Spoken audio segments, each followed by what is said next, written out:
eggs at authorized redemption locations throughout the state. Just want to point out that in 2025, we had just over $900,000 in redemptions across the state. In 2024, we had just over $1 million. Put that in context, previous year highs were about $650,000. So we're greatly expanding the benefit and the reach of the FMNP program through this debit card style opportunity.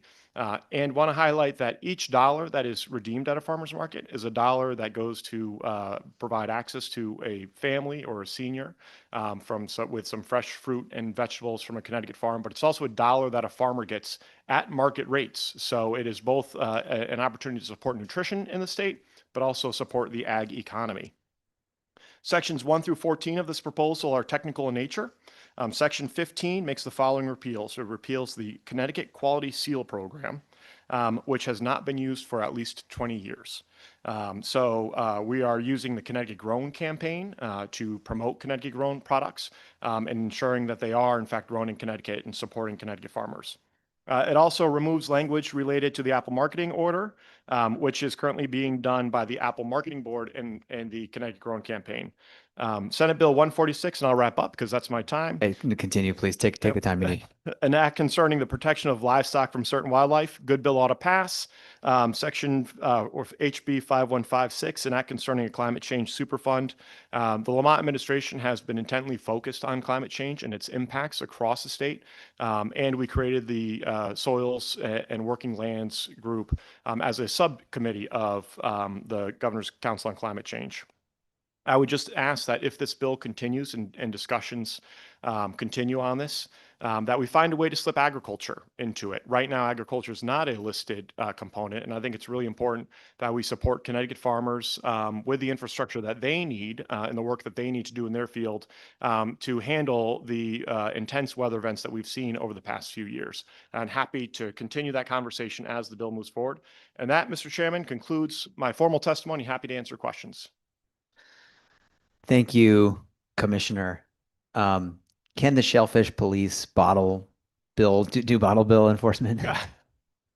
I think for the sake of today, no. Okay, fair enough. But everything's possible when you open up the language. We appreciate that. Are there any questions from my colleagues? Representative Gresco. Thank you, Mr. Chair. On the heels of the recent PA 490, how do you feel about resurrecting the Governor's Commission on Ag? Because there's been calls for a separate committee from this committee to just handle ag, and I'm thinking maybe a compromise can be resurrecting that. Yeah, thank you, Representative, and appreciate the question. I believe you're referencing the Governor's Council on Ag Development and Innovation, which we worked together when you were chair on to add the innovation component to it. I think there's an opportunity there. I think, we've got to be respectful of farmers' times. That was one of the things that we learned under the original GCAD, was that a lot of time and energy was put into a program that didn't result in a lot of different outcomes. So I think we want to be mindful of how we do it. Something like PA 490 would be something that would be, that we could use that format to tackle, because it does have a broad representation of different farmers and program partners like the Connecticut Ag Experimentation and UConn College of Ag Health and Natural Resources. So it's certainly something we could explore. As you may be aware, we don't have a lot of appointments to the GCADI, and that would be one of the things that we need to do in order to resurrect that council. And if I may, Mr. Chair, to wrap up, the $53 million USDA award, do you have any? Yes, appreciate the opportunity to speak on that. So as some of you may be aware, in 2024, Congress passed a continuing resolution that authorized $220 million for the New England states, Alaska, and Hawaii to offset weather-related disasters that happened in 2023. Of course, we had the significant flooding and extensive rain events. And in 2024, we had the flood events in Western Connecticut and a significant hailstorm. Was established by Governor Malloy under Public Act 11-51. Representative Reddington, thank you. And this SB PAC was tasked with exploring the Karen, I think you're on. There we go. Thank you. Oh, sorry. Science and construction. Thank you, Representative. Go ahead, Sorry Commissioner. about Sorry. that. So we have been working diligently with USDA on a weekly basis. We've also been working with our New England counterparts on a weekly basis to stay up to speed on this. So a few things that I'll touch on. USDA offered the Supplemental Disaster Relief Program, which offered 90% relief up to $900,000 for farms that had crop insurance. We know that the vast majority of farms in Connecticut do not have crop insurance, and they were only offered up to 70% relief. And so we created a program. We were directed in June of last year by USDA to either use the SDRP model or create our own program. So we chose to create our own program because we know we are undersubscribed to USDA programs in Connecticut based on the size and diversity of Connecticut farmers. So our program model, and in about an hour, our third farmer panel will be meeting to discuss the ins and outs of it, is to provide up to 95% relief and up to $1 million per farm, which is higher both in percentage and total dollars than what the USDA program would award. We do not penalize small farms and diversified farms that did not have crop insurance. They were only eligible for 70% relief under the USDA program. They're eligible for up to that 95% relief that we have set. We have set a minimum of $500 of a loss, and anybody who qualifies by USDA definition as a farmer, $1,000 or more in farm revenue, is eligible to receive payment. So it's our goal that we will reach the corners of the state with all farmers being eligible for this program.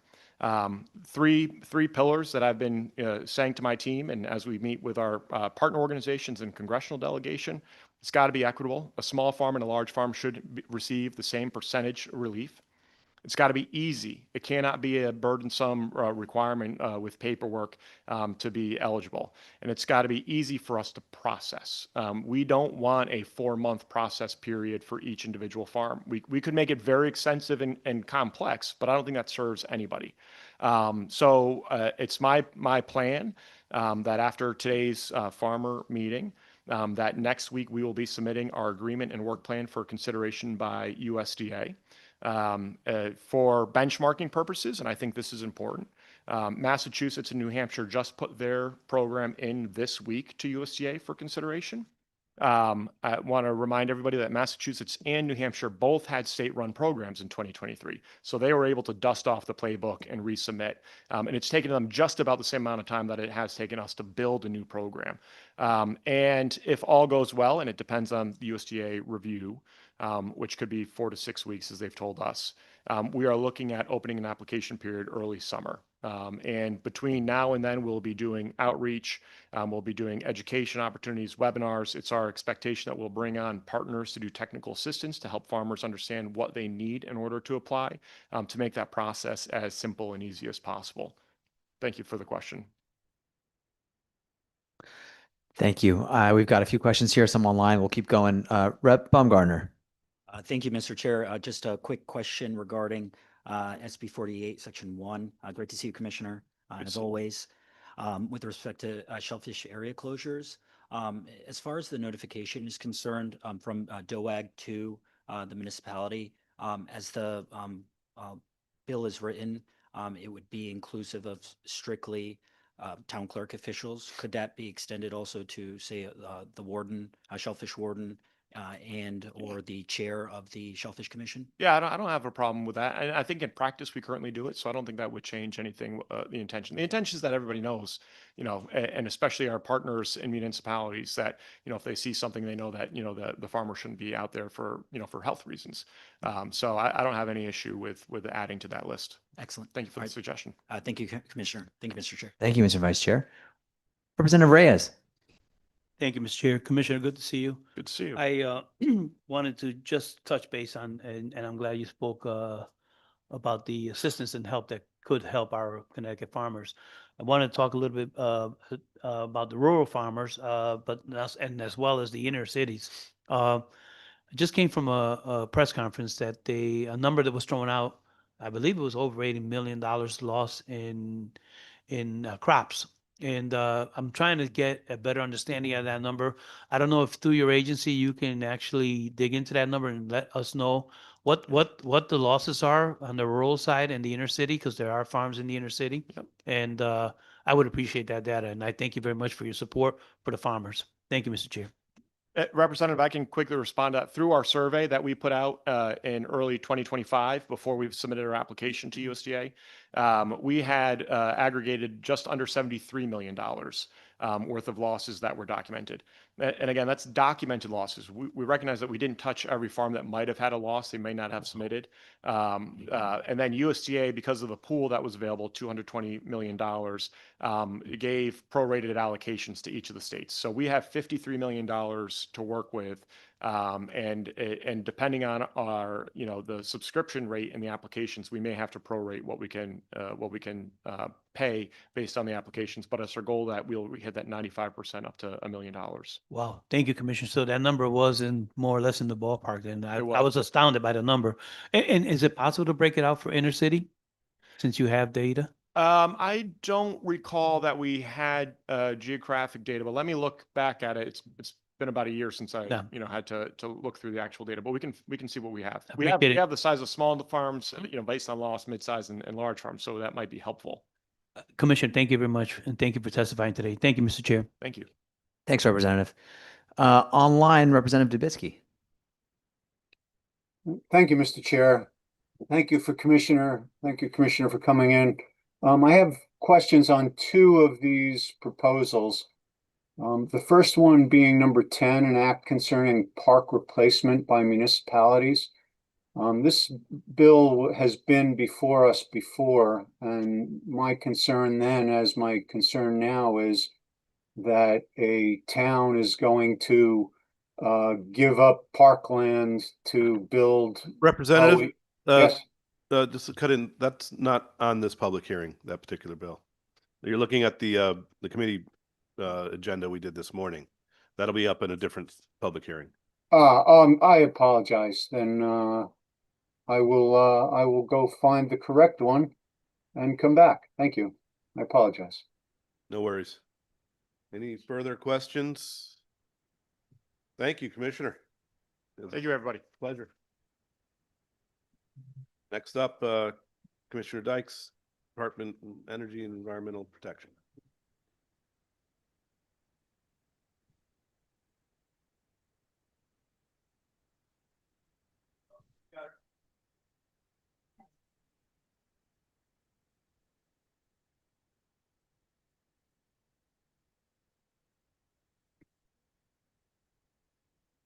Good morning.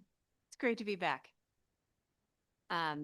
Katie Dykes, Commissioner here at DEEP. It's a pleasure to be before the committee again, and I want to express appreciation to the committee for raising several bills at DEEP's request. So I'm excited to support House Bill 5152. An act concerning certain authorities related to the prevention of wildfires, which I think builds on some of the lessons learned and experiences from addressing the really challenging wildfire season that we had 2 falls ago. House Bill 5153 is an act concerning minor revisions to the department's statutes, and it speaks to just, again, minor revisions, but things that I think everyone will love and will be really impactful. These are clarifications to the Urban Green and Community Gardens program that will help take in some feedback from participants about a way to make that program more easy to utilize and more equitable, as well as some changes to the cheaper program to ensure that the enhanced rebates that are provided for residents of environmental justice communities are, we have greater assurance that they're going to customers that are low to moderate income, which is the goal of the rebate plus rebate, is to provide that enhanced incentive to improve the affordability of EVs for those residents. We also Section 4 of that bill would provide just greater flexibility in light of some changes at the federal level in terms of funding support for electric school buses. So this would just provide greater flexibility for some of the state dollars that are provided to support for match funds for electric school bus purchases at the school district level to be matched with other sources of funding that are available. And then finally, appreciate the committee raising House Bill 5154, which is providing for, again, more efficiency and clarification around permitting process by providing for a more streamlined process for renewals of general permits and broader authority for adopting general permits. So with that, I'm happy and also happy to have members of my team, many of whom are here and will introduce themselves, help answer any questions that the committee may have. Thank you, Commissioner. I'm looking around. Any questions from folks on the committee? Representative Callahan. Thank you. Good morning, Commissioner. Good morning. I was concerned or curious about a couple of the bills we have today. If it would, House Bill 5155, if that would charge DEEP with pesticide reporting, would that be something that your agency is budgeted to do? I'm just curious. You're going to bring up Emma?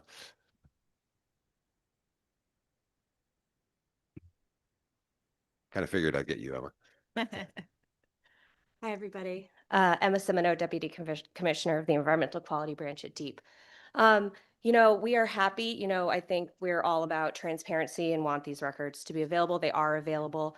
I think one of the things the bill envisions is gathering new data, including some data that may have sort of private elements or need to be redacted. Those sorts of new requirements would probably require some resources for the department to gather, and then also do the work of making sure things like folks' home addresses and things like that are not, inadvertently being shared sort of publicly. So I do think we would need some additional resources to meet the requirements in this bill. Oh, thank you. And this is available.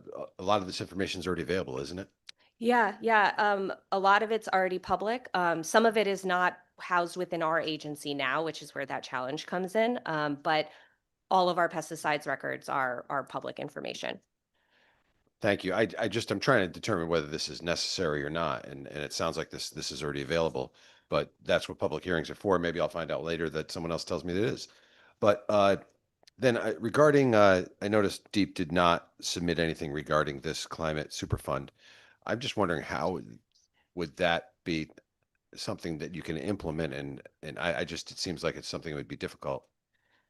I'm happy to take that question, Representative. So DEEP didn't submit any testimony on House Bill 5156, but we can observe, that a few other states have adopted climate superfund laws, Vermont and New York. So we've been loosely tracking the implementation in those two states. As we review the bill and contemplate how other states have been doing this, I think the implementation steps would first involve, analysis so that we could manage calculate the climate change contribution from fossil fuel providers in the state. So that would involve some analysis. We also anticipate that we would need to promulgate regs in order to implement then the bill. So, it would be probably a multi-year process and would require some resources if the bill passed and DEEP was made responsible for implementation. Thank you. So it definitely require resources, probably a mathematician of sorts as well. But so I do appreciate your comments on both of those. We'll see what else hashes out in the other bills today. And I know you're always in close contact with all of us and make yourself available. You all make yourselves available. So I really appreciate it. Thank you. Happy to do so. Thank you so much. Representative Gresco. Thank you, Mr. Chair. On House Bill 5154, would that be going forward or would this be a fresh look on existing permits? I know my colleague from Farmington over here has been waiting for several years for a permit to be decided upon, an MSW permit over the years. And I'm wondering if this is going forward or would it be applied to existing permits? I know you've come out with your concierge for permits and it's been a goal for numerous years, but I could speak from just my experience in that people are still coming up to me saying, hey, I've been waiting for years for a permit decision. Well, first off, I appreciate the plug for the concierge service, and I've been really encouraging legislators to take advantage of this, as well as municipal leaders and, of course, applicants themselves. deep.concierge@ct.gov is the email address. We encourage folks to utilize the concierge if you have a project that you're not sure where it stands in the permitting process, or you need a status update, or if things appear to be stuck, or even just to let us know that this is a high visibility priority project for a district or for a municipality. That's always really valuable because the concierge provides a front door to help facilitate and ensure that folks have information about where things are. And of course, most importantly, we encourage applicants to engage the concierge and come in and talk with us before they even start the process, so we can help come up with predictable timelines and make sure they have all the right points of contact. So with apologies for taking time on that infomercial. So we view this proposal as applying to renewals only on a going forward basis. So to the extent that there would be a facility that has a permit in place after the bill passes, I'll have to check on the effective date. But this would apply to renewals for including for facilities that already have a permit. Yeah, and just to add to that, it's only in instances where there's no change being made to the permit, so it's just a straight renewal, and only in instances when there are not, sort of enforcement matters or outstanding compliance challenges with the facility. So we do hope that this helps to speed up these sort of very simple renewals and allows us to kind of redistribute those resources to new permits, the sort of work that we may need to put more staff time on. Thank you, Representative. Thank you both. Online, we have Representative Dubisky. Thank you, Mr. Chairman. And thank you for Commissioner for coming in. I wanted to ask you about an act concerning climate change superfund. Can you explain to me what the purpose of that is? So this is not a bill that DEEP has advanced or requested the agency to raise. We didn't submit any written testimony on the bill, but based on our understanding of the concept as it's been adopted in other states, and this conceptually, invokes the polluters pay principle. It's modeled after the EPA Superfund program requiring cleanup of contaminated sites. And it would be capitalized with payments from fossil fuel companies based on calculated damages and costs from their greenhouse gas emissions. But again, I'm not here as an expert on this bill, and I'm sure there's many advocates and proponents of the bill that will be testifying after us that would be better placed to answer questions about the concept. Does DEEP have a position on this bill? We don't have a position. We didn't submit testimony on it. Did you participate at all in the drafting of the bill? Nope. Is there any part of this bill that you think would be helpful or harmful to the state? Again, I think we have a range of, we have long-term targets that we need to meet to address greenhouse gas emissions. We have that have been enacted by the legislature. We have a number of different programs that have been implemented over time to recover or ensure that there's a value placed on greenhouse gas emissions or a value placed on green environmental attributes, for example, and those support reinvestment into measures that help to reduce greenhouse gas emissions. We also know that at the federal level, the federal government has been very active over the last year in repealing an extraordinary array of federal regulations that are very meaningful to reduce greenhouse gas emissions from various sectors, as well as air pollution that impacts communities here in Connecticut. And so that's going to negatively impact our ability to reduce greenhouse gas emissions here in the state. But other than observing that at a general level, that I think that's all we can really say with respect to this Well, provision. are there things in this bill that would require your department to do things or to expend resources? Yes, so as I was responding to Representative Callahan, if the bill were enacted, then it would require DEEP to conduct a damages assessment, promulgate regulations for developing the assessment and spending the funds, as well as developing a climate adaptation plan for spending the funds and issuing notices of cost recovery to identified fossil fuel companies. And I should also note that, the impacts of climate change and extreme weather events are very costly, and they are impacting the state. They're impacting municipal budgets. They're impacting communities and residents and businesses. So if you look, think from wildfires to flooding to extreme heat.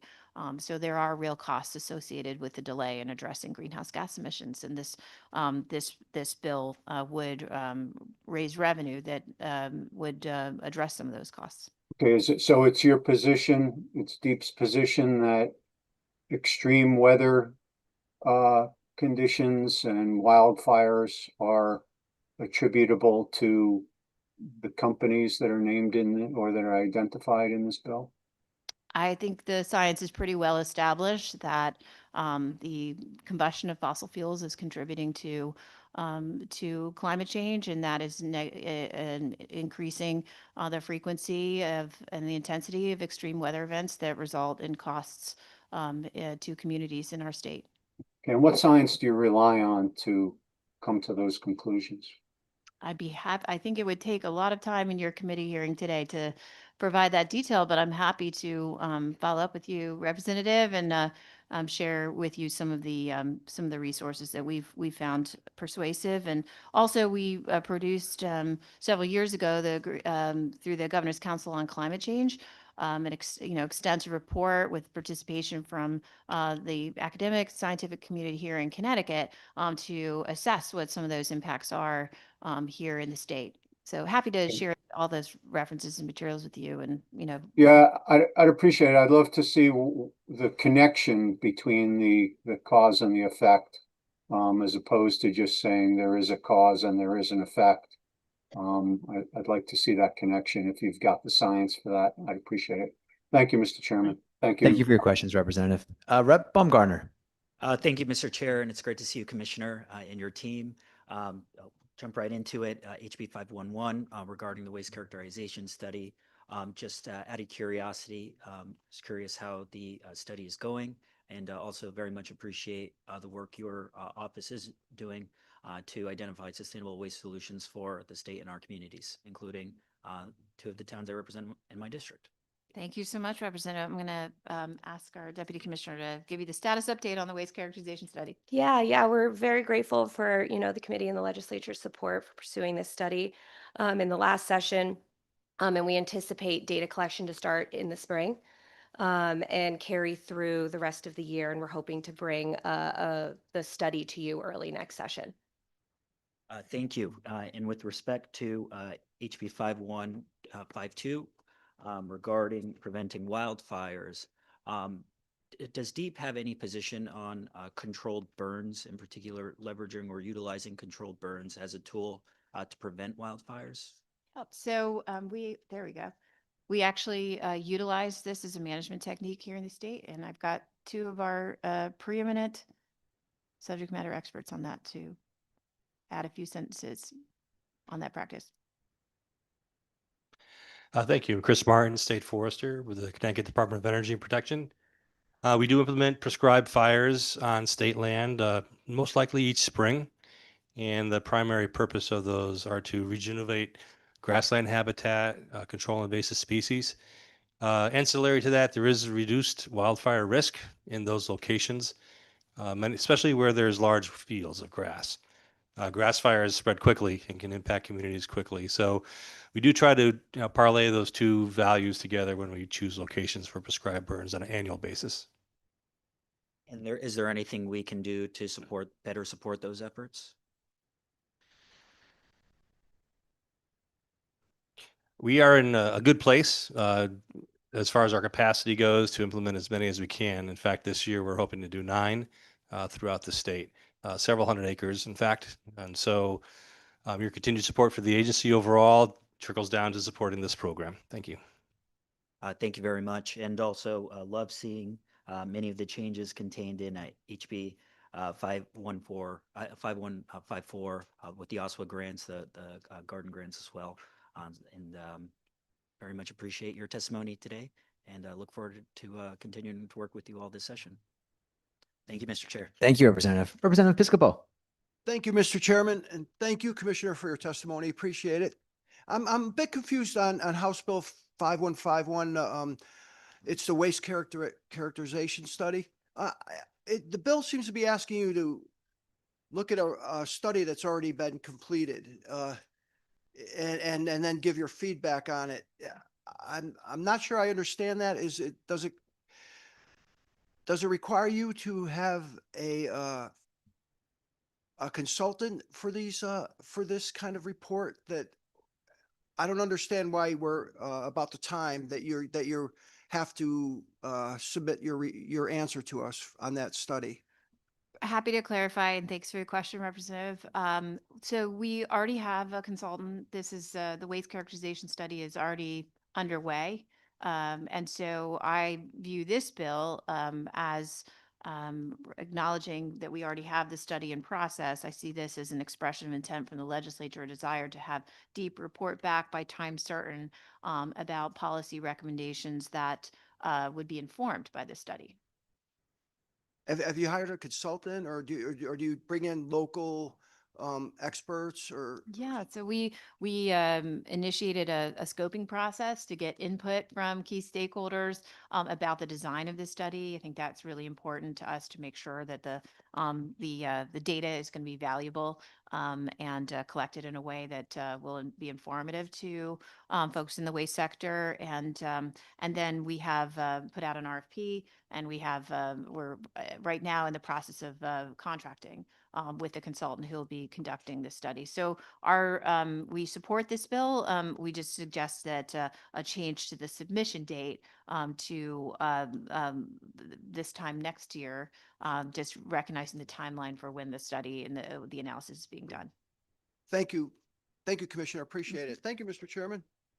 Thank you, Representative. Are there further questions from the committee? Oh, I'm sorry, Representative D'Amico, you told me that a second ago. I just forgot. Take it away, sir. Thank you, Mr. Chair. First, I just want to quickly acknowledge my good colleague from Stratford for bringing up the permitting issue, which we will discuss later, but it's certainly still a concern of mine. But I would like to draw your attention, Commissioner, to a different bill, Senate Bill 146, an act concerning protection of livestock from certain wildlife. You submitted testimony on this bill. And I'm a little bit confused. Do we not already have a statute?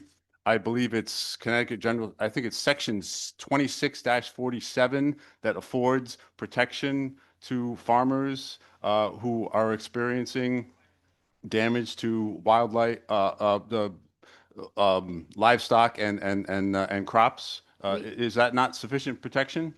So we do have that a program in place for depredation permits for farmers, and Senate Bill 146, which DEEP supports, would provide some modifications and clarifications to that program. And I'm happy to turn to Justin Davis, our bureau chief, to share a little bit more of DEEP's views on the provisions of the bill. Thank you, Commissioner. Good morning, everybody. Justin Davis. I am the Chief of the Bureau of Natural Resources at DEEP. So thank you for that question. We do have the existing agricultural depredation permit program, which we stood up in 2024. So that program has been in operation for 2 years. And I think at this point it's apparent, while the program was designed to address a very narrow set of circumstances, instances in which agricultural operators are experiencing significant damage from bears and there's really no alternative other than lethal take of the bear. At this point, we've stood up a program that is working fairly well for that narrow set of circumstances, but I think it's become apparent that there are a few small changes to the program that would be common sense and make it work a little bit better. One of those being potentially not requiring large agricultural operators to attempt non-lethal deterrence before they apply for a permit. Some of these folks we've worked with have extremely large cornfields, and it's really just not reasonable to, for instance, put electric fencing around the entire field. There's no real effective means of non-lethal deterrence to try to keep the bears out of the field. So we think for some instances, some agricultural operations, it would make sense to not require the attempt at non-lethal deterrence before applying for the permit. The other provision would allow us to issue permits at the beginning of a season to a permit holder from the previous season based on the fact that they had verified damage the previous season and were issued a permit. That makes sense because bears can cause a lot of damage in a short period of time. So for some of these operations, again, like these large cornfields where these bears are going to reliably show up every year and cause damage, we do think it makes sense in those instances to proactively provide the permit to the applicant at the beginning of the year, but we would still go and inspect the site, make sure damage is still occurring and that it's appropriate for that applicant to have the permit. We can revoke the permit at any time if we determine that it's not, appropriate for that individual to have that permit for that given year. So collectively, I think we view these as two common sense small changes to the existing program that'll help it work a little bit better for the stakeholders it's meant to help. So thank you. I appreciate that. I'm looking at the commissioner's testimony where she says that electric fencing is often the most effective and safest way to protect crops and other agricultural assets from bear damage. But I guess you're telling me that that doesn't always turn out to be the case? Correct. So I think in some narrow set of instances, it's just not reasonable to expect a large agricultural operator to install electric fencing around an entire, field. And I'd ask Jason Hawley, he's here from our fur bearer program. He's more directly involved in the management of the program and might be able to provide some more insight. But essentially that's the take home, is that in some narrow set of circumstances, electric fencing is probably just not reasonable. Good morning. Jason Hawley, supervising wildlife biologist on the fur bear and black bear program. So yeah, we deal with quite a variety of agricultural producers in the state, and some of them have hundreds and maybe even thousands of acres of cornfields, and it's really not practical for them to be able to just purchase the equipment, all the staff to put in and maintain those electric fences. You have trees falling on them. It's just bears getting through them. We put up cameras this year on one of those larger pastures, and it was almost impossible for those, ag producers to maintain those electric fences. So it's really not reasonable for us to ask them, to put that amount of money and time, where if they're doing that, they're almost just breaking even at that point. So, but those are the exceptions in the state, like the smaller operations. We strongly encourage, and we even help provide technical assistance with setting up electric fences when we can. So thank you for that. As I read this bill, it sounds to me like you go, and I think the word proactively was used by someone a minute ago. So you're going to give a permit to an agricultural producer, a large farmer, to go ahead and take bears proactively. In other words, before the damage has been done this particular growing season. Is that what this is anticipating? So thanks for that question. I think what we would like to do is continue to work with the committee and the bill drafters to potentially refine the language around this provision for allowing permits based on previous years' verified damage. To your point, I think we need to make sure that we're balancing the need to provide this sort of immediate relief to the agricultural operators who need it in a given year, while still exercising the appropriate due diligence to make sure that the permit issuance is still appropriate and damage is occurring. So I think we would welcome the opportunity to continue to refine the language. I would highly encourage you to work with the committee to refine the language. And I will just add as a comment, it has been suggested to me that by having these quote unquote proactive permits, that this really constitutes a bear hunt, a small version of a bear hunt, i.e. we're going after bears who haven't necessarily done anything. The bear who is going to be taken this year, based on this anticipated permit, is not necessarily the bear or bears who caused the damage last year, and yet they're going to be the ones who are going to suffer the consequences. And it doesn't seem right. And again, the suggestion is that we're just talking about a bear hunt, which I think this committee and this legislature has pretty soundly rejected in the past. So I would encourage some modification of this proposal. I appreciate hearing your perspective on that, Representative. And I think we always appreciate dialogue with the committee on this topic and especially with you on this. So Thank you, Commissioner. Thank you, everyone. Thank you, Representative. Mr. Chair. Representative Gresco for the second time. Thank you, Mr. Chair. One quick follow-up. So the existing statute that we passed a few years ago that has been, I don't want to get you in trouble, Justin, but how is that functioned up until now? Is there a count? Is there instances where it's been used? Has nobody's used it? I'm just looking for a point in a stake in the ground from number here. we've provided a little bit of that information in our testimony in terms of the numbers of bears taken, 15 in 2024, 13 in 2025. And, but I'm happy to, you want to supplement that? Yeah, thank you, Commissioner. Thanks for that question, Representative Gresco. So that is correct. In 2024, we issued 5 total permits to 2 individual permit holders who took 15 bears in total. And then in 2025, we issued 10 permits to 3 individual permit holders who took 13 bears. So in essence, in the first 2 years of the program, we've had relatively small number of folks using the program and very small numbers of bears taken relatively.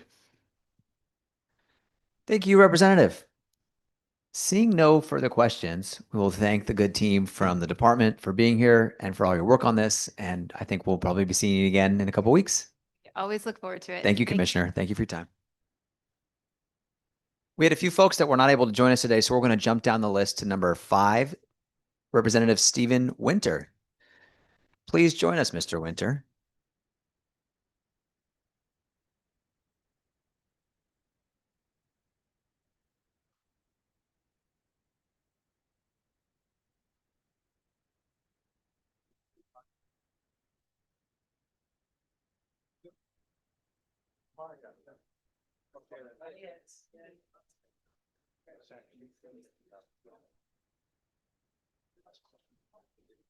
All right, Representative, please begin. Clock is ticking. Hey, good morning, Chair Lopes and Chair Parker and Ranking Member Callahan, members of the Environment Committee. Good to be with you this morning, and thanks for taking up so many worthy concepts for public hearing. I wanted to express my support for the waste characterization study, the pesticide reporting modernization, the tire stewardship. On the minor revisions bill, I saw there were some changes to the cheaper program and would encourage the committee to look at used EVs. So used EVs have to be 3 years old or less. So if you have a 4-year-old used EV right now, you can't get the cheaper rebate.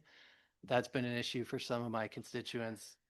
And there's also a price cap in the legislation. So if the vehicle when it was originally sold was above 50,000 and it's now used selling for 20,000 or 30,000, you can't take advantage of that rebate. So for folks who are trying to afford a used EV, that would also be a good change. I wanted to express my strong support for the Climate Superfund legislation. I'm here with my neighbor from New Haven, Sydney Collins. We think that this is really meaningful legislation to make sure that polluters who knew about and were responsible for profiting off of the pollution that causes climate change play a role in bearing some of the costs of responding to climate change. And we think that's right. We think that's fair. It's not fair as it currently stands that Connecticut taxpayers are the ones bearing all the costs of wildfires, of flooding, and the loss of life that also comes with those climate exacerbated natural disasters. Hi, thank you so much again. I'm Sydney with Sunrise New Haven. And thank you so much for the opportunity to speak and for the chair's and for the committee members. So again, to emphasize, in 1959, Shell reported that fossil fuels were emitting billions of tons of emissions into the atmosphere and warned it could alter the climate. And in that same year, industry scientists confirmed without a reasonable doubt that fossil fuels combustion contributed to the warming climate. So I was born in 2001, and studies have shown that only since 2000 alone, the fossil fuel industry has spent $2 billion in climate lobbying to stop climate policy. So when I was learning to read and write, not only did industry scientists and fossil fuel executives know that climate change was happening and they were causing it, but they were spending billions of dollars to try and stop climate policy. So the my last remarks, the Climate Superfund works to shift the costs that taxpayers are currently fronting, 100% of climate damages, onto the corporations that were responsible for the damages and knew that they were happening. And happy to answer any questions on how the Climate Superfund works. Thank you. Are there any questions for the two from New Haven? Seeing none, thank you for coming up, testifying on these bills. We take them seriously. Next up, Senator Ryan Fazio. I don't see, but my eyes are all right. Next up is Jamie Foster. Representative. This is great. Representative Menapace. Ooh, batting 1,000. All right, my buddy Selectman Bauza. Jason? I know he's in the building. I saw him at lunch. Ann Watson, Vermont State Senate. All right, is this microphone on? All right, Peter Myers.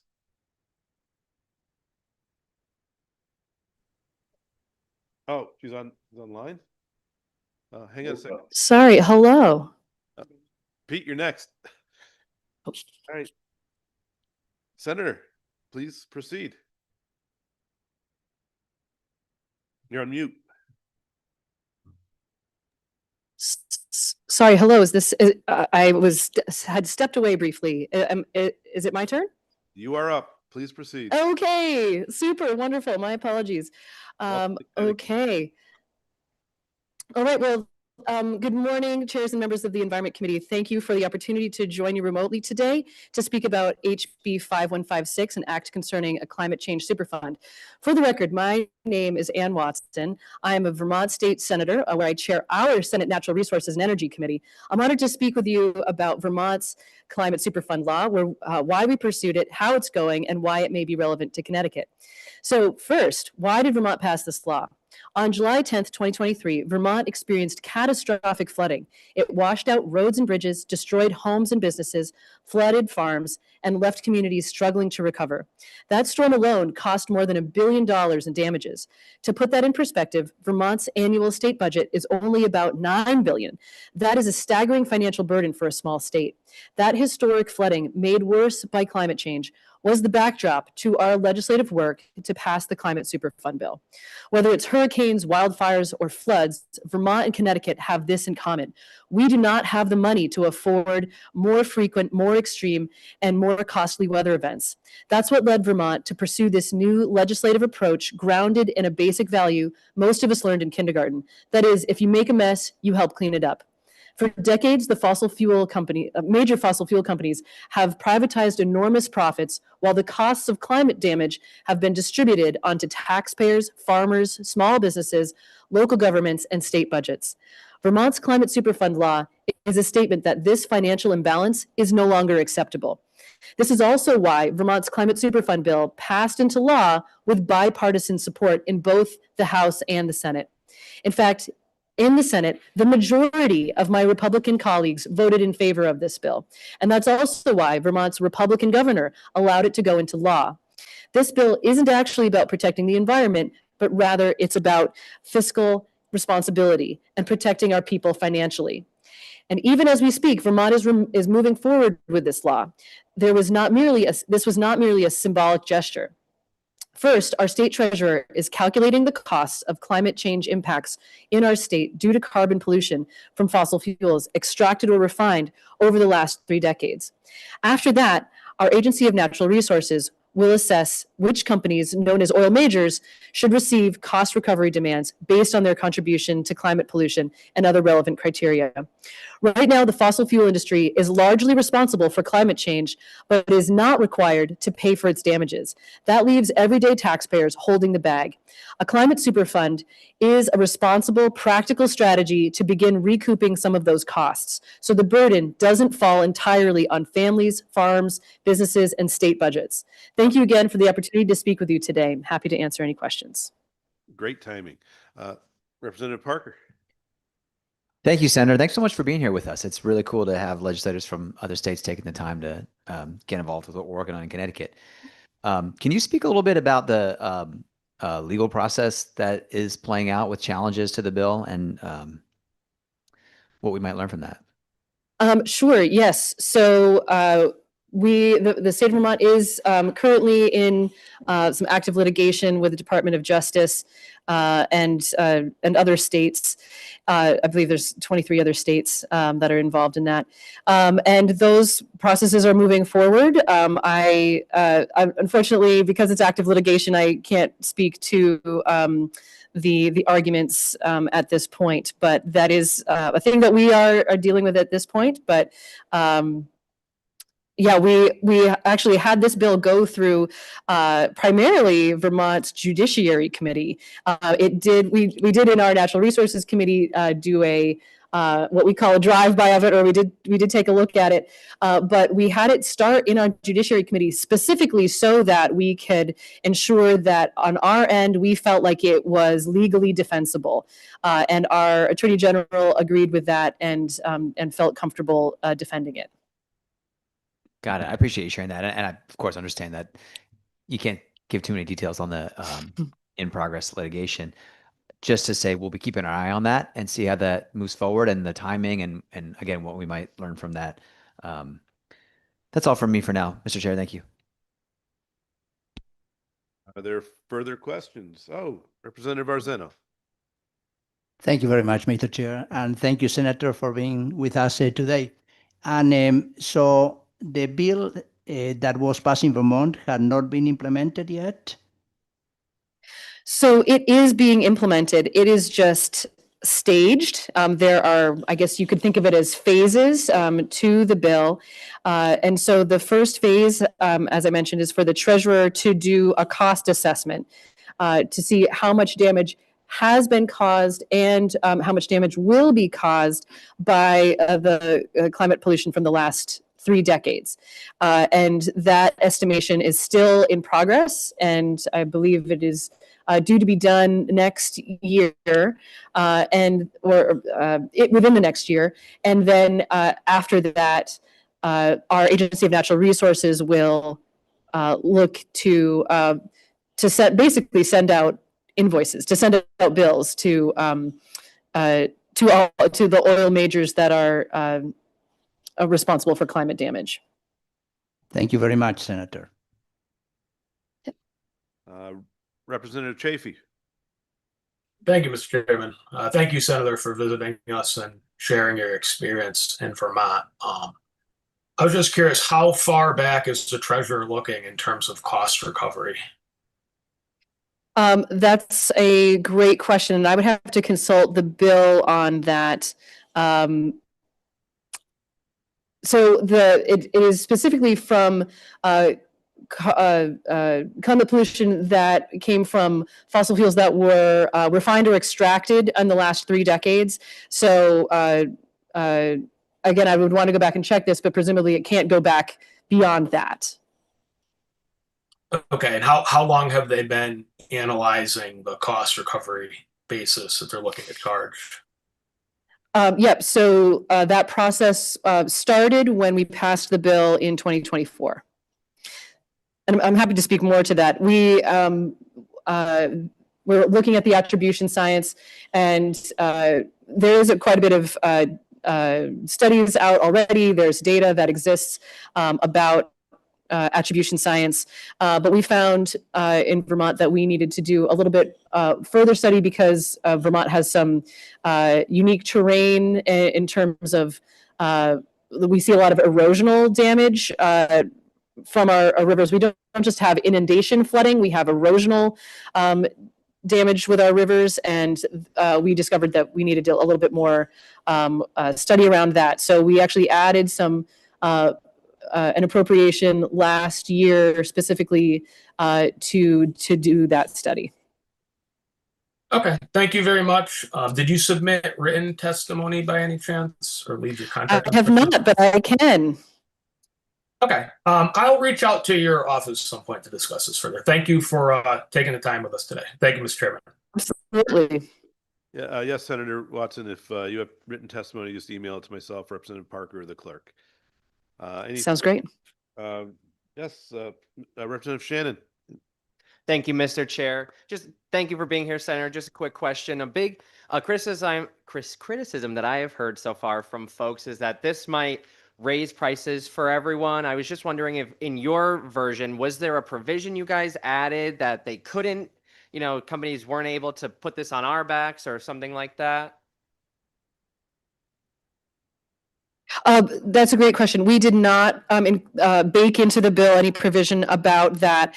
However, it is our understanding that it is not likely to raise prices. And there are other people that I could point you to who have that expertise, who could speak to how prices are set. And we felt comfortable moving forward in light of all of that.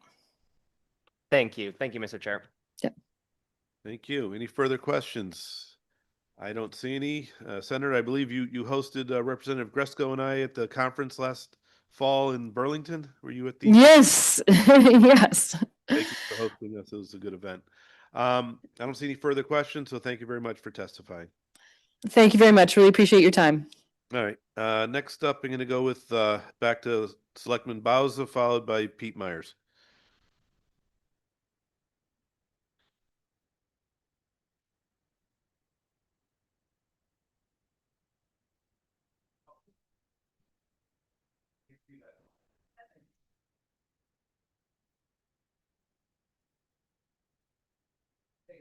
All right, great. Good. I think it's still good morning. My name is Jason Bauza. I'm the first selectman in the town of East Windsor. I also have the opportunity to serve as the policy board chair for the Capital Region Council of Governments, which represents 38 towns in the greater Hartford area and almost 1 million constituents. Many years ago, I had the opportunity to serve as the clerk of this committee. With some of you, I was on staff with, and some of you were still members at that time. I submitted testimony in support of Senate Bill 144. And I'm not going to read that testimony to you because it's in the record, and I hope you'll take an opportunity to review that. But there are a couple of points in that testimony that I want to just highlight. And there are suggestions that I think could make that bill a little bit better. First of all, the problem that we're trying to address is the issue of municipal representation on the siting council. In the legislation, the proposal is to allow for the municipal CEO to serve as a non-voting member for the application in front of the council that affects their municipality. I can tell you that would be a very difficult thing for a chief elected official to sit in a non-voting capacity and then not vocally oppose whatever is being forced on their community when they don't have an active vote in that process. I can also understand why when the general concept was passed by the legislature a number of years ago, the governor vetoed that. This would be a situation where the municipal official would have to take a position of not in my backyard for political and parochial reasons. But I think that there is a way that this can be made so that it actually is more beneficial. The issue that I'm trying to address is how do you have some consideration for issues affecting a municipality? And one way that could be done is to have somebody who has served as a mayor or a first selectman or a town manager or a town administrator being one of the statutory seats on the siting council. The council as it stands requires that of the 5 public seats, 2 of them have a background in ecology, but there is no requirement that anybody have any experience with municipal issues, whether those are the impact on the character of a community or the infrastructure impact or the demand for services. There's no consideration or requirement for those things. And I think a mentor of mine served as the town manager in the town of Coventry for many years. His name was John Elsesser. John would understand the perspectives that municipalities are going through without having to have been the town manager in the municipality where they're happening. And that's, I think, an important municipal voice that's missing. Another idea I'd like to just advance for the committee's consideration it pertains to plans of conservation and development. Municipalities are required every 10 years to submit a POCD to the state. The state is not bound to do anything with those, but we are bound to submit them. And I think a way of improving a municipality's role in determining the siting of renewable energy projects would be to require, as part of those POCDs, the establishment of overlay districts in each municipality where these projects are determined by the municipality to be an appropriate fit. In those instances where a project is proposed to be sited within an overlay district, then the process could follow its normal course where it goes to the siting council for its review and consideration. But when the municipality has determined that particular area is not a good fit for this type of development, that should require the review and consent of the local planning and zoning commission. I can tell you that I started learning more about this particular policy area, not of my own choosing, but because these have happened to an unbelievable degree in my community. We have more than 23% of the cited renewable energy in Connecticut is in the town of East Windsor. That is, by any reasonable measure, a cumulative impact on my community. But my experiences are starting to become more recognized by other municipal leaders who are sharing the concerns that their town, their city, could go through the same experiences that East Windsor has gone through, where we get literally hundreds of megawatts proposed without our consent to be able to do anything. And so I've covered my points there in the testimony. I appreciate the committee's indulgence, and I'd be very happy to take any questions that you may have or to serve as a resource as the process moves forward. Sounds good. Any questions? I have some. All right. As you referenced, the governor did veto this legislation a couple of years ago. Yes. To be blunt about it, if it goes through, it'll get vetoed again.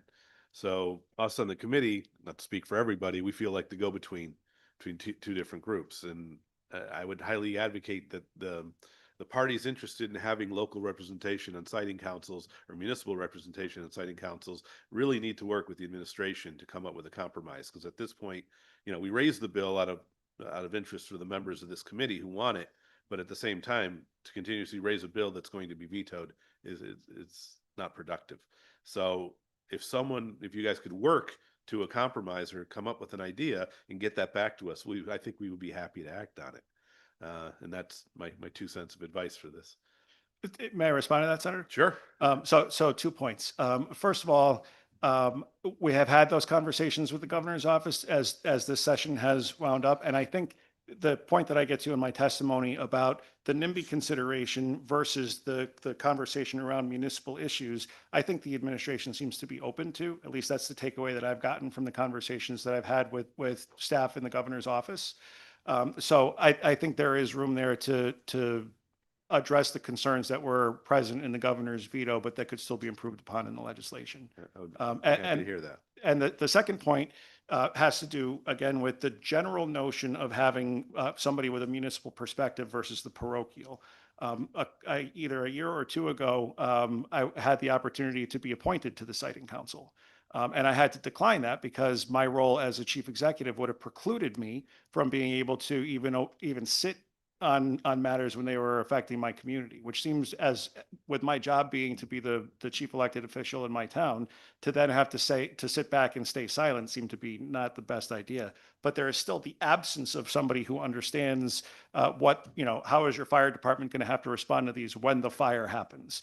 What is the containment measure going to be when the fire happens, so that, are you going to just let it burn, or are you going to have access to hydrants? There's a lot of things that need to be raised. And I think that that's the underlying point that I'm trying to get to, but I appreciate your points and we're having those conversations. Sounds good.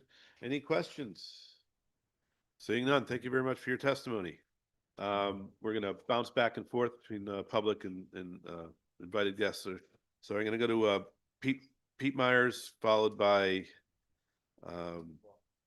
Representative Foster. Thank you.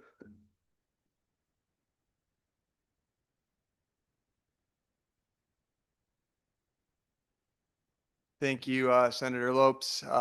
Good morning, good afternoon, everyone.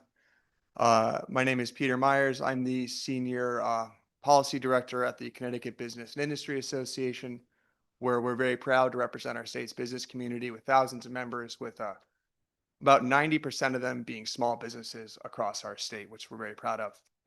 I'm here today to talk about two pieces of legislation. First, I want to echo our support for House Bill 5154, which takes another great step on permitting reform that this committee has really championed over the last couple of years, and really bringing a lot of certainty to our state's businesses, specifically our state's small businesses. So while we take a look at that, I want to highlight that predictability in permitting is a major focus for the business community, and we appreciate the steps that this legislation takes, specifically on allowing general permits. Then I want to also just highlight quickly, happy to take any questions. I submitted written testimony at length at this, but CBIA has respectfully serious concerns with House Bill 5156, which is the climate change superfund legislation. Our main concern on this is, as I highlighted in our hearing we had prior to session, is roughly about 86% of business owners in Connecticut are citing increased costs as a major concern of running their business and something they're facing on a day-to-day basis. The climate change superfund, unfortunately, we believe will bring some uncertainty to that. There's been a lot of debate on whether it will directly influence costs, or as CBIA believes, will absolutely directly influence costs, or some say it will not. That brings the uncertainty to the business community, as I highlighted earlier, is something we're looking for as anyone makes investments into our state, whether it's a small investment or a large capital investment. So with that being said, I will just say CBI opposes that legislation given the specific uncertainty parts, as well as the energy costs that we believe we would face. So that's it for me, but happy to take any questions. Thank you. Any questions for Mr. Myers? Representative Mushinski. Good afternoon. I wanted to ask you, are you concerned at all about the cost of the state for the increasing damage to the state from climate change? For example, in the Oxford, 2 years ago, Oxford, in August of 2024, that was a $300 million bill on us for repairing all those roads, bridges. The railroad came out, 3 people died. You know, all these businesses in Oxford were destroyed, houses were destroyed. And the scientists say we will have more of those events as we go forward. So are you concerned about that? Well, Representative, thank you so much for your question. And I want to highlight a few solutions that CBI has championed to put forward on this to address those very concerns, both for the private and for the public sector. The first we championed 2 years ago with the great chair of the Energy Committee, Representative Steinberg, to expand CPACE loan programs. So this is a low interest, long-term loan that the private community can buy into through the Connecticut Green Bank to make resiliency investments on their property. We were able to remove some of the barriers to that. I think there's more work we could do there to remove some more of those barriers and add some additional funds to allow for greater investment into resiliency. Potentially look at ways to expand that to the public sector as well, and something we could do there. And then another one I want to highlight is something that came out of the Banking Committee last year, and I haven't seen if it's on the agenda for it this year, is the disaster savings account to help. This is function very similar to the first-time home buyer savings account, which you voted for last year, and we thank you for your support on that. But would give a tax benefit to individuals who make contributions to this account and then can use those funds that are in that account, which receive the tax benefit, to make resiliency measures, whether it's residential, whether it is commercial, and maybe there's ways we could look at that with the public sector. But those are certainly areas, and we're solutions oriented in ways we can adapt the costs here. But certainty is what we're looking for, and given the back and forth on the cost factors here, this is something that we're CBI is certainly concerned about. Okay, those resilience investments are a good idea.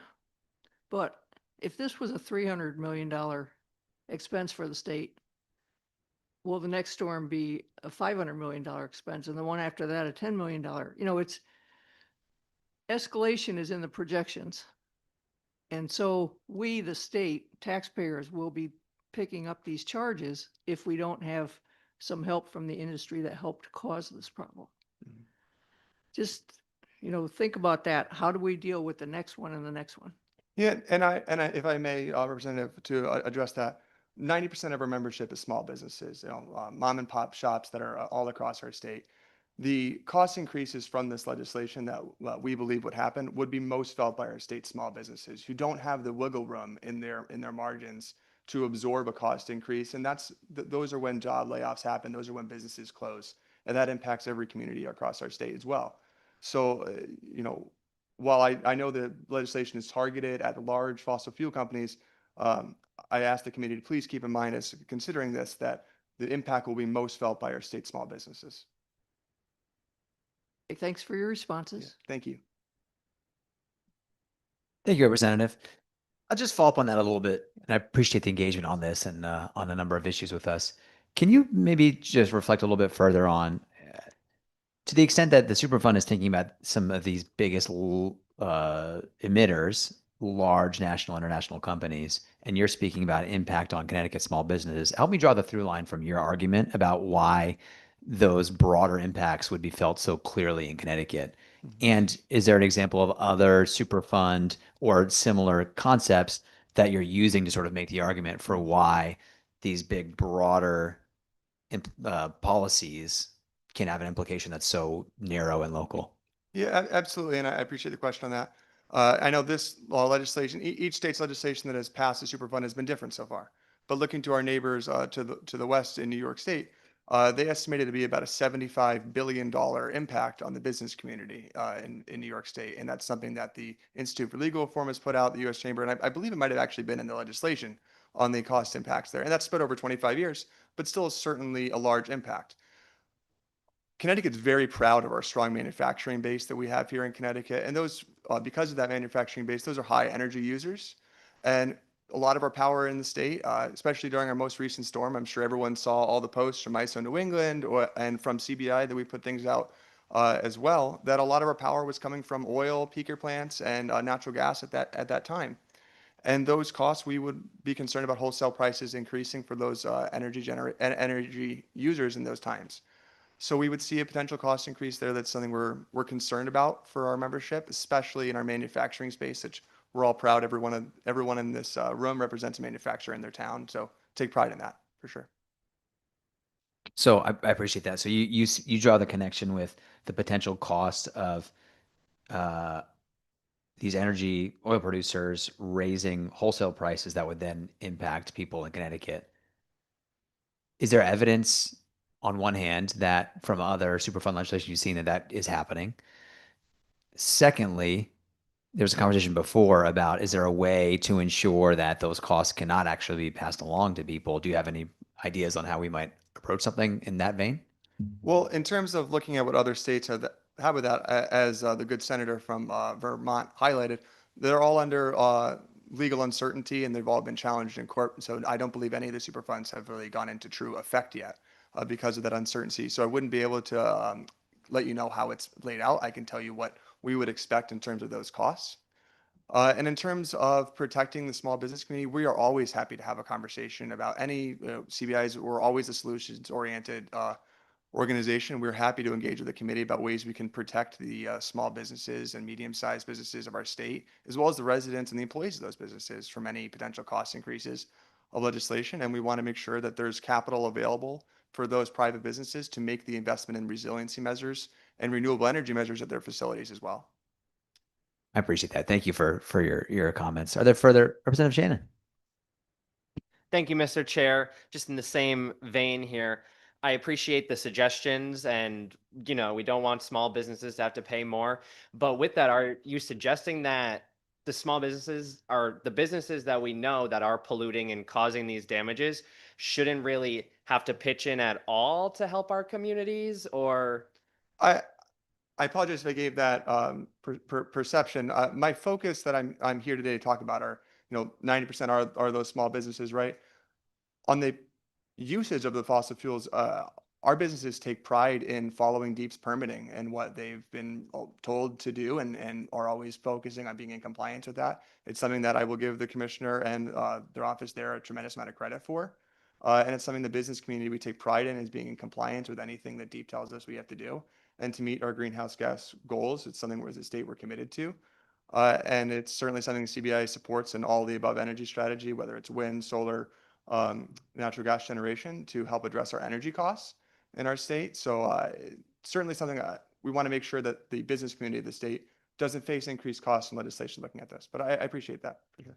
Yeah, thank you for that. And thinking of small businesses as well, we can think of small farms and things like that as a small business. Is your organization supporting them in their efforts, even though we know that they're being impacted by climate change?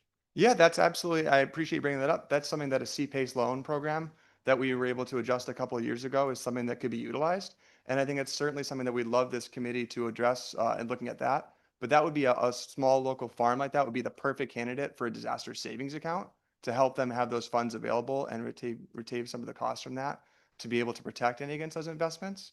But additionally, a lot of those farms are users of fossil fuels in terms of fuels for their farm equipment and energy users as well. So we'd want to make sure those small farms that can't incur those costs are supported as well.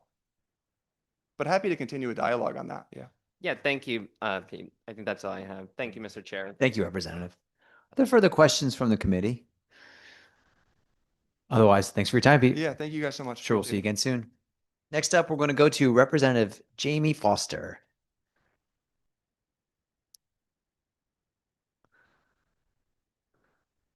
Welcome, Jamie. Good afternoon to the members of the Environment Committee. It's nice to be here.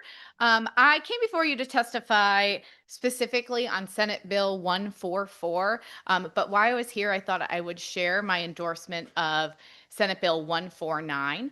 And I can answer questions about that if anyone has any. I'm here, similar to my first selectman, to endorse the concept of encouraging local control on the Connecticut Siting Council. What you may have already heard is that East Windsor, Connecticut and Ellington, Connecticut house 30% of the state's renewable energy capacity just in those two small towns.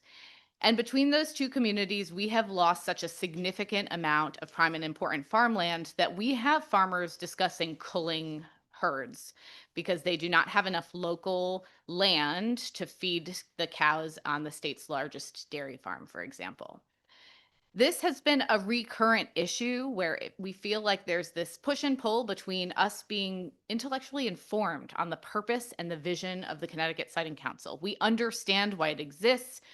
I understand the governor's veto to the previous version of this bill, but we have been stuck in negotiations for a long time. And while the negotiations continue to move forward to seek solutions for the Connecticut Siting Council, we have ongoing engagement where there is another several hundred acres of farmland before the Siting Council for consideration to be lost in that town that already cites 20% of the state's renewable portfolio. And we've made no progress in that stalemate.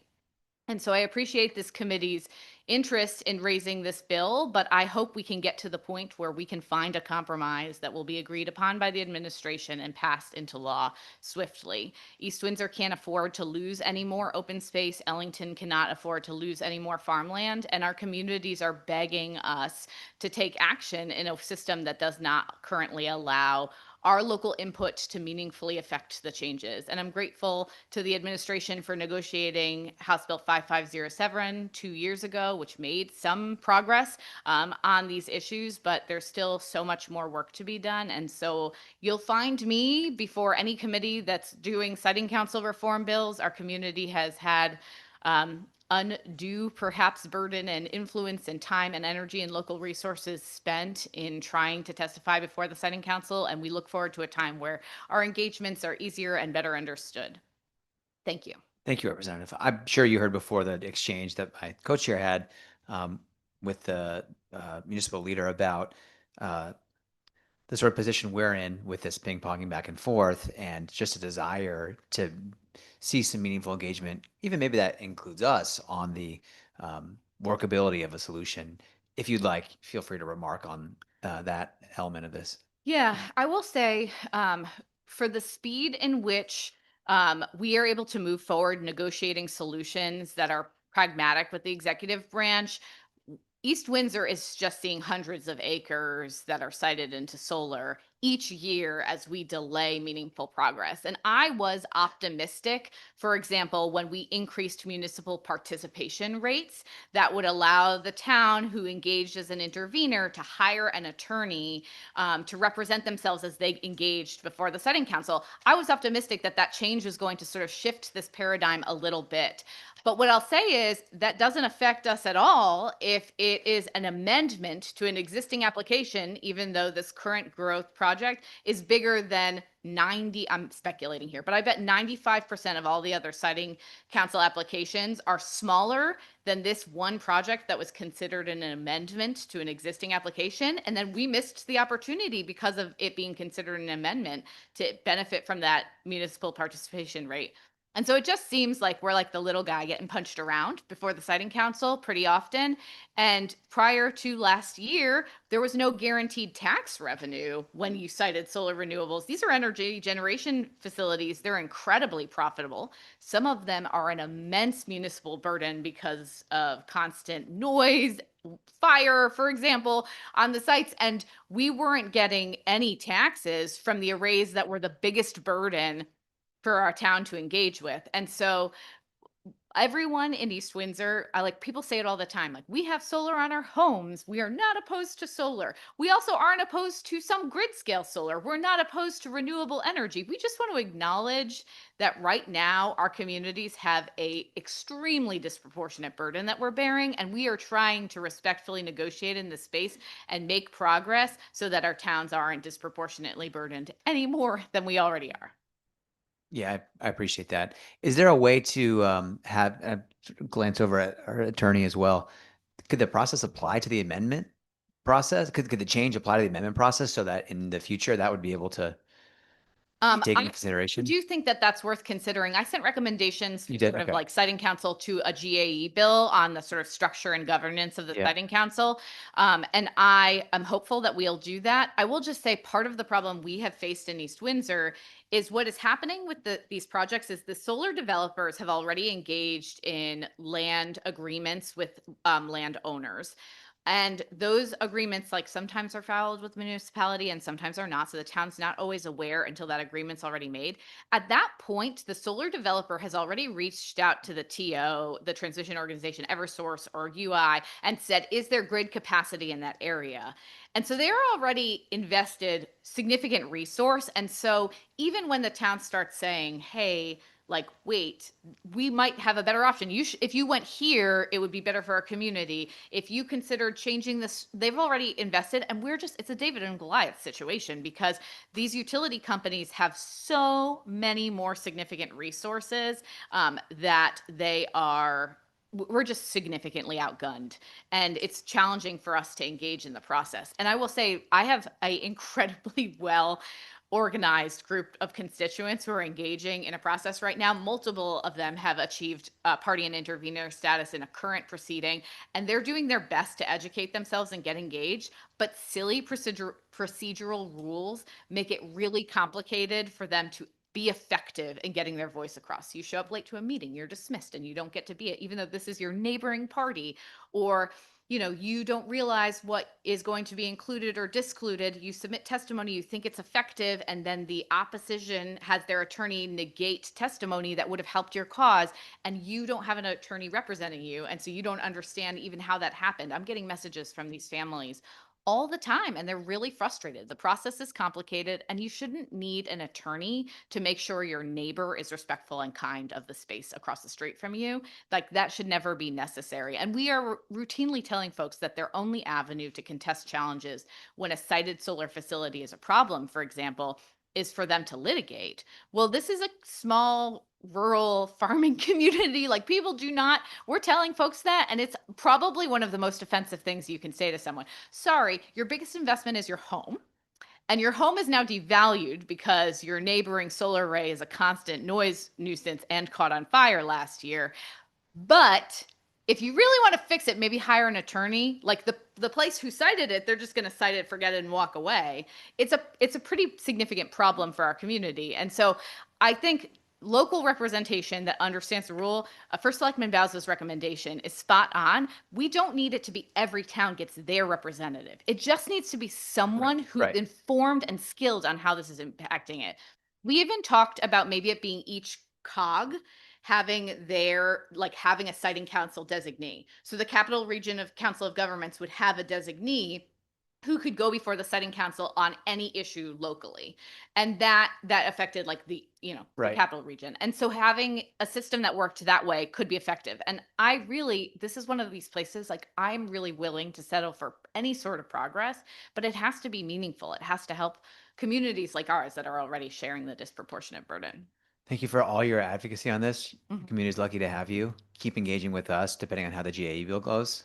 And as I wrap up, I'll just refer to you with my other favorite title, Dr. Foster, to thank you for your positive testimony on 149 and all your work on nutrition. We really appreciate that. And thanks for Thank what you you. shared.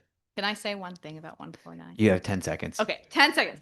All right, super fast. The Farmers Market Nutrition Program is the second most evidence-based program for promoting health and well-being in the state of Connecticut. WIC is the most effective nutrition intervention program we have, but the Farmers Market Nutrition Program significantly increases the amount of fruits and vegetables that low-income families consume, and that significantly predicts longer lifestyles and healthier lives for the people that we care about in our communities, and it's good for the ag economy, so go. Thank you, Jamie. Thanks, Doctor. Next up, we don't get applause too much in here. Let that settle. There we go. Next up, we're gonna, yeah. So she's saying it's good? Yes, she's saying it's good. Yes, we do Bill. Good Bill ought to pass. Next up, we're going to jump over to Nishka Desai, a student. Nishka, are you with us? Oh, hi. Welcome, Nishka. Thank you for being here. Yep. Have a seat. Push the little button. The light will turn red. And please introduce yourself and take it away. Thank you. My name is Nishka Desai, and I'm a high schooler from Fairfield Ludlow High School. And I'm really grateful to be here today to testify for HB 5155 and to miss a little bit of school, so it works out. So when I learned about this issue at first, I was extremely surprised that we had this gap in transparency. I mean, one of the first things we learn in school is that we need to cite our sources. We need to make sure that our claims are backed up by facts. And to have a pesticide database where it's so hard to search, it's practically unusable. I mean, how are people supposed to go and look and see who is misusing, who is overusing, and how do we make those changes if we have such a old and unmodern system, especially when we have the technology to do the right thing. So I think that it's extremely important that we support this bill and we modernize the monitoring of pesticide application to help our world in general.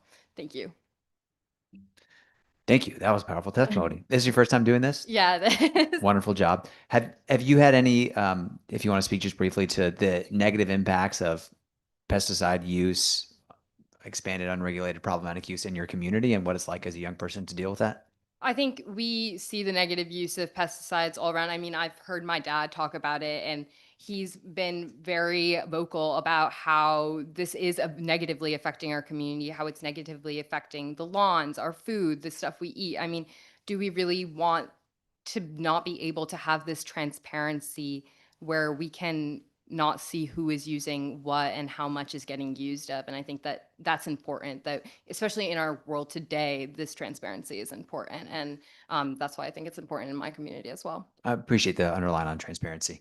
I can ask you questions till 2:30, so you don't have to go back to school. But I think my colleagues wouldn't like me very much. So thank you for being here. I hope you'll come back again sometime.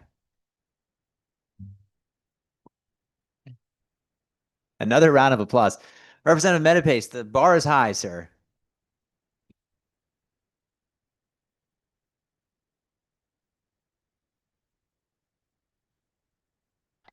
Good afternoon, everyone. Members of the Environment Committee. My name is Nick Metapace. I am proud to be here to support HB 5156 and acts concerning the Climate Change Superfund. The climate change is not theoretical in Connecticut, as we all know. Our towns are already paying the price from extreme rainfall or snowfall. Events are damaging roads And we're having a lot of coastal erosion to the right, and we also are seeing rising of stormwater and the need for upgrades to be able to deal with these issues. These impacts are no longer once in a 50-year storm. They are now happening much more frequently. As a resident of a shoreline town, I think we've spoken to many of my neighbors who can say that year after year, the flooding from these storms is getting worse, and it is going to, well, negatively affect the East Lyme economy. It's going to negatively affect the people who live there. And by failing to act, I believe we are simply burdening our taxpayers and our communities with a problem that we are not choosing to resolve. If we fail to pass this legislation, we are effectively placing an unfunded mandate on our municipalities. We are asking taxpayers in these towns to, or lots of people who are working families, seniors, to shoulder the financial burden rather than asking those who essentially are responsible for the damage. And that's why I'm really here to support 5156. The model is after long-standing environmental accountability laws, including the federal Superfund program. It applies to only the largest fossil fuel producers, where historic emissions substantially contribute to climate change. And the approach is evidence-based, and it's grounded in established legal practices of, well, responsibility for harm. Without this policy, the costs are not going to go away. They're simply going to shift them onto municipalities. And in my work with the town, I hear that, I think we all do, about that strain that they are feeling. And if we're doing nothing, we're telling them that that's not our responsibility, that it is not our, I guess I would say our ability, but it is certainly within our ability to solve it. So I believe a climate super fund ensures that those responsible for the problem help pay for the solution. It allows us to invest in resilient infrastructure, protect vulnerable communities, and reduce long-term costs to taxpayer. This to me is about fairness, and it's about fiscal responsibility. I also wanted to say that I also do support 5151, 51555, and 5157, and I do love the Farmers Market Nutrition Program as well. Your Thank you. applause Any line. questions? Thank you, Representative. Yeah. Seeing none, we're going to keep moving. All right, Thanks. Thank you. Next up on our list is Anya Chitnis.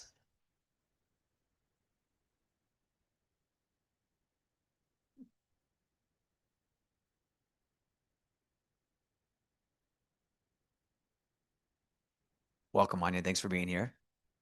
Whenever you're ready. I think it's already good. You can leave it. Yeah, the little red. Okay.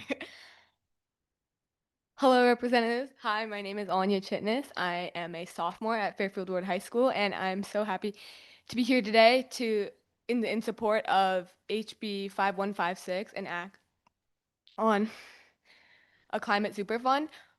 I believe as a high schooler that when my generation grows up, that we should be able to live in an environment that is safe and beautiful like the one that we have right now. And in order to do this, I think we do need to change the ways that we have currently.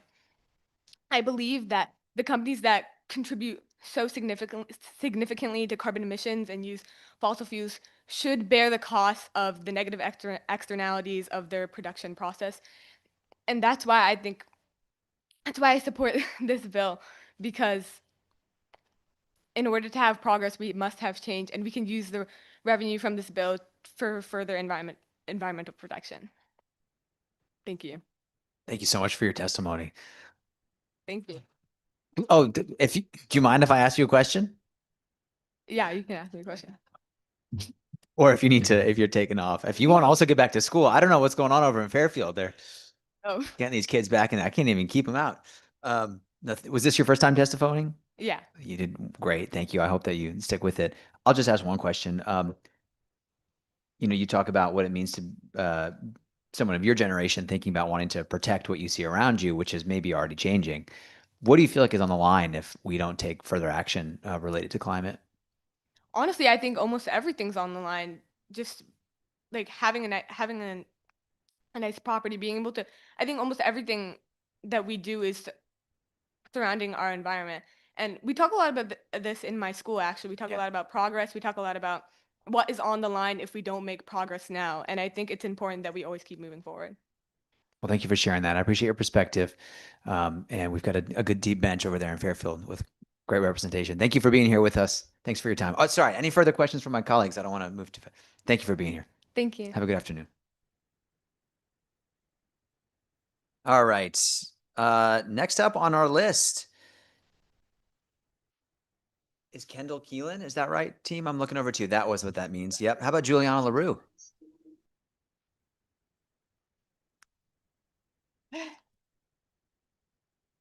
All right, thank you. On behalf of Sierra Club's 30,000 members and supporters across Connecticut, thank you to the chairs, ranking members, and members of the Environment Committee for the opportunity to testify in support of HB 5155, 5157, and then lastly, HB 5156, an act concerning a climate change superfund. My name is Juliana LaRue. I'm an organizer with the Sierra Club Connecticut, and I think we're here today for a long overdue conversation about the growing costs of climate change in our state and who should bear those costs. Just last week, the Trump administration and the EPA scrapped the 2009 endangerment finding, which concluded that climate change threatens humans' health and welfare. Weakening that finding severely limits the federal government's ability to regulate climate pollution, despite overwhelming scientific evidence that climate change is already harming communities through flooding, extreme heat, and severe storms. At the same time that federal protections are being rolled back, the costs here in Connecticut are rising. In August 2024, you heard that flooding in Oxford costed $300 million, a 1 in 1,000 year storm. Sea level rise is projected to reach between 1 and 8 feet by 2100, and it'll cost $5.3 billion by 2040 to fortify seawalls. Connecticut public schools have incurred approximately $35 million in new cooling costs to keep up with classrooms. In the fall of 2024, there were over 200 brush fires in October. One in Berlin, Connecticut, cost over between $1 and $5 million. Right now, these costs fall on taxpayers and small businesses, municipalities, and working families. The Climate Superfund says those who contributed most of the problem should contribute to the solution. It does not punish, it corrects. It does not burden families or businesses, it relieves them.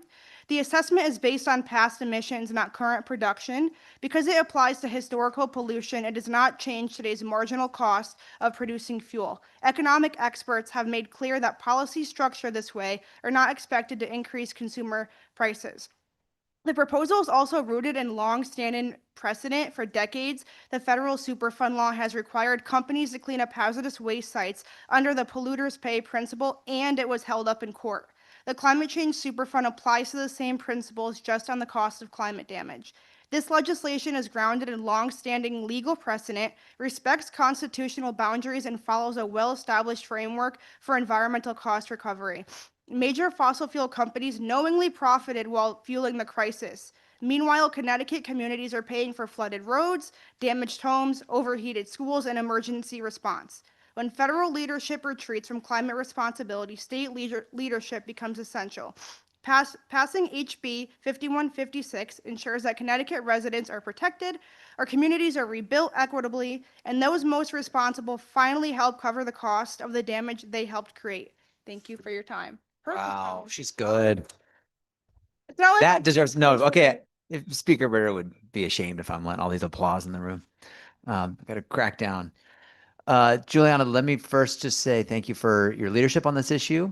I know you're not too much older than the high schooler young folks that we just heard from, and you're doing incredible work on this campaign. So I appreciate that. I just have two questions. First of all, I think you've referenced.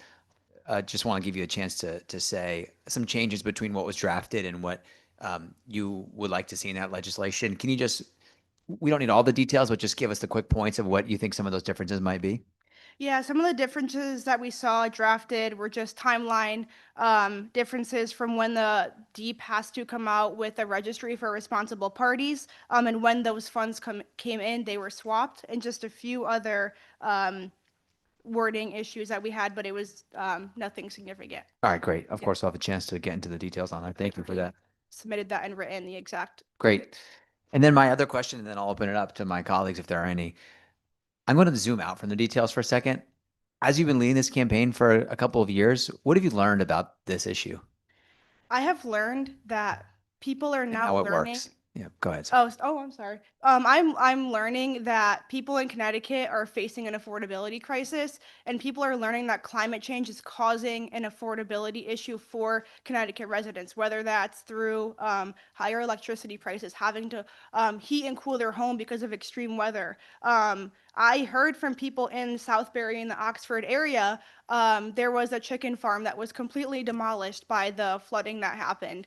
And thanks to the community help, she was able to rebuild, but she's still facing the lasting impacts. All of that is fueled by climate change. I'm also hearing from young people. I've never seen such a, a great group of young people show up to talk about climate than this, because they know that fossil fuel companies are raking in record profits while people are struggling to put food on their plate every day, struggling to turn on their lights. I don't think that it's fair, and people are saying that it's not fair that fossil fuel companies are raking in trillions of dollars while, you know, me being 25 years old, I don't know if I could afford rent next month, etc. And looking at affordability, I think that climate change is one of the top affordability issues, and we should be looking at the fiscal responsibility of who should be held paying, whether that's taxpayers through higher taxes at the municipal level, insurance premiums, etc. People are seeing the impacts of climate now, and if we don't do anything about this now, they're gonna continue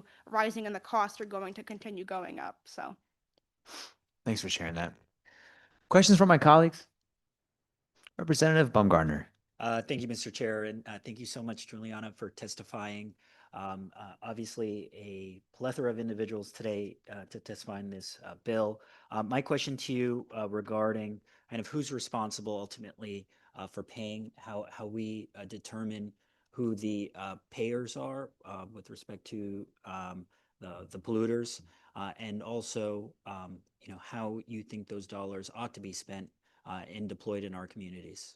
yeah, thank you for that. So the companies who would be held responsible are major global and national companies like Chevron, Conoco, Phillips, Exxon, Shell, etc.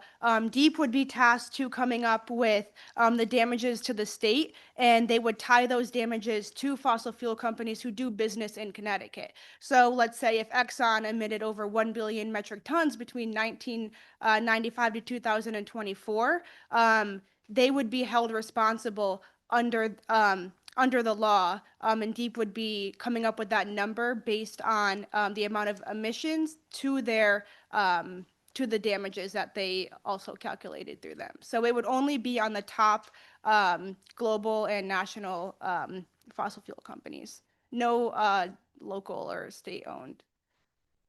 And you also explained how this isn't a, you know, this is really represents a one-time fee imposed on polluters.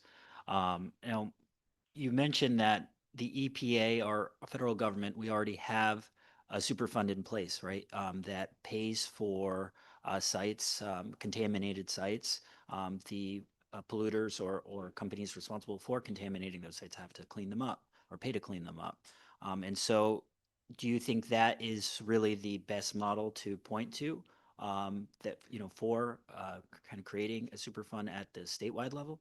Yeah, so the model is directly based off of the federal Superfund model that was passed in the 1980s. That was also litigated. So we know that these bills are going to be litigated by industry, and the Superfund bill has, obviously, as it's being implemented and has been implemented, has held up well in court. So that polluters pay principle is based on companies who, let's say, dumped sludge into the river or soil. They were responsible for cleaning that up and footing the bill for cleaning that up, instead of, you know, the state or the municipality paying for that. And the arguments came up during that time that, oh, costs are going to go down onto consumers based on this principle, and it didn't. And this law has been here since the 1980s. So I do think going off of that polluters pay principle is legally sound. And again, I can't speak on litigation, but yeah, I think with the way that the federal Superfund is laid out, I think that it's a good model to use moving forward.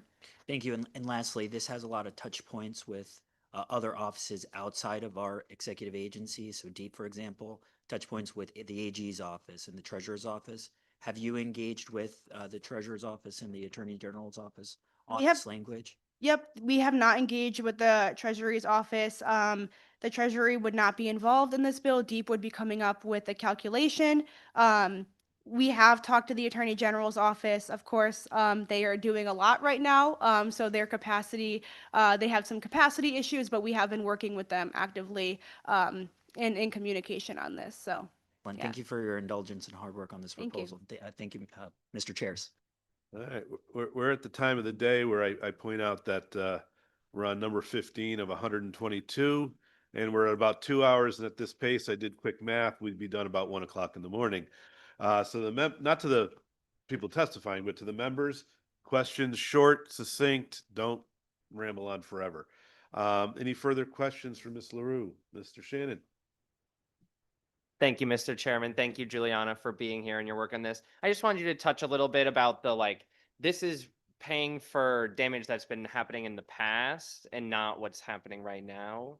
If you could add a little bit. Yeah, I'll try to be quick. Sorry, Senator Lopes. Yeah, if we're the way that the bill is modeled, we're looking at past damages to the state, which has come up in arguments in court, which should be held legally defensible. So we're looking at past damages from 1995 to 2024. So we're looking in the past and not the future. So we're not regulating emissions. We're not preempting the Clean Air Act. We're not trying to do any of that. We're just looking at the past and who should be paying for these past damages. And then to Representative Baumgartner, the money coming in would go towards fortifying against climate change. So building seawalls, going to farms to help with crop loss. I know the ag station said that it wasn't going to go towards farms, and in the bill it specifically lists out farming would be benefited from it. It would go towards energy efficiency measures for schools and public buildings as well. So there's a whole list in the bill, if you read it, of what projects the funds would go towards. So Thank you so much. Thank you, chairs. Thank you, Representative. Representative Marzano. Thank you very much, Mr. Chair. It's just also another quick question, Juliana. Thank you very much for being with us today. And you mentioned your support also on 5155.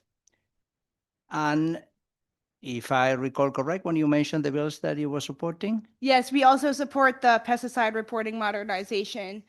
We believe that there should be transparency in what pesticides are being used in the state, and we believe that DEEP should be transparent and making it easily accessible for people and legislators to see. That we saw last session that legislators kept asking for what are the numbers on the pesticide use in the state, and so I think this bill will help with researchers, legislators to help craft legislation and regulatories moving forward. DEEP earlier on in their testimony said that most of the information, if not all, is already public information. I have not gone online to see that, but I believe a lot of their information is by paper and it's not easily accessible for the public to see, from what I understand. Thank you, Juliana. Thanks, Representative. Representative Mashinsky. I wanted to thank you for mentioning the farmers. I know we have two farms in Wallingford that never had their crop wiped out by a hailstorm before. A couple of years ago, we got an unusual hailstorm, which is climate change attributed, and it just wiped out their whole crop for the whole year. And there was no loan program for them. So we had to, at the legislature, we had to set up a new loan program for people like that. One of them was a winery and the other one was a vegetable farmer. But anyway, that's another whole category that's now has these big bills to pay. And somebody's got to put up the money for this. So I'm glad you are working on the bill, and remember that the farmers are also involved here too, because they're taking big losses due to climate change. Absolutely. Thank you. Thank you, Representative. Seeing no further, Juliana, thank you to you and your team. We appreciate you all. Speaking of which, I see the next four are all Sierra clubs. You guys want to come up together? Different point of view. Different points of view. Yes, Okay. sir. Please. Good afternoon, Senator. My name is Stephen Lewis, and I'm a volunteer with Sierra Club Connecticut. And I just wanted to speak in support of the Climate Superfund bill today. And I wanted to highlight a specific area that probably isn't going to come up too much in the testimony today, which is that there's going to be a big shortfall in FEMA funding for federal emergencies, federal disasters. The Trump administration announced back early last year and then in June that they wanted to shift the cost of major disasters to states, and they wanted to get out of the business of being responsible for a lot of those disasters. And so the bottom line of that is that, when you look at the trend and the trajectory of, severe billion-dollar storms that have been occurring in New England over the last years, 25 years or more, we're talking about, between 10 and $20 billion worth of billion-dollar storms, and that doesn't even count the storms that are less expensive right now. And the projected trend and trajectory for those storms is that we could see by 2050, 15 storms a year in the New England region that are of that magnitude, which is shocking, given, over the years that they've only been 3 or 4. So the first point is, and I've got a lot of detail in my testimony you can read later, that, if the traditional 75% share from the federal government for a federal disaster declaration isn't going to come into Connecticut, and municipalities and the state are going to be responsible for a lot of that burden, that's a big problem. The second thing to think about is the fact that the resiliency funds, the BRIC program that is a part of what FEMA was trying to use to help states and municipalities do some of their own work to prepare for these storms, that that funding was cut as well and isn't coming through. So, as we think about the importance of a climate super fund to make up the difference and to relieve the burden, the affordability burden for all of our taxpayers, businesses, and everything else, that we would like to see the climate super fund make up for that shortfall from the federal government. I'll take any questions. Thank you. Thank you. Any questions? Thank you. All right, thank you. Eunice Mahler, I think I see you online. Please proceed. Yes, can you hear me? Yes. Good. Thank you for this opportunity to speak about 5156.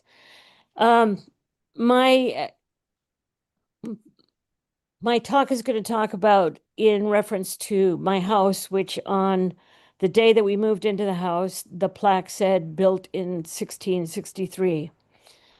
This winter's utility bills are going to be high for us, as for everybody in Connecticut.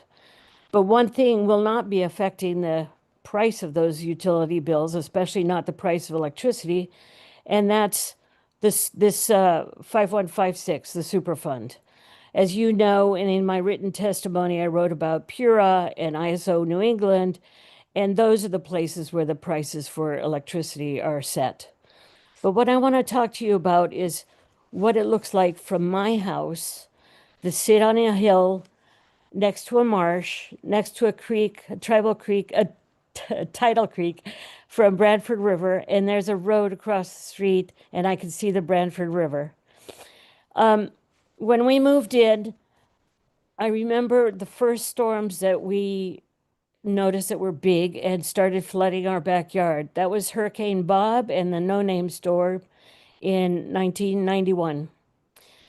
The parts of our backyard were very small that got flooded. But since then, many of the trees that were in our backyard have died because the floods keep on rising. Hurricane Sandy in 2012, the water completely covered with feet of water our backyard. We had to move our cars up to neighbors' driveways and neighbors' hills to keep them safe from getting flooded. My teenage son and his friends built a dike in front of our garage, and a neighbor brought a sump pump over, and as luck would have it, the tide and the wind turned, and our garage did not have very much water go into it. The GIS came by the next day, and I showed them where the water had flooded over our road in front of our house, and they measured 8.5 feet above mean high tide. We all know 12 foot is what FEMA counts as floodplain, but these floods are getting bigger and bigger. The tides are getting bigger, the winds are getting stronger. That was the year, 2012, after Hurricane Sandy, that I started realizing that the road between our marsh and our house and the Branford River is actually a dike. Ms. Mahler, your time is up. If you could summarize. Okay. would ask everyone to vote for 5156, and I'd be glad to take any questions. Certainly. Any questions? I don't see any questions online or here, but thank you very much for your testimony. Next up, Michael Burson. Nope, I see you online. Please proceed. Hello. Hello. Okay, good afternoon. It's a real pleasure to speak in front of this committee. My name is Michael Burson. I come from Westport, Connecticut, and I'm here to add my voice testifying in favor of the HB 5156 Connecticut Climate Change Superfund.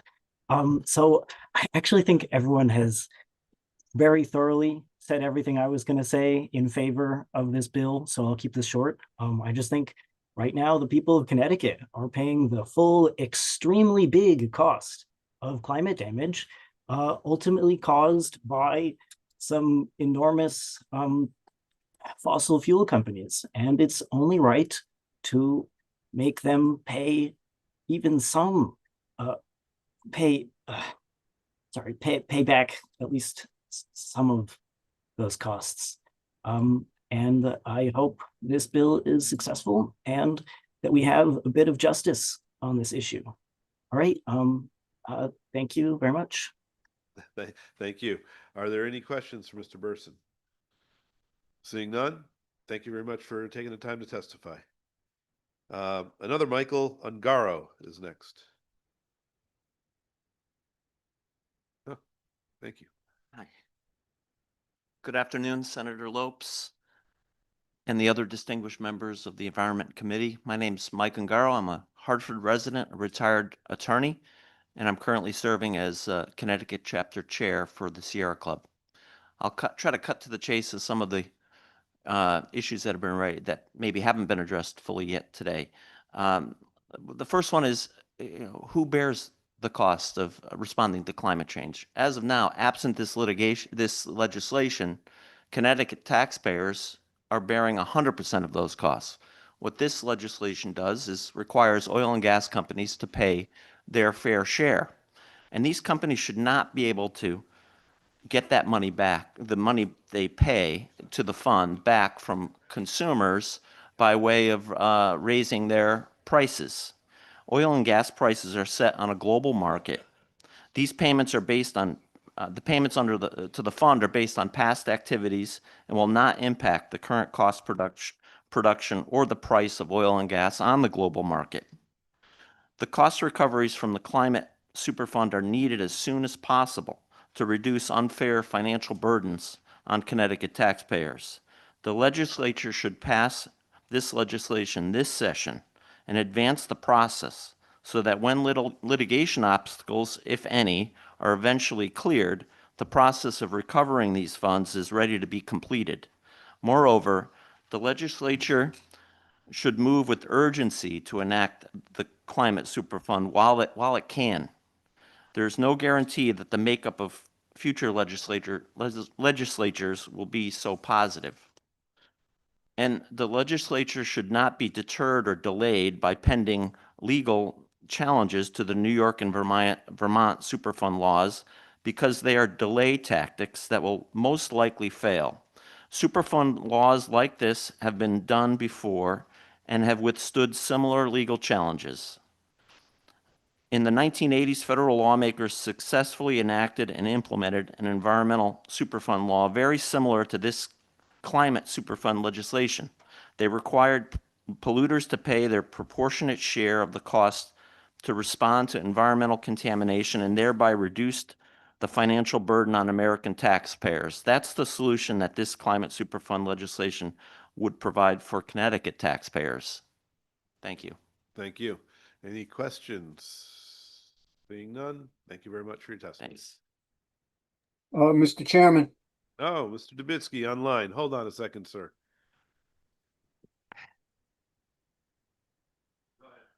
Sorry, go ahead.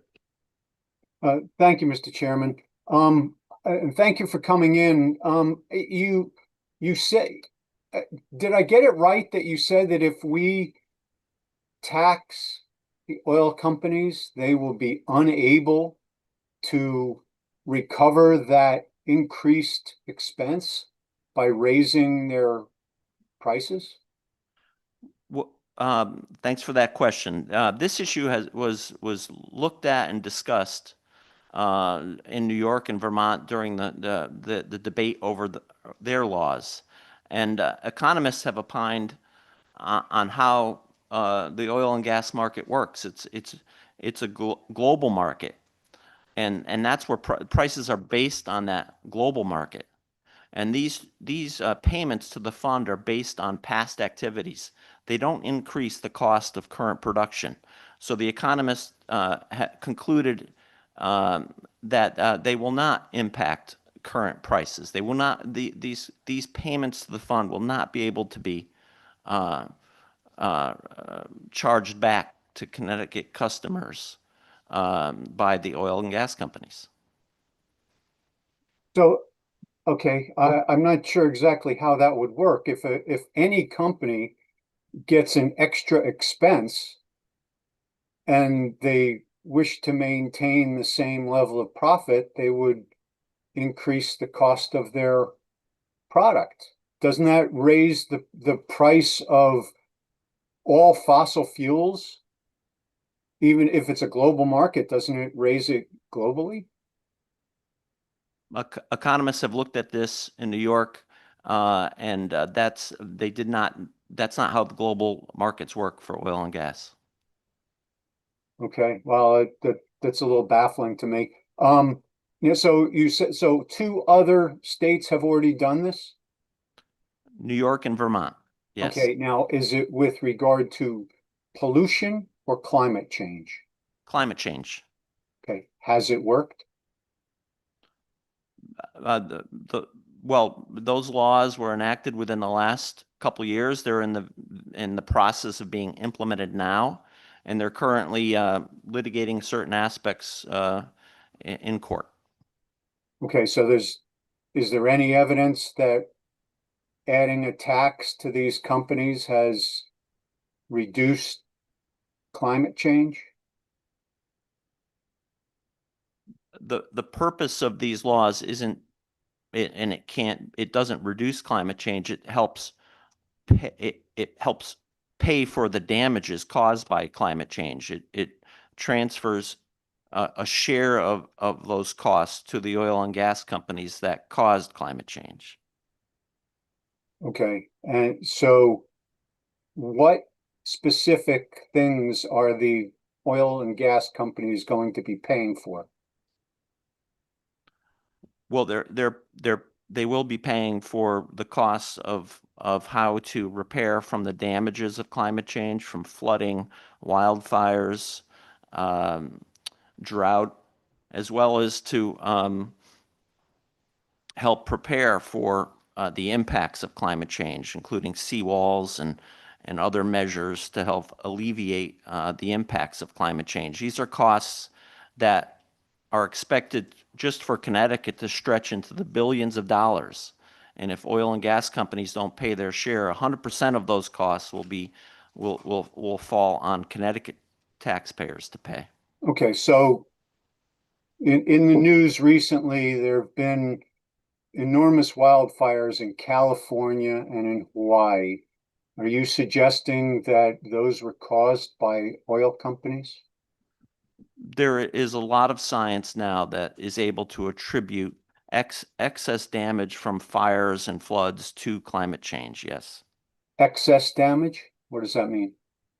Well, we have more fires and bigger fires and more flooding because of climate change than we used to have. Okay, and any given oil company is responsible for that, in your view? That's what the science has definitively shown as well, that releases of carbon into the atmosphere from oil and gas produced by these oil companies is the cause of the increased climate. Okay, and what science are you relying on for that statement? It's the consensus of science around the world. Okay, is there anything specific? Or is it just general what people kind of feel? I can't do a cite to a specific report. right now. Okay, thank you. Sure. Thank you, Mr. Chairman. Any further questions? Seeing none, thank you very much for your testimony. Thanks. Lawrence Sherman. Okay. Shannon Chatfield.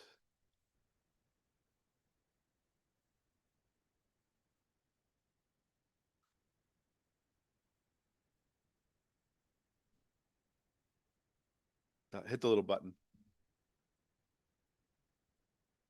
So, yep, here we go. Good afternoon, chairs, co-chairs, and members of the Environmental Committee. I am testifying today concerning the SB 146. My name is Shannon Chatfield, and I'm a livestock farmer in Barkhamsted, Connecticut, in Litchfield County. My husband and I operate a Greener World certified farm, including animal welfare approved certification, raising sheep, pigs, poultry, and cattle on pasture. We're legally and ethically responsible for the welfare of animals in our care every single day. I want to start by saying this clearly. Farmers are not asking for a killing spree on bears. We're asking for the ability to protect animals that are being actively attacked. When a bear is mauling livestock, it's not a hypothetical debate about coexistence. That is an immediate animal welfare emergency. Being expected to stand by while animals we are responsible for are actively being attacked and mauled is not humane. It is not responsible animal husbandry either. Most farmers, myself included, already invest heavily in prevention. We use electric fencing, we manage attractants, we rotate pastures, and some farms use guardian animals. These systems cost thousands of dollars and require constant labor and monitoring, but deterrents are not guaranteed. Electric fencing is a tool, not a force field. Once a bear learns that livestock are a food source, the risk escalates quickly. Additionally, in many rural areas, wildlife becomes habituated to human food sources when residents intentionally or unintentionally feed them. This leads to increasingly bold behavior around homes and farms, and the direct consequences of that habituation fall on livestock and the farmers responsible for their care. This issue is not theoretical for small farms, it's an economic survival. A single breeding ewe on my farm represents roughly $5,000 a year in value when you account for genetics, veterinary care, lamb crops, and long-term production. A pig represents around $3,000 in investment in return. These losses are irreplaceable and devastating. Coexistence cannot mean unlimited financial loss and repeated predation while farmers are told to simply accept it. That is not sustainable, and it's not humane for the animals being attacked.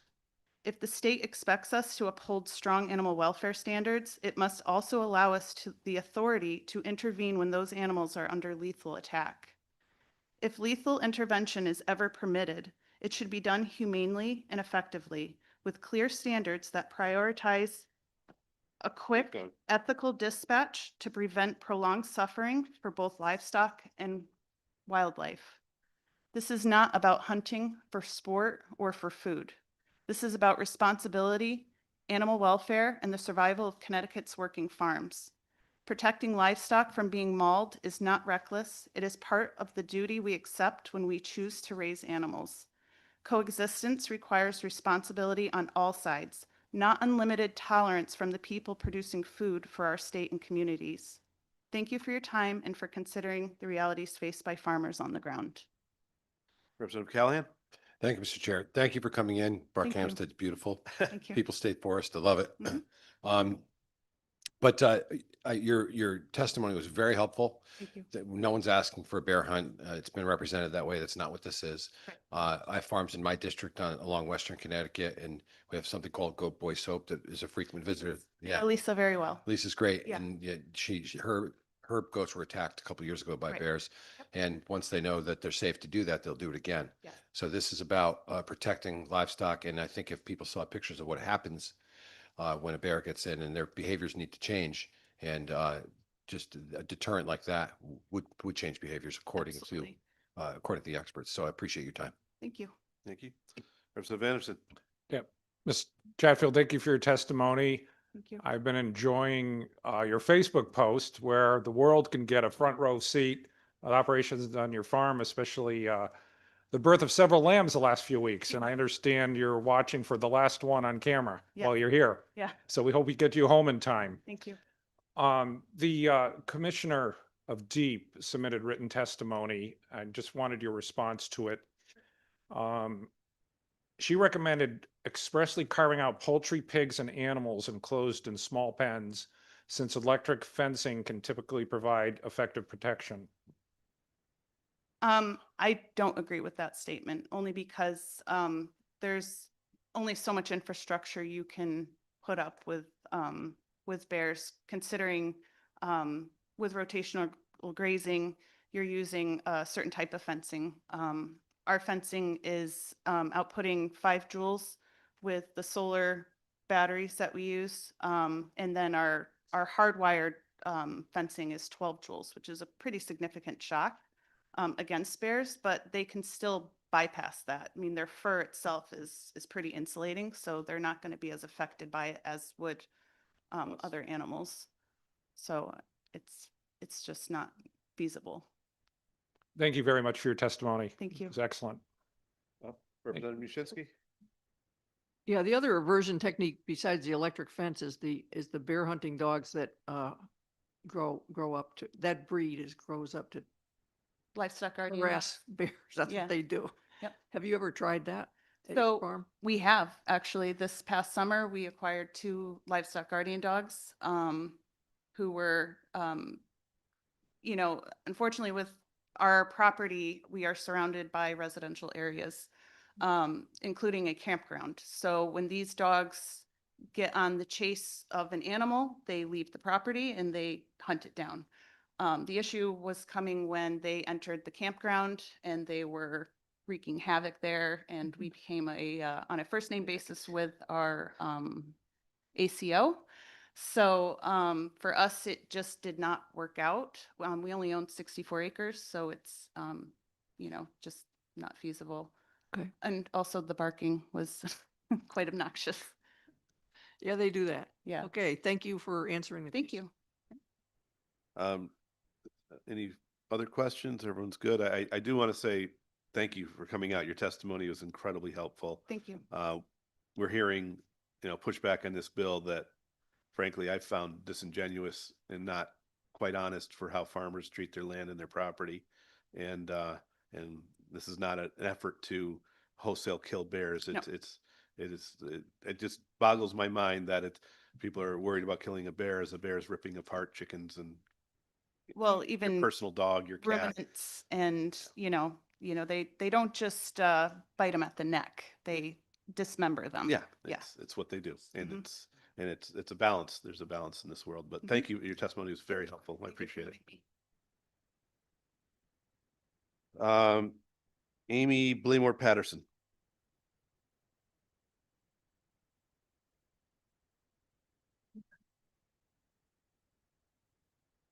Thank you, Senator Lopes and members of the Environment Committee. For the record, I'm Amy Blaymore Patterson. I'm the Executive Director of the Connecticut Land Conservation Council, which is the umbrella for the state's 117 or so land trusts. I also have the honor of serving as the chair of the state's Natural Heritage, Open Space, and Watershed Land Acquisition Review Board, which has been set up by statute to advise DEEP on their land conservation programs.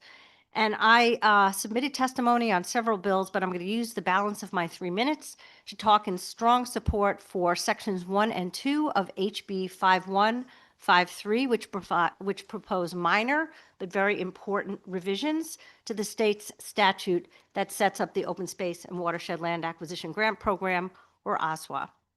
OSWA, for those of you that might need a little refresher, is the state's matching grants program for land trusts, water companies, and municipalities to help them acquire land for conservation. And it also includes the Urban Green and Community Garden Program, which helps municipalities and nonprofits in those municipalities that have been designated as targeted, distressed, and environmental justice to provide funding for urban green and community garden projects and the like. For the past several years, working with the Review Board, DEEP, and the Attorney General's Office, a number of changes have been made to the statute, the OSWA statute, that have resulted in increased efficiency in the program, in the application process, as well as an expansion in the eligibility for those programs. I've outlined several of those in my written testimony. These changes are working. There has been a staggering, stunning, wonderful increase in demand for the Urban Green and Community Garden program directly as a result of these changes that the Connecticut General Assembly, thanks to all of you, have approved. There's one statistic that I'm not sure I made a connection with in my testimony, but it occurred to me yesterday when I was reviewing some information, and that is for the Urban Green and Community Garden program, since 2007, that program has invested about $3.4 million across the state. Just in 2025 alone, about that amount of money was requested by a record number of applicants. So the program's working, these changes are working, and I wanted to state for the record our strong support for sections 1 and 2 of the bill. So thank you. So you're saying we're doing a good job? You're doing a great job. Good. Any questions, concerns? I think we're good. Thank you very much. Thank you. Robert France.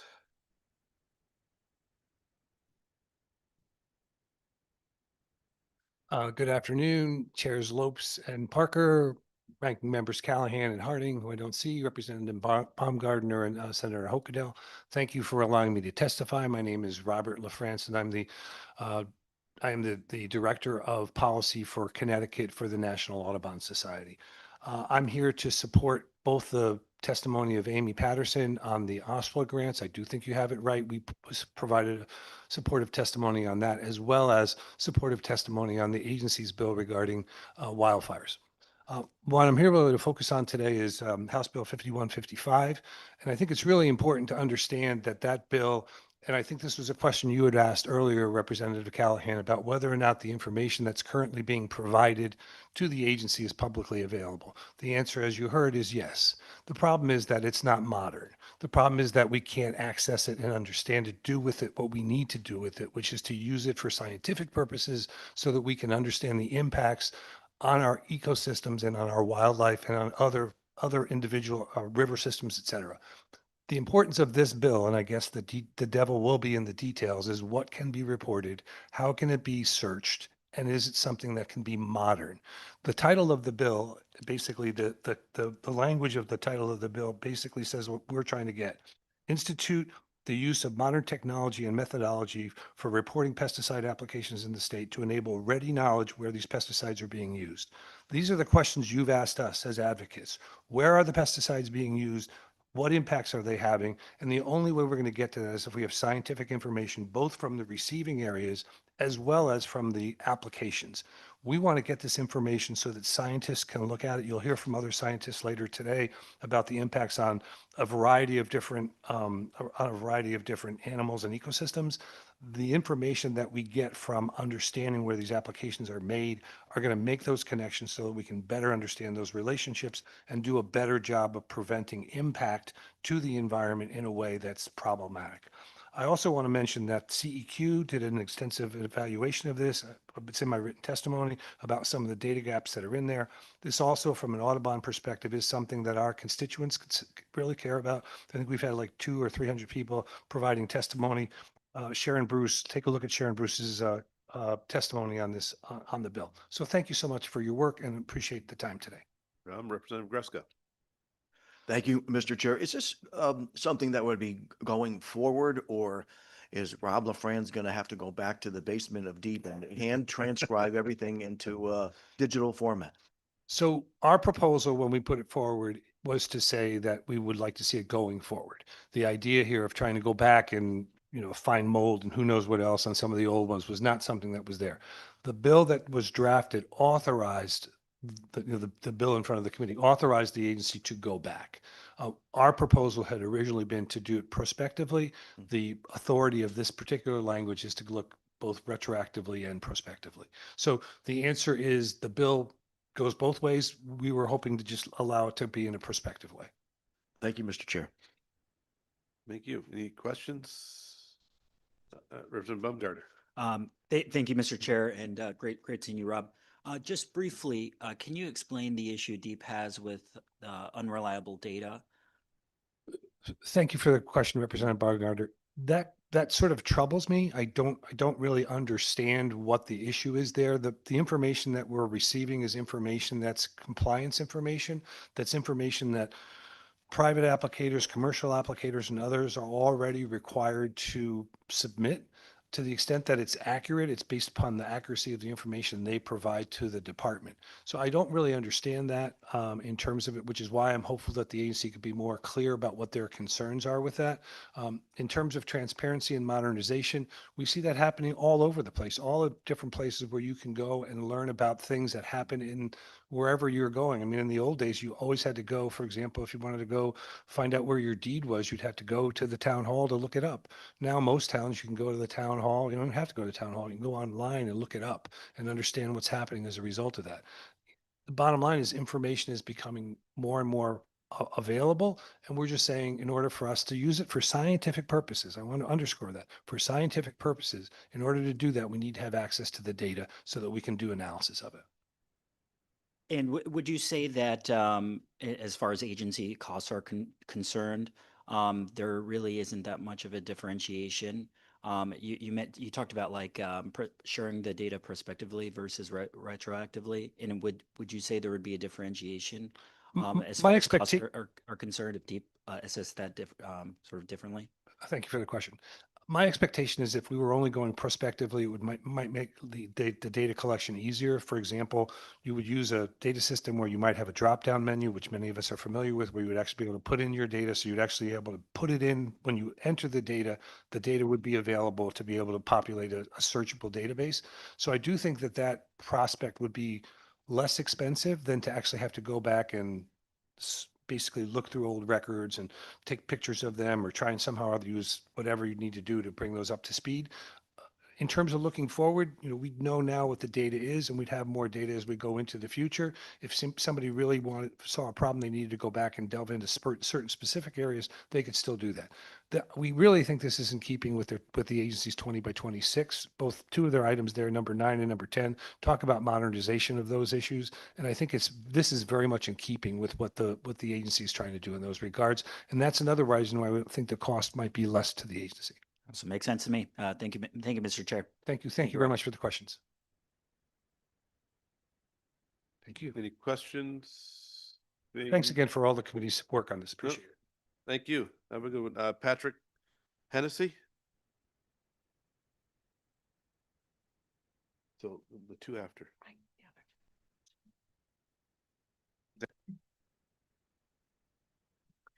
Thank you, Senator Lopes, and distinguished members of the Environment Committee, including MJ, our representative in Milford.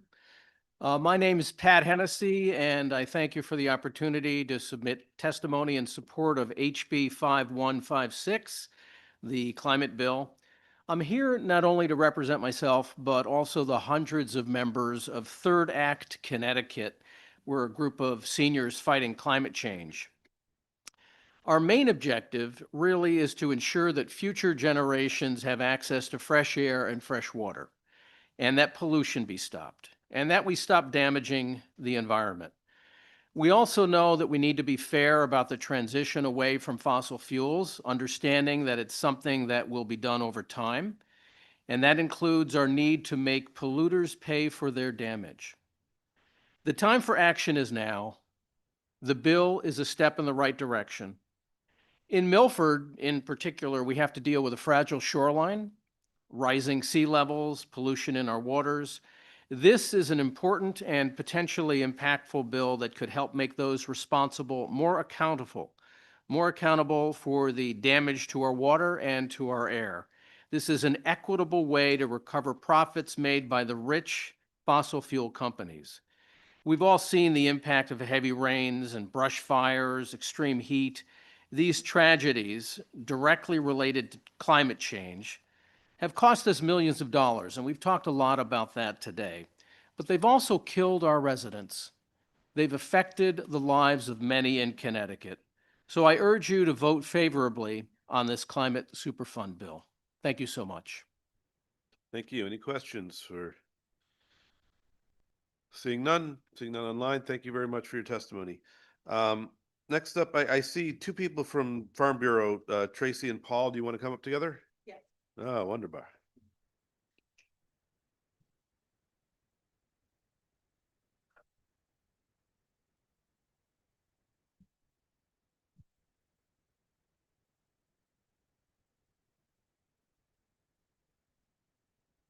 Oh, good morning, Senator Lopes.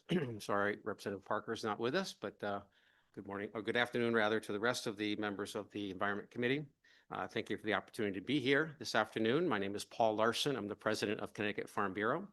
And with me, my executive director, Tracy McDougall. I'll be speaking on one of the bills that we're concerned with, and I'll turn the mic over to her as well. The first one is House Bill 5155, titled the Pesticide Reporting Modernization. There are several reasons why our membership at Connecticut Farm Bureau asked me to speak in opposition to this proposal. First, the information being requested from pesticide applicators is already available through the required annual reports that are submitted to the DEP. Of primary concern to the proponents, in my understanding, is the restricted use category of pesticides, and that's exactly the type of pesticides that our licensed applicators in the state are required to report annually already. My second concern is the fact that this proposed database will have farm and applicator-specific information available to the general public. We already have instances here in Connecticut where activists have targeted protests and disruption of operations due to the use of certain pesticides at farming operations. Farmers should not have to tolerate these types of activities when they are using a registered crop protection product in a lawful manner. Our farmers are as concerned as anyone for a healthy environment and stewarding the land that they cultivate. They live, work, and breathe in the lands that they tend. This unnecessary new regulation not only brings about greater expense for our taxpayers, but will simply hinder their ability to provide healthy local food to everyone in our state. I'd like to turn the mic over to Tracy, and then we'll be happy to take any questions. Hi there. I'm here to speak on Senate Bill 146, or the Bear Bill. We are in support of this bill, which allows farmers the same ability as other Connecticut residents to protect their family and animals from bear attacks. As you all know, the bear population in the state has significantly increased, and we're seeing a lot of attacks on livestock, hives, and crops. The current regulations through DEEP there we go. We're in support of it, and this would help a lot of farmers, and we feel like it's tailored to help farmers without providing, creating other risks. And this is not a crazy bear hunt. And agriculture is an important part of our economy and our food system, and a farmer should not be forced to stand by while their livestock is being mauled or killed. So we hope you will support this common sense bill. Thank you. Thank you.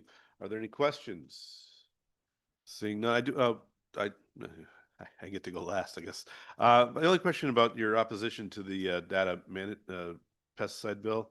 I mean, we can work on like how the data is collected or protecting people. No one should be harassed going forward. But I can't see opposition to data collection and modernization.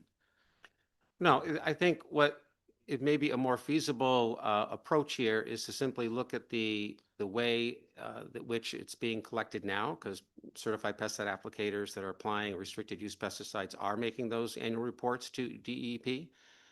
So maybe it's on their end that those reports could be, cataloged in a I actually different think way. that's what the legislation's trying to do. But what we're concerned with is the accessibility, the readily accessible aspect of that information to the general public. Now, we realize that a lot of that can be obtained now through FOI. I think this will just make it that much more likely that we would see additional instances that have happened, like what have happened in the past, that really are detrimental to. I mean, I can see you not wanting to happen, and I agree. But at the same time, I don't see opposition to data collection and modernization. You can work on the process to make sure it's done in a safe way to protect people, but I just don't see the opposition to the bill. But We could talk further later. Sure. Any questions? Seeing none. No, no questions.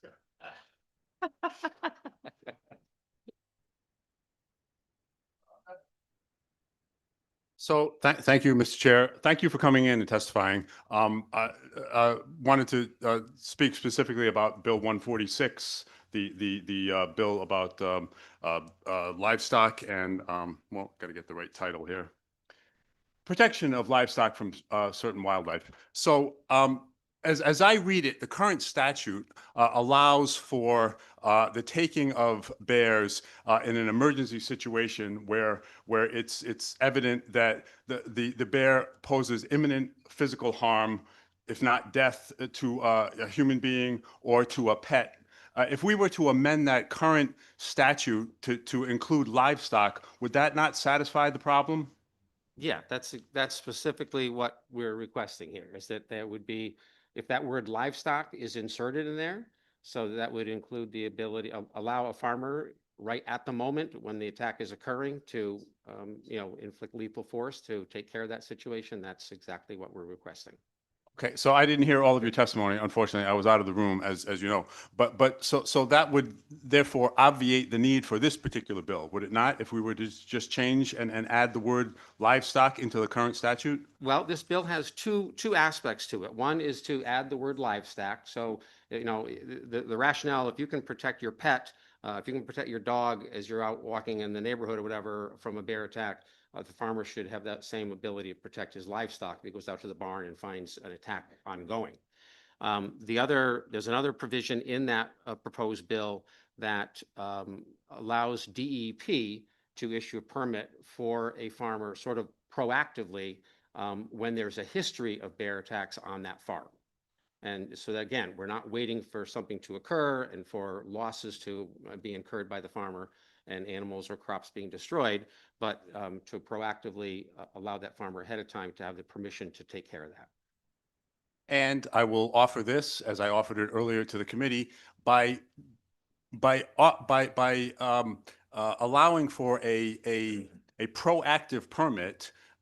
Would you not agree that we are therefore saying that it's okay to hunt a bear because there is no evidence that that particular bear is the one that caused the problem 9 months ago?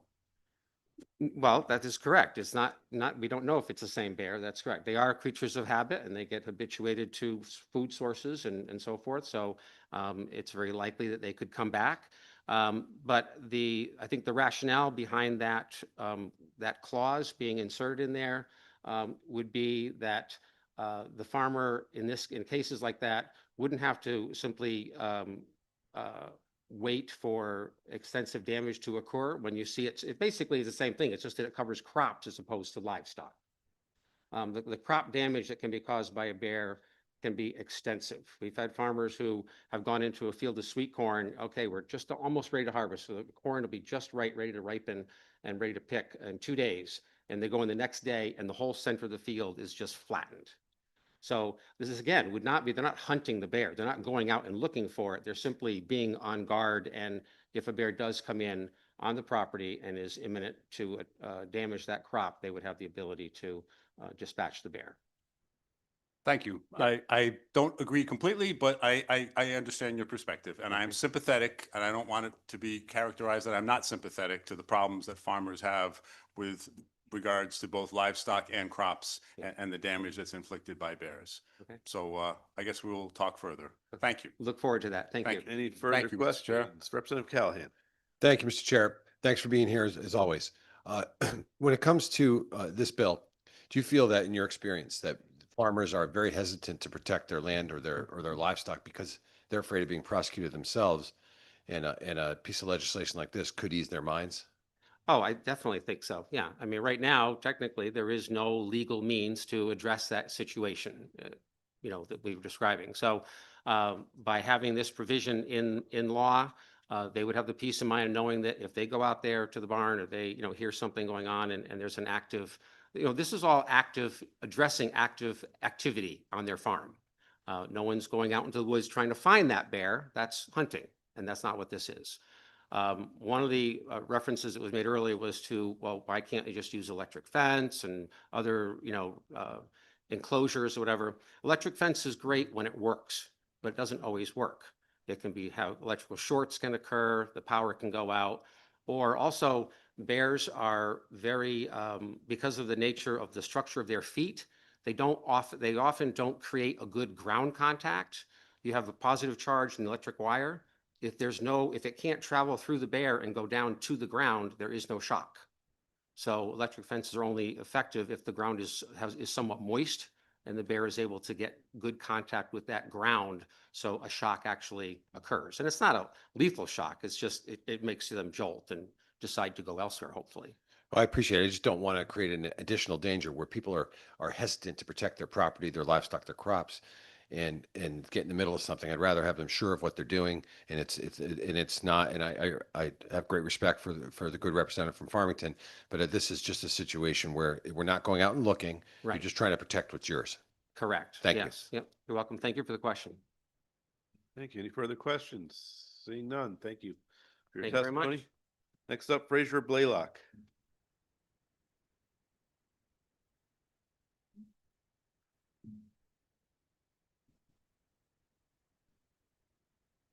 $27, 122. Yeah. Nope. No Fraser? Luis Washer.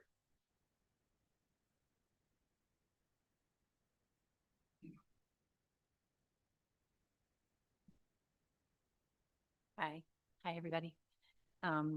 Thank you for, I'm Louise Washer. Thank you for giving me the chance to testify today. I'd like to testify on behalf of the Norwalk River Watershed Association in support of the Climate Superfund bill, but I'm going to talk today about our support of 5155. Our group has been concerned about the levels of pesticides in the Norwalk River for years, as you guys have heard me say. The most problematic are the neonicotinoids, but testing by the U.S. Geological Survey shows that approximately 30 pesticides are in our river every year. In discussions over the last few years here about the environmental and human health harms linked to neonicotinoids, we heard legislators ask for data on actual neonic use in Connecticut. And though data from neighboring states is available, we don't have any in Connecticut. Pesticide sellers and applicators are required to collect and submit information about what they're using, and they do, but that information is uploaded as an image of a written form. The information is not searchable by chemical name. No summaries can be created by DEEP or researchers. There's no easy way for researchers, the public, or their representatives to access the information on the thousands of pages that are uploaded each year. Last year, the Council on Environmental Quality published a report identifying major deficiencies in the way Connecticut collects and reports pesticide use data. This bill addresses some of those deficiencies, and it does so without asking for more information from farmers than they already submit. The only difference for farmers would be that they just type in the same information into a modern, hopefully user-friendly database. Some farmers have expressed concern that a searchable database would make them vulnerable to being targeted for using pesticides.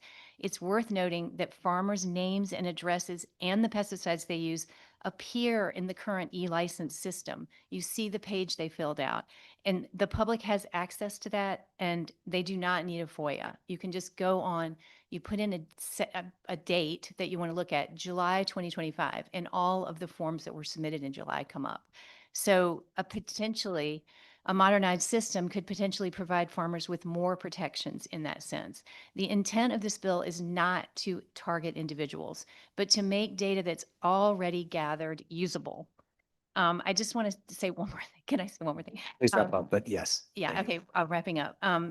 Under the current law, most farmers report more information than commercial applicators, including location of pesticide use.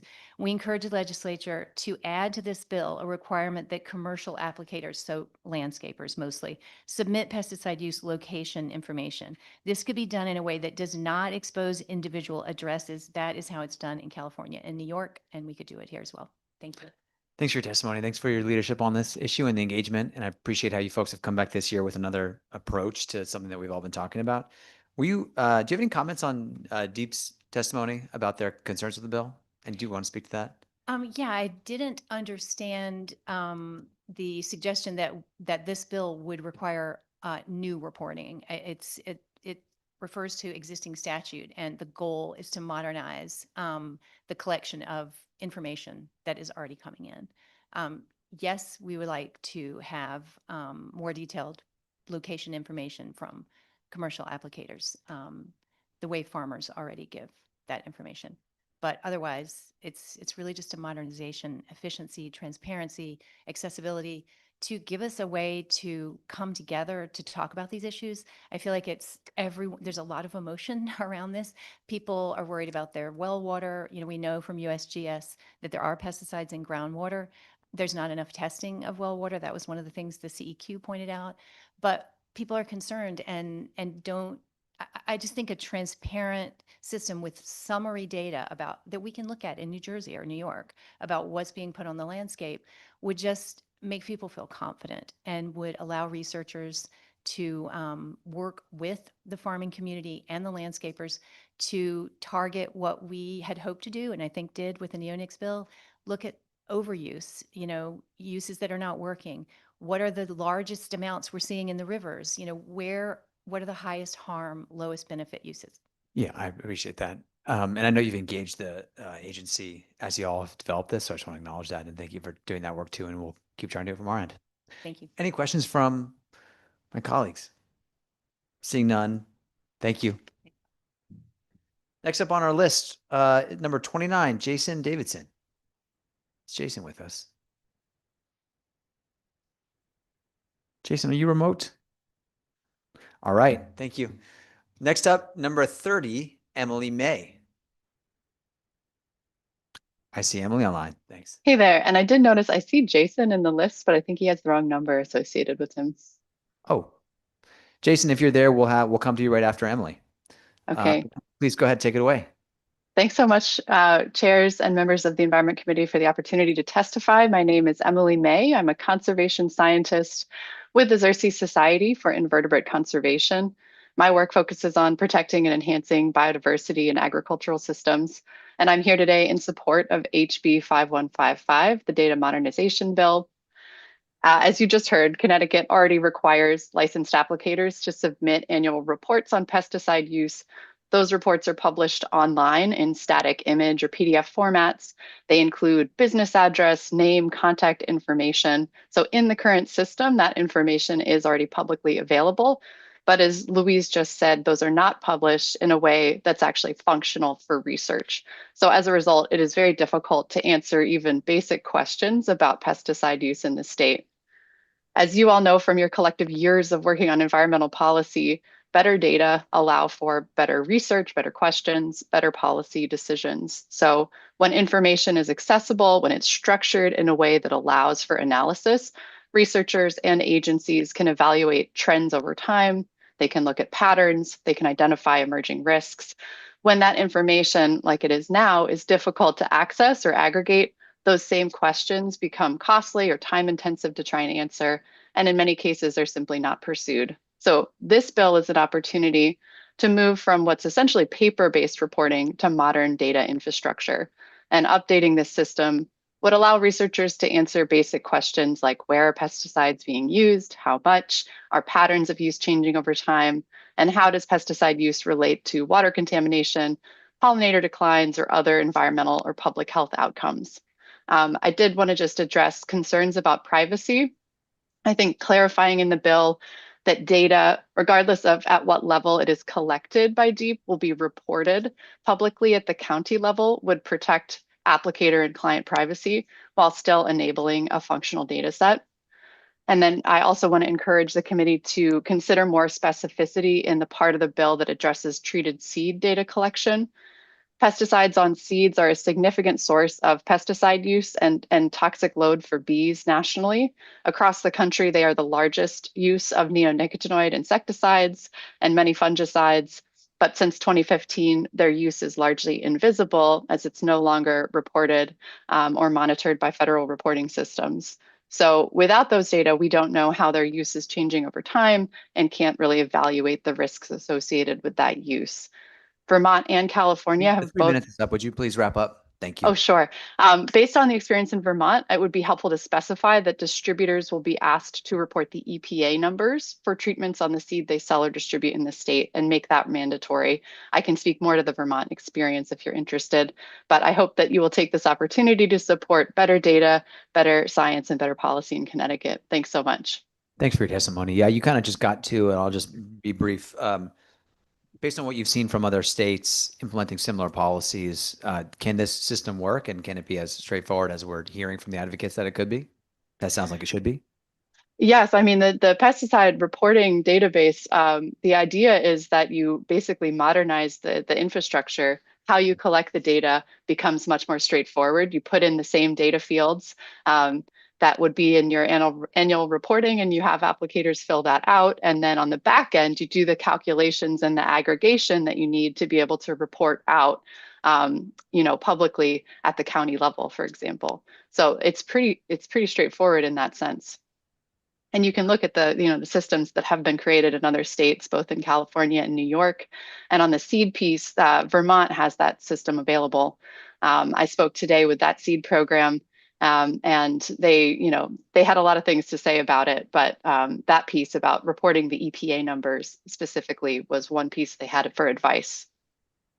Well, thank you for doing that work and helping bring that perspective to Connecticut. Are there any questions from the committee? Seeing none, Emily, thank you for your time, for being here, and we'll look forward to keeping in touch. Thank you so much. Jason, are you available now? Thank you. I am. Thank you very much. Take it away, sir. Chairman Lopes, Chairman Parker, members of the committee, thanks so much for having me. I'm Jason Davidson with Friends of the Earth, testifying in support of HB 5155. Rob, Luis, Emily have all done a great job of covering the importance of modernizing data collection, so I'm just going to add a little bit to what Emily talked about with treated seeds. So as Emily mentioned, EPA does not regulate treated seeds as pesticides. That is a loophole within EPA. And as you all know, state regulation of pesticides closely follows EPA and federal processes. So if EPA says something isn't a pesticide, most states go along with that, except for in the case of neonic-treated seeds, for instance, California, Vermont, and New York. So neonics are a really good example naturally for talking about tracking treated seeds because they are the most widely used insecticide in the world, in large part, almost entirely because of their use as treated seeds. And Connecticut has done a good job regulating neonics by banning them on turf last year, banning them for consumer use a decade ago. And, part of the impetus for those bans or detections, as Luis talked about, of neonics in Connecticut waterways that exceeded benchmarks for aquatic life. And if the state were to continue tracking pesticide use in its current form, it would be impossible to draw connections between future neonic levels in waterways, since the largest agricultural use would remain untracked, right? So we've banned neonics in these different uses, and if we saw levels in certain waterways not changing, we could certainly infer where that was coming from, but we wouldn't know based on current data collection. And so, as I mentioned, New York, Vermont, and California have all begun or plan to begin tracking neonic treated seeds in particular, recognizing that it serves the same public good as tracking any other pesticide application. And so for those reasons and all of the ones mentioned by my colleagues, we urge a favorable report for HB 5155. Thank you. Thanks so much, Jason. Well timed. Are there any questions or comments from the committee? Seeing none, thanks for joining us. I know this topic has had a lot of conversation, so I know people have been asking questions along the way. I'd appreciate everyone building on top of that. So thanks for being here, Jason. Next up, number 31 on our list, Betsy Gara from COST. Hi, thank you. Senator Lopes, Representative Parker, Representative Callahan, and other members of the committee. My name is Betsy Gara. I'm the Executive Director of the Connecticut Council of Small Towns. I'd like to comment on a few bills before the committee. First of all, one of the biggest issues that towns are facing is the solid waste management crisis. Given the closure of the Materials Innovations and Recycling Authority and the limited capacity of the state's remaining waste to energy facilities, towns are really struggling to address increased tipping phase, manage solid waste in an environmentally sound manner. So according to the CEQ report in 2024, more than 850,000 tons were transported out of state for disposal. Again, those costs are going up. I know some of our towns have indicated that they're concerned that those receiving states may end up imposing surcharges or taxes and further increasing costs. So COST is urging lawmakers to support a statewide approach that includes certain components. For example, incentives and expedited permit approvals to support the development of innovative waste technology, such as gasification plants. Certainly, DEEP has taken some important steps to expedite permit processing, and we believe that House Bill 5154 builds on this, but it is our understanding that the process for obtaining permits for new waste technologies has been lagging. And so we do hope that that becomes a priority. In addition, we support efforts to expand the capacity of the state's remaining waste to energy facilities. We appreciate that House Bill 5154 ensures that the permits for existing facilities will be renewed in a timely manner, but certainly we need to do more to expand capacity at those facilities.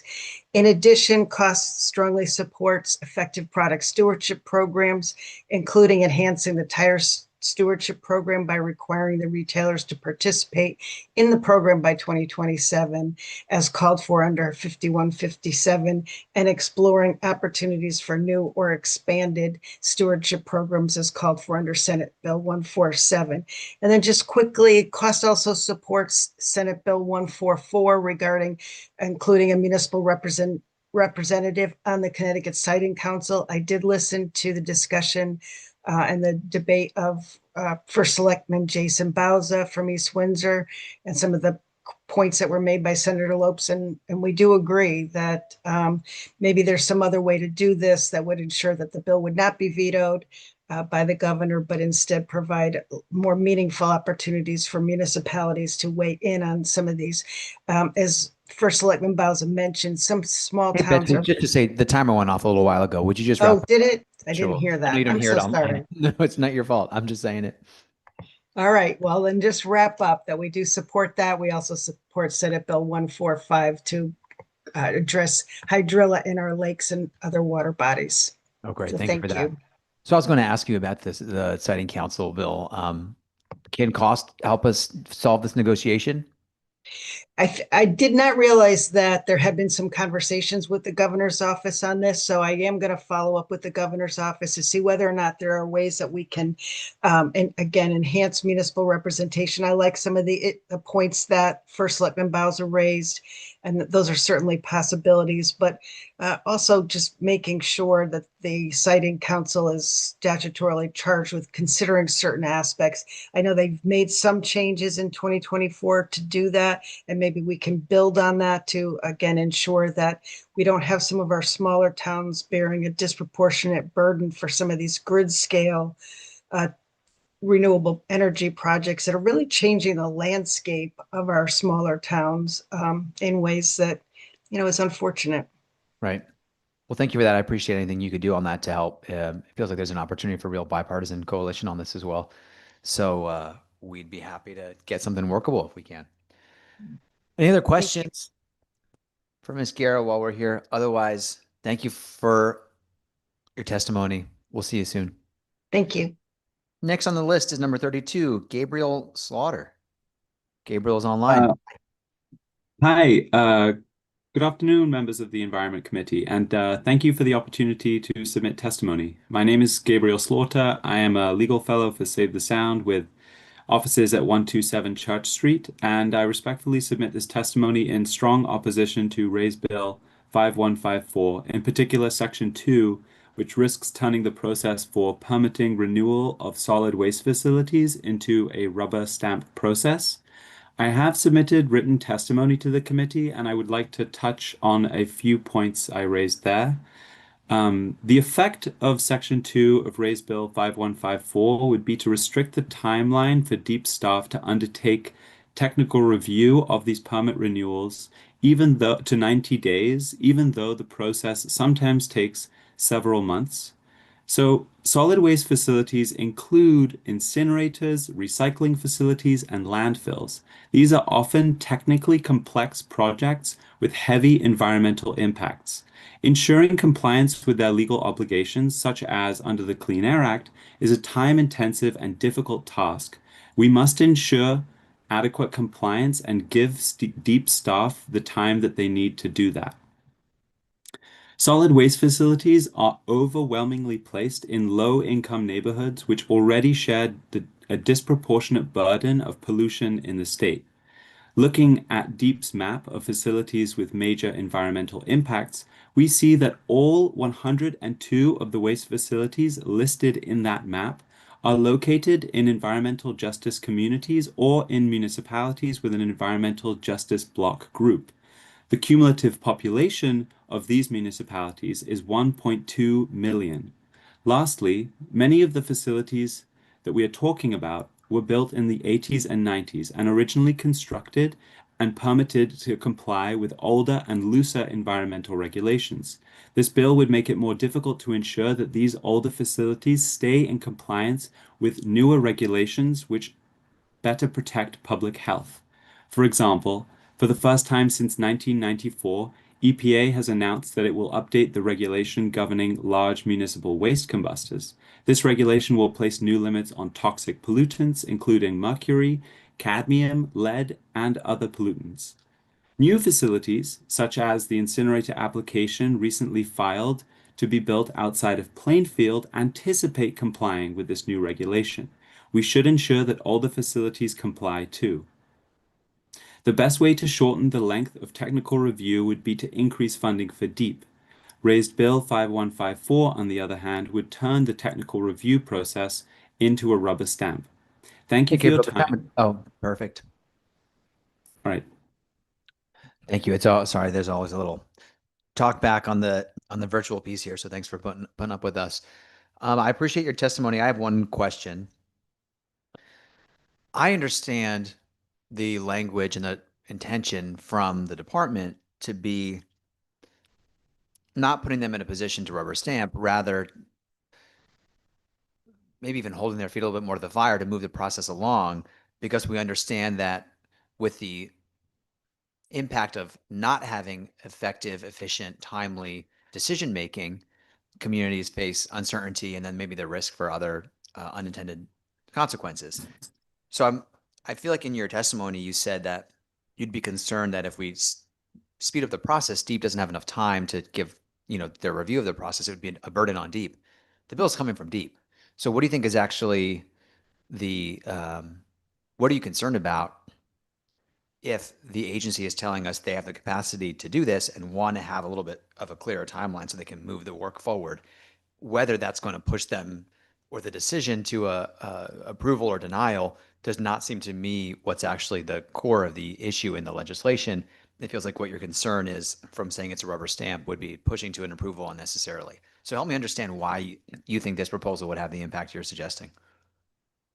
Thank you for the question. I think I appreciate the agency's concern with speeding up the timelines for these technical review processes, and it does create substantial uncertainty in certain cases.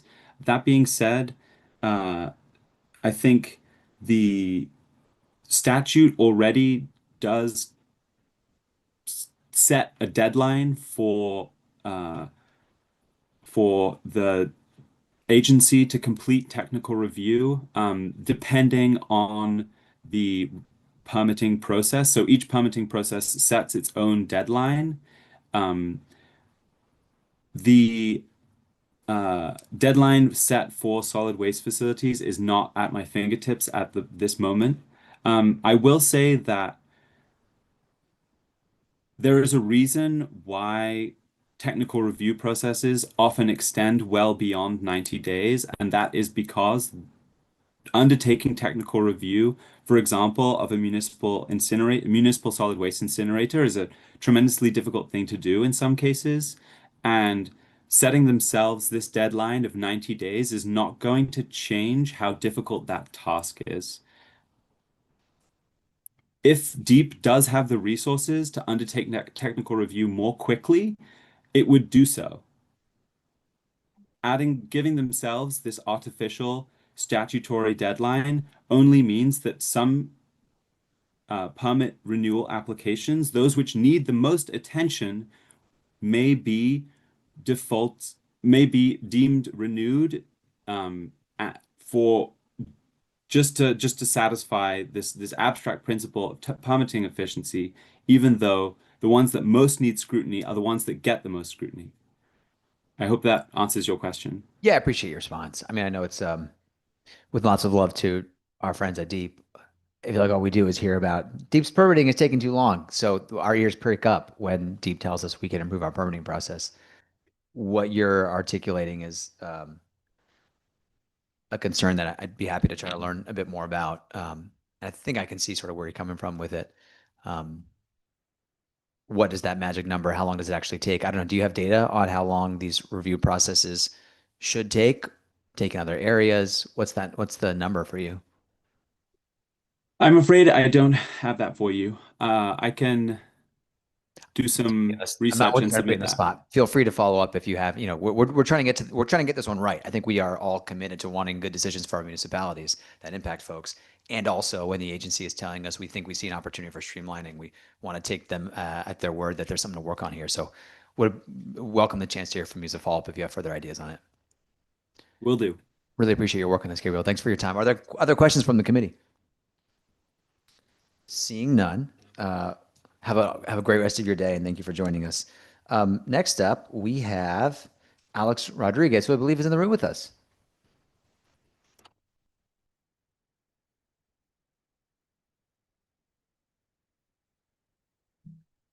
Thank you, Mr. Chair, for this opportunity to speak today, and thank you, honorable members of the Environment Committee. I'm Alex Rodriguez, an environmental justice specialist with Save the Sound, and I'm here to offer testimony in support of Section 4 of HB 5153, the DEEP related statutes bill, and as well as HB 5156, and that concerning the Climate Change Superfund. A few comments I'll share on why we are supporting HB 5153.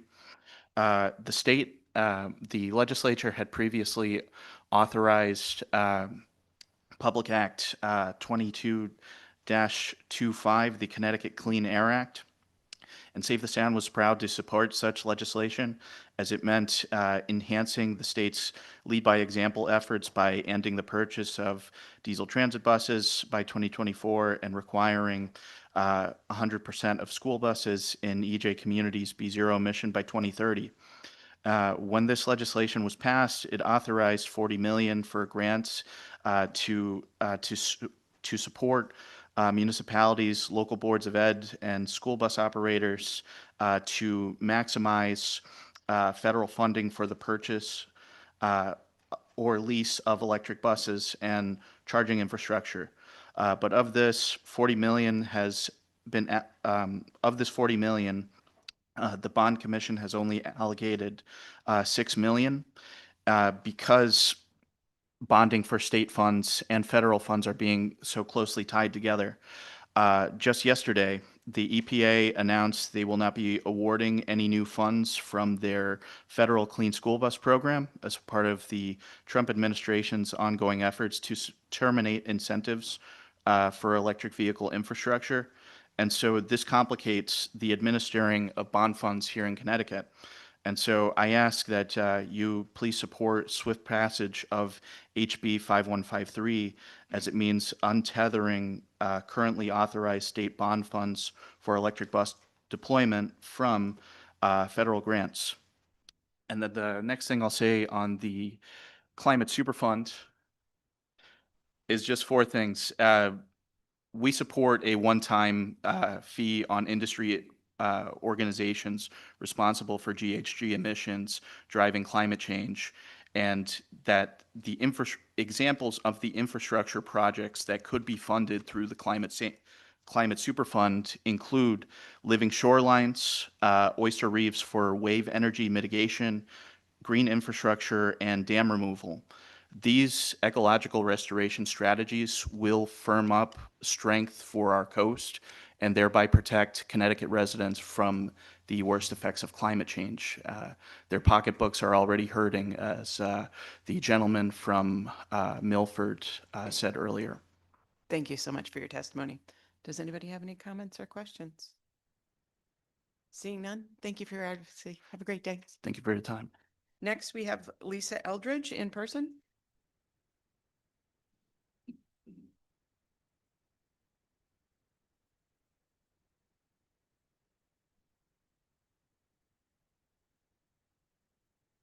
Is that Rick with you? He can come on up too if he wants. He's got the other Makes it side of the easier. paper. All right, I'm Lisa Eldridge. I'm from Glastonbury. I'm involved with Sierra Club and also the Environment Committee in town. Thank you for the opportunity to testify in support of the Climate Superfund Bill HB 5156. This legislation is grounded in a simple and fair principle. The companies most responsible for historic climate pollution should help cover the costs of the damage it has caused. For years, Connecticut residents have borne the financial burden of stronger storms, flooding, infrastructure repairs, and climate-related health impacts. The Climate Superfund shifts that responsibility from taxpayers to polluters. Our state is already paying for climate change, and those costs fall disproportionately on low-income households, environmental justice communities, and neighborhoods with aging infrastructure. This bill would allow Connecticut to recover funds and invest them in resilience, mitigation, and community protection. Because the fee is based on companies' past emissions rather than current production, it functions as a fixed cost tied to historic responsibility. This approach reflects this long-standing polluter pays principle embedded in federal law under the Comprehensive Environmental Response, Compensation, and Liability Act, commonly known as the Superfund Law, which has successfully enabled the government to recover costs for environmental harm for decades. The Climate Superfund provides Connecticut with a practical path to strengthen infrastructure, protect vulnerable communities, and build a more resilient future while ensuring that those who contributed most to the problem help pay to address it. I urge you to support this bill. Thank you. Thank you so much. Rick, do you want to go? And then I'll ask if there's any comments or questions. Go ahead.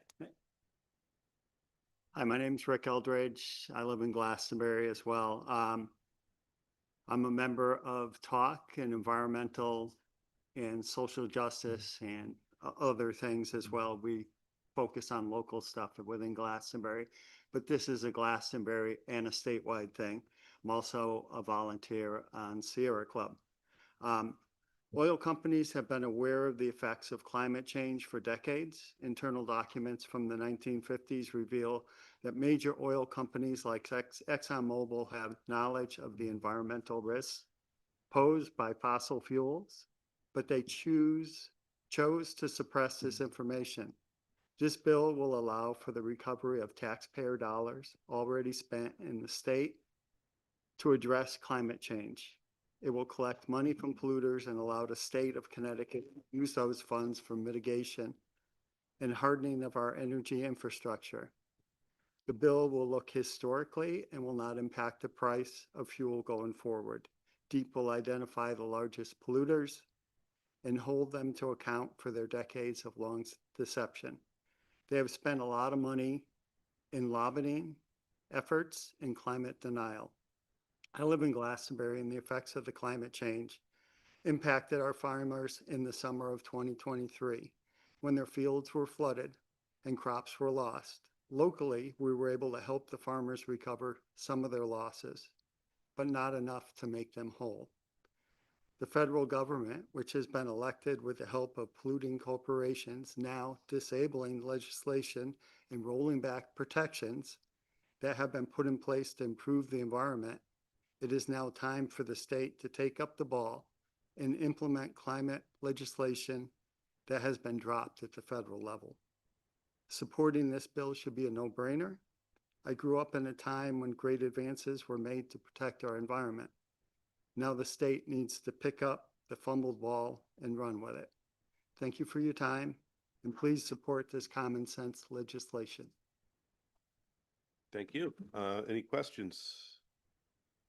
Seeing none, thank you for coming to give testimony. Joshua Levin, I think I see you online. Hello, Senator Lopes. Thank you. Go ahead. Thank you. Good afternoon, co-chairs and committee members. My name is Joshua Levin, Legislative and Advocacy Manager for Connecticut Votes for Animals, and I appreciate this opportunity to provide testimony. So first, I would like to begin by expressing my opposition to Senate Bill 146. This bill raises a simple yet critical question. How would anyone know whether the bear seen this year is the same bear that allegedly caused damage during the previous growing season? The honest answer is we wouldn't. In a recent conversation with Deep's Wildlife Division, I was informed that the verification process of crop damage in this bill would rely primarily on photo evidence submitted by the property owner. So in most cases, there would be no tagging or tracking to confirm the identity of the bear. This means that this bill would authorize killing bears based on past damage without requiring proof that the animal being killed is the same animal that actually caused the damage. So as written, any bear seen this year could be killed, even if that bear has not caused any damage. This bill would essentially create a legal loophole, turning isolated incidents into an unnecessary killing spree. Bear management policy should be focused on the root issue, human behavior. According to Deep's 2025 State of the Bears report, Connecticut has an estimated 1,100 bears, which is about 1/3 the size of the next smallest bear population in the Northeast. Yet in 2023, Connecticut reported 3,093 bear conflicts, more than 3 times higher than neighboring states, and 3 times more home entries per 100 bears. If population size were the problem, then Maine, with around 26,000 bears, would be seeing far more reported conflicts. But it reported just 645 in 2023. The contrast is clear. Connecticut does not have a bear population problem, it has a prevention problem. The real drivers are unsecured trash, accessible food sources, and gaps in deterrence and education. Senate Bill 146 targets the symptom and not the cause. The true solution is prevention, education, and accountability. I strongly urge the committee to oppose this bill. Finally, I would like to express my support for House Bill 5155. Creating a modern, publicly accessible pesticide database is a practical, data-driven step that would strengthen public health and environmental protection. Research from the Agricultural Health Study, going as far back as 1993, has linked pesticide exposure to serious health risks, including Parkinson's disease, autoimmune disorders, adverse neurological effects, and more. EPA biological evaluations have also found that several common neonics are likely to adversely affect the majority of endangered species and critical habitats. Connecticut-specific data underscores this urgency. A 2025 study detected neonics in 42% of rivers tested and found their presence in groundwater statewide. So when chemicals designed to disrupt insect nervous systems are consistently found in waterways, action must be taken to ensure that Connecticut has the infrastructure necessary to monitor and respond effectively. House Bill 5155 would build that infrastructure. I respectfully encourage strengthening the bill by requiring commercial supervisors If you could please to summarize, include time is up. locational data pertaining to pesticide application in the report. Thank you. Thank you. Any questions for Mr. Levin? Seeing none. Thank you very much. Next one up, Mabel Haynes.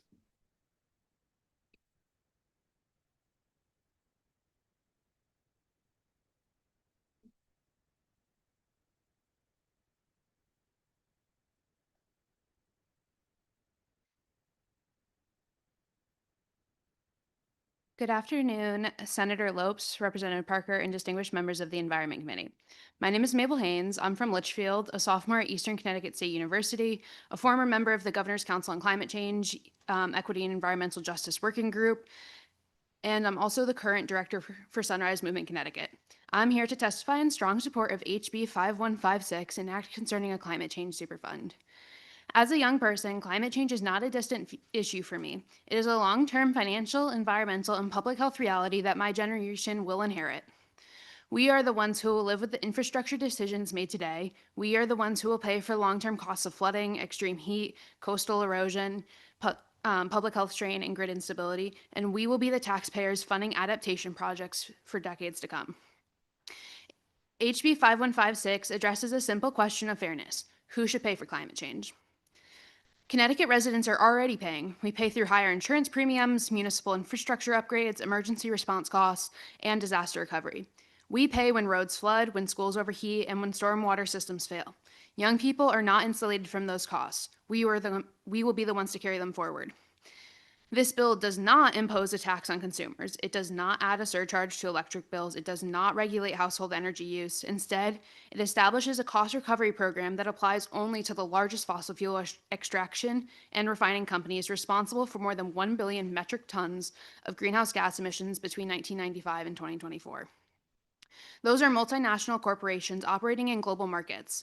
Oil and gas prices are determined by global supply and demand, geopolitical forces, and refining capacity, not by a single state-level cost recovery program.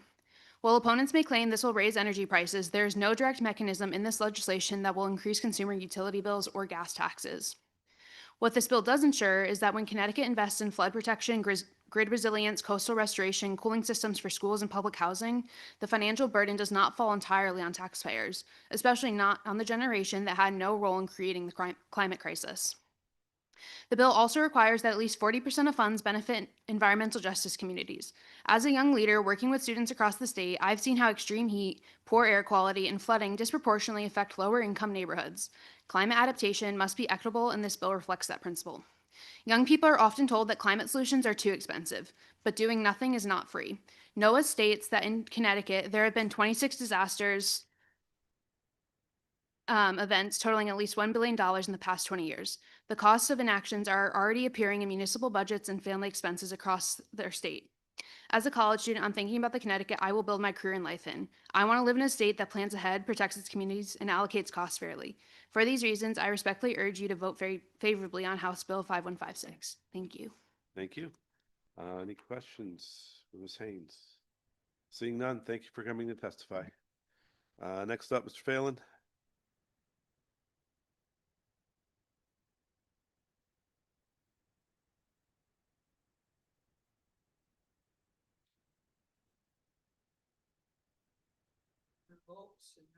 Environment Committee, thank you for this extraordinary opportunity to testify before your committee today. For the record, my name is Tim Phelan. I'm the president of the Connecticut Retail Network. I wanted to come here today to testify in favor of House Bill 5157. Before I turn it over to two of our member companies, I just first wanted to say that we look forward to the opportunity to work with all interested parties to develop a tire stewardship program for Connecticut that will do what it is intended to do fairly, objectively, consistently, and transparently. Members of the General Assembly don't want, and we don't want, unnecessary burdens placed on consumers or on Connecticut retailers. We think given enough time working with the TSO, that can be accomplished. Proceeding with a system before it's ready, really ready, would be akin to taking one step forward and 2 steps back. So if I can, in the interest of time, Mr. Chairman, I'd like to introduce Mr. Bob Amenta from Modern Tire for a few remarks. Thank you for allowing me this time to speak in regards to Bill. Bob, just put your mic on, right in front. Okay. Thank you for allowing me to speak in regards to my support for Bill 5157 to delay the implementation of the requirements of the tire retailers to join a tire stewardship program until July of 2027. There are many facets that still need to be explored to ensure that an effective program is implemented. In interest of time, as one example, many tires shipped into Connecticut by manufacturers actually leave the state through wholesalers. And many tires that are shipped by manufacturers to states outside of Connecticut get brought into our state by distributors. To ensure that illegal tire dumping and the associated costs are effectively addressed, I strongly suggest that Bill 5157 be approved to provide more time. Mr. Barbaro. Good afternoon, Chair Senator Lopes, Representative Parker, Ranking Member Senator Harding, and Representative Callahan, Vice Chairs Senator Hockadell, and Representative Baumgardner, and members of the Environmental Committee.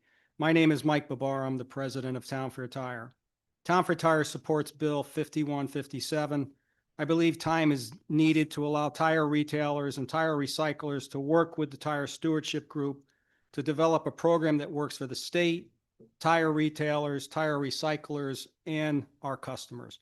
I have 5 points of concern that I would like to briefly outline. The stewardship program intent was to put the responsibility of tire disposal on the manufacturer or distributor. It is clear that that will not happen under its current format. The manufacturer distributor is passing this tire fee on to the tire retailer, and the tire retailer will not be able to absorb a $2 or $3 increase per tire. So this will be passed along to the retail customer. This was clearly not the intent of the program. Point two, the collection of the tire fee as tires enter the state is grossly miscalculated.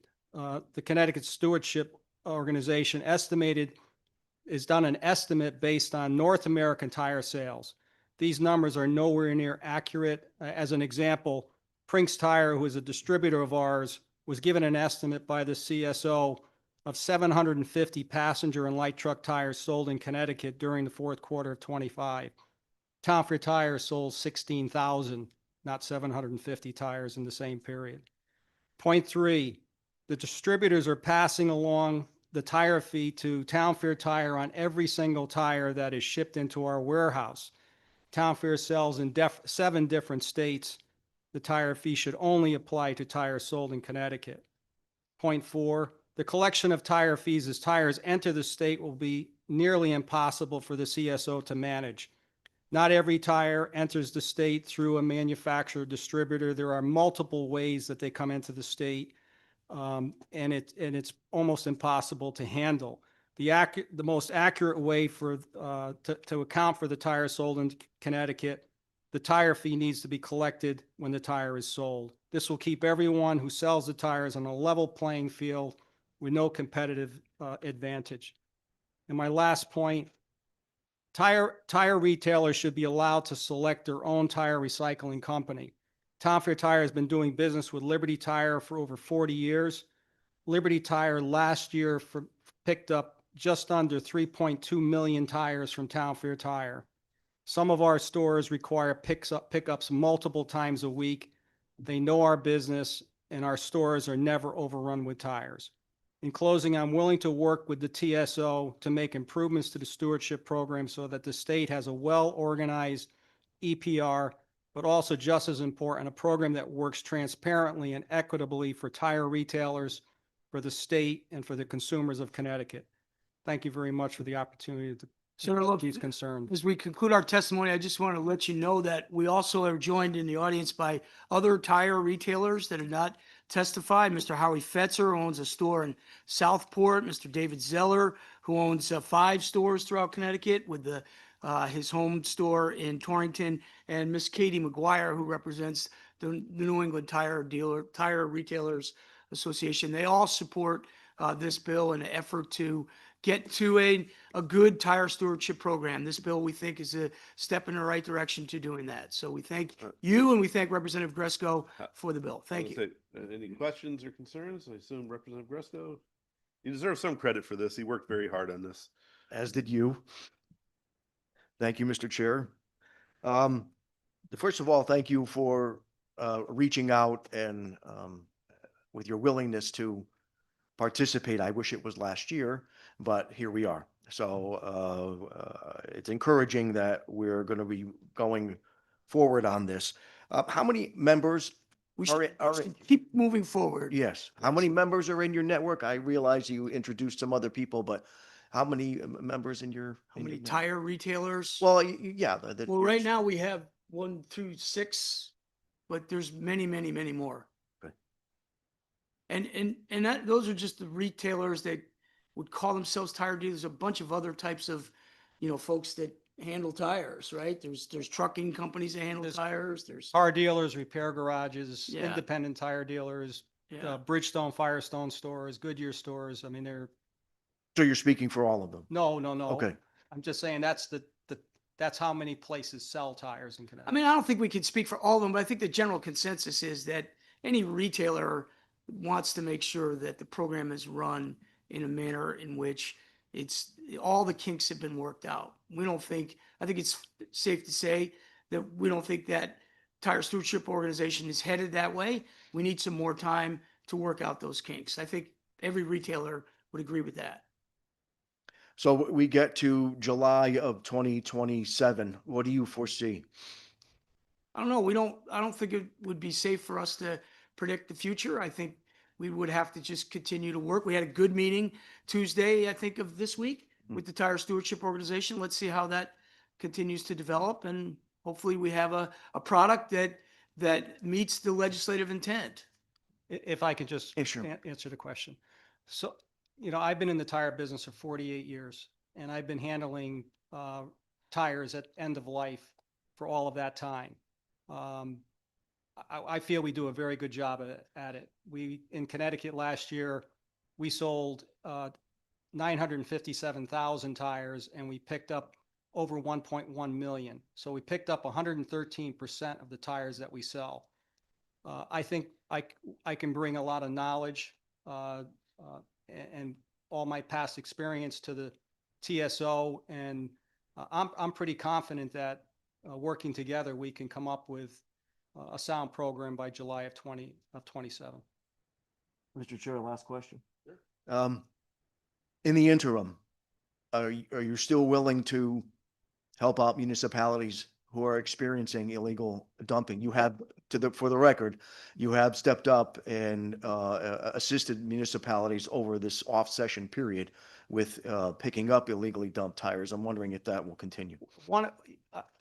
To answer your question, yes, we are, but also important to the TSO is if we can, between myself and Liberty Tire, if we can help with the illegal dumping that the municipalities have had, you will have one full year of data on what the real crux of the problem is on illegal dumping. And it will give you a lot of information going forward. So to answer your question, yes, any illegal dumping, Town Fair Tire, and I could speak for David Greenstein at Liberty Tire, because we have already done it with 8 municipalities so far this year, but we will continue to do that, and we will save the data and be able to share the data with the TSO. Thank you. Thank you, Mr. Chair. Thank you. And as we like to say, the purpose for everyone else in the room, not to get too into the weeds, these stewardship organizations is to bring the private sector knowledge into the legislation. I mean, we will make better legislation if we work on it and build it together. But I think we also have a question from Senator Cohen online. Yes, thank you, Mr. Chair. And I just wanted to, because I've become a little bit more familiar with this and worked a lot on EPR, and folks probably know I've always been a huge proponent of EPR programs, and thank Representative Gresko for his tremendous work on this and other EPR programming in the state of Connecticut. But I do want to touch on a couple of things, particularly with Mr. Barbero, because I've been speaking with him and I have an understanding a bit about how his business works and how this is impacting him. And I wonder either Mr. Phelan or Mr. Barbero, if you could touch on a little bit the percentage of tires sold in state versus out of state, and how the program as written right now is impacting that, and what that means sort of as it stands for your business. And also just, I'd be remiss if I didn't mention, I do want to thank you for what you've been doing in terms of illegal dumping right now. It's certainly going above and beyond your call of duty. So thank you for going and picking up illegally dumped tires and disposing of them properly, so we don't have pollution across the state of Connecticut. And I, again, appreciate your willingness to work on this moving forward. Why don't you take it? Yeah. Yeah. So to answer your question, we have 126 stores throughout New England. 37 of the stores are in Connecticut. We sell just shy of 3 million tires a year, and about 950,000 are sold in Connecticut. The issues that we are currently having is the invoices or the bills that the CSO are sending to distributors are estimates, and what's happening is the manufacturer, the distributor, does not know how many tires we sell in Connecticut. So if tires are being shipped to our Connecticut warehouse, they are billing us $2 on every tire that is shipped into the warehouse. So as an example, Prinks Tire is that same example that the CSO sent the invoice. The CSO sent Prinks an invoice for $4,450 for 750 tires, of which we sell. We sell passenger and light trucks. So there was another 2,000 tires on the Prinks bill that we don't sell. We sold 16,000 tires, but more importantly, 43,000 Prinks tires were delivered to our warehouse. So if things stayed the way they are, I would get a bill from Prinks for $86,000. The state would get $4,400, and Prinks would be holding on to 81,000 and change, of which I have no idea what they're doing with it because it's not their money. The CSO should have received a check for $32,000 because we sold 16,000 tires in the state. That leaves another issue because a recycler like Liberty is going to pick up 16,000 junk tires because that's what we sold. They only have money for 750 tires.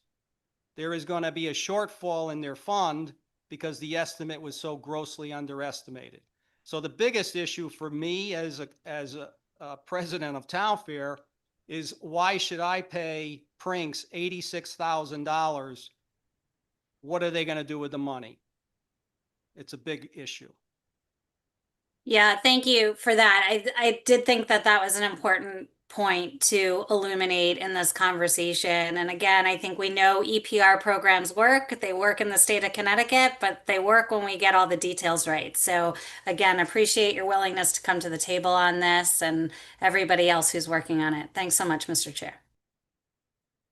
No problem. Any questions? Seeing none. Thank you very much. Thank you, Mr. Chairman and Mr. I expect my balloon next week. Thank you. Next Thank up, you. Jennifer. Appreciate it very much. Jennifer Heaton Jones.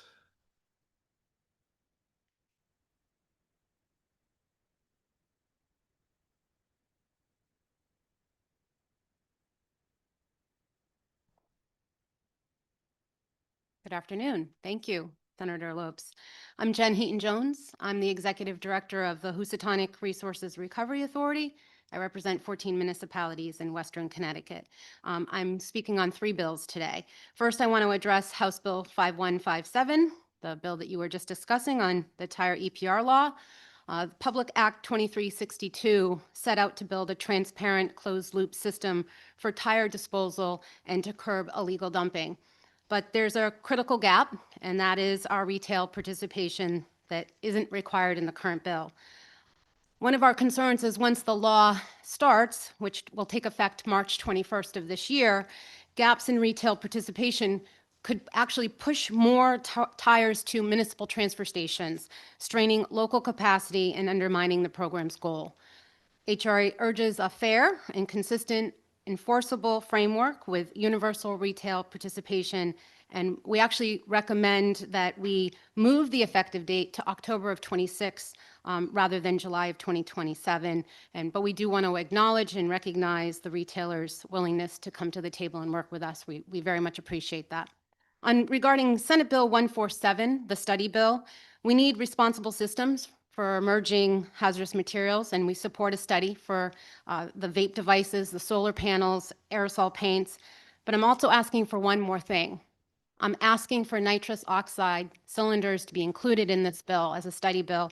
I hope you will look at my written testimony and look at page 5. There's a photograph in there from a 1-car load from our hazardous waste event from a woman who brought in nitrous oxide cylinders from her daughter's apartment after she had overdosed and they were cleaning out her apartment.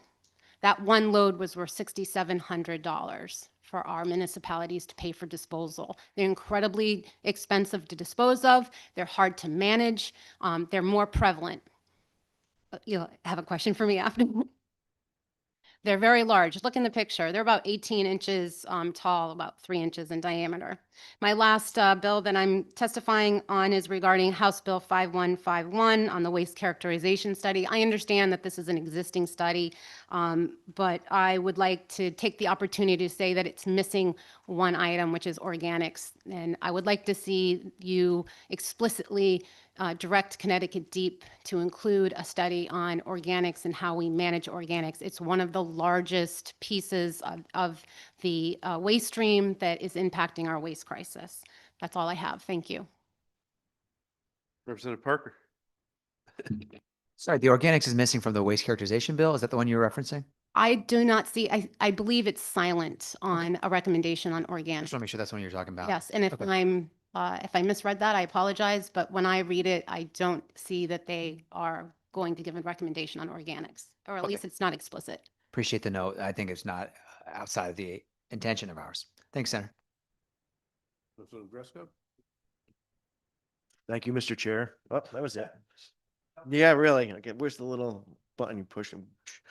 The nitrous oxide cylinders, wouldn't that be better wrapped into the cylinder EPR bill? So in my written testimony, I outlined that it could be included in the cylinder bill. The cylinder EPR law, it has an internalized fee, so the manufacturers are paying for the cost of end-of-life disposal.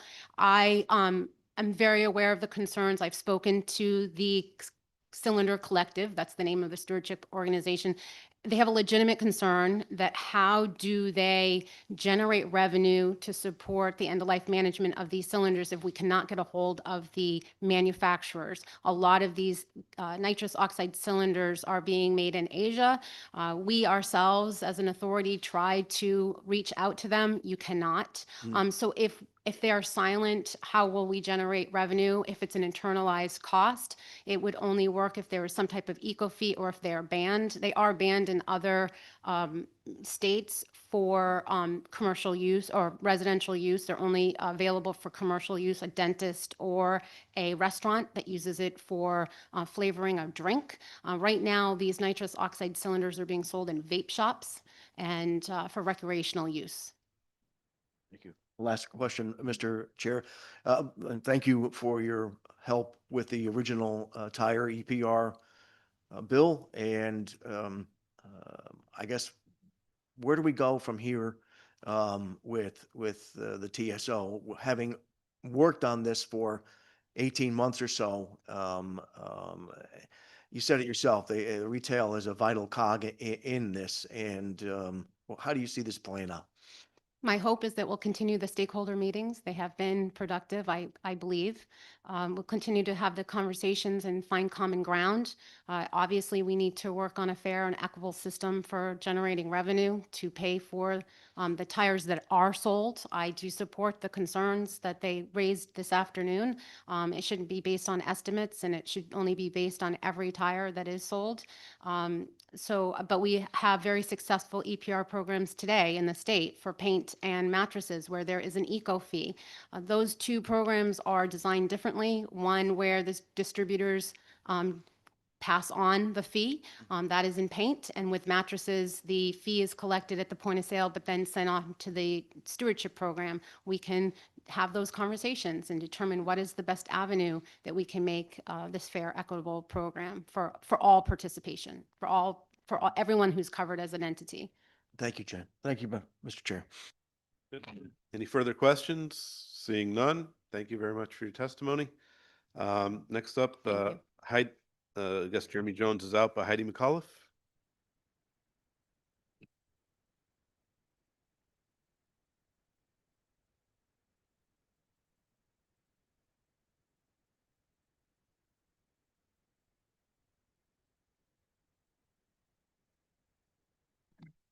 My apologies.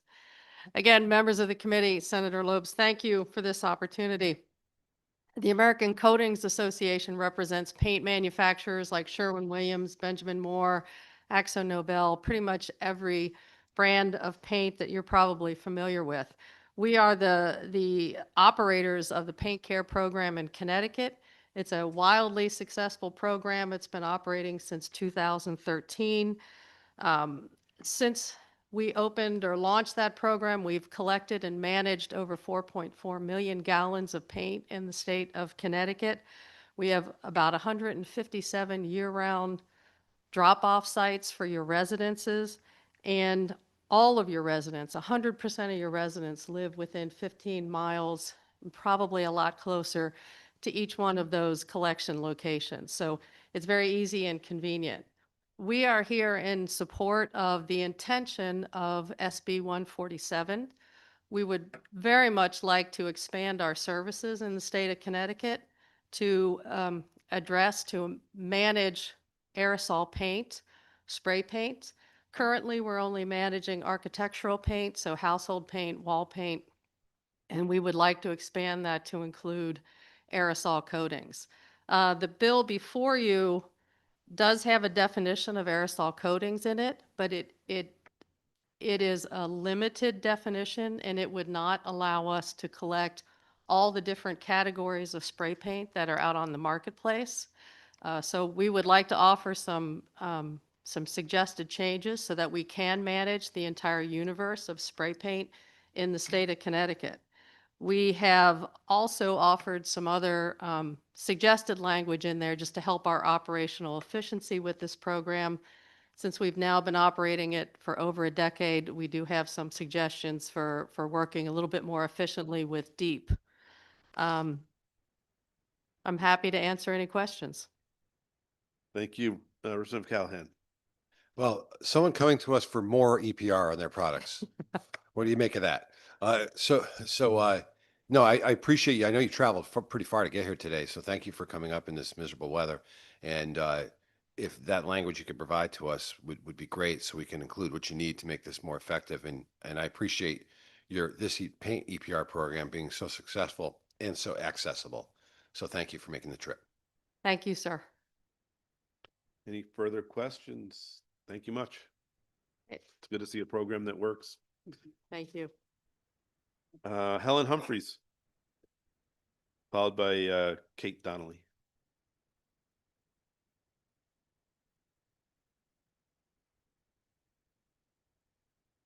Good afternoon, members of the Environment Committee. My name is Helen Humphreys. I am the Senior Organizer and Communications Coordinator for Connecticut Citizen Action Group.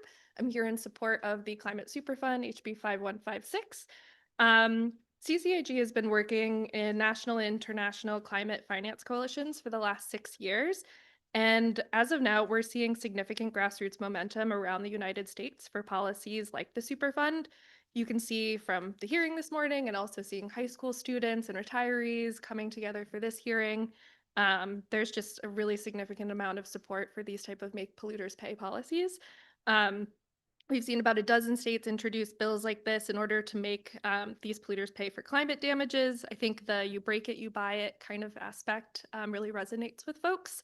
I grew up in Suffield, kindergarten through 12th grade. Our high school had a agri-science vocational program, which encouraged a lot of my peers to go into agri-science and farming, which is a industry that is being decimated by climate change right now. I also went to University of Bridgeport. I was dropped off for my freshman year of college in 2011. A day later, our college was evacuated for Hurricane Irene. A number of my peers had to stay in the Sacred Heart Gymnasium for a number of days while they cleaned that up. The year after, it happened again for Hurricane Sandy, and then a few months later, it happened again for Winter Storm Nemo. So in total, I was evacuated from University of Bridgeport 3 times. I think it was about $350 million for Hurricane Sandy alone, worth in climate damage that was left in Bridgeport, and also other coastal communities were devastated. That being said, companies like British Petroleum, their total profit in 2025 was $192.5 billion. They have the means to cover this cost. We don't. I'd also like to point out that in 2024, the election cycle, the oil and gas industry funneled a staggering $219 million in an attempt to influence the election, 23 million of that going to Donald Trump. Yeah, I would just say right now that's where the federal government's loyalty lies, and I hope that this legislature's loyalty lies with its citizens. Thank you. We don't speak to that, but the bill has some merits, and we'll see what we can do on it. Any questions? Seeing none, you're off the hook. Thank you for testifying and all your work on this. Thank you, guys. Kate Donnelly, Diane Keefe after that. Good afternoon. My name is Kate Donnelly, and I am the chair of the Hampton Green Energy Committee and also owner of a small business in the state of Connecticut for the last 51 years. Thank you for the opportunity to submit testimony in strong support of 5156. Our society is based on the concept that we take responsibility for our actions, and if we do something that harms people, we are accountable for it. In 2010, the Supreme Court ruled in Citizens United that corporations have the same free speech rights as individuals, which means they can contribute to campaigns and influence our government. With those rights come responsibilities. The Superfund bill would make corporations responsible for their actions when they cause harm to our citizens and our environment. Otherwise, they are free to make record profits without cleaning up after themselves. This bill would require that companies responsible for significant greenhouse gas emissions contribute to addressing the climate crisis they helped create. Why should citizens have to bear the consequences of increased greenhouse emissions that affect our health, our property values, and our communities? As a member of the Board of Finance in my small town, I am aware of the increased costs we are facing in many areas. Taxpayers cannot continue to face the increasing challenges of climate-related disasters. I was first selectman of Hampton when storms Irene and Sandy happened. The disruption to our community was monumental, and we weren't even anywhere near the worst hit in the state. Downed wires were hanging across many roads, including State Highway 97, for days. The town crews tried to block the road, but people kept dangerously going through the live lines. Our citizens lost power for almost 2 weeks, resulting in thousands of dollars of lost food. A woman was blocked in her home without power, who was dependent upon oxygen for her survival, and it took a village to get her to safety. The town crew and many, many volunteers cleared roads and did wellness checks on seniors. Why should individuals and municipal governments have to pay to make things right when companies who are responsible for increasing the climate crisis continue to have record profits? I urge you to vote favorably on this bill. Thank you very much for your testimony. Any questions? Seeing none, thank you for coming out. Diane Keefe, did I get that right? Good afternoon, members of the committee. Thanks for the opportunity to testify. I'm Diane Keefe from Norwalk, Connecticut, and I'm a retired finance executive. Was spending a lot of my time looking at climate-related investments.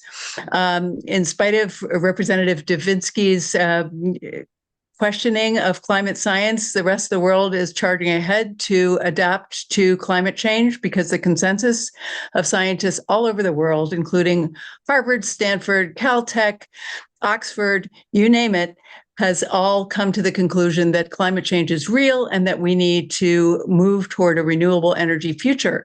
So in line with that, Connecticut, being a coastal state, is greatly exposed to the damages, and Superfund is a proven way that governments can effectively manage high costs caused by private sector externalities imposed on communities. So I do speak in support of 5156. And in particular, when I hear that DEEP does not have a position on this, this is an example of the executive branch of Connecticut state government abdicating its responsibility to protect the citizens of Connecticut. So we really look to a bipartisan coalition of legislators to take action, just as they did in Vermont with a Republican governor and Republicans in the state supporting taxpayers, having the industry be accountable for the cause of this well-established problem. So we do have a national government that has experienced regulatory capture, where the recent fossil fuel donations have netted an administration that has gutted climate regulation and would love to allow unregulated public health destroying industries to go without any impact on their bottom line. So I do ask you to support this bill and move forward with it with good speed. And in terms of the pricing, I think that the CBIA did a disservice to all of its small business customers, particularly, or its small business members, because in fact, oil and gas prices are a global market, and there is not the automatic ability to increase prices in response to increased costs for producers. In fact, what happens is Diane. that Your their time is up. margins Would are you please conclude your remarks? decreased. Thank you. Any questions? Seeing none, thank you very much. Mr. Chairman. Oh, sorry, I keep missing you online. Sorry, you're in the corner. Representative Dubisky. Thank you, Mr. Chairman. And thank you, Ms. Keefe, for coming in. You indicated that this is a proven solution. Where is it proven? The Superfund has been in place since the 1990s. The Resource Recovery and Conservation Act has allowed the federal government to collect billions of fees against companies that have imposed climate or environmental costs on communities. And it's been very effective, even though it might take years in terms of litigation to actually collect on those fees. It has actually worked, and it has made, especially along with brownfield regulation, it has made the United States a much more functional economy that's able to recover from environmental disasters, which otherwise would have just left communities like Love Canal with no recourse. Has it worked anywhere on the state level? It has worked in every state in the country as a result of it being federally enforced. The Superfund. Has any similar legislation worked on a state level? You're referring to this new kind of Superfund is new. It's only been passed in 2 states. So I don't think that the state of Connecticut should have fear of what I would consider to be slap suits, which are trying to intimidate state governments. But the law is clear that states should be defending the rights of citizens to live in clean communities. Even some states, like the state of Montana, has institutionalized the right to a clean environment as a right that should have been guaranteed in the Bill of Rights, except the framers didn't have so many environmental problems that they could imagine such an infringement on individual rights as we have today with toxic waste. Okay, so the answer is no, it has not been shown to work in any state. So this is new. Well, any innovation has to be executed upon in order to prove its effectiveness. Okay, so it has not been proven to work at a state level. That was my point. Thank you very I'm much. saying the model has been proven to be true and should be adopted for fossil fuel costs imposed on Connecticut's communities, and it will not cause increased prices or decrease investment in Connecticut's communities. That is misinformation that was conveyed by CBIA. Diane, stop. This is not a back and forth. Sorry. I'll make you guys speak through me, but please wrap up your discussion. Yeah, on what basis do you say that it will not cause increased costs? Because prices of energy are not affected by this regulation in the state of Connecticut. The state of Connecticut is too small an amount of the total demand for energy to affect its price. So is the amount of greenhouse gases produced by the people in Connecticut also too small to affect the global climate? It will have its proportional effect, but it won't be a meaningful amount compared to the entire country. So it is a meaningful amount, and those who are wealthy enough to live in such high quality of life have, I think, a moral responsibility to act on climate. Okay, so the cost is too small. Connecticut is too small to affect the cost of fossil fuels, but it's not but the effect of it is not too small to affect the world climate. I get As it. I said, it's Thank you. proportional. It's proportional to the amount that we consume. All Americans consume more energy than people in other countries because we have additional wealth. So we are more represented in using fossil fuels that create the climate crisis than people living in Africa or Palau or some of the other places that are having extreme threats to life and limb because of climate-related disasters. Got it. I understand. Thank you very much.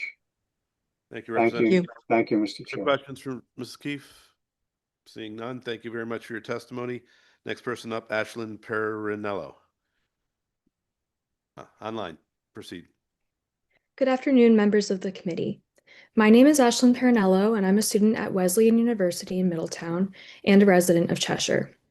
I'm here to express my strong support of House Bill 5156, the Climate Superfund Bill.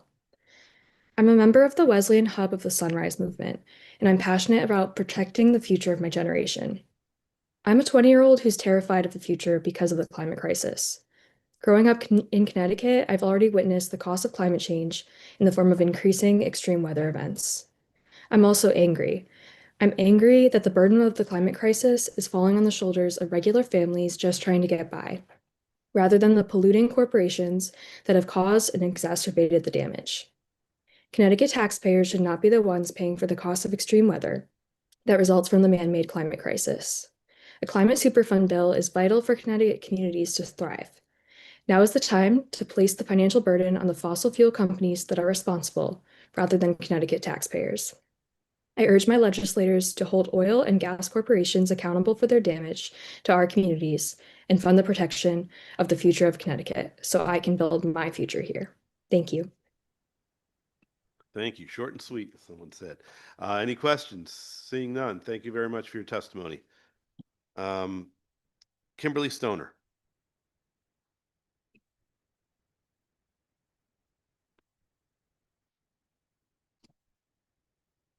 Thank you for the opportunity to testify. My name is Kimberly Stoner. I live in New Haven, and I'm the Director of Advocacy for Connecticut NOFA, the Northeast Organic Farming Association of Connecticut. I've submitted written testimony in support of 4 bills before you today. SB 144 for non-voting local representation on the Connecticut Siting Council, SB 149 for adjustments in the Farmers Market Nutrition Program that would extend the benefits of that program to mobile markets and farm stands, HB 5156 for the Climate Change Superfund Bill, especially holding up the need for funding for recovering from agricultural climate disasters, such as the string of climate disasters that we had in 2023 and 2024. I said the estimated cost was $82 million. We heard this morning from Commissioner Hobart that maybe it was $75 million, but it's still a lot of money. And also funding farmers to invest in infrastructure to adapt to the increasingly erratic climate. I'm mostly going to talk about HB 5155, the Pesticide Reporting Modernization Act. You've already heard quite a lot about this bill that is really taking, as it's written, it's basically taking the data that is already reported and putting it into a database. And I agree with the people who said that the data needs to be aggregated in such a way that it protects the privacy of farmers. And I also agree that it would be better to have the commercial supervisors and applicators report locations of their applications rather than just in total annual summary. I did want to specifically say that I have a concern about the way that treated seed is. Can I just talk a little bit about that? Yeah. So a very wide range of seed is treated with some pesticide, particularly fungicides, including even like vegetables in seed packets for garden use. So all different scales. So I've suggested clarifying this requirement to seed that's sold in agricultural quantities, like 10 pounds, and requiring reporting the EPA registration number so that there would be information about what the seed is treated with, as well as just like the total amount of treated seed. Thank you. Thank you. Any questions? Ms. Stoner, seeing none. Thank you very much for your testimony. Connor, and Lori Brown, you both want to come up together? Yeah, just come up together. I'll give you double time. Just Okay, great. come up together. I assume you're going to be talking about the same things. Good afternoon, Senator Lopes, distinguished members of the Environment Committee. It's great to be back up here with you all. My name is Connor Ukaitis, Deputy Director of the Connecticut League of Conservation Voters. We work with dozens of environmental organizations around the state to advance policies that protect our land, air, water, wildlife, and climate. You will hear next from Lori, our Executive Director, on a number of issues, and much later, our Policy and Outreach Coordinator, Lily Sarju. Thank you for the opportunity to speak in support of HB 5157. And echoing the sentiments of Jen Heaton-Jones, we have important modifications. In 2023, Connecticut became the first state in the nation to pass the EPR law for waste tires. That was a major environmental milestone, so we appreciate that work. Waste tires pose serious and long-lasting threats. They do not fully decompose for hundreds of years, and when improperly dumped, they pollute our air, water, and soil. We strongly support the tire stewardship program, and we want to see it succeed, but currently, as it's written, the law contains a critical loophole. While wholesalers are required to participate in the EPR program, retail participation remains voluntary. This creates an uneven playing field and allows some retailers to avoid joining the program. If Connecticut's going to lead on the EPR, as we already have, we must ensure that the program is comprehensive and equitable. All parts of the tire supply chain should share responsibility. Mandating retailer participation would close this loophole, strengthen enforcement, reduce illegal dumping, and better protect consumers. HB 5157 presents the opportunity to fix this gap. We respectfully urge you to amend the bill to require retail participation. This cannot wait. There should be no delay for them to join this program. Thank you for your time and consideration. I can roll this over. Doesn't want to go. Okay. Yes, good afternoon, Senator Lopes and all the members of the Environment Committee, both here and online. My name is Lori Brown. I am the Executive Director of the Connecticut League of Conservation Voters, and we've submitted testimony on 5 bills on your agenda today. You've obviously just heard comments on one of them for the EPR program for tires, but there are 3 other House bills that we strongly support. 5151 regarding Deep's waste study. And to echo also, we'd like to see organics specifically called out on that. 5155 regarding the pesticides database. I'll have some comments on that in a moment. And 5156 establishing the Climate Superfund, which of course we very much support and would love to see passed. We're also opposed and would like to flag 2 bills in particular that we have problems with. Senate Bill 146 regarding the killing of bears, and I'll provide some comments on that. And House Bill 5154, which was regarding the general permits for waste. And we've not submitted written testimony on that, but we're particularly concerned about the automatic approvals. Automatic approvals are never a good idea. And even if you're updating from a prior permit, circumstances change. And so not having the time to actually vet the very important ones, I think that's just, we would oppose passage of that. And I'll quickly summarize the 2 bills that I mentioned that I want to talk a little bit more about. We really appreciate the fact that you've raised the bill to modernize the database for pesticides. As you know, the current database, again, it's not searchable, it's just PDFs. And so you've heard enough about how we believe that could be better. We like what's in the bill, but also particularly like the fact that you've got coded seeds in the bill. I think there was some concern raised earlier by the farmers that they would have to be reporting on coated seeds. That's not the case. It's only sellers that would be required for this additional reporting.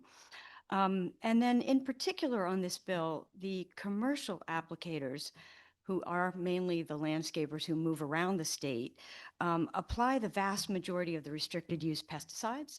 So we ask that you strengthen the bill to require them to provide the locational data. And again, there are ways to secure the privacy of names and addresses and whatnot. So we would really ask for those two things to strengthen the bill. Better data is just going to go a long way to informing policy decisions and the science that affect our health and our environment. And then lastly, just have a couple comments about the bear bill. We're not in support of that at all. We're disappointed to see that again on the agenda this year. It allows the farmers, there's 4 areas that we really find problematic. It allows the farmers to kill a bear if they say it is the same bear that damaged crops the years before without any proof that's actually the same bear. It has no threshold for damage that would be leading to a permit. It removes the requirement for the farmer to make any effort whatsoever to use non-lethal deterrents, like hazing, which actually hazing is very effective in a lot of situations. Electric fencing, not always for everything, but there's also the Karelian dogs. There's a variety of things that could be used. And the last thing is that when you can outsource the permit, proactively permitting the killing of the bears that are not necessarily the culprits, that really could lead to abuse. It could really truly lead to abuse. And I just heard that I think Deep said that there was 2 permits where they had killed 13 bears. And I question what actually that was about. That could represent someone who just kind of went wild with some killing of the bears that just happened to be in a particular property, all of them. So I'll wrap up. I just the other point about the changes that they were saying are not just for large farms. They're being applied here in the language all across. So I would say if you could take a closer look at that. We just truly don't believe this bill is ready to go anywhere. There are other ways to work this out. I think, for example, and if you had a staff person at DEEP, highly trained. You need to summarize. Yes, this is my last comment, and that they could actually go around, like there is another state that has this project where they go around and they're working directly with each of the farmers to really, for their specific situation, be able to try to provide deterrence before you actually go to the killing. And with that, I'll thank you for hearing my testimony. Any questions? Representative. And thanks, Lori, for being here, and Connor, thanks for the work that y'all do.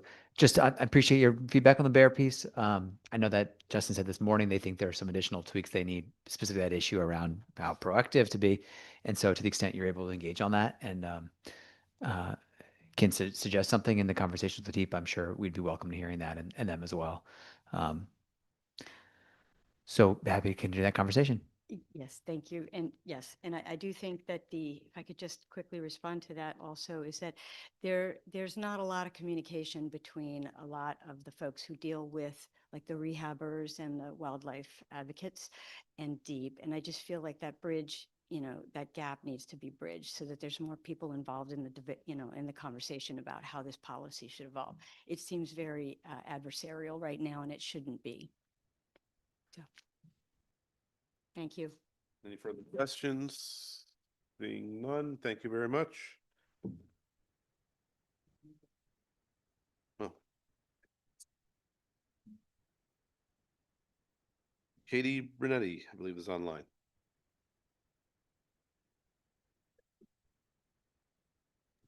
There we go. Hi, everybody. Thank you for giving me this opportunity to talk. Kind of a little bit of a surprise. I'm at work currently, talking about Bill 146, which would give people the ability to protect the animals and the property that they own, love, that provides them support, life, livelihood.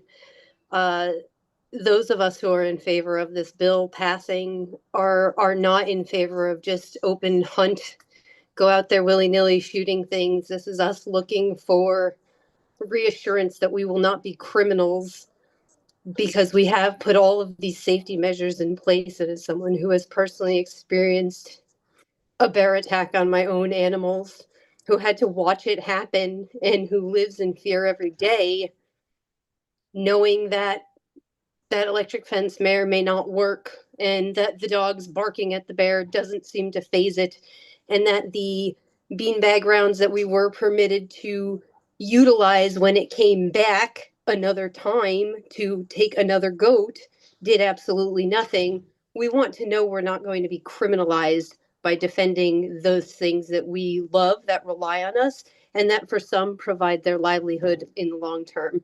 So I hope that people can maybe think about it that way, in that it's not us out there wanting to shoot a bear because we see a bear. It is our last line of defense when we have nothing else. And the fact that in a year's time, I have now met 5 other people who have had their animals mutilated, murdered, because wildlife is becoming more comfortable. They are evolving. We just want to be able to protect ourselves in the event of an emergency. That is all. And that is all I need to say. And I thank everybody for listening. Thank you. You have a question from Representative Callahan. Ma'am, thank you for testifying today. I just wanted to thank you because you summed it up. We don't want people to hesitate to protect their property, their animals, their children, their pets. You summarized it, and these bears do come in and they mutilate, and it's a horrible thing to see. And we don't want you to hesitate getting in the middle of it. So your testimony was effective. Thank you. Thank you. Any further questions? Seeing none. Thank you very much, Ms. Brunelli. You're welcome. Brunetti, sorry. Yeah, you're good. Next up is Laura Khan. Laura Khan going twice. Good afternoon, Chairs Lopes and Parker and honorable committee members. I am Laura Khan, former chairwoman of the Environmental Advisory Council, the New Haven City Board that deals with environmental issues. I support HB 5155 and submitted written testimony. Pesticide use is the reason I started working on environmental issues. While we are making strides toward more careful use of pesticides, we still have work to do. The goal of HB 5155 is to make this work easier for everyone, DEEP, applicators, and the public, not to cause harm or inconvenience. We can read food and drug labels and know what we are ingesting. We should also know what chemicals we've been exposed to from pesticides applied to our environment. These toxic chemicals permeate our air, soil, and water. Residue chemicals from the pesticides and seeds treated with pesticides get into our skin, into our hair, onto our clothing and shoes, and into our cars and our homes. In light of the recent admission that Roundup, one of the most used herbicides, causes health risks, including cancer, after 25 years of claims to the contrary, we can presume that other pesticides considered safe will at some point be declared dangerous. We need access to pesticide application data to know what risks we face. Thank you very much. Thank you. Are there any questions? Seeing none, thank you for your testimony. Next up, William Della Camera. And I know I saw him. There you are. Okay. Well, thank you, Chairpersons Lopes and Parker, for taking the time to hear the testimony today. I'm just going to start by reading what I have written down here. I'm here for House Bill 5155 mainly. As you know, my name is William Della Camera, and I operate Chicorelli's Harrison Hill Farm in Nordford. I grow vegetables for wholesale and direct markets. Our farm feeds local families, supports local jobs, preserves open space, and contributes to the rural economy of Connecticut. Farmers share the public's interest in protecting water quality, pollinators, soil health, and public health. We live where we farm, we raise our families here, and we depend on long-term health of our land. I understand and appreciate the goal of improving pesticide reporting and transparency. Good data can support environmental stewardship and informed policy. However, how this information is collected, presented, and used will determine whether this bill supports agriculture or unintentionally harms it. I reviewed much of the written testimony submitted to this committee. I respect the public's interest in environmental protection, but I am concerned that some information being circulated is incomplete or inaccurate. When complex agriculture practices are discussed without agronomic context, misunderstandings can spread quickly and shape the public's perception in ways that do not reflect how farming actually operates in Connecticut. Some submitted testimony has also singled out specific chemical technologies as though they are limited to agriculture use. In reality, many of these active ingredients are classified for general use and are widely available to the public. They can be purchased and applied without licensing or professional oversight. This includes products such as flea and tick collars and treatments, lawn grub control products, and other pest control items commonly sold in big box stores and garden centers. When agriculture use is scrutinized in isolation while widespread consumer use is overlooked, it creates a distorted picture of risk and responsibility. If pesticide data is publicly searchable by location, individual farms may be unfairly targeted, harassed, or stigmatized, despite lawful and responsible use. Whether safeguards and context, publicly accessible data can damage public trust in local farms. Pesticide use data alone does not explain integrated pest management decisions, making pest pressure in our pest pressure in our humid northeasterly climate, economic thresholds, or differences between agriculture and residential use. Data presented without context risks misleading conclusions and policy decisions driven by perception rather than science. Farmers also concerned with transparency systems in other states have led to expand buffer zones, additional permitting burdens, product restrictions, and litigation. We need assurance that reporting will not become a pathway to punitive regulation, expanded liability. Many Connecticut farms are small, family-run operations with limited administrative capacity. New requirements must not create excessive paperwork, require costly software, or duplicate existing state and federal reporting. I know you're stop reading there. fast there. I'm trying to read as fast as I Trying to get- can. I'll leave the last two paragraphs out. I'll just have to say that I do believe that DEP needs to update the way that we put our pesticide records in. The licensing division, the way we put in our continuing education credits can be streamlined immensely. But allowing the public to drive down or drill down through a database that will specify us or us as a farm as what we use, I think is wrong, and it could be done better. And I put that in some of my written testimony. The only other thing I want to just say about the other bills is 5156, if there's a climate fund, make sure the farmers get some money out of that, because we have open space and we take on water and climate as if anybody else does in the state. So include us in that super fund.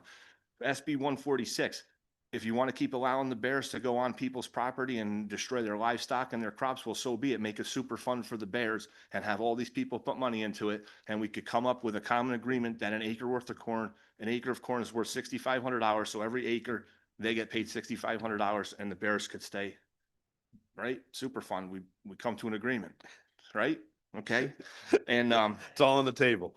5155, I would just always feel like the farmers are to blame, but farms are declining, so that means use is declining. So if pesticides in these areas is going up and farmers are declining by death and no one farming, why do the numbers keep going up if it's us that is always the target? So we need to figure out where the target is. So this database hopefully will show that it's not us, it's other places. And I fear that if you do this, especially with the seeds, you're going to force a black market of seeds, and you're going to force people to go over state lines and buy seeds. You're only going to transfer what happens during the day to something that happens at night. All right. No, appreciate the testimony as usual. Always pretty informative. We've heard, we always wonder, like, our hearing is really worthwhile. There's a lot of people talking over and over. A lot of it's repetitive, but I've picked up some pretty good information about this bill in particular, and I have some ideas on how maybe we can adjust it slightly to I think have everyone work together, deep farmers, private industry, advocates, just to make sure we try to get the best product possible. And that's why I keep coming up here to testify, because I just want to, you guys are diligent and listen to what goes on. And in that written testimony, I'll only say that, years ago, we had a problem on our farm where we couldn't raise crops on a 50, almost 50-acre piece. So we put a fence around 40 acres of it. At the time, it cost us $28,000. To do that now, it's almost $100,000. How we can't afford some of this stuff that's thought of. Yeah, no, I, It just- I agree with you, and I thought you just came up here all the time because you like this. Oh, But, I love you guys. Yeah, I do. but the information from someone who actually does this stuff is very, very important, and I appreciate it. Thank you. Thank you for Any, listening. any further questions? Seeing none, thank you. Laura Palandre from Slowpoke Farm, which is a great name. Now, Laura. All right. Maybe she'll be here later. Good one. Slowpoke. There we go. Okay. It's Gabri Benoit. Not online, great. Vincent Brancato. Ooh. Sorry. Oh, okay. Oh, is that time? Andre, you ready? All right. Hello, can you hear me? Yes, sir. Please proceed. Okay, I'm testifying in favor of proposed acts 5151 and 5155. Senator Lopes, Representative Parker, Senator Harding, Representative Callahan. My name is Gabriel Benoit, and I am the Executive Director of Environment and Human Health Incorporated, or EHHI. We strongly support proposed acts 5151 and 5155 as complementary measures that advance transparency, accountability, and science-based policymaking in Connecticut's environmental and public health systems. HB 5151 takes an essential step towards modernizing the state's approach to solid waste by grounding policy decisions in data from the Waste Characterization Study and advancing extended producer responsibility, or EPR, particularly for plastics packaging. HB 5155, on the other hand, strengthens public right-to-know protections by creating a comprehensive pesticide use database, enabling better tracking of environmental exposures, and supporting more targeted public health protections. Together, these proposals reflect the type of upstream information-driven policy that Connecticut needs to address complex environmental challenges effectively and equitably. First, concerning Proposed Act 5151, which is an act related to Connecticut's waste stabilization study. The HHI supports raised House Bill 5151, which requires the Commissioner of Energy and Environmental Protection to submit recommendations based on Connecticut's most recent waste characterization study, including potential EPR programs for components of the state's waste stream. This legislation represents an important and evidence-based step towards addressing the structural driver of Connecticut's growing solid waste challenges. The state is facing rising disposal costs, limited in-state processing capability, and increasing fiscal burdens on municipalities. EHHI strongly supports extended producer responsibility as a policy tool. Connecticut's a leader there, particularly for plastics consumer packaging. EPR shifts the management away from municipalities and taxpayers and onto producers where it belongs. However, EHHA cautions against equating EPR with expanded recycling. Plastic recycling is largely ineffective, economically unstable, and environmentally counterproductive for most single-use packaging. EHHI urges that any EPR framework prioritize four things. 1, waste stabilization targets. 2, reuse and refill systems. 3, material substitution for safer design. And 4, transparency and accountability. Plastic production, disposal, and incineration are associated, which is an alternative, are associated with air pollution, microplastic contamination, and disproportionate impacts on environmental justice communities. Second, in terms of raised House Bill 5155, an act concerning a pesticide sales use database, EHHI strongly supports this bill, which would establish an online database to track pesticide sales and use in Connecticut. This legislation would significantly enhance. Will you please summarize? Okay. In conclusion, EHHI urges the committee to support both 5151 and 5155. Together, these measures advance a more transparent, data-driven, and preventive approach to environmental policy. Thank you for your time, and I'm happy to answer any questions. Thank you for your question. Thank you for your testimony, Mr. Benoit. Do members have any questions? Seeing none, thank you for your testimony this afternoon. Thank you for the opportunity. Thank you. Next, we have Joshua Caskey. Hello. I am here today in support of HB 5156 for the Climate Change Superfund to make sure that the costs of climate resiliency projects is not solely on the backs of taxpayers or businesses and even our lives. I live in East Lyme, Connecticut. Seen over the past couple of years, the flooding especially in our coastal village of Niantic becoming worsening. And as a result of that, our town is working to implement a resiliency project to build a seawall that was damaged a couple years ago. However, I mean, this is an expensive project, millions of dollars. So it's very hard for our Board of Selectmen and Board of Finance to make it work just financially. And that's just because it's all on our backs of us, the local property taxes. So this bill would help ensure that the burden to pay for these critical projects is placed on the large oil and gas corporations, which actually cause the climate change crisis, not the people that are just trying to have a community that isn't flooding. And I would just like to say some of the other things that I've noticed is my time in New London. I am a student at Conn College. Over the past couple of years, the heat waves are just getting worse and worse. Last year or the year before, it might have been 2 years ago now, there was extreme flooding in Oxford. I think 3 people died in that. What will help prevent those is this bill. This bill will ensure that we have a stable fund that can help create these resiliency projects that save us in the end taxpayer money, because A, we're not paying for the resiliency projects, the oil and gas companies are, and then B, we're faced with these enormous costs. I think it was $300 million for the Oxford floods. That is a huge cost for our businesses and our homes, as well as just the uncountable cost of lives. And just for some like climate research, climate research has been pretty, the idea of climate change has been around for centuries. In the 1820s, a scientist, Joseph Fourier, proposed the idea of climate change, saying that greenhouse gases could cause climate change. This was reinforced in 1856 by Anice Newton Foote, who showed that carbon dioxide warms the atmosphere. And then also the consensus is very high among scientists. Numerous studies over the past decades, or a past decade, I mean, have shown. Summarize? Oh, sure. Yeah, just over 99% of scientists agree that climate change is real and is caused by humans. And that was a study by James Powell 5 years ago.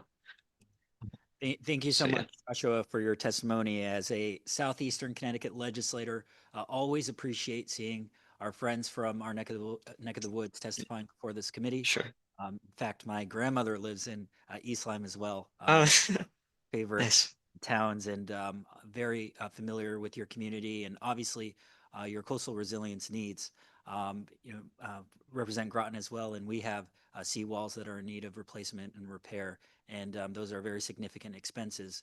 And I'm very glad we're having the conversation on a tool we can use to find ways to fund these critical projects. So thank you so much for adding your voice to this important conversation.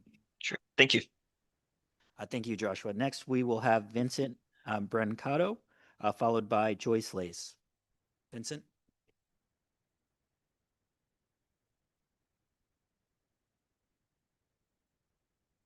Do we have Vincent? All right, we'll move on to Joyce Lace from Connecticut Audubon Society. Thank you. Thank you, Joyce. Thank you for hearing our testimony today. I'm Joyce Lights. I'm Executive Director of Connecticut Audubon Society. We're a statewide organization, and we've been working on several initiatives that relate to a couple of bills that I'm here to support today. I'm supporting HB 5155 and HB 5156. We've all heard today about the federal pullbacks on supporting and oversight of the environment. We're really relying back on Connecticut to do its due diligence to protect our environment here. We take the brunt of the environmental impacts from climate change, being a shoreline environment. Since 1970, our bird populations have declined 30%, and in addition, we're seeing disturbing losses of insects all across Connecticut. I commend you on taking action last year on SB 9, which will start to have some limits on neonicotinoids in our state. So HB 5155 takes that to another step with data transparency. Hi, Rep. Callahan. I live in his district. The data transparency, making them more searchable. You've heard all of this. I'm just going to reinforce some of what Louise Washer said. Making it searchable, enabling researchers and legislators to really use that data, not necessarily to drill down, protecting our farmers. We love our farmers. Sorry. We're not really targeting the farmers. It's just that coated seeds got removed from any pesticide reporting. And so right now, we really don't know how much is being applied in the state. So it's really important that we do have that kind of data. Making the database searchable is consistent with DEEP's initiative 20 by 26, which actually stated that if it was accessible to the public, it would reduce the impacts on staff, the stresses on staff. And then CEQ did recognize in 2025, and you've heard this, that there are major gaps in pesticide data, and HB 5155 would address this. So I'm asking that you support HB 5155, but I am asking for the bill to be strengthened in one way that I think might be a little bit different than others, in that commercial applicators right now, not only do they not have to put their locations on, which farmers do, they collect data on general use pesticides, but they don't have to actually submit that data unless requested. So it would be helpful if the data for restricted as well as general use pesticides was reported by commercial applicators. We also support the recommendations by Sierra Club regarding HB 5156. We're basing our testimony on birds, but we use birds as an indicator species. When birds are in decline, it's really changing our environment for all of us. Thank you. Thank you so much for your testimony, Liz. Do members have any questions? The good ranking member. I just want to thank you for making the trip up and giving your testimony in this lousy weather. So be careful getting home. You too. Thanks. Do members have any other questions? Seeing none, thank you so much for your testimony, Liz. Next up, we have Stephen Sack, followed by Madison Spermuli.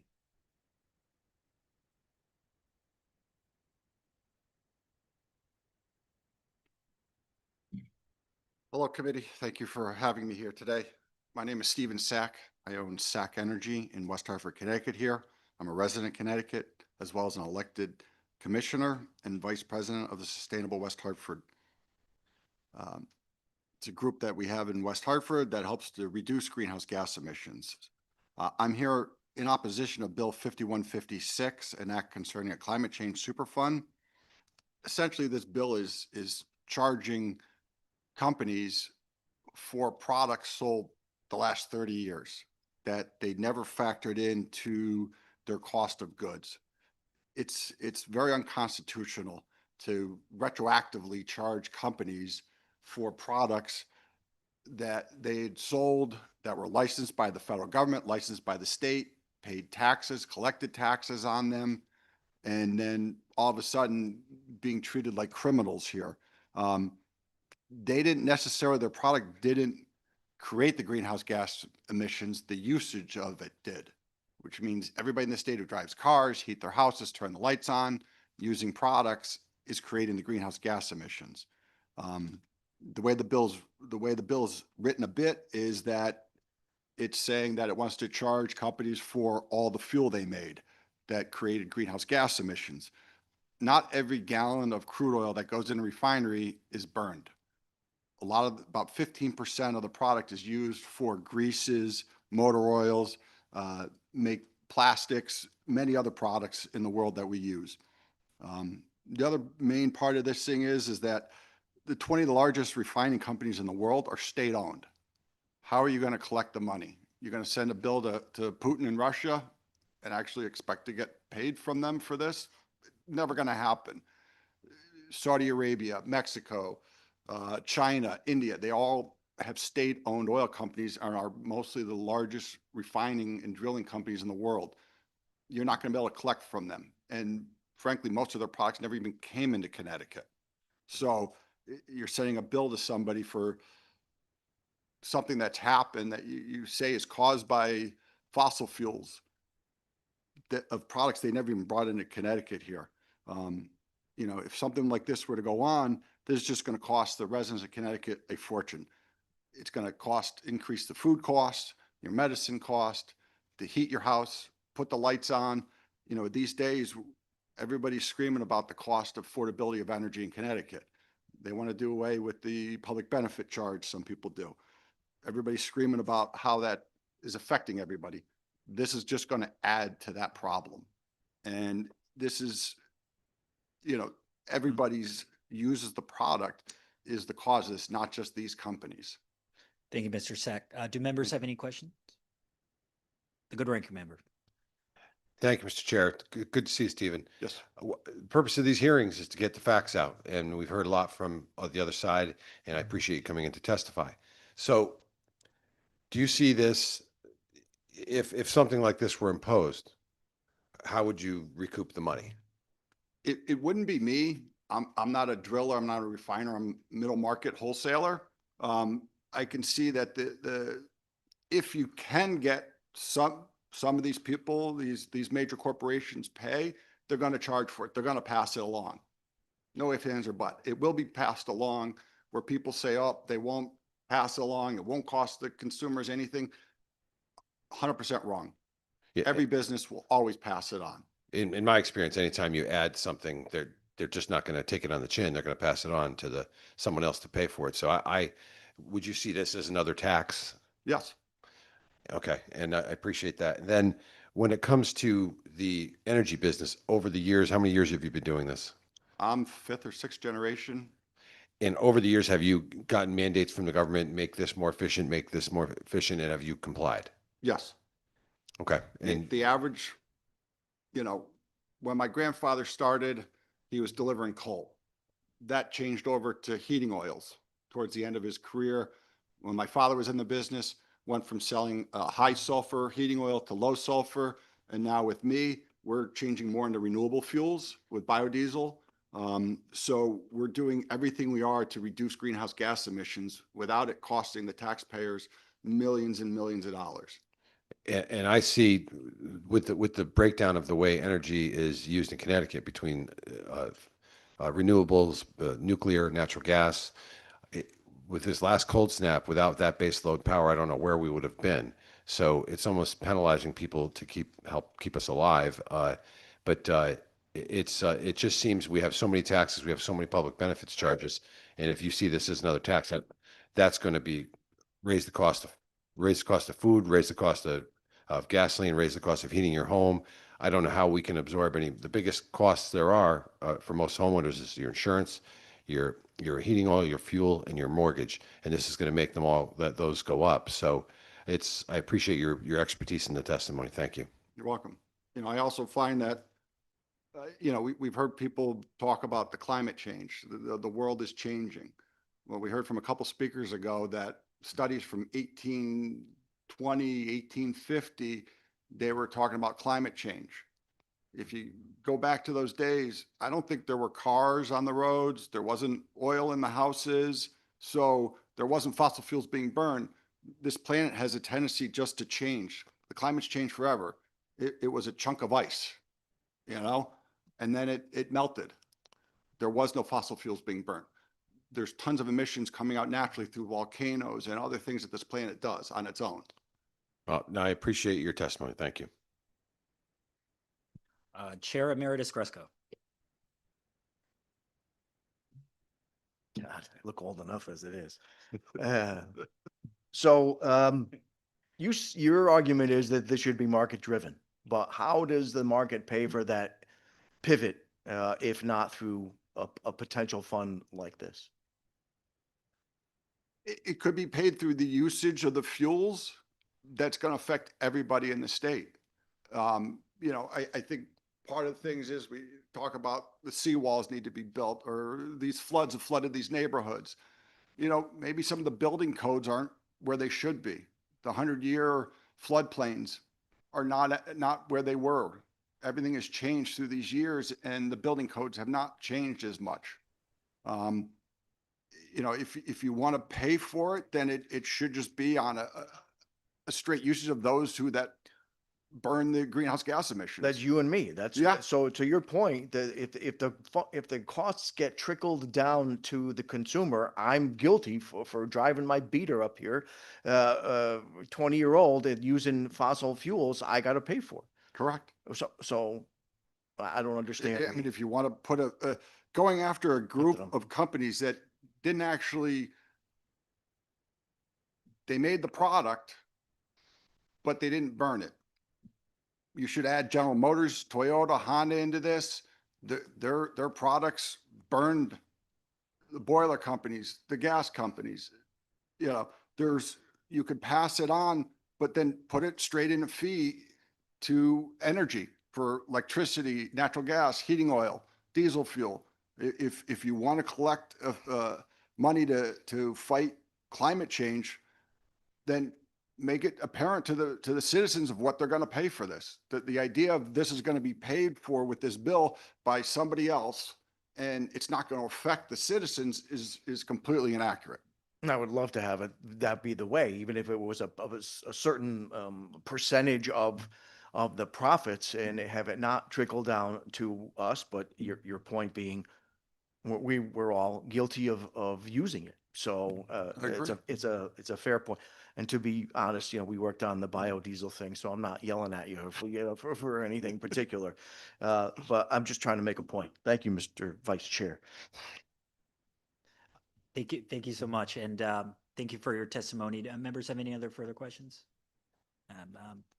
Another Chair Emeritus, Ms. Shinsky.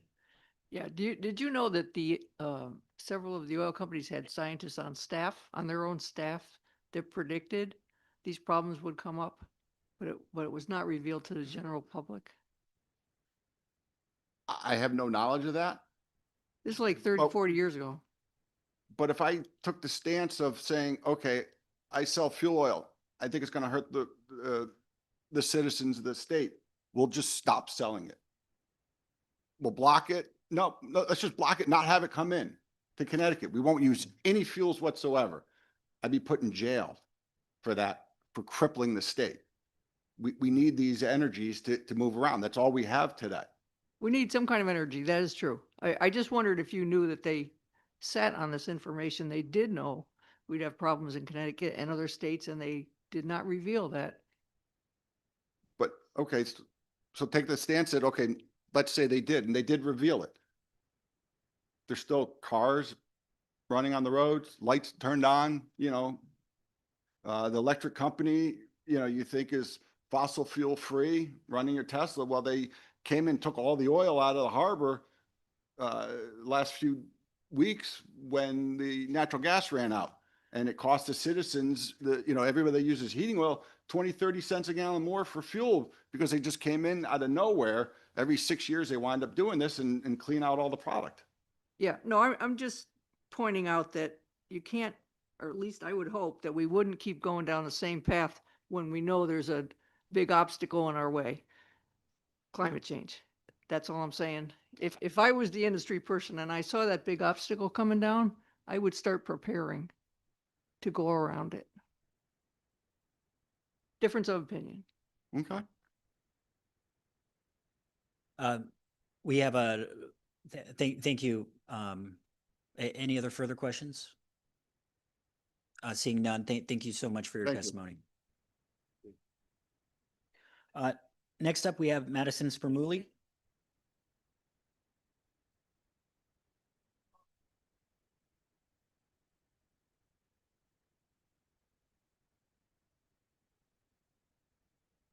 Laura, are you online? Are you talking to me? Yes, Laura, please proceed with your testimony. Hi.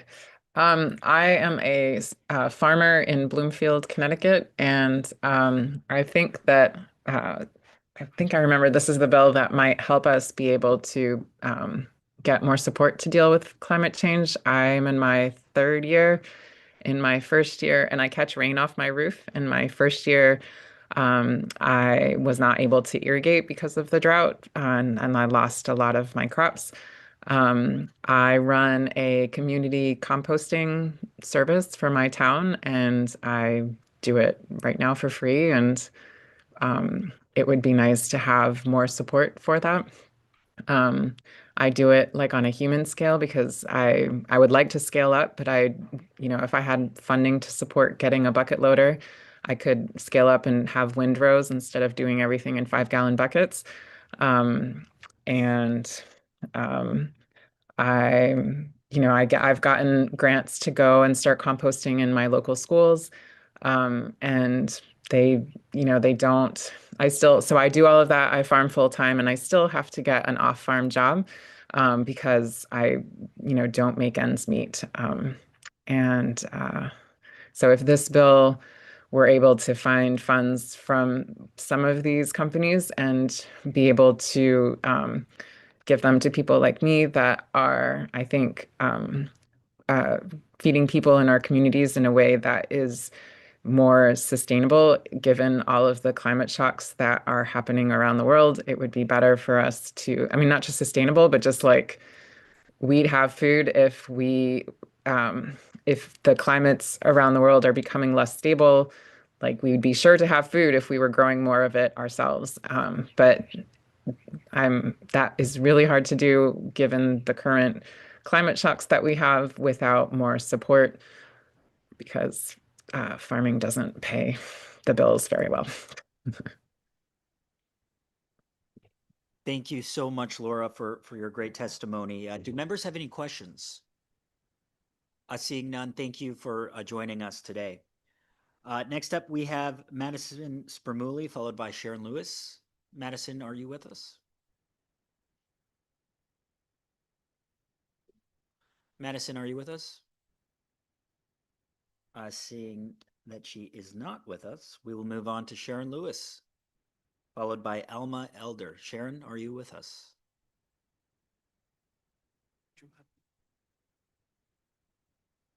I'm not seeing Sharon Lewis. All right, we'll move on to Alma Elder. Is Alma online?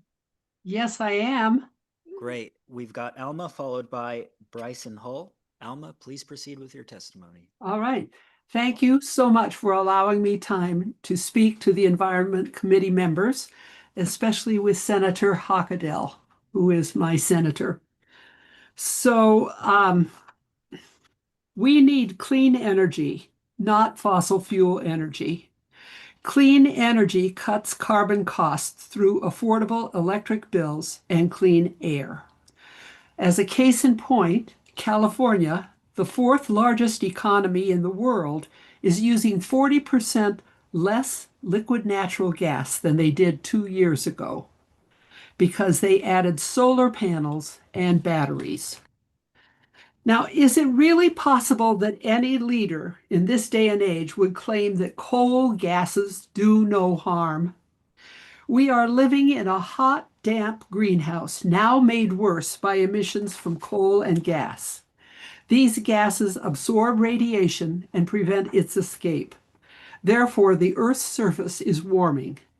As a result, extreme rain in 2023 caused $21 million in losses for agriculture in Connecticut.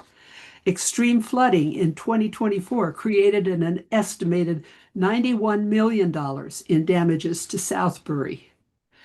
Carbon dioxide is the most prolific greenhouse gas produced by humans. The global mean temperature has risen. Human activity, especially with automobiles and electricity, is the largest contributor to carbon dioxide. As a result, major disasters such as flooding and wildfires are increasing in this planetary hothouse, and it is getting harder for some people to breathe in here. We face increasing costs from storms, flooding, heat, sea level rise, and dirty air. The Climate Superfund bill in Connecticut should collect money from polluting fossil fuel companies. In proportion to their climate-related productions, companies such as utilities, power producers, and gas pipeline companies could fund climate resilience, disaster recovery, and even clean energy deployment. Alma, will you please summarize? Yes, we all have a right to clean water, clean air, and a healthy planet. Here's what we can do. Vote for the Superfund bill. Thank you for your time. Thank you, Alma, for your testimony. We have a very special colleague who has a question for you. My good vice chair, Senator Hockadell. Hi, Alma. Hi. Thank you for your testimony. So you just heard a couple times ago a gentleman saying that, you know, if we're going to tax the people that are making it versus the people that are using it, how do you respond to that? We know that it would be a gradual process. If we were to transform from fossil fuels to clean energy, it can't happen overnight. So we have to have a cooperative way to work together. And my thought about the Superfund bill is that it could not only mitigate disasters and problems that have occurred in the environment, but it could also support clean energy deployment. Thank you so much. Thank you, Alma, for that really extraordinary testimony. Do members have any other questions? Seeing none, thank you very much for testifying and have a wonderful weekend. Thank you. Next up, we have Bryson Hall, followed by Paul.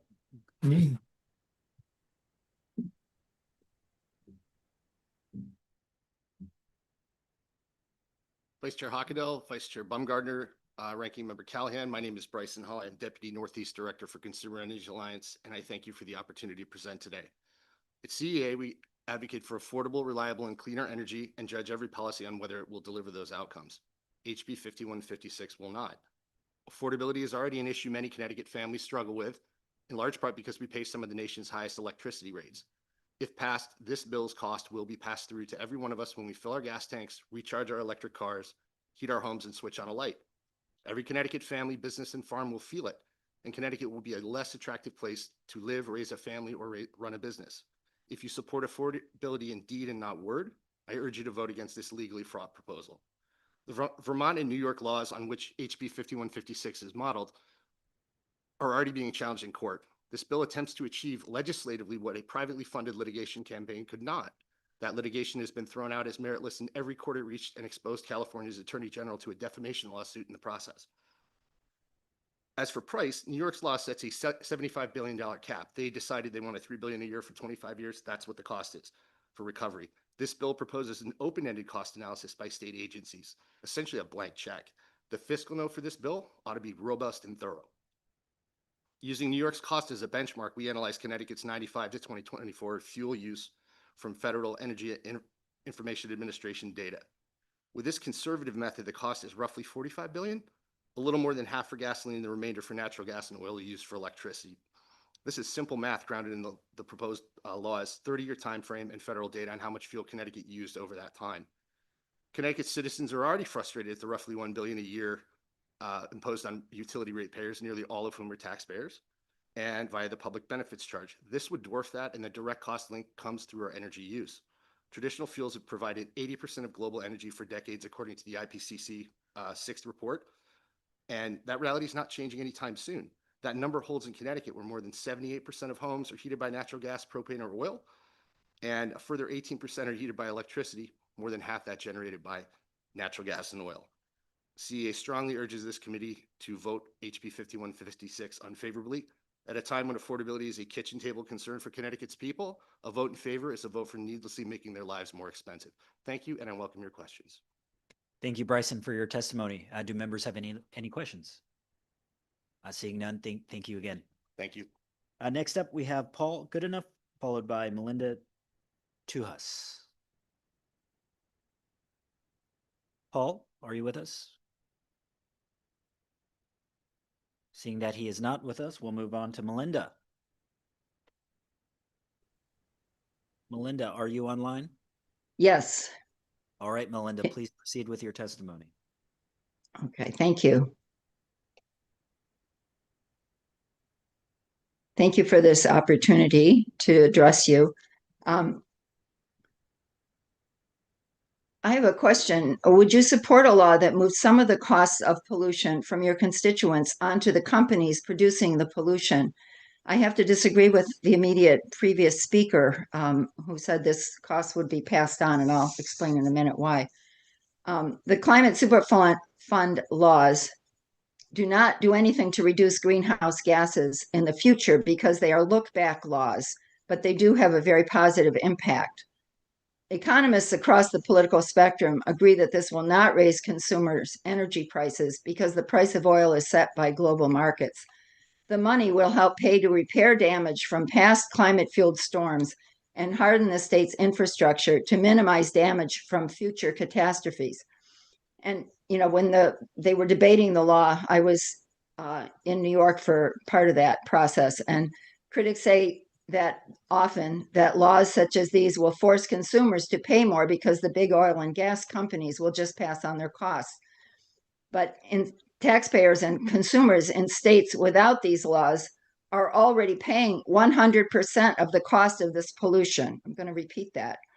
People in states without these laws are already paying 100% of the cost of this pollution. Getting the polluting companies to pay for at least part of the toll is a plus for us. Opponents of this bill claim that transitioning off oil and gas will cause massive economic disruption, when the truth is that continuing to burn fossil fuels is what is creating intolerable economic as well as social disruption, public health emergencies, and climate chaos. And other people have already talked in detail about the impacts from climate-fueled storms in our own state. I urge you to vote in favor of HB 5156. I also urge you to support the Connecticut Environmental Rights Amendment, which is raised Bill 5246. Melinda, Yes, I will. As Trump is continuing to destroy all our environmental protections at the federal level, strengthening environmental rights in Connecticut is more necessary than ever. Thank you. thank you for your testimony, Melinda. Do members have any questions? Seeing none, thank you for your testimony. Thank you. Next up, we have Laura Simon, followed by Andrew Nuno. Everybody hear me? Yes, we Great. can. Okay, my name is Laura Simon. I'm a wildlife ecologist and president of the Connecticut Wildlife Rehabilitators Association, and I'm speaking out vehemently against Senate Bill 146. We firmly believe that farmers need to be helped, deserve to be helped, but this bill's provisions are exactly the wrong way to go about it. For starters, allowing livestock owners to kill bears that did damage the preceding year means that they must be able to identify those bears 9 months earlier that did damage, and they're assuming that those bears will do the same damage. You can't just look at a bear and know that it's going to do damage, and you cannot identify a bear from 9 months ago. It's really just an open season to hunt bears. Also, we're wondering how it will work. A farmer sees a bear, they decide the bear may do damage, and they shoot her. What will happen to the cubs? Will the farmer be allowed to shoot them too? Will they be required to? They will most likely not be able to survive on their own. And the DEEP's written black bear response guidelines mandate that cubs under 60 pounds or 6 months old should be euthanized. So who is going to do that? Rehabilitators can't help because we're not allowed to handle bears, even though we do have a state-of-the-art facility that is able to do so. But a bigger question, and the most important question, is why are we not investing more heavily in what works in other states to prevent bear damage to farmers? I just came back from the International Bear Coexistence Conference in Montana, and attendees pointed out repeatedly why killing does not work. Bears are attracted to a buffet as long as they have food available. They're going to keep coming. But properly done electric fencing, electrified bear unwelcome mats, and guard animals do work if properly executed. We spent a whole day in the field with the Montana Fish and Game biologist in charge of bears who goes from farm to farm, helping farmers come up with the best designs for their particular needs. We visited all kinds of people farmers who hated bears because they were doing so much damage and now love them because now they have proper prevention and they can coexist. And there's no reason we can't have something similar here in our small state of Connecticut, a designated person who will go through DEEP to farmers and help them with the proper prevention and deterrence. It's a good long-term investment. A recent New York Times article talked about how in Montana, the use of dogs reduced bear damage 95%. We have great tools. Okay, sorry. I just want to say in closing, this bill will just open up unjustified bear hunting and cub orphaning. It's not justified. Please reject it. Thank you so much for your testimony, Laura, and the work you do to support our furry and feathered friends, of course. It's greatly appreciated. Do members have any questions? Representative Mashinsky. Hi, Laura. I wanted to ask you, did Montana pay for the aversion techniques or the use of the dogs for aversion? They have some funds that they allocate, cost-sharing funds through the state agency. They also work with nonprofits who have grant programs and provide some materials to farmers. So it's a highly collaborative initiative. Okay, because I'm thinking we have to, if we were to push the aversion techniques, we'd have to probably help them pay for it. Yes. There some funding, absolutely. Some subsidies would be important, but also the technical advising, because what we learned is that often farmers will try things that don't work because they're not implementing them correctly. The fencing, if it's done properly, absolutely will work. But farmers who don't do it properly get frustrated because they don't install the fencing properly, and they say it doesn't work, and they get turned off to that as a effective mechanism. But the same with dogs. I mean, I heard somebody testify earlier that the dogs seem to run off the property, but properly trained dogs would not do that, and they would do a far better job of just running off the bears, but not annoying neighbors whose property lines they should not be crossing. Thank you. Thank you so much, Laura. I don't see any further questions from members. Thank you again for your testimony. It's greatly appreciated. Have a great weekend. Next up, we have Andrew Nuno, followed by Megan Hines.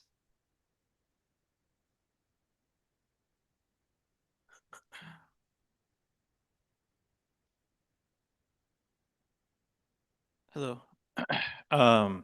My name is Andy Nuno. I am a doctor over at Yale New Haven Health, although I don't represent Yale here today. My support for Connecticut's Climate Superfund Act is my own. I'm relatively new to Connecticut, having only moved here last June. However, like St. Louis, where I previously lived the last 7 years, the healthcare system is already pushed past its breaking point. Every day, it seems I receive an email from hospital administration that we're in a surge crisis and we need to get people out of the hospital as fast as we can. Connecticut and this country is not prepared to handle the health consequences of climate change. I was not there in August of 2024 when the floods hit Oxford, Connecticut, causing $300 million in damage. I was not there when Hurricane Sandy caused $360 million in damage in Connecticut. I was there for the tornado. Not in Connecticut, of course, but in St. Louis, Missouri. And let me tell you, FEMA wasn't. Nor was Exxon or BP Oil or Shell. St. Louis was and still is on its own. The tornado hit May 16th, 2025, lasting 27 minutes and causing almost $2 billion of damages. That's how fast and damaging climate change can be. In FEMA, in a year, they gave $71 million, maybe $130 million, if we're being generous. $130 million versus $2 billion. You tell me if that's enough. Our federal government cannot be counted on to save us. We must have our own money to protect us. This is where the Climate Superfund Act can help by asking those who polluted here in Connecticut to aid our recovery and protect our future. We must be as ready as possible to help those in need when the storm hits, because it is shelter, clean water, and food that will help keep patients healthy and safe. Lastly, I just want to say I've seen firsthand how the healthcare system wasn't ready to tackle climate change. I saw patients come in with their asthma and COPD flared up after the tornado. And I know sadly, one day I'll meet such patients here in Connecticut. Thank you. Thank you for your testimony, Andrew. Do members have any questions? Seeing none, thank you for making the trek up here. All right. Now we're going to have a little bit of a change of pace. My colleague, the good ranking member, Representative Callahan, went around the room to get a sense of who here has not yet testified, who here is here, who is here in person, of course, signed up to testify. If you are still in the room, we have gathered that information. If you have signed up to testify and you didn't communicate with Representative Callahan, if you could communicate with our clerk, that way we know you are still in the room. We're going to alternate between in-person and remote to start filtering, ensuring that the people who are in the room have a chance to testify before the weather potentially gets a little bit more dangerous this evening. So with that, we are going to start with Grace O'Connell, who is here in person, and then we will return to our remote list. So Grace, as soon as you get to the seat, you have the floor. Hi. Okay, good afternoon, all respected members. I want to thank you all for having us here today. My name is Grace O'Connell. I'm from Sandy Hook, and I've been involved in agriculture as a farmhand and farm manager for much of my life, while also having my own personal livestock. I am also an environmental biology major in college, so I can see both sides about the issues that I'm about to present to you. I come to you today to state my position on both SB 145 and 146. I've spent my entire life living directly on Lake Zor, so SB 145 is a proposal I am strongly in support of. My fondest childhood memories are of swimming, fishing, kayaking in Lake Zor, all of which I basically cannot do anymore due to spending the entire day removing the mounds of hydrilla piled up. Hydrilla is a pervasive and persistent issue that continues despite all nuclear level options taken thus far. Not only does the hydrilla destroy the enjoyment of the lake and thus human recreation, but also the habitat of the fish and other animals that live in and around the lake. I know for one that falling off the dock and catching a mouthful of hydrilla is not the best way to get your greens in. The other proposal I speak on today is SB 146. I want to make it incredibly clear that I am in full support of the taking of wildlife in cases where damage or grave threat has historically or repeatedly happened to livestock and farmland. Connecticut is not a bear hunting state, and I speak for all farmers when I say we do not want to be hunting bears. Clearly stated in the writing, all non-lethal measures should be taken first, which I wholeheartedly agree. That direct quote is, "The owner or lessee utilized reasonable non-lethal efforts to protect such crops, apiaries, or livestock." Bill 146, lines 9 through 12. With that said, if a predator is killing the livestock that I have helped birth, raise through sickness and health, and have provided a better life for me and my community, you will see who is truly the mama bear. If the situation is reversed and I traipsed into a mother bear's den and effectively injure or destroy her cub, she wouldn't have to give a warning, try non-lethal measures, or get approval from DEEP. She would see me as a threat and eliminate me. Our jobs, our animals, our crops are repeatedly being destroyed, and we are supposed to absorb that cost among rising feed bills, net zero income, and outrageous taxes. I love nature and wildlife, and as farmers, we see it as one of our duties to protect such. But I will fight tooth and nail to protect my own and to survive. I would thank you again for having us all here today, and I would love to answer any questions. I have a couple of suggestions. Thank you so much for your testimony, Grace. Just out of curiosity, as a farmhand, have you come face to face with a bear yet? Okay, so funny, on the farm itself, I haven't come like face to face, but when I was a little kid walking to the school bus stop, all of a sudden I'm looking down the road at my school bus stop, and my neighbors are like, "Come here, come on." And there's a bear walking right behind me. So, yes. I'm glad you made it out safely. Do members have any questions? It looks like we have one online. Another Chair Emeritus, Rep. D'Amico. Thank you, Mr. Chair. So is it Grace? Did I get your name right? Yeah, that's me. Okay, Grace. So thank you for coming to testify. And you said at the very end you have some suggestions. I'd be curious to hear those suggestions. Okay, yeah. So thank you very much for asking. I assume you're talking about for SB 146. Is that correct? 146. That is correct. Yes. Perfect, perfect. So obviously, one of the worries that a lot of the environmentalists are having is that we wouldn't be using non-lethal measures first, and that how would we be able to ensure that it's the same bear from season 1 to season 2? One of the suggestions that I had first is obviously we're trying all non-lethal measures first. But instead of firing a shot at first, the first year when damage is done, if a farmer is actively seeing it happen, there should be some kind of permanent paint that we can use. It's like instead of a bear tag on the ear or something, or a deer tag, or the way we use cattle tags to identify the cows, there should be some kind of in the moment, very quick identification process that we should be able to use. So that way we can tell, okay, if a bear is walking through my yard with hot pink paint on them, I'm gonna know that that's not natural. Something happened.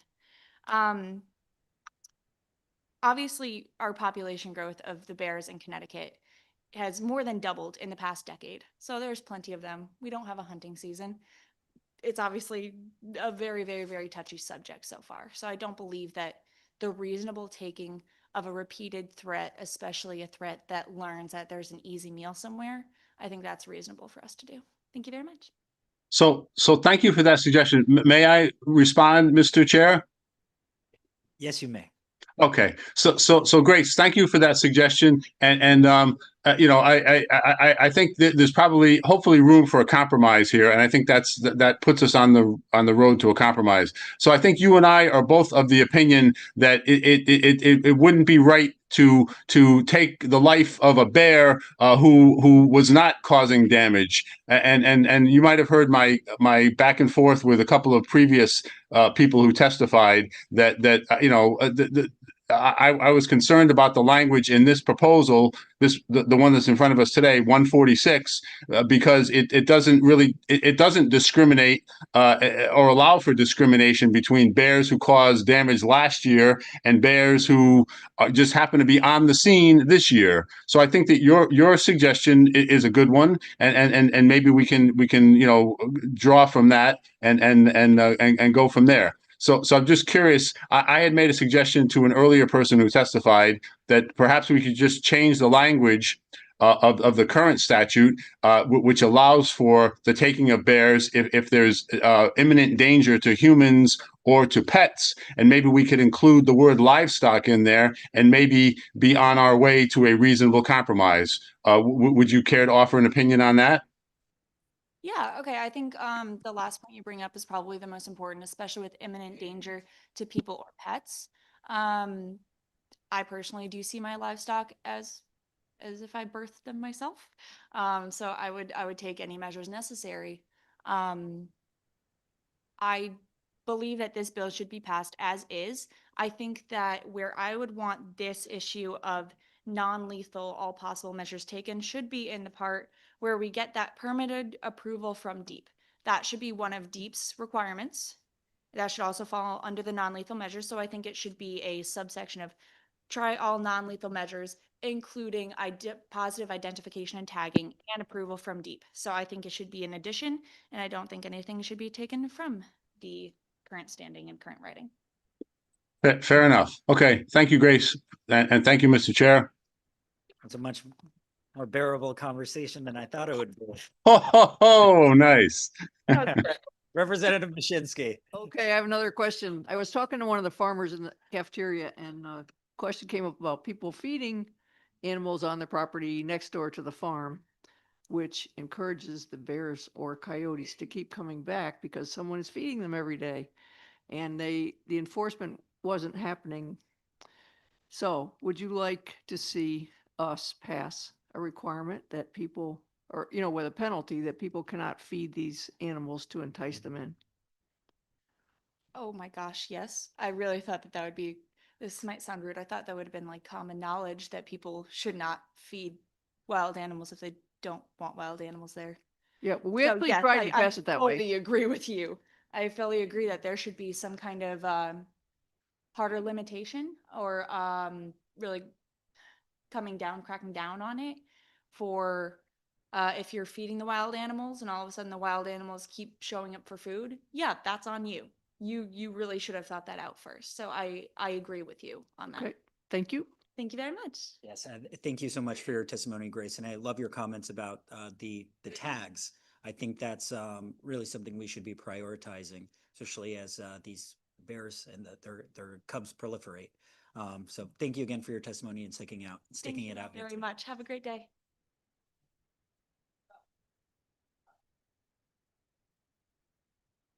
Next up, we have Matthew Conti. Is Matthew in the building? All right. We'll move on to Nisha Swinton, followed by Meg Horrigan. Oh my goodness, I'm learning so much about bears and tires in this day-long testimony. Hello, everyone. Can you hear me okay?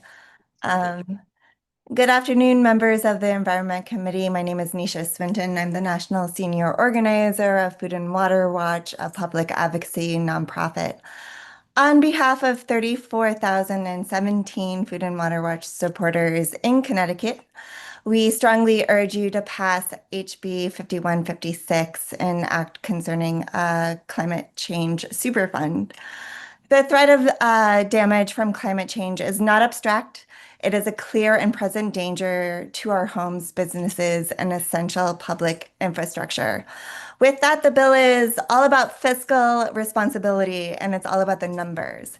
So in Connecticut, as I'm sure y'all know, over 61% of the population, approximately 2.2 million folks, live in coastal communities prone to chronic flooding.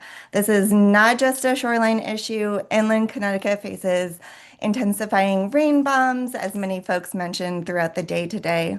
In August 2024, a historic extreme precipitation event caused over $300 million in damages across western and central Connecticut. And I just wanted to give you the numbers there. It destroyed 80 businesses and 19 homes in the towns like Oxford and Southbury.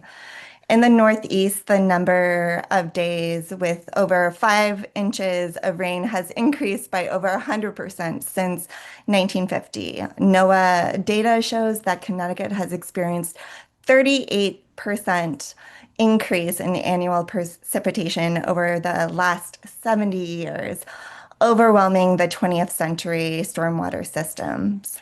So with this without aggressive future proofing and investment in resilience, the financial burden on Connecticut residents will be staggering. Projections show that by 2050, sea levels in the Sound will raise by 1.5 feet. Oh, sorry. So just to put that in perspective, a meter sea level rise could result in 1.3 billion in residential property losses across just 7 municipalities in New Haven County alone. By 2050, 33 of Connecticut's critical infrastructure assets, including wastewater treatment plants and fire stations, are projected to flood at least twice a year. Connecticut has the highest density of dams in the U.S. Inland riverine flooding and the potential breach of Connecticut's 4,800 plus dams pose a constant threat to power grids and public safety. So it's really all about the numbers. So we urge you to be practical, equitable, and protect the fiscal health of the state of Connecticut and the safety of your constituents by passing HB 5156. Thank you so much for your time and consideration on this critical matter. Thank you, Nisha, for your testimony, and appreciate the numbers as well to back up how vulnerable our coastline is. Members have any question? Seeing none, thank you for your testimony. Next up, We're going to go to 68. Barry Takalo. Right here. All right, Barry, please proceed with your testimony. Thank you, Mr. Chairman and members of the Environmental Committee. My name is Barry Takalo, and I'm concerned about House Bill 5157. I'm the owner of CRM Company, and I have been recycling tires in the United States for over 28 years. We operate a tire recycling facility located at 1414 Norwich Road in Plainfield, Connecticut. I was a strong supporter of House Bill 6486, which was signed into the law in June of 2023 and established an EPR for tire program in Connecticut. My company, along with the only other major tire recycling company operating in a state, collectively hauls and processes more than 90% of Connecticut used tires. Both our companies also have extensive experience operating under the tire EPR program in Canada.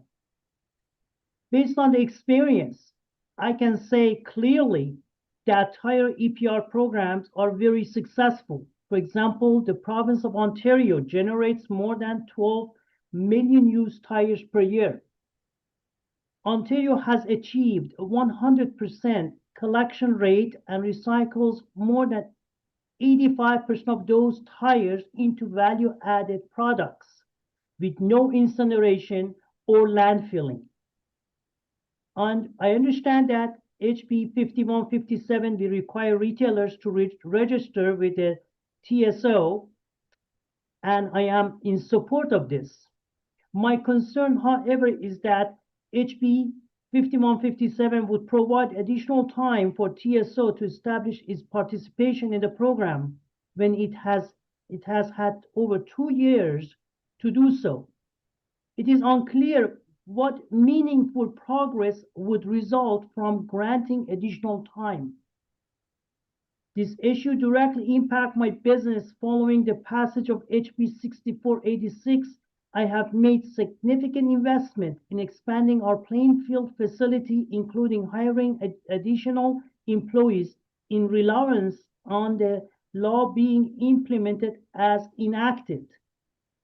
If any extension is granted under HB 5157, I agree with prior testimony should be short period of time, and I would recommend not more than 60 days. Barry, please summarize your testimony. Yeah, my extension, any extension longer than would be undermine the intent of the original law. If the current TSO is unable to meet this timeline, then alternative solution should be considered. Thank you for opportunity to testify. Thank you again for your testimony. We have a question from Representative Gresco. Thank you, Mr. Chair. Barry, Yes, are you sir. ready to go now? We're ready, and we support, we have 15 years of experience with the EPR program, and we offered all of that experiences to the TSO. And I am really surprised with the chain of custody in place. What I've heard the testimony previously is very simple. It's all electronically, digitally available to us already. And we offered all of that for free of charge to TSO. Every tire gets picked up by a recycler or hauler. It is all gonna be like a Uber system. The tire is your passenger in going to the tire recycler, and what happens after all of that is fully documented. So this knowledge between us and the other tire recycler who has many, many years of experience with the EPR system, we're ready to go. Barry, you deal with some of the smaller tire retail dealers. Without having it be hearsay, what are they saying to you as far as this program starting? They're very happy about it because that would people who are smaller retailers are not getting as much of a service as a more larger retailers. So this bring a standard for everybody, and the entire state gets the same level of service, regardless of the location. And I'm sure implementing this program can be done right away. But this point of, tire retailers, they don't participate. I never seen, based on my experience in other locations, tire retailers, they find this very beneficial to them. But they need to allow us to show that to them. Other jurisdictions, they have the same distribution systems. Some of them are larger retailers, they move tires around, but all of that been already taken care of by the electronics manifest system, which is in place. So everything going to get counted for, and tire collection and processing is based on mass balance. So the tires get picked up, we are not counting by one. It goes on a scale, and we just say, okay, this is the tonnage for the tonnage. So it's all based on mass balance. So there's lots of many years of experience with the with the e-tire EPR program in other jurisdictions in Canada and Europe. Thank you, Barry. Thanks for your expertise. Thank you, President. Thank you, Representative Gresco. Do members have any further questions? Seeing none, thank you so much, Barry, for your testimony, and have a great weekend. Thank you. Next up, we have Isabella DiFrancesco. Is she in the room? Isabella? No, I'm on Zoom. Can you guys hear me? All right. Awesome. Isabella, before you proceed, is Megan Hines in the room? And is Irene Scribalio in the room? Or Carol Swenson? All right. So seeing that they are not in the room after Isabella testifies, we will have Meg Horrigan testify. My apologies, Isabella. Isabella, please proceed. Yeah, no worries at all. And good afternoon, members of the committee. Thank you for bearing with us. I know it's been a long day for everyone, but appreciate the opportunity to speak with you all today. My name is Isabella DiFrancesco. I'm the Northeast Regional Manager for the Surfrider Foundation, and I'm speaking on behalf of the Surfrider Foundation Connecticut chapter in strong support of House Bill 5155. Through our chapter's water quality monitoring efforts, we have detected pesticides in Connecticut's waters, and these findings confirm something we see firsthand, that what is applied on land travels through stormwater systems and groundwater into our rivers and ultimately into the Long Island Sound. For many of our volunteers, this issue is not abstract. We have members who work directly in Connecticut's oyster industry, and they rely on clean water for their livelihoods. When pesticides enter our waterways, they don't just threaten marine life, they threaten jobs, coastal economies, and working waterfront communities. Despite the presence of pesticides in our waters, Connecticut's reporting system remains outdated and difficult to access. Policymakers, researchers, and communities cannot easily determine where these chemicals are being applied or in what quantities. We cannot protect, but we cannot measure. House Bill 5155 modernizes Connecticut's pesticide reporting system by creating updated, searchable, and publicly accessible data, and this is a common sense step toward transparency and accountability.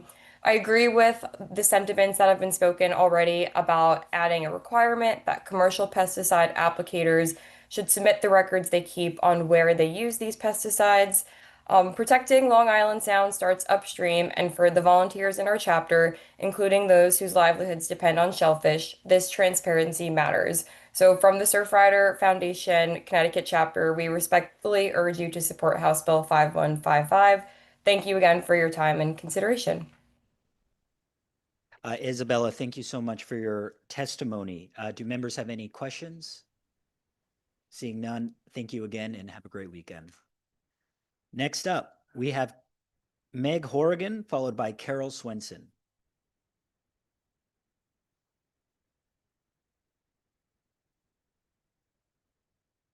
Thank you for joining us in person, Meg. Thank you. And thank you to the whole Environment Committee for the opportunity to testify in favor of two bills that support the triple bottom line of economy, health, and environment.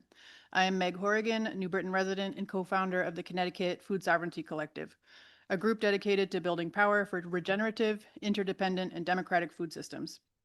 SB 149, an act concerning revisions to the Farmers Market Nutrition Program, is a practical enhancement to a common sense program that increases access to fresh, healthy food while supporting Connecticut farmers. Farmers and consumers both benefit from the added flexibility of redemption at farm stands. Good food policy always tends toward increasing choice rather than restricting autonomy. So we appreciate the proposed expansion of the program to include honey. Each time we've made enhancements to FMNP, like making eggs eligible, redemptions have gone up, with the program distributing nearly $1 million in healthy local food to families and seniors, while generating the same amount of revenue for farmers in Connecticut last year.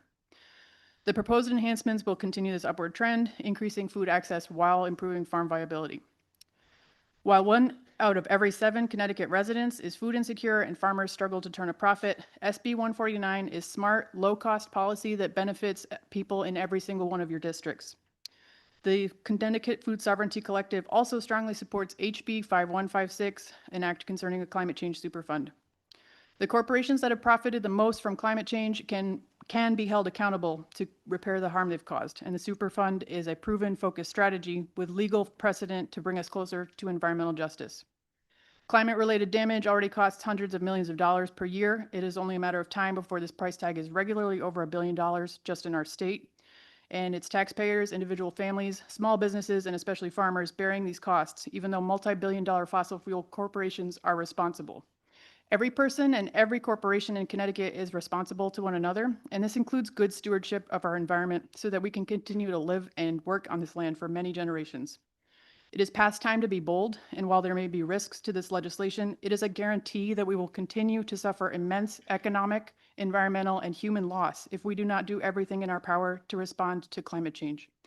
The Superfund is limited in scope to a one-time fee and is a powerful tool because it demands accountability and is a seed for growing new systems that will mitigate climate change and make us more resilient against it. Thank you. Thank you for your testimony, Meg. Do members have any questions? Seeing none, thank you again for your testimony and have a great weekend. Next up, we've got Carol Swenson, followed by Liliana Sarju. I think we've got Carol online. Yes. Carol, Am please. I there? Okay. I want to thank the Environmental Committee for the opportunity to speak to you regarding my support for the Connecticut Climate Change Superfund. The fossil fuel industry has knowingly, willfully, and deceitfully created the climate crisis that we are all now confronting. The industry is responsible for over $5 trillion in climate-created change and damage over the past 26 years. The industry is known for well over 50 years that burning fossil fuels creates global warming and has known what disasters result from such warming. The industry has arrogantly and short-sightedly refused to research and develop alternative clean energy resources, putting no effort or investment into adapting their industry to avoid the global crisis that they knew would come and which now has indeed and will continue to devastate us. The industry chose to pocket them for themselves and their shareholders trillions of dollars in profits rather than invest in research and development for alternative and clean energy. Connecticut, along with the entire world, has and will experience devastating climate events. The Connecticut Climate Change Superfund merely requires the biggest fossil fuel companies with a business connection in Connecticut to contribute financially to the enormous cost of recovery from disasters and to pay for preventive adaptive measures to mitigate inevitable future disasters. Connecticut will experience coastal erosion, flooding, and permanent loss of coastal land. Warmer waters, ocean acidification will severely damage Connecticut fisheries. Hotter temperatures, drought, wildfires will create health problems in Connecticut for Connecticut residents and for our healthcare system. It will also significantly impact Connecticut farmers and agriculture in Connecticut. Extreme weather events will become more frequent, destroying homes, businesses, and infrastructure. All of this is emotionally devastating, and it will be very expensive. The purpose of the Climate Change Superfund is to, in a small and ethical way, require the entities that have caused the disasters to bear at least a financial responsibility. If I do have time, and I don't know if I have time, but I would like to address the question that a lot of people have about the cost being relayed onto consumers. And I just will read very briefly the information that I have. It was written by Joseph Stiglitz, a Nobel Prize winning economist, and the information was provided to me by the Sierra Club. The fee applies to companies that extracted and refined fossil fuels in the past. Since it is based on historic emissions, it is treated as a fixed cost, and fixed costs are paid for by shareholders, not something that changes today's production cost. Carol, please summarize.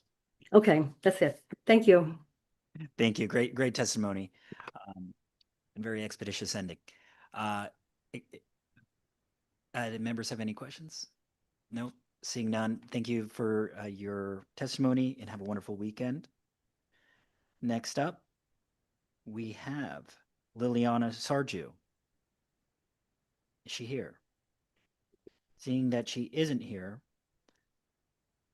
we're going to move on to Patricia Ludwig. She is in the room. And after Patricia Ludwig, we'll have Jeremy Schultz. Hello, thank you for your time. I'm not representing organization, although I am here because of the Connecticut Sierra Club, which I'm a member of. I'm also a member of the Connecticut Tree Protective Association, and I volunteer on the Middletown Urban Forest Commission. And I am in favor of legislative bill HB 5156, the Superfund, because this, there's several reasons, but I just recently looked this up on AI, wonderful AI. I have issues with AI, I don't like it for a lot of reasons, although it has some good, small good impacts for research and healthcare. But anyway, this is on AI. I found out that 5% of the asphalt we have is comprised of crude oil residue, and manufacturing asphalt has caused 37% of our greenhouse gases. Okay, well, fossil fuel profited from that. They profited from supplying that. AI data centers, let's get to that, which consume a lot of energy. We have one that's trying to move into Waterford, Connecticut, and they seem to get some cut. You know, they don't have to pay as much for energy as we consumers do. This is infuriating. So why do I bring that up? Dominion Energy is going to cause consumers in, at least in the area of Waterford or that, you know, surrounding towns, an increase of about 9% in their energy costs. And as far as the flooding in Oxford, I was born in Derby. I was raised in Oxford. That Housatonic River, we had a policeman in Woodbury drowned a few years ago before the two women drowned in Oxford from flooding. And then another gentleman died in Norwalk because of the same flooding that killed the two women in Oxford. And that's a hydroelectric dam that raised the water level in that area, causing these deaths and this damage. So it's fossil fuel. Please summarize. And it's also AI, the AI facility that we want to put in. And the hydroelectric, which is an alternative energy, but it still causes an issue with climate.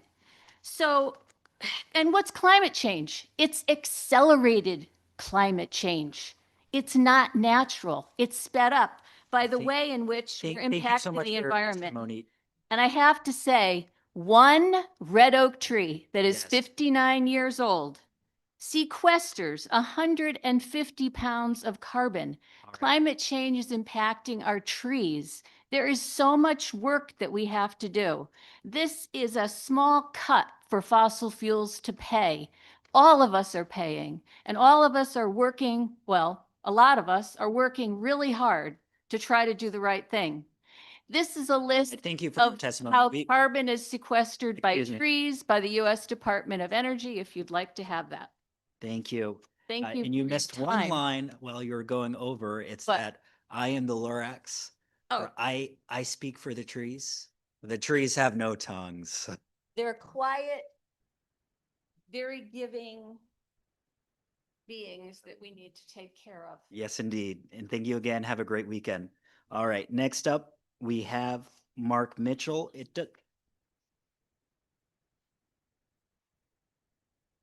Online, we're not clearing through the folks in person. No, we're going back and forth. All right. Is John's on now? Okay, excellent. All right, we'll thank you. All right, so we'll start with John, and then we'll move on to Jeremy, who we have in person. So, John Daniels.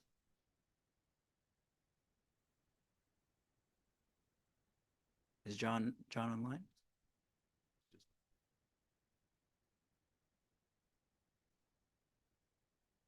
All right, we've got 122 people testifying today. So we got to keep things moving. All right, we'll come back to you, John. Next up, we'll go to Jeremy, followed by Sheridan.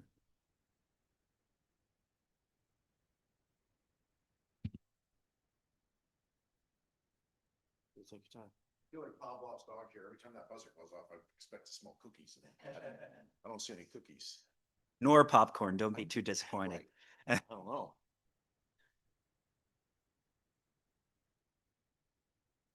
Dear Chairman Parker and Lopez, ranking members Callahan and Harding, and members of the Environmental Committee. My name is Jeremy Schultz. I'm a farmer in New Milford, Connecticut.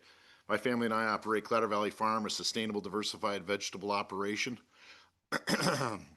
Excuse me. I'm writing today in opposition of House Bill 5155, an act concerning pesticide reporting modernization. As a small family farm, we are already navigating an increasingly difficult economic landscape. Weak specialty crop prices, rising input and labor costs, and shrinking margins threaten the viability of farms like mine. House Bill 5155 adds yet another layer of regulatory burden at a time when farmers can least afford it. By creating new reporting requirements that could limit our ability to protect crops, the bill risks reducing vigor, yield, and overall farm resilience. The practices targeted by this bill are rooted in low-use technology and best management practices. These tools help us minimize environmental impact while maintaining crop health. As someone who works as a seedsman across the whole Northeast, advising farmers daily on seed selection, cover crops, and agronomic practices, I can say with confidence that raw pesticide sales and data stripped of context is ripe for misinterpretation. Weather, pest pressure, application method, acreage, and compliance status all influence how and why a product is used. Without this context, the data can lead to misleading conclusions and policy decisions driven by perception rather than science. Treated seed uses is especially vulnerable to misunderstanding. Seed treatments use a small, targeted amount of active ingredient, often reduce the need for foliar sprays, a nuance that will not be reflected in the public database. These are among the most precise and effective crop protection tools available, and singling them out without evidence of harm is unwarranted. Even with certain financial data excluded, the level of detail required, the product timing, location, and crop information can reveal proprietary practices, customer relationship, and competitive strategies. A publicly searchable database increases the risk of cyber misuse, data breaches, or targeted harassment by activist groups. Farmers should not be compelled to disclose operational data that could compromise their safety or their livelihood. Connecticut already has a functioning regulatory framework. Adding a new state-specific reporting system imposes additional compliance costs and administrative burdens, particularly on small farms, independent seed dealers, and seasonal operators. Meanwhile, the state would face significant ongoing costs to design, maintain, secure, and update a public database. Yet the bill identifies no funding source. Is there a cookie? A cookie? Sit up. Thank you for your testimony, Jeremy. And we do have a member with a question. Sorry, apologize. Jeremy, thanks for coming in. Gladly. Last year when we did a Neonex bill, we carved out seed Yes. because of some of the things you talked about, which was the small amount of the actual pesticide in there. Yes. Prior to the treated seeds, how was it done? So prior to this industry adopted practice, the planter had a special box in the back for insecticides, and all these insecticides were labeled with skull and crossbones. It was done in a band, right? So the entire length of a furrow, the insecticide was applied. The seed could be anywhere from 2 inches apart to 3 to 4 feet apart, but yet the insecticide went the entire length. To mitigate that, we adopted specifically treating the seed. So the active chemical was only on the individual seed and only in the place where the seed was, the targeted area. And without it, without doing it without having treated seed and without, obviously we don't want to randomly spray, how would it affect crop yield? Well, that's the problem is it's when you get a wet spring like we had last year and you have cucurbits such as pumpkins, cucumbers, squashes and so forth, they're not going to make it, right? Untreated seed in that environment will not germinate. So if you have a direct planting, they won't make it. And from there, you can go into alliums, like things like onions and so forth, have a very small sensitive seed, radish, onions, cabbages, any brassica. They're not going to make that. All right, appreciate you coming in, Jeremy. Sure, gladly. Thank you for your testimony, Jeremy. Thank you. All right. It looks like we do have John online now. John? Yes, hi, how are you? Great. Please proceed with your testimony. Good afternoon, members of the Environment Committee. My name is John Daniels. I'm here today in opposition of Bill 5156, an act concerning the establishment of climate change superfund. I work for Daniels Energy. We operate out of Portland and Old Saybrook. I am a 4th generation of our family-owned 100-year-old HVAC and home energy supplier. We provide our customers with renewable bioheat, propane, as well as installation and service of electric heat pumps. Based on the current bill's proposal, the bill is retroactively punishing petroleum companies for activities that were legal during the time mentioned in the bill, which spans almost 30 years.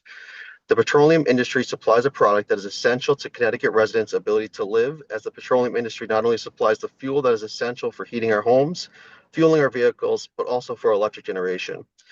Raise Bill 5156 is not a bill that is banning the use of fossil fuel in the future. It is a bill that is retroactively punishing the fossil fuel industry for products that were already used, regardless of the demand for those products during the specified time frame.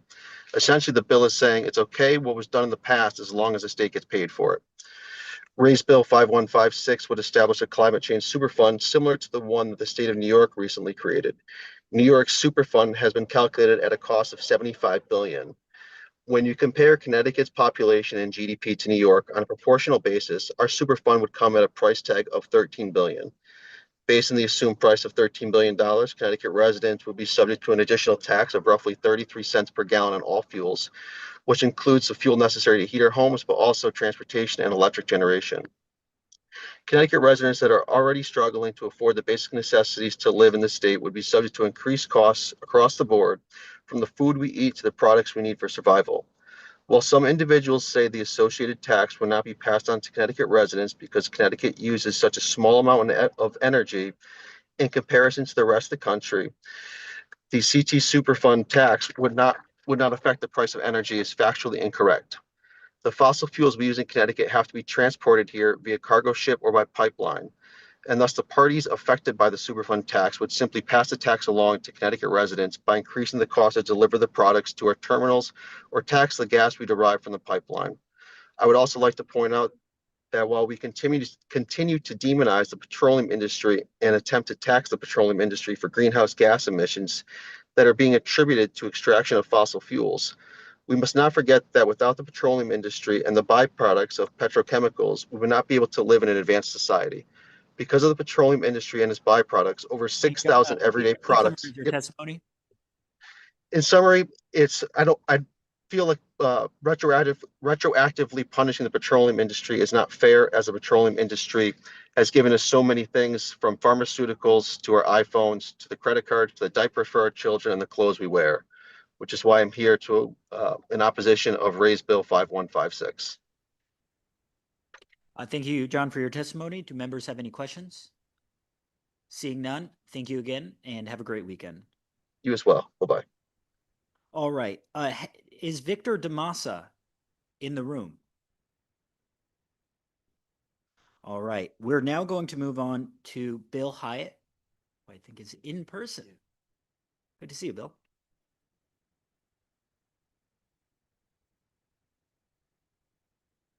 Good afternoon. My name is Bill Hyatt. I'm here today on behalf of the Connecticut Fisheries Advisory Council.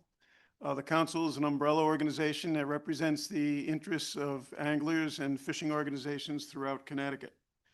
And I'm here to testify in support of the intentions of Senate Bill 145, which proposes a study on the treatment of hydrilla and proposes on expediting permits for the treatment of hydrilla.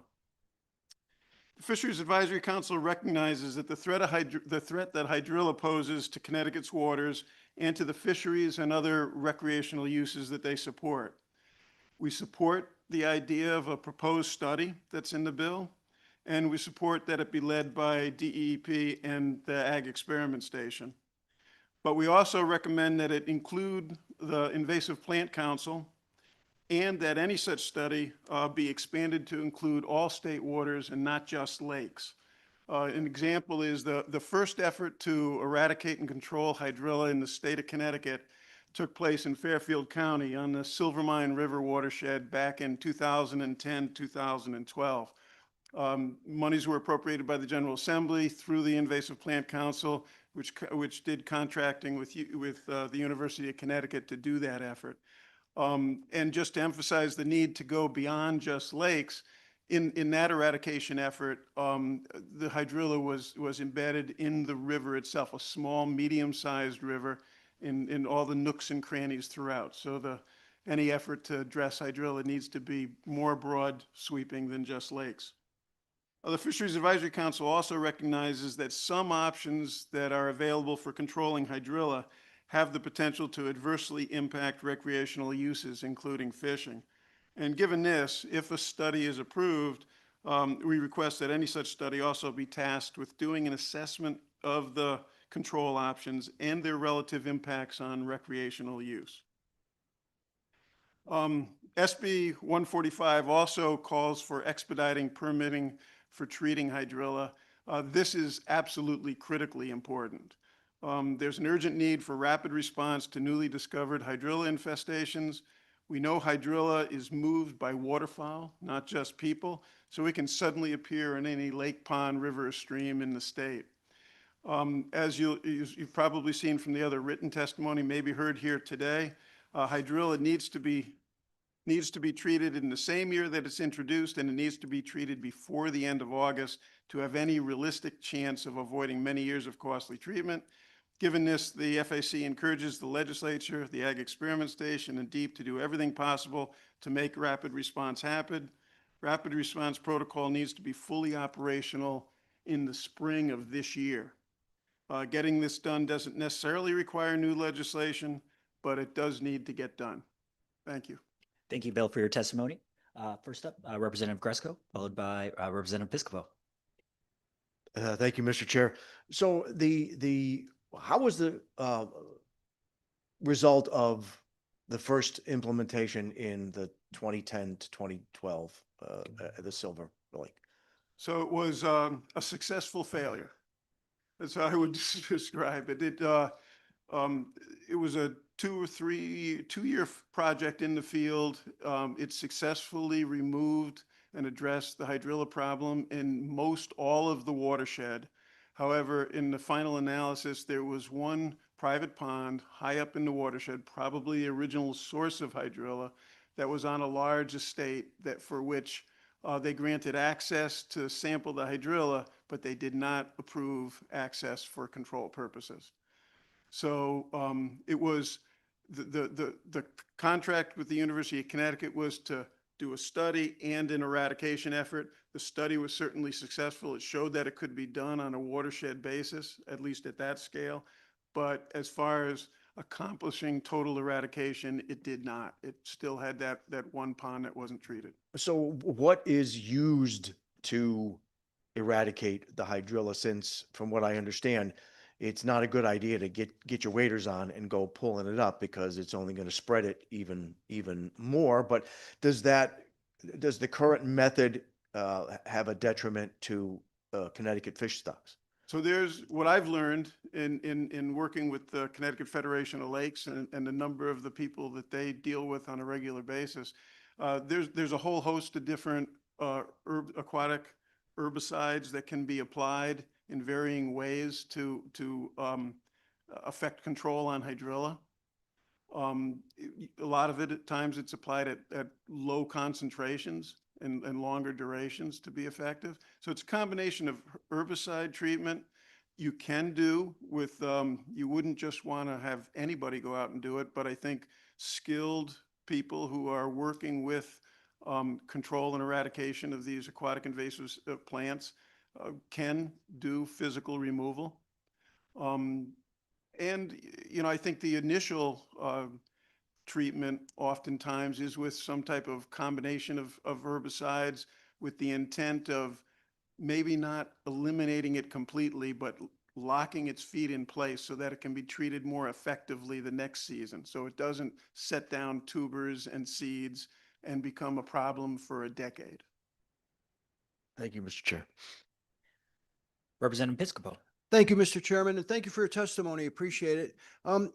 I was wondering, you mentioned that, you know, with this new study, you mentioned a bunch of different groups that should be involved. It seems that the Army Corps of Engineers just kind of comes in and does what it can to try and eliminate hydrilla. You think that, is there a way to include the Army Corps of Engineers in this, or invite them in, or? I'm probably not the best person to answer that question. I know the Corps of Engineers has been heavily involved throughout in the Connecticut River and its coves and accessible tributaries, and probably needs to be involved in anything involving those waters. Elsewhere, I don't know that they've been involved, and I'm not certain of the need for them to be involved. I think the Connecticut Ag Experiment Station Office of Aquatic Invasive Species, which this body established, I think 4 or 5 years ago, you know, they're on top of this, and they're going above and beyond to do everything they possibly can to address the hydrilla situation in the state of Connecticut. And they and DEP really are the principals. My suggestion was bringing in the Invasive Plants Council because of past experience and just to broaden expertise if a study is undertaken. And you mentioned that some processes hurt your fisheries. We've come in contact lately with these people that harvest it. It's a new technology where they're actually pulling it up by the root and trucking it out of the, you know, pulling it right out of the pond or lake or river. And that seems to be pretty effective and cost effective also. Is that something that you've looked into? And that doesn't seem to be harming fisheries, that new harvesters, the harvesters that are doing it now. So aquatic plant harvesters have been around and been used in Connecticut for many, many years, and they certainly have their place. There are certain situations where they're effective, and mostly that's not when you're trying to eliminate something, a plant. You're trying to basically control its overabundance in a limited area. You know, they're used to maintain navigational channels and as such. And they have been used in some larger lakes in the state of Connecticut, and they, you know, rather effectively. I'm not certain that they are effective in dealing with hydrilla. I just simply don't know. The DEQUAT, does the use of DEQUAT harm our fisheries? Not to my knowledge, no. No, I think it's been broadly used. I think, you know, I think if it's used according to the specifications on the label and what's necessary for treating specific plants in specific situations, no, it can be used quite safely. Thank you again for your testimony. Thank you, Mr. Chairman. Just a quick question, Bill. You referenced in your testimony tasking the IPC, the Invasive Plants Council, with getting involved with sort of some of the discussions on hydrilla or aquatic invasive species. Have you had any conversations with the group if that's a part of their kind of scope of interest, specifically the aquatic side of invasives? So the bill proposes a study, and it proposes for the Ag Experiment Station and DEEP to be the leads. The Invasive Plant Council is a group that was established many years ago by this body. It's made up of representatives from Department of Agriculture, DEEP, Ag Experiment Station, academia, NGOs, and industry, and it's supposed to facilitate their working together on invasive plant problems.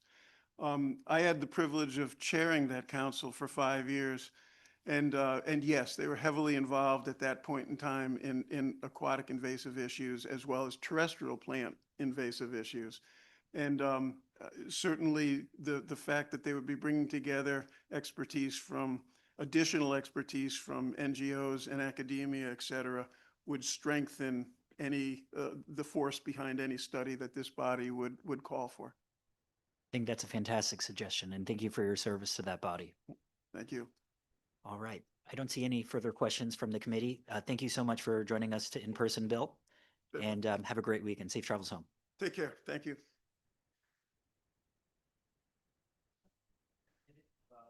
We're going to pivot remotely for a moment to Louis Dubuque,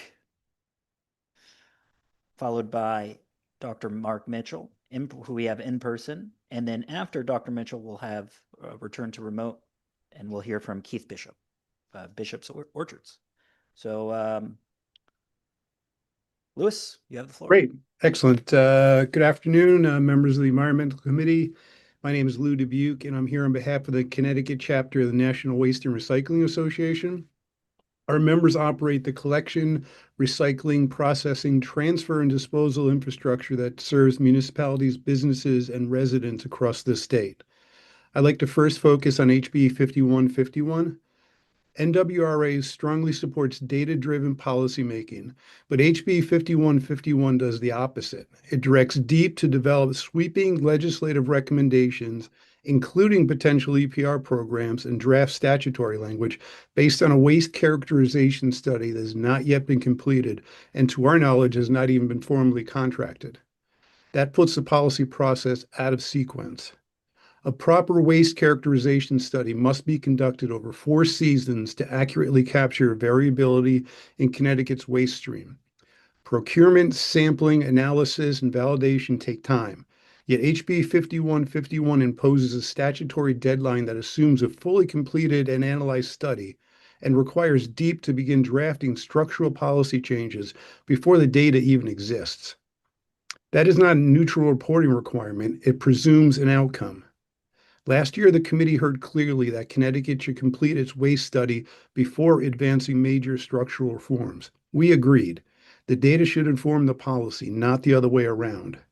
Without current comprehensive data on Connecticut's waste stream, infrastructure capacity, and market realities, it's impossible to determine whether such programs would improve recycling outcomes or simply shift costs to municipalities, producers, and ultimately consumers.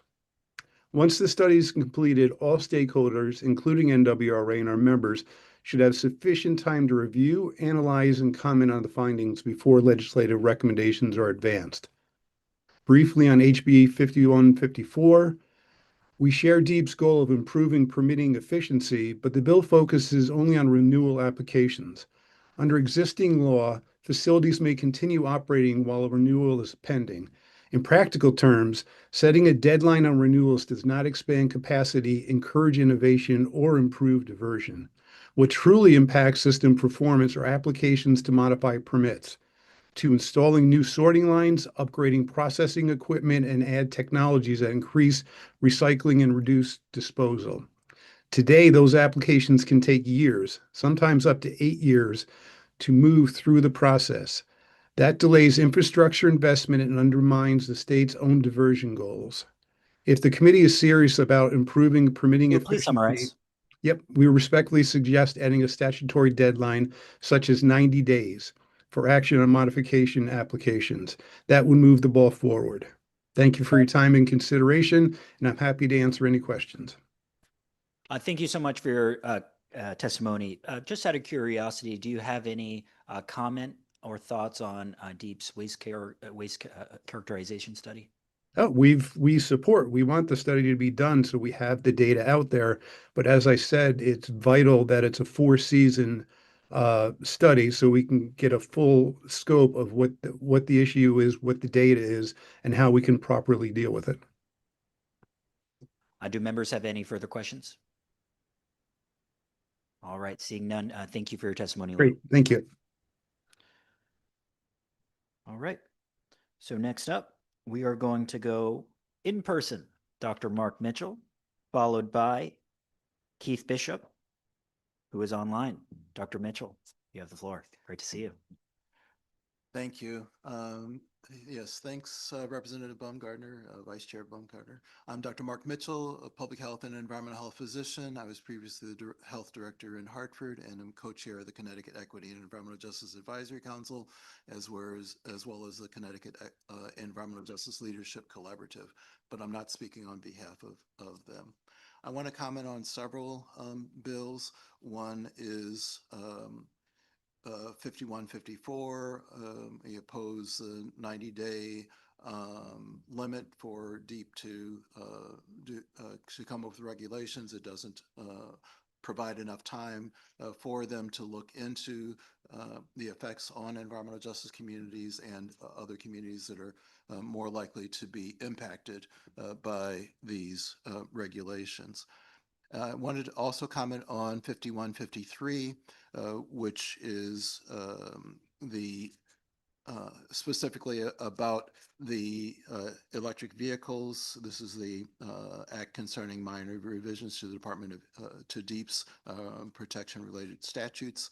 The main thing that I'm really concerned about is that in this law under line 93 and 94, that it's based on the manufacturer's suggested retail price of not more than $50,000.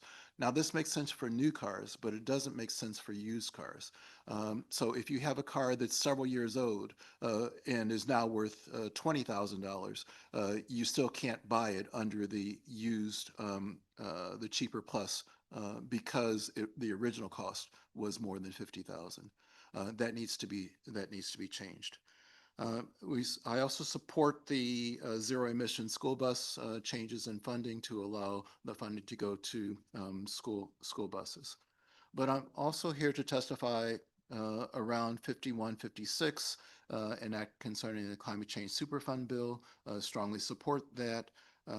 The climate change affects everyone, but those who contribute least to global warming are those who are affected the most and should be protected. They deserve to be protected from the effects of climate change. This Superfund could provide the kinds of resources needed to help protect those who are most at risk.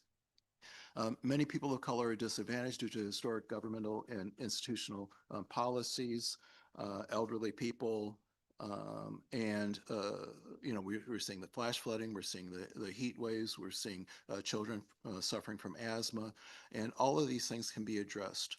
But I do have one last suggestion for that, and that is that the wording that at least 40% of the funding should go to not just benefit people in environmental justice communities, but to be for projects in environmental justice communities that also benefit the communities, and that the funding should be allowed for community education on climate resilience, because I think a lot of people can act if they have the information, and the funding should be able to be used for that.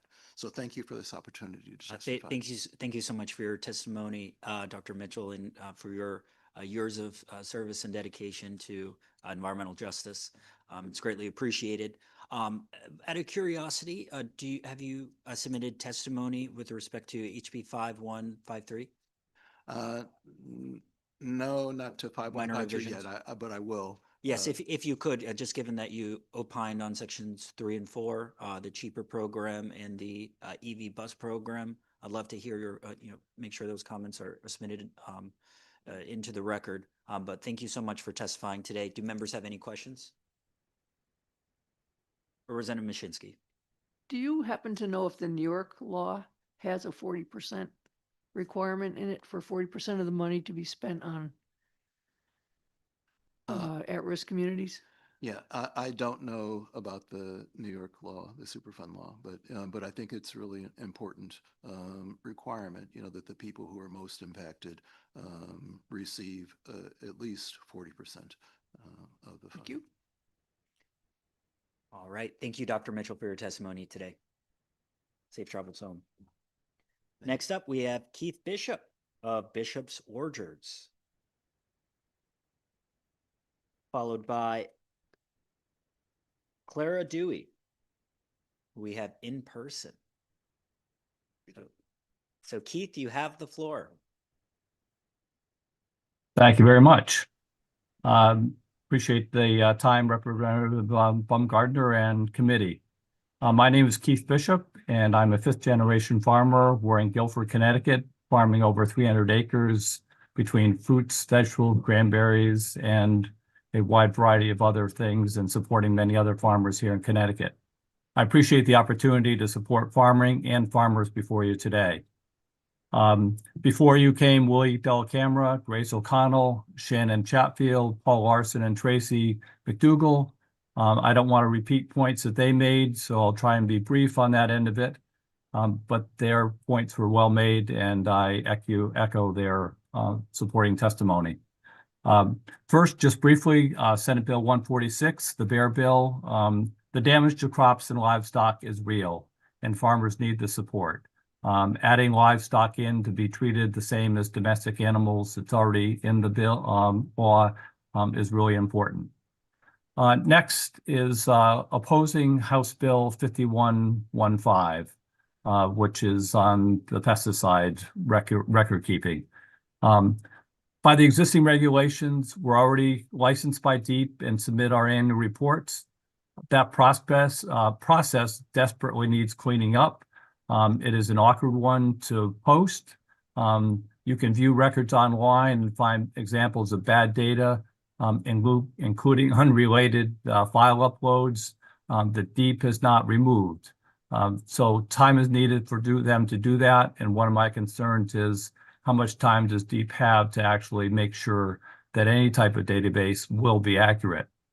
The administrative work for family farms without compliance staff and hiring additional people is a tremendous burden for adding more difficult reporting and the timeframes that might be involved for that. I'm concerned about the possibility of a stepping stone. Having data be uploaded in a more searchable format may lead toward more detailed reporting that would be required of non-registered, non-restricted pesticides. That will then create a nightmare for all uses of those particular products and a big, big burden as far as time goes. That also leads to the possibility of how that data is treated by people who can look it up. And that is a concern that we've been weaponized before. I testified in 2019 on another bill relating to pesticides. The aftermath of that with myself and the Farm Bureau president at that time getting chastised and taunted on social media because we made comments on those bills and supporting appropriate tools for farmers to use to have in our toolbox. So that is another big concern. Mr. Bishop, if you could summarize your testimony. Sure. So basically the data that should, if it is to be collected, should be done by aggregation. That aggregation needs to be by region, not by towns. So it can't be assimilated to a particular farm. Another quick analogy to this is pesticides are like medicine to us humans. And I don't think any of us would like the fact that our pharmacy records could then be uploaded by the pharmacies to be reported and done for research projects or detailed analyzation by others on protecting our privacy. So in short, I urge you to turn around and reject the ways 5150 is now and to listen very carefully to the concerns of farmers here so we can take and grow food without ending with more excessive costs coming to us and having farmers go out of business because of the extra burdens that are created. Thank you. Thank you for your testimony, Mr. Bishop, and all you do to promote Connecticut agriculture. Do members have any questions? Seeing none, thank you for your testimony and have a great weekend. Thank you. You too. All right, next up, we're going to go in person to Clara Dewey of Sunrise, New Haven. Okay, do we have any Sunrise folks in person? All right. Do one of you like to? I'm Elliot. Elliot, all right, come up, Elliot. All right, we've got Elliot Faulkner.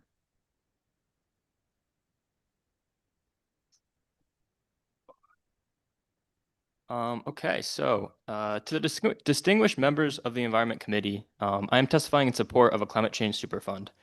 So my name is Elliot Faulkner. I'm an environmental geologist residing in West Hartford. In my professional career, I've been part of numerous remediation projects.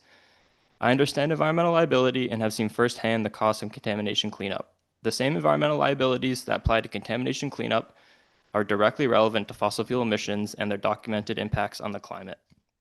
Currently, our infrastructure is vulnerable to anthropogenic climate change, creating a massive burden on our taxpayers. We need the Climate Change Superfund bill in order to address this issue. So for decades, oil companies have known the future impacts fossil fuel extraction and utilization would cause in our climate. We are just beginning to feel these impacts and they will only get worse. Climate change-induced and exacerbated weather events have caused hundreds of millions of dollars of damage in our state, and hundreds of millions more will be required to adapt our infrastructure for climate change. If we do nothing, this falls to taxpayers. Opposition to the Climate Change Superfund relies heavily on the presumption that consumer prices will increase when polluters are held accountable for their role in emissions-based climate change. Economic analysis indicates this presumption is overstated because oil and gas prices are set based on the global market, not by individual companies. Because of this, individual companies have limited ability to directly pass state-level expenditures onto consumers without losing market share. Additionally, this bill is founded in historical precedents. Federal Superfund Bill CERCLA and RCRA have had an immense impact on environmental remediation and damage prevention. These bills, to this day, hold historic, large industry polluters accountable for the damages they have caused across the country. Similarly to this bill, industry groups claim CERCLA and RCRA would devastate the economy and drive up energy prices. However, this was not the case. CERCLA and RCRA created thousands of jobs in the environmental field, including my own, without raising consumer prices. When considering the finances involved, the fossil fuel industry's claim they must pass these costs to consumers becomes increasingly weak. In 2024, the top 5 major oil companies made massive profits, totaling approximately $102 billion. Annual climate superfund payments would represent less than 1% of these companies' profits. To put this in perspective, companies spend more on stock buybacks than projected climate superfund obligations. If you could summarize. Absolutely. As a professional, I view this legislation not as punitive, but as a necessary evolution of environmental accountability to protect residents of Connecticut. And for these reasons, I urge the honorable members of the Environment Committee to support the Climate Superfund as a fiscally responsible and legally precedented extension of Connecticut's long-standing commitment to environmental accountability. Thank you for your time. Thank you for your testimony. Elliot, do members have any questions? Seeing none, thank you for testifying today. Thank you. Your commitment to climate justice and sticking it out today. It's great to see young people here. All right. Next up, we're going to actually go online to Nicole Rivard. And then we'll return to our in-person folks. Nicole, you have the floor. Hi, thank you. I'm honored to be here on behalf of Friends of Animals. Honorable members of the Environment Committee, please oppose SB 146. The state has bent over backwards to show it's listening to concerns with a 2023 law that allows the killing of bears in self-defense of themselves or pets and allows DEEP to issue permits to farmers to kill bears who threaten or cause damage to agricultural crops, livestock, or apiaries. DEEP can also kill any bears involved in human-caused conflicts. But now farmers want to kill bears that may be attacking livestock without a permit, perhaps so they don't have to attempt non-lethal methods or consult with the DEEP biologist. Adding insult to injury, they think they should be able to kill bears who claim they have damaged crops during the previous growing season. We are not happy about this reckless and frankly nonsensical bill that makes farmers even less accountable for baiting bears with their crop, fields, orchards, beehives, and chickens. We shouldn't be talking about expanding legislation if we can't be sure no one's breaking the law that's on the books. We did a FOIA request and found out that 15 black bears were killed via permits in 2024. 11 of them were killed in North Canaan, 3 in Cornwall, and 1 in Canaan. But then when you compare that with all the hazed bears by NCON police in 2024, none were hazed in any of those towns. It seems to us that a better solution than making it easier to kill bears is for deep biologists experienced with hazing and electric fencing to take a ride to North Canaan and give farmers some guidance. Legislators should be asking for the names of these farmers, by the way. We have put in another FOIA request, and whether they killed the bears themselves or hired a hunter. We should be insisting on seeing evidence that the excuse for bear killing is legitimate and lawful before we go even more scorched earth. Managing bears without managing people has never been shown to be a recipe for success in preventing human-bear conflicts and keeping bears wild. This committee should be discussing legislation that manages people. For example, chickens, goats, beehives, and fruit trees must be protected by electric fencing, and a conflict reduction community grant program should provide money to communities for bear-resistant trash cans and electric fencing. We could achieve that through statewide legislation. Thank you very much. Thank you, and thank you for your advocacy for our furried friends as well. We've got Representative Mike D'Amico to question online. Thank you, Mr. Chair. Thank you, Nicole, for coming in. So I take it that you were not happy with some of the alternatives that were recommended in some of the dialogue between myself and some of the previous testifiers. I'm sorry, I didn't hear all the testimony from earlier today, so I apologize, but if you want to run it by me. Okay. Well, no, I mean, a couple things came up, and one of them, one person testified that, that perhaps, some kind of identification of the offending bears should be employed, whether it's tagging them or marking them with some kind of, fluorescent paint or something to identify them as the problem bears. Does that sit well with you and your organization? No, again, we should be managing people, not the bears. And I think it's just very telling. And again, this is just data we got from DEEP. So if you're looking at, we couldn't get the numbers yet from 2025, but the fact that 11 of the 15 permits came from North Canaan, shouldn't we be focusing on what's going on in North Canaan instead of expanding legislation, like I said, going all scorched earth, when maybe it's just a matter of educating the farmers in North Canaan or helping them, put up electric fencing. It's just, I thought that was very telling that 11 out of the 15 permits came from North Canaan. And there's way more information from the FOIA request, information, just interesting information that we got that I think people don't consider before they propose bills like this. Okay. So if I may, Mr. Chair, just one more question for Ms. Rivard. A question, Representative D'Amico. It will be a question. One of the other things that was suggested was that perhaps we change the current statute or we amend the current statute in a different way than is being suggested in Bill number 146, and that the current legislation that allows for the taking of bears, if there's a determination that there's imminent danger of injury or death to a human being or to a pet, and expand that to imminent danger or death to a human being, a pet, or someone's livestock. Would you consider that to be a reasonable modification to the current statute? I think the problem with that, though, again, it doesn't hold the farmers accountable for trying these non-lethal methods? There's no, how do we know that they have electric fencing, or how do we know that they're not letting their chickens running around free instead of in a coop? I mean, I think that still is not the right solution, and it vilifies bears for just being bears. And I think, there's other states who do have passed laws that creates this funding to help the communities who are in the most need, pay for bear-resistant trash cans, pay for electric fencing. Colorado is one example, if any of the legislators want to see that legislation. I mean, again, the issue seems to be, if we're looking at 2024, just in North Canaan. So maybe it's just a matter of helping out the farmers in North Canaan. So I would be most interested in seeing that information about what other states do, and I suspect the chairs of the committee would be interested as well. So Perfect. if you could provide that, that would be great. I will. So thank you for testifying and for what you do, Nicole, and thank you, Thank Mr. you. Chair. Good to see everyone. Yes, you as well, Nicole, and thank you, Representative. All right, no further questions from the membership of this great committee. So we will move on to our next testifier. We'll go in person. Do we have Justin Donovan in the room? There we go. Justin.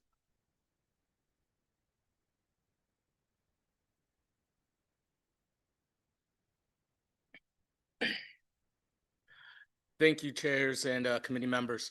My name is Justin Donovan. I'm here representing the Connecticut Environmental Council, also known as CTEC, and I'm here to express our opposition to HB 5155. This bill would cause significant and undue harm to businesses and homeowners throughout Connecticut. Through EPA mandates, all registered businesses are already required to report all usage yearly, and they do so.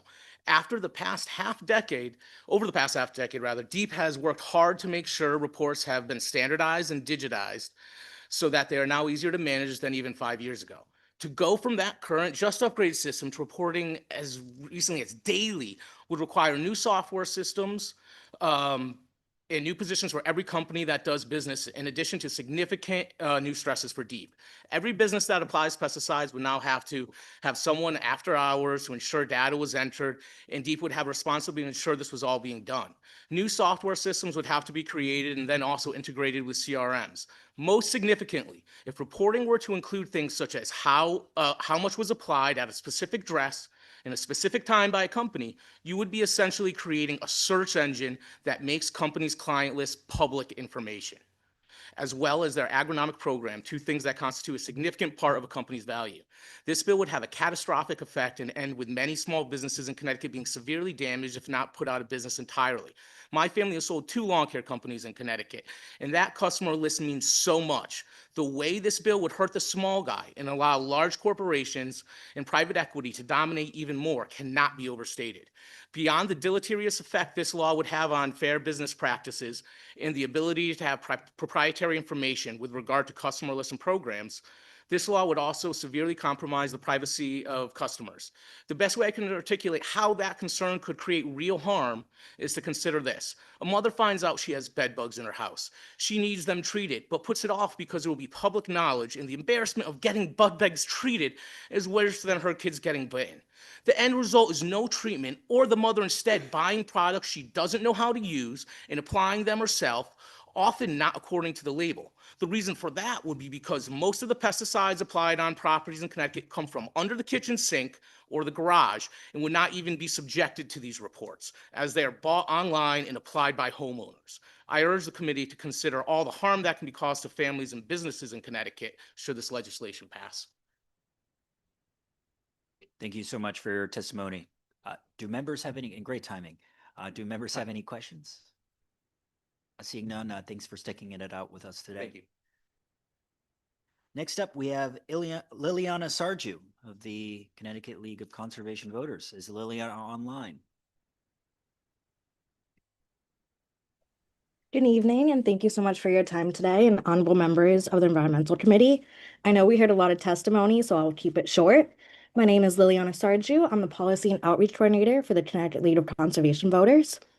And today I'm testifying in support of HB 5156, the Climate Change Superfund.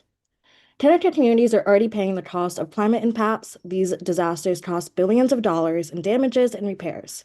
Right now, it is solely on the taxpayer and local governments for paying for these climate damages across our state. HB 5156 would help shift some of these costs to the largest fossil fuel companies that contributed most significantly to climate pollution.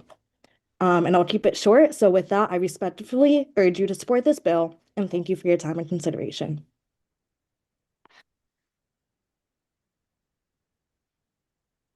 Thank you for testifying. That may have been the quickest one we've had. I know you heard a lot, so I want to keep it short. All right. Do members have any questions? Seeing none, thank you again for that rapid fire testimony, and I hope you have a great weekend, Liliana. You too. All right, take care. Next up, we're going to go in person to Joan Seguin. Thanks for joining us, Joan.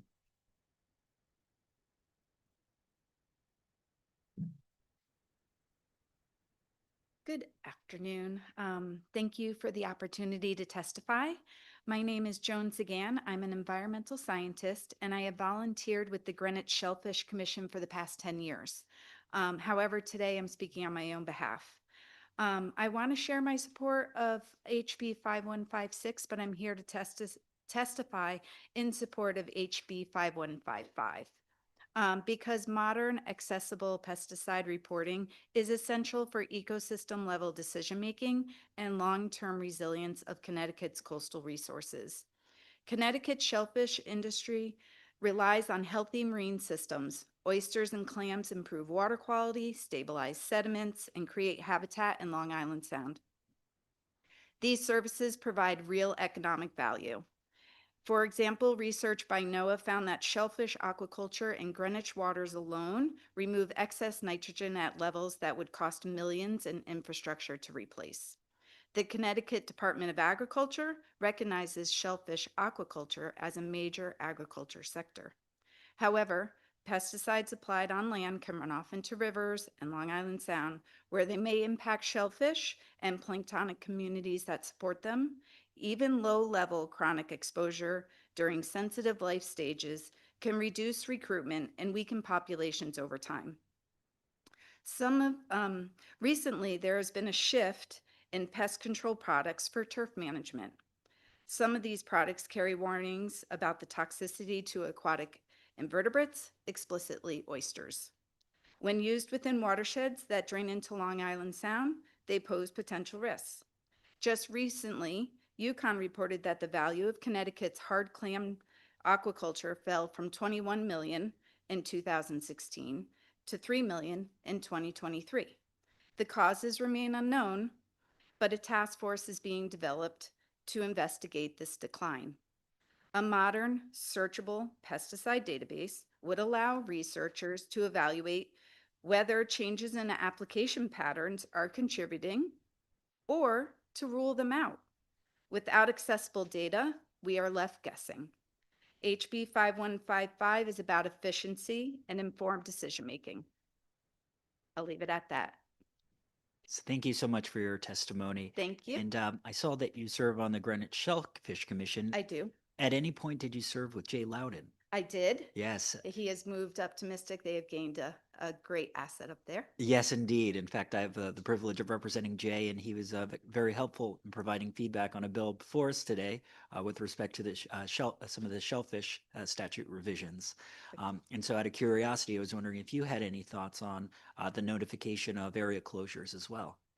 I haven't looked into that bill, so I'd have to understand how the notifications are changing to comment on it. Excellent. Perhaps we can talk offline, but thank you for your service to the Shellfish Commission in Greenwich, and we appreciate your testimony today. I appreciate it. Next up, we're going to go remote to Carol Tyrer,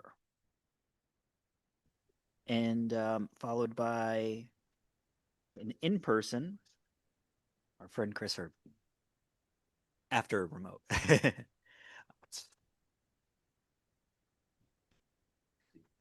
Should I go ahead and begin? Yes, please proceed. Thank you. Good afternoon. My name is Carol Tyrer. I'm here to give testimony for SB 144, an act providing for local representation on the Connecticut Siting Council. I live approximately 300 feet from a proposed battery energy storage site in New Milford, proposed by Flatiron Energy Treebeard Storage. Decisions made by the Connecticut Siting Council and by this legislature will determine whether my family can safely remain in our home, whether our air and water remain safe, and whether our community is protected or placed at unacceptable risk. I strongly support SB 144 and any effort to ensure local communities have meaningful representation and a real voice in siting decisions. Under the current process, residents like me have very little protection and very little say, even when projects are proposed directly next to homes and in environmentally sensitive areas. One of the clearest reasons local communities need real representation on the Siting Council is the disconnect between where these facilities are being placed and real-world safety planning. I live about 300 feet from this proposed site, yet the evacuation guidance I've seen for lithium-ion battery fires and related toxic releases describes potential evacuation zones from 2 to 4 miles. This means families like mine could be in the highest risk zone, while the planning assumptions treat this as if it were a distant, manageable event. That kind of gap doesn't happen when decisions are made by people who live with the consequences. It happens when siting decisions are made without meaningful local input. This shows that current safety regulations and siting standards are not aligned with real-world risk and need serious improvement. This is not about opposing clean energy. It's about fixing a system that allows industrial-scale facilities with serious safety and environmental risks to be placed near families without adequate safeguards, transparency, or local input.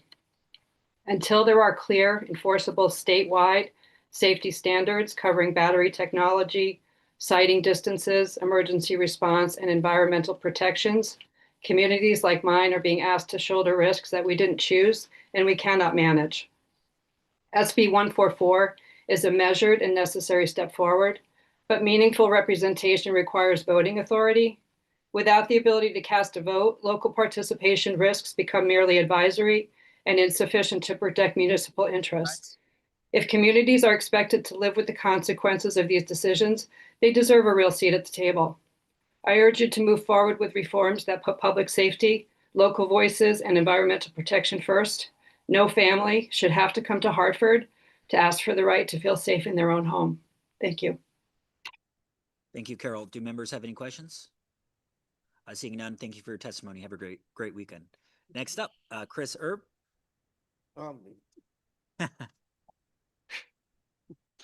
Good evening. My name is Chris Herb. I'm the president of the Connecticut Energy Marketers Association. We represent 600 family-owned heating oil and propane companies that have migrated to renewable fuels like biodiesel and renewable diesel. Our motor fuels members own, operate, and distribute fuel to over 1,000 family-owned convenience stores in Connecticut.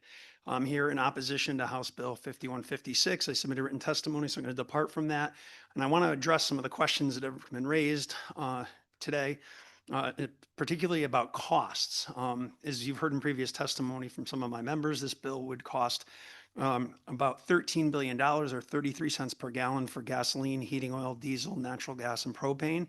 That's based on the New York and Vermont bills. You're able to adjust based on volume and economy size. There's no doubt whatsoever that these costs will be passed on to your constituents. And I'm just going to give you an idea of all the other taxes that are being passed on right now. And if you look at my members' bills, invoices, this is the taxes that show up on them: state excise tax, federal Superfund tax, leaking underground storage fund tax, oil spill liability trust tax, and the petroleum gross earnings tax, also known as the oil company tax in the budget. All of these show up on our bills and are passed on to your constituents. Family-owned businesses that I represent are unable to absorb these costs, so they all get passed on. And in 1987, and it's ironic, the bill looks back 30 years, because 30 years ago, there was a court case where Texaco sued the Connecticut Commissioner of Revenue Services, and the Connecticut Superior Court ruled that these taxes can be passed on, and therefore they are. So if there's any question on all the testimony that you heard and all these studies that happened in New York, well, Connecticut case law says that these taxes end up at the pump in filling up. And just to give you an idea, this is a difficult year, as I'm sure you've all heard from your constituents. Our members are seeing their customers, when they deliver propane and heating oil to their house, have to wait 60 and 90 days to get paid, which is very difficult. People are struggling. We have people pulling up to the pump and only taking 5 gallons because they can't afford to pay anymore. There's just not enough on that debit card. An added 33 cents per gallon that will end up in those end costs to those consumers are just not tolerable right now, or probably ever. I've been saying this for 25 years. You know, as things get more expensive, proposals that add costs become even more difficult to shoulder the burden on. Price volatility that occurs in the marketplace is hard enough to keep up with in the inflation. We heard on the first day, energy affordability was a priority, a bipartisan priority. This bill is completely inconsistent with what we heard from every legislator on both sides of the aisle, so we urge you to oppose it. Thank you for your testimony, Chris. Do members have any questions? Representative Gresco, followed by Representative Mashinsky. So I think what you're saying is you don't want us to do anything about this, and that for, you know, for the foreseeable future, No, your industry will continue to I'm just a little slow because it's the time of day, but your industry will continue to sell us something that is causing this damage to our state, and nothing we can do about it. So this is something I hate to hear this, because I've been talking about climate change since 1989, passed some bills on it in this state, and here we are, you know, decades later, and we're still having the same discussion. So when do we start investing in reducing the sale of fossil fuels so we can get off this train? So glad that you asked these questions, and I compliment a lifetime of work on this. And this is what I would say is that first I'll address the cost factor, because it is what we come and talk about when these proposals are raised, and we can calculate how much they actually cost. And so the first thing is that if the public wanted to pay 33 cents or more a gallon, let's have a transparent discussion about that. Let's include the public, instead of trying to say that this is going to be on some big bad company far away in Abu Dhabi. It's just not true. That's not what's going to happen. So I would rather have had a 33 cent per gallon climate resiliency bill that we could have an honest conversation that's transparent to the public on what these things do, instead of trying to shift focus and saying someone far away is going to pay for this. Don't worry, we're going to be able to protect you from all of the issues that climate change may be causing. So that's the first piece. The second piece is, when are we going to, and this is probably the more important one in my mind, is that you asked, when are we going to do something about it? Well, we have done something about this. I think you heard some testimony earlier from CBIA. Our industry voluntarily came to the legislature through the work of Representative Arconti, Representative Gresco, and a lot of people unanimously passed a bill to transition our fuel to 50% renewable biodiesel, which I eventually believe will get to 100% renewable biodiesel. Our family companies came to you and said, we are responding to the requirements under the Global Warming Solutions Act to have a 50% reduction in CO2 emissions by 2050. We are on pace to meet what the current law says about our requirements to reduce CO2 emissions, because we understood that the alternative was just to go out of business. And for 600 family businesses that employ 13,000 people, I don't think that that's acceptable. Well, the Commissioner of Deep said we were not on target to make the deadlines. So you're saying one thing, she's saying No, different. the state's not on target. My industry is. Our CO2 reductions meet the 50% threshold. Other segments of industry that have CO2 emissions are not. Did you support Reggie? I wasn't here when it passed. Aha, evasive answer. No, Reggie does exactly what you say. You know, it takes money from the fuel and puts it into efficiency, so you use less fuel. And then communities all across the state use the Reggie funds to make their town run better, save money, reduce fuel use. Yes, and so I kind of remember your industry having a problem with that bill. if I was here, I would probably recall that, and I know that it was renewed about a decade ago, and we did not oppose it. So Okay. Under the time that I have been here, when I think every 10 years we have to renew Reggie, that's coming up now. Mhm. We haven't submitted any testimony at regular review. Okay, I'll so- be watching to see if you file anything, because we have to, in order to solve this problem, we all have to work on it together. And just changing to biodiesel is not going to fix the problem. I, It helps a little bit, but it doesn't fix the problem. well, 500 million gallon market, it helps a lot. It helps a lot. But not if we're not meeting the deadline. If we're not meeting our reduction goals that were set into law, that's a problem. So I'm just telling you, we're working on our side. okay, I can't fix. I'm happy that side. I'm happy you're working on your side and we're working on our side, but we have a, looking down the road, our projections are such that we're not going to meet them. And that's a big problem for the state. And that's why we can see that the cost of disasters is going to rise and rise and rise.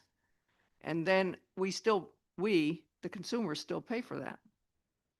So I would say that this bill absolutely does nothing to do with anything that would mitigate carbon dioxide emissions in the future. This is a punitive look back that that I think arbitrarily, if it's based on the Vermont and New York laws, comes up with a number that is based in no reality. If that section 1 that describes all of the resiliency projects that could be done, I started to try to calculate it. Like, I wonder how much the 13 billion will pay, how many of those projects will get done. There are some projects that have never been conceived of. I couldn't even cost them out, but just the upgrading to zero emissions electricity through solar and wind, and increasing the distribution system ran into the billions. You eat up your 13 billion. So this number is it's just a penalty, and it will get absorbed into a bunch of projects that will never be able to see the light of day because they're way more expensive than what this bill generates. Not that I'm blessing that we should just generate any of this money. I'm not going to keep asking questions because our list is very long. I'm sorry. And I'm sure the chairman wants to let everybody go home before the ice storm. So I'll stop, but thank you for answering. Luckily, good representative, luckily we have a hearing room without windows, so it's tough really knowing, right? But Representative Grusko does have some questions. Just one, and to be clear, you are refuting the argument that if the Climate Superfund was implemented in the state of Connecticut, the cost of that would not be trickled down to the consumer based on the previous testimony that you heard that the price was set at a different level other than the state level, and it wouldn't be passed down. 1 million%. Their answers were based on studies. My answer is based on 1987 Texaco versus Commissioner of Department of Revenue Services in Connecticut.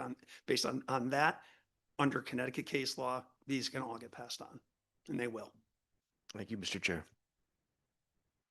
I do have a question. We heard earlier from, I believe, one of your members regarding the sort of cost recovery, so to speak. So, well, ultimately, who pays, right? And there is a distinction, I think, between the refiners of fossil fuel, the folks who refined the product that ultimately becomes the gasoline that we put in our vehicles versus the wholesalers, right? Or a wholesale home heating oil company, right? Family-owned home heating oil company that provides home heating oil to residences across our state. I guess from what you read, your understanding of the bill, can you distinguish kind of how the like a refiner would pay, or the Chevrons of the world or Exxons would pay for or contribute towards a super fund versus a family-owned home heating oil company?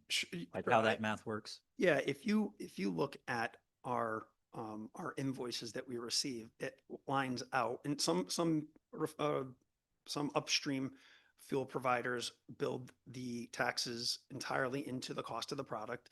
Others line it out, so you can actually see how much each tax is costing for the end price of it. So I believe that some may choose to just build it into the price of their product. Others may line it out and say, this is how much we're paying and we're passing it on to you. So it depends on the particular company, and I can't speak for them, but I can tell you that our invoices, depending on who we purchase fuel from, have very different looks from invoice to invoice. And on any given day, the prices are very competitive and close in price. So you know that those taxes are built into some that just don't outline them out versus ones that do. Does that answer the question? It does. And lastly, we heard earlier how, for example, and we've had a plethora of these conversations. In my district, for example, I have a very significant infrastructure associated with, oil and gas, right? We have a terminal that is the home or a terminal for home heating oil for not just the Eastern Connecticut, but also serves as the reserve or Northeast home heating oil reserve for the Department of Energy at the federal level. So that is regional infrastructure or infrastructure that serves our entire region in case of emergency. And so to that point, these are important assets to have, and just in the context of and this comes from a big climate guy, right? But important infrastructure to have to ensure that our community remains safe, right? When we saw this winter with very cold winter, very low temperatures, that a lot of that oil was being used to actually energize our state, right? Because we couldn't get our state is reliant on natural gas, right? For those purposes, and the natural gas couldn't come in. It's just a matter of fact. And so as a result, oil was used, and that's a lot of NOx going into the air. Really, from an air quality perspective, it's just not where we want to be, right? We have oil for purposes, to heat a large percentage of our homes in Connecticut, because many of our homes still rely on oil, right? But we also want to ensure that heating source is being used responsibly. And really, that wasn't the best use at that time, given some of the constraints we also have with just the home heating oil industry as is. And so even in those moments, right, in where we are using home heating oil to power our grid, would those costs be reflected in a Superfund? I don't believe there would be any way to avoid them. There's just no way. It would be passed down. And when electric generators, as you stated, crashed the terminals and started to take that supply to make sure that the light stayed on in Connecticut. At one point, ISO New England reported that 40% of all the electricity in the region was being generated with oil. We saw the competition that was happening at the terminals in Connecticut and how low supplies got. And so I guess the short answer is yes, that if we are subject to them when we buy at the terminal, I would expect that the power generators who are competing for that fuel when natural gas isn't able to meet their needs would also have to pay those fees. Yeah, and I'm asking this in large part because should we stand at some point this year or at some point stand up this model, I think it's very important to ensure that the people contributing to it or entities contributing to it we can prove that they've contributed towards a substantial increase in climate emissions. And I just think that accounting is very important because we don't want it to fall on to the people who are doing important work in our state and aren't necessarily contributing to the problem per se, but are a part of that system, the energy system, so to speak. But we can talk offline more, but I appreciate your testimony. And I have no further questions. Does anyone else? All right. Seeing none. Thank you, Chris. Thanks. And have a great rest of your weekend. All right. Mr. Chairman, I had a question. My apologies. My apologies. It's okay. Is he still here? Yes. Okay, great. Well, thank you for coming and thank you, Mr. Chairman. We heard quite a bit of testimony. We heard a number of people repeat almost word for word the statement that if the oil companies are taxed by the state, that they will be unable to raise their prices. You seem to indicate that it would raise it approximately 33%. I'm sorry, 33 cents per gallon for gasoline.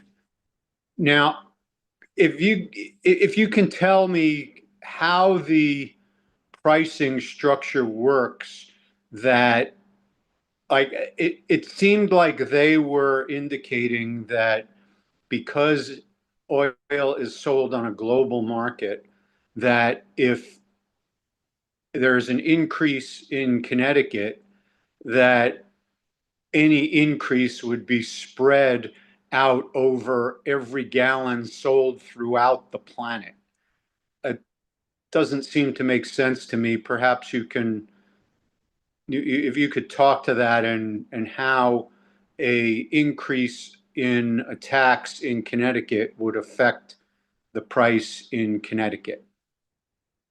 Certainly. So as I stated in my earlier testimony, there are already a number of Connecticut specific taxes that are assessed upstream from us that end up getting passed on through us to our customers.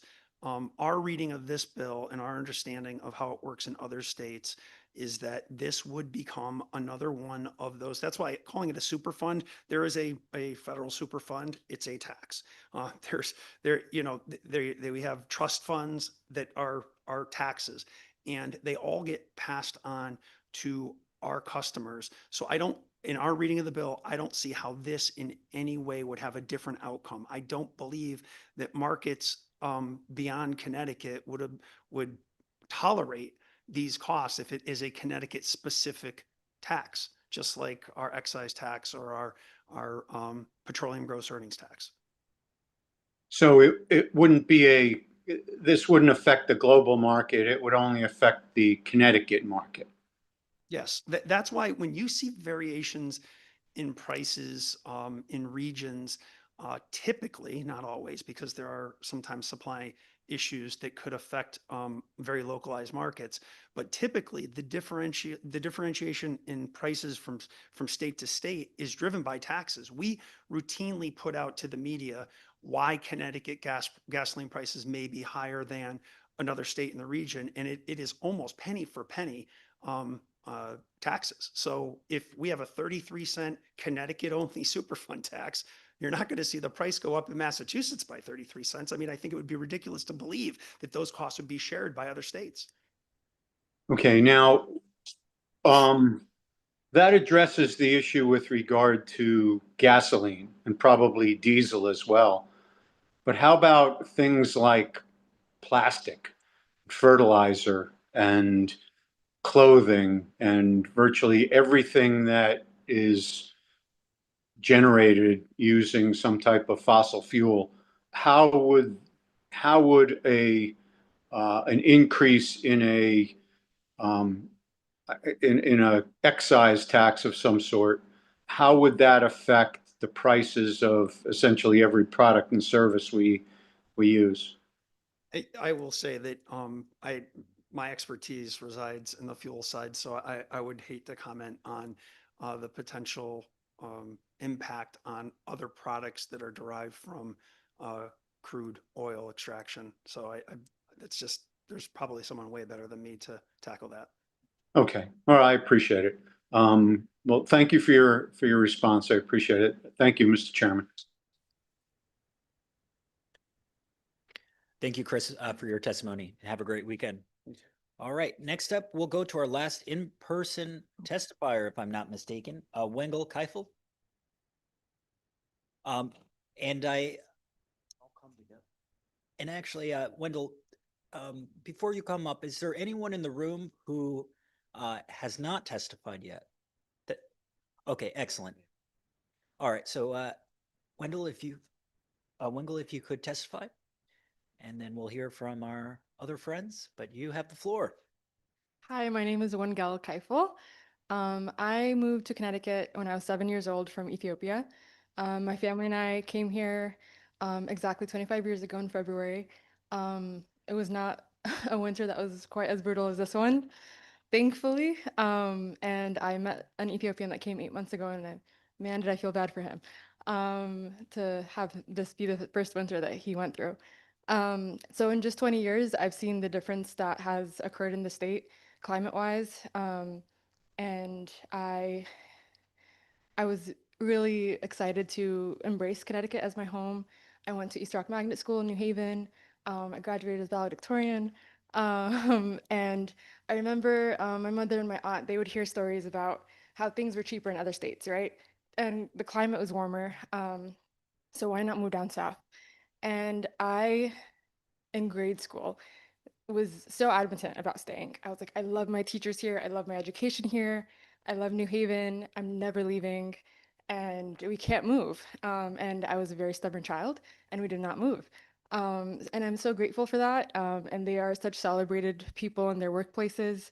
And after graduating from 8th grade, I went on to career high school for my freshman year, then a boarding school in Watertown, went to Middlebury College in Vermont, and I had a very promising future, right? But I've spent my 20s scared. I've spent my 20s watching people I love suffer from their cities being flooded, whether that was in Asheville, North Carolina. My roommate in boarding school had a sister that lived in Asheville. I moved to California for a couple of years, watched stunned in front of the television as neighborhoods around me were completely annihilated. And I moved back here in June and experienced the worst winter that people can remember. And I heard the ambulance go by maybe 5 times a day in one of the coldest days that we experienced. And I knew that people were probably dying. And right now I work for an amazing organization, New Haven Neighborhood Housing Services. I'm not representing them, but I'm so proud that we help provide people with equity in terms of energy and more affordable prices and cleaner energy. And I want people like me to be proud to stay in Connecticut. I want people like me to be excited to stay in Connecticut. I want to raise a family here, and I want to be excited about that. And I think you want to keep people like me and the wonderful company that I have here around. I'm the oldest one in my cohort. I'm 28, and we're here on a Friday evening trying to fight for our futures. And I ask you, what were you worried about in your 20s and in college and in high school? We've seen 2 high schoolers here, we've seen college students here. And I don't think it was being worried about whether you could afford a home in Connecticut or whether you were going to be able to drink clean water and breathe clean air. So like this can't happen. And Connecticut needs to take a stance and be sensible to keep sensible people around. Thank you so much for your incredible testimony, Wengel. Thank you. And our future is very bright because of people like you. So thank you for coming out today. Do members have any questions? Seeing none, thank you for sticking it out as well. I observed you were sitting in the back for quite some time today, so it's really appreciated. Thank you. Thank you. Thank you so much for everyone that's been fighting for this bill as well. All right. Next up, we have another Sunriser.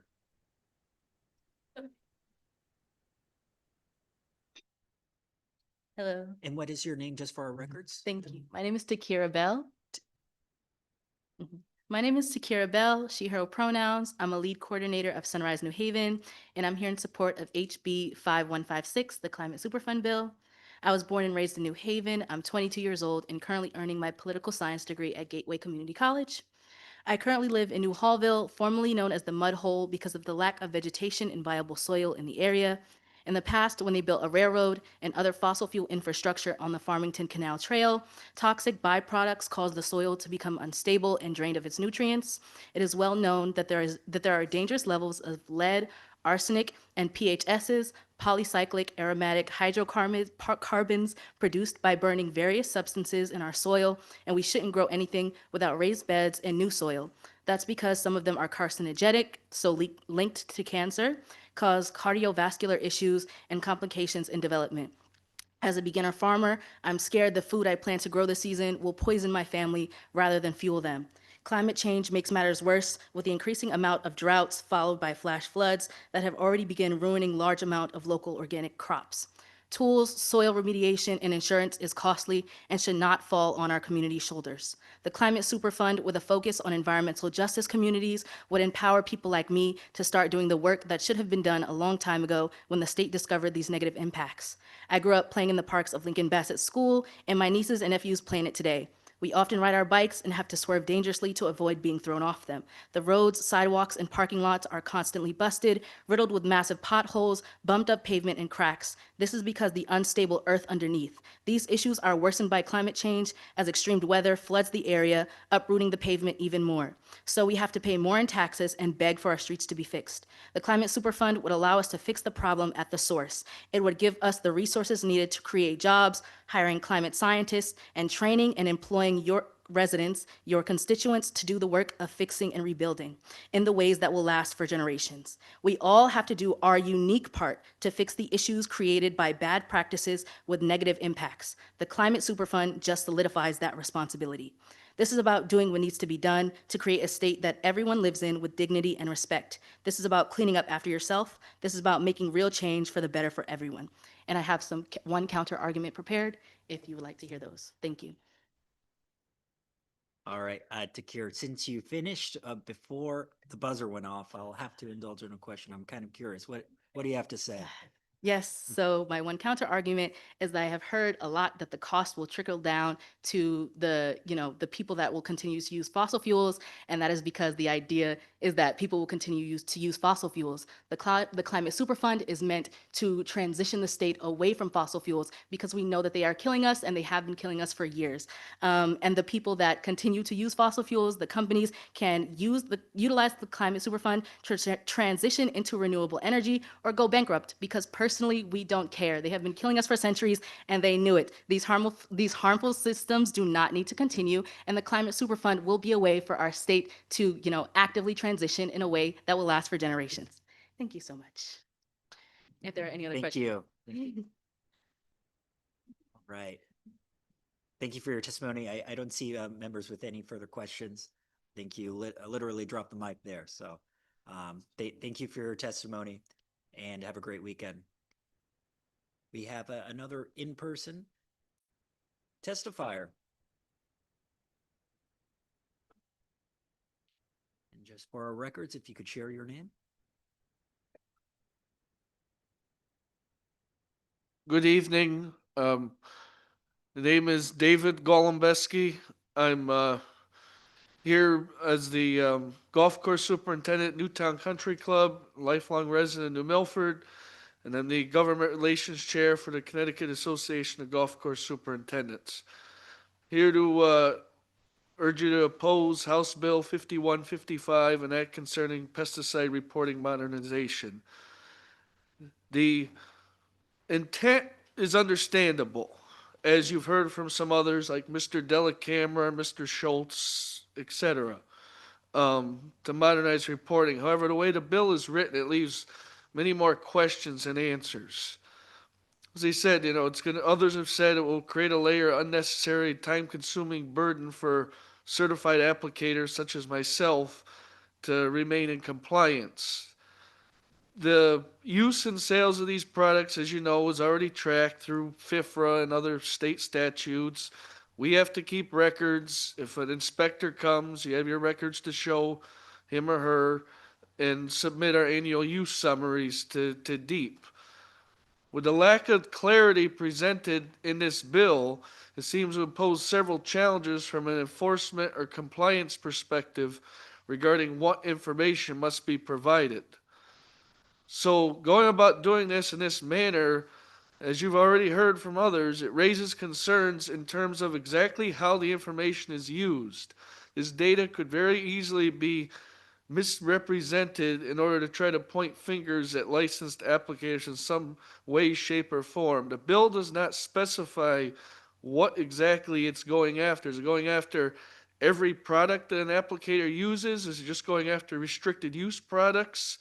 So the bill does not take into account usage by, John Doe, Jane Doe homeowner, if you will, as they don't need to report anything. There's several products they could go buy, Home Depot, Lowe's, Tractor Supply, whatever, that they have the same active ingredients in them as what I can buy as a professional licensed applicator. So it seems like it's a target on the certified applicators here. So it's like, if you're saying active ingredient X is causing a problem, well, all right, you're going to target me, but not them.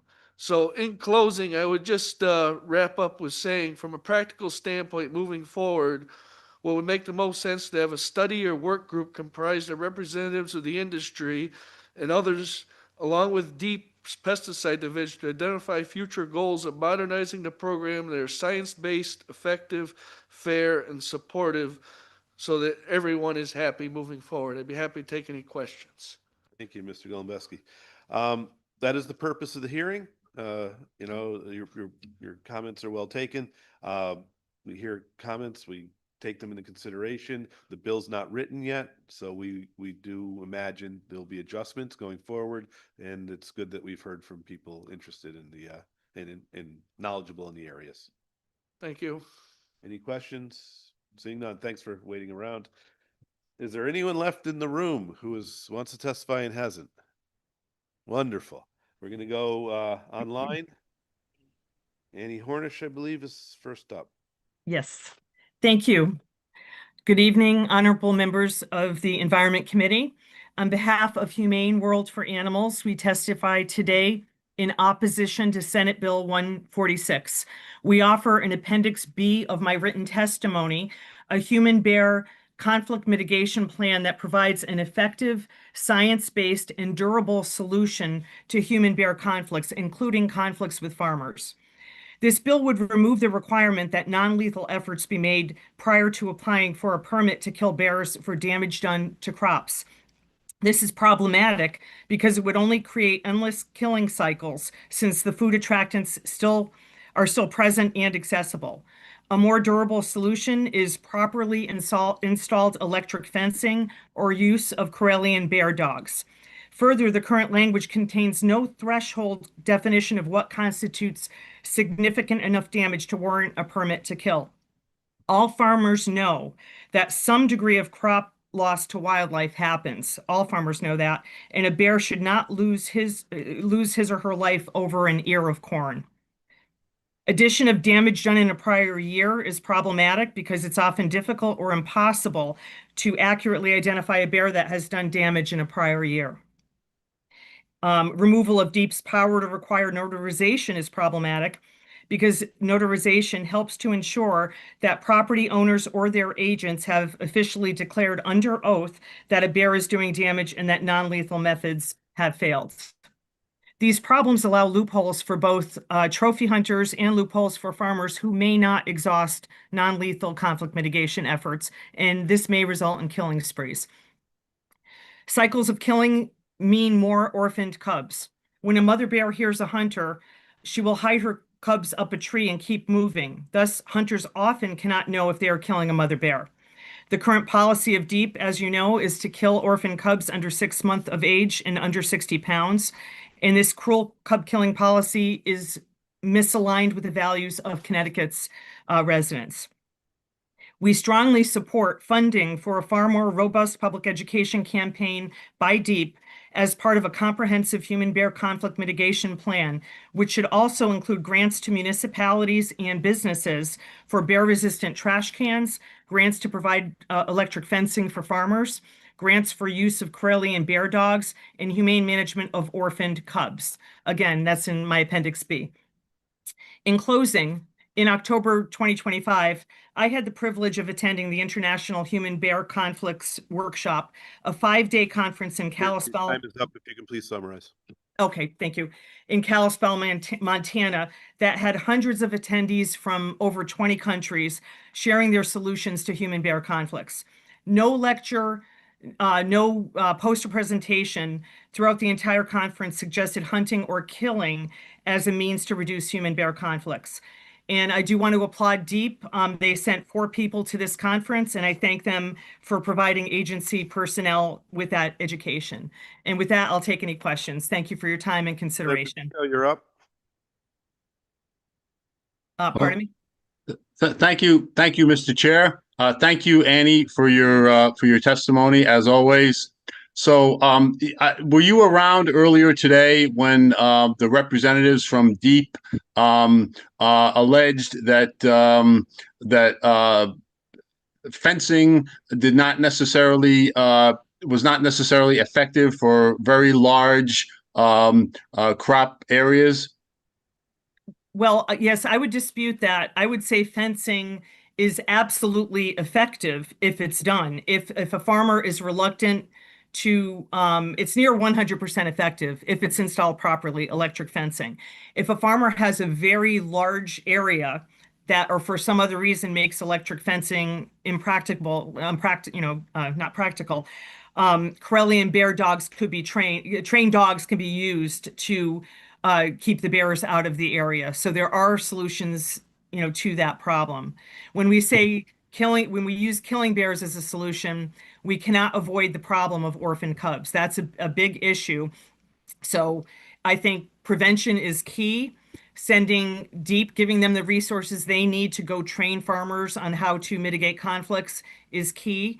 And one thing I want to say about corn, they cited a corn farmer who was having problems. Corn usually bears like ripe corn. They don't like unripe corn. And so if a farmer is harvesting during the proper time, it's going to be at the same time they harvest a couple days before it's fully ripe. That's going to prevent a lot of the conflicts with bears. They're not just going in eating raw corn. Okay, I appreciate that. And I guess my other question would be, you said that DEEP sent several representatives to this conference that you attended. And as far as you know, is DEEP planning on implementing any of the strategies that were offered at this conference? Well, I certainly hope so. They have been recently, they've upped their public education campaign. They are starting to do training on proper electric fencing, which some people do have trouble with, whether it's not doing the grounding properly or what have you, or not having enough wire. So they're providing that training depending on on the circumstances of individual farmers. But we're still seeing these permits being issued. I just got the numbers today. They were said 3 people and 13 bears were killed. So that, to me, if it's like the 2024 data, because I don't know where that occurred, that was all happening in one area. So it seems to be the same farmer, the same few people, and it's going to be a constant cycle of killing. And we don't feel that's fair to people who do not want to see the bears killed here in Connecticut. All right. Thank you very much. I appreciate it. Thank you, Mr. Chair. Thank you. Representative Dubitsky. Thank you, Mr. Chair, and thank you, Ms. Hornish, for coming in. You mentioned some things about the timing of harvesting corn. It sounded to me like you said that farmers need to harvest it before it is fully ripe. Remind me what you said about that. That they can harvest it when it's ripe or a day or two ahead. Like if they're harvesting at the same time, a bear is going to come theoretically and eat or want to eat the corn. That should severely limit the conflict of any potential conflict. And where did that come from? Like, what information are you basing that statement on? Oh, I'll search and send you a source for that, but my understanding is that bears prefer ripe corn over raw corn. Yeah. Okay, you understand? Is that for sweet corn or feed corn? Well, I was talking sweet corn because I thought sweet corn was the issue that DEEP identified today, a sweet corn grower.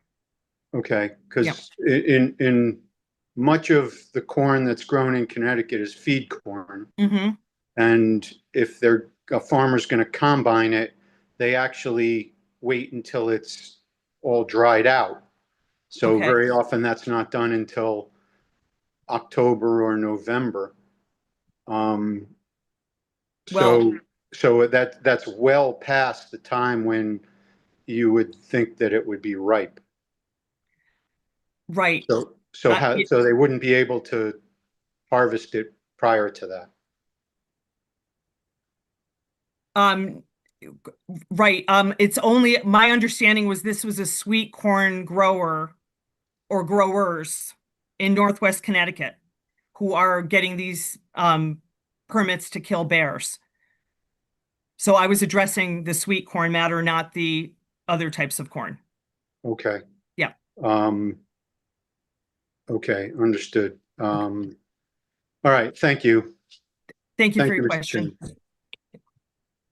Representative Reddington Hughes. Hi. My question had to do with when you were referencing trophy bears. Like, what is the definition of a trophy bear? A trophy bear is a bear killed for purposes for not for purposes of sustenance. A trophy hunt. A trophy hunt is that's the definition of that. Are you suggesting that the bears that were taken by the farmers that Deep was referencing were, quote, trophy bears? Well, my understanding is they made it to a dead pile over at Sessions Woods. So they were not hunted for sustenance purposes. And there was a large number of them killed, which Deep substantiated today. Okay, so when Deep euthanizes a bear because it's a problem bear, would that be a trophy bear as well? It's not trophy hunting per se. It's killing a bear. Right, but these people were defending their livelihood. There's humane ways to protect crops, humane ways to protect livestock, beehives, goats. Electric fencing is incredibly effective, near 100% in some studies. So, and if they can't, there are alternatives. And that's why we are proposing, a grant program to help farmers absorb any costs associated with this. But it's an investment that will protect their products. So do you foresee under any circumstances then a farmer should never kill a bear to try to remediate their livestock? Well, the data, it's going to be a constant cycle of killing. So we're saying why engage in a constant cycle of killing if there's a humane solution available that will result in a more permanent solution or a permanent solution? Like, why go the route of killing, in orphaning and the suffering that accompanies that when there is a humane method? Okay, when you were saying trophy hunting and trophy bears, that usually pertains to people that are going out there and they're doing something with the bear. They're taking the bear back. They're using the meat. They're doing something with the bear. When they're throwing it into a pile, I've never heard that been referred to as a trophy bear. No, those were people, someone shooting a bear, either the owner of the property or an agent. And there were, according to Deep, what they said this morning, last year, 10 permits to 3 people only, resulting in 13 bears. That was said by the one of the Deep personnel. So I don't know where that was coming from, but the prior year, they were all from just a few locations up in Northwest Connecticut, North Canaan. So that indicates that it's a repetitive. These bears are not learning if they're being shot at. They're not learning to train on teaching other bears to stay away. That's a common argument that was used. It was used last year. They don't train. A dead bear can't teach their young. A dead mother can't teach her young to stay away from certain areas, and that's why. We just feel that where a humane solution is possible, it should be pursued. And do you have any idea of what the numbers are of how many bears Deep has euthanized? I don't have that. I have a FOIA request in for some data, and it's going on 5 months now. I haven't gotten a response back yet. It's in progress still, but when I go in their system. Okay, thank you. Yeah, you're welcome. Thank you for the question. Representative Yashinsky, please. Thank you, Mr. Chairman. I wanted to ask you, because I talked to one of the farmers in the cafeteria. She said that her farm gets hit by bears and the neighbor is feeding the coyotes and bears. And it's they can't get the neighbor to stop doing it. So at one time we had a prohibition against feeding wildlife in our in the bill, and it got removed before the final vote.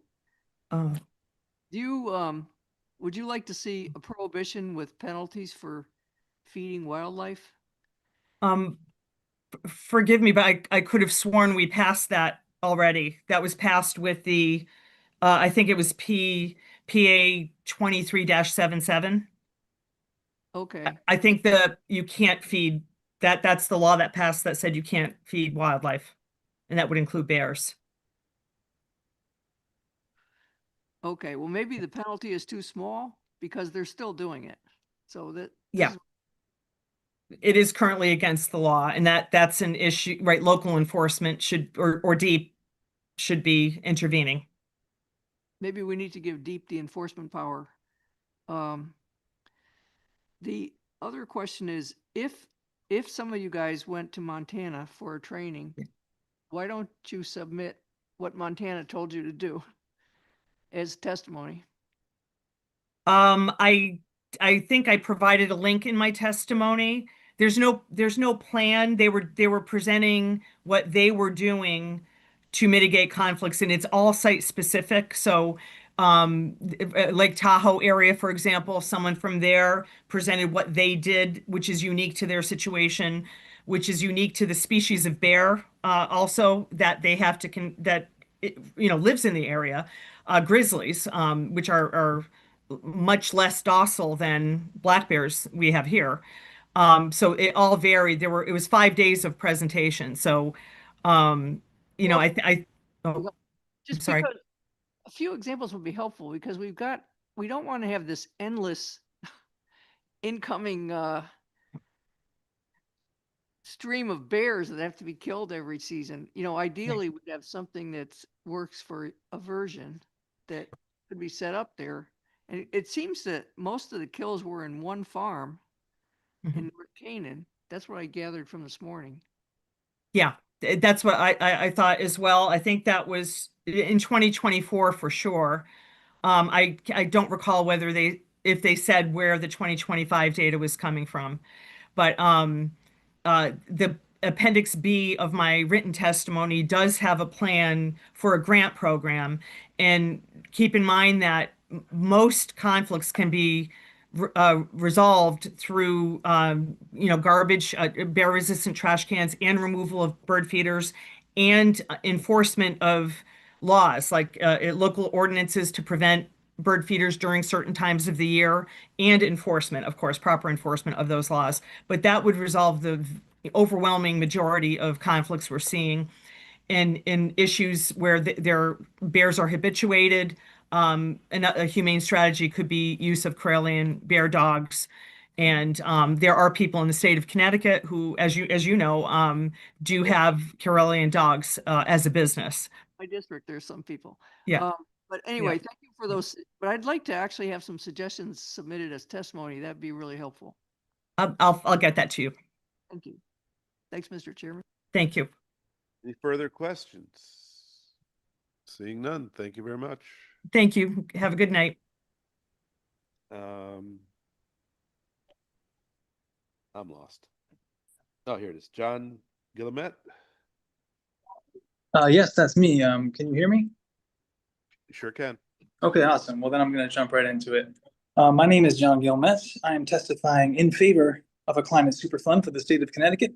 I am an artist and arts administrator in New Haven, an alumni of both UConn and Southern Connecticut State University, and a former student at Manchester and Middlesex community colleges. I work in Fairhaven, where the skeletons of abandoned industrial sites break up neighborhoods, making public transit a navigational challenge, where the Mill River is unsafe for swimming, and where oysters, once a primary industry of New Haven, are now inedible and few in numbers. The tangible effects of pollution are obvious and devastating.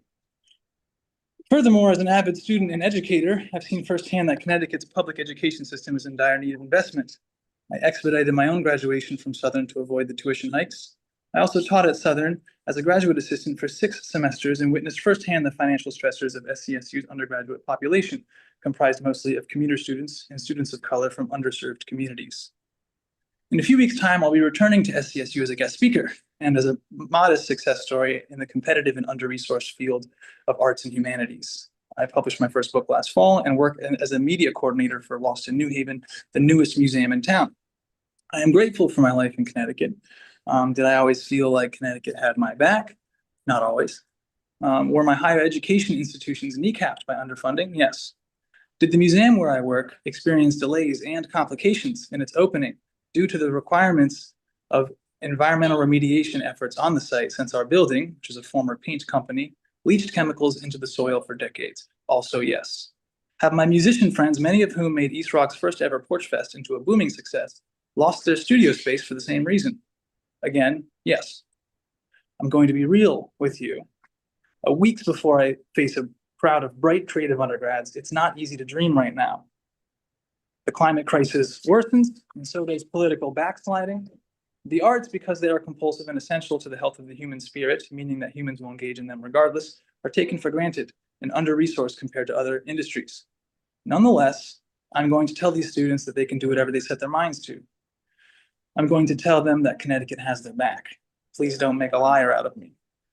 Pass House Bill 5156. A climate superfund gives us a resource bank to combat the effects of pollution, to right the wrongs of systemic environmental racism, to challenge inequities, and, most importantly, to dream up alternatives.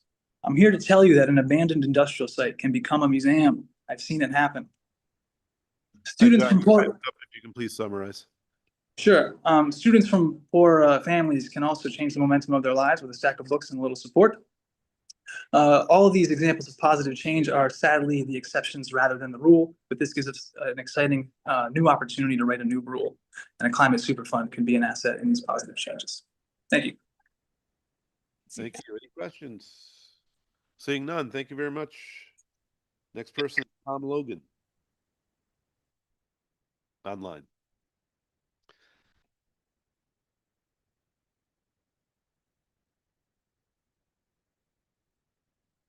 Tom, I see your name there. All right, we'll skip over Tom for now. Oh, I'm here. Sorry about that. Go ahead. Okay. Co-chair Senator Lopes and esteemed members of the Environment Committee, my name is Thomas Logan, and I am a board member and speaking on behalf of the Connecticut Nuisance Wildlife Control Operators Association. I am grateful for the opportunity to submit testimony regarding House Bill 5153, which proposes minor revisions to the Department of Energy and Environmental Protection statutes. I respectfully urge the committee to consider an important amendment to this bill, specifically to broaden the eligibility for submitting Canada geese management plans to include any landowner, not solely municipalities, homeowners associations, or nonprofit landholding organizations. Currently, the statute restricts the submission of Canada geese management plans to the commissioner to a limited set of entities, which are the municipalities, homeowners associations, and nonprofit landholding organizations. While this provision was intended to facilitate responsible wildlife management, it excludes private landholders who face similar challenges and have a vested interest in proper stewardship of their properties. To address these challenges, I recommend amending House Bill 5153 to permit any landholder, regardless of organizational standard or status, to submit a Canada Goose management plan to the commissioner for approval. This amendment does not diminish the commissioner's oversight or the application of sound wildlife management principles. All submitted plans would continue to be subject to rigorous reviews by DEP, ensuring that actions taken are consistent with ecological best practices and public interest. The commissioner would retain the authority to approve, modify, or reject proposals based on their merits and compliance with established guidelines. So in conclusion, expanding the statute to include all landholders will provide a practical, fair, and efficient mechanism for addressing nuisance Canada goose populations across Connecticut and ensure that Connecticut wildlife experts maintain strong oversight and adherence to wildlife management standards. Thank you for the opportunity to offer this testimony, and in my written testimony, I did provide a suggested language on that statute. And any questions? Thank you much. Are there any questions for Mr. Logan? Seeing none, thank you much. Next, I believe we have Megan Hines. All right. Yes, hello. Senator Lopes, Representative Parker, and members of the Environment Committee. My name is Megan Hines. I'm in my final semester of UConn's Master of Social Work program in the policy track, and I am here to testify in support of HB 5156, an act concerning a climate change superfund. When I saw this bill proposed, I was reminded of a quote from Paul Murray's The Bee Sting because I think the sentiment of the quote mirrors the fundamental idea of this bill. A very condensed version of the quote reads, "Togetherness is crucial if we're to tackle something as total as climate change. Global apocalypse is not interested in your identity politics or who you pray to or what side of the border you live on. We are all alive together in this sliver of time in which the human race decides whether or not it will come to an end. It is imperative to address climate change sooner while we are still in that critical sliver of time where we have the ability to do something meaningful rather than later. It is vital to invest in preventing, moderating, and remedying the impacts of climate change now and to develop infrastructure and plans for the future instead of trying to mitigate the irreversible when it is too late. Though I'm no scientist, I'm a concerned citizen and social worker to be, and have spent a lot of time reading about climate change and climate disaster and how they will affect myself, the environment, and the people I will serve.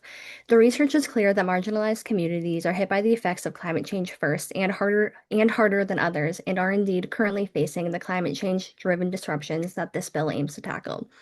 For example, Green America states that communities of color are more likely to breathe in polluted air due to historic segregation, causing them to live closer to fossil fuel technology, coal plants, and toxic waste sites. Black Americans are also more likely to live in low-lying, flood-prone areas. An interactive map from the Connecticut Institute of Resilience and Climate Adaptation shows that Hartford, New Haven, Bridgeport, and Waterbury have the worst health sensitivity in the state, and those living in these areas are most vulnerable to similar environmental hazards. However, while climate-related disasters strike vulnerable communities first, the reality is that climate change is going to hit all of us eventually.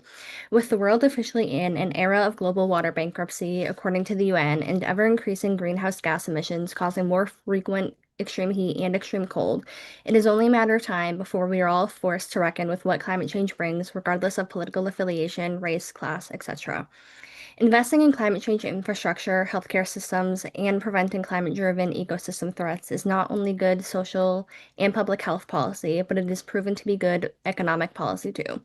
A 10-year study from the World Resources Institute, for example, found that every $1 invested in climate adaptation and resilience yields more than $10 in return over 10 years, and over 50% of the investment's documented benefits occur even if climate-related disasters do not happen. For all of these reasons and so many more, I am in strong support of investing in Connecticut's future through HB 5156. Thank you for the opportunity to speak today. Thank you, Megan. You might not know this, but decades and decades and decades ago, I also graduated from the UConn School of Social Work. So Oh, I do not know that. yeah, we didn't have computers. We used stone tablets. I believe Representative Dubitsky has a question for you. Thank you, Mr. Chairman. Thank you for coming in. Now, I think I missed the first couple of words you said. Now, did you say you worked at the School of Social Work or you attended there? No, I am 2 months away from graduating. Oh, okay. Yeah. All right. Well, thank you. I appreciate it, and good luck on your graduation. Thank you. Thank you, Mr. Chairman. All right. Any other questions? Seeing none, thank you very much for your testimony. Thank you. Do we have anyone else? Hope springs eternal. Aaron Macer? Aaron, if you can hear, please start talking. Hi, good evening. My name is Dr. Mazur, and I'm grateful for the opportunity today to address you all in order to comment on SB 146. I am a sheep farmer expecting lambs any day now. I'm also a livestock veterinarian and a clinical professor. I'm here to elucidate the welfare impact that bear attacks have on livestock. My clients spend a lot of dollars, hours, and hire a lot of professional consultants in order to upgrade and fortify electrical infrastructure, but a bear only needs a few seconds to overcome new and improved infrastructure and destroy it, only to return the next day before the system is even repaired, up and running again. We've heard a lot of talk today about increased frequency and ferocity of storms in our state. With most farmers holding off-farm jobs in order to make ends meet, what do you think happens when the electric goes down because there's a storm and the farmer's off-site? My clients can tell you that after observing the daily patterns of bears on their properties, it's these moments that the bear takes its opportunity to reap a reward that's much more valuable than the garbage can. In the time it takes to notice that most infrastructures were breached and an attack is underway, a bear is more than capable of ripping off a limb from a calf or opening the chest of a sheep. I can give you detailed firsthand accounts of how extensive and ongoing the surgical and medical care must be in order to save the wounded survivor of a bear attack, and the level of pain that my patients endure. And quite honestly, most of these cases lead to euthanasia despite best efforts. But this is not the extent of the damage to the animals that we care for as farmers. Herd mates who witness a bear attack but remain physically uninjured take months to return to normal behavioral patterns, as the stress level in witnessing bear attacks significantly impacts their social interactions between each other, their appetites, their normal behaviors such as foraging and seeking enrichment. Only happy animals are productive animals. Stressed, traumatized livestock do not live comfortable lives. Control of this issue is absolutely vital for livestock welfare and for our overall sustainability of farmers in our state. I'd really love to see us consulting with livestock guardian dog trainers and fencing contractors before we start claiming that this prevention will serve us better than the proposed bill does. Thank you. Thank you. Your timing was perfect. Representative D'Amico.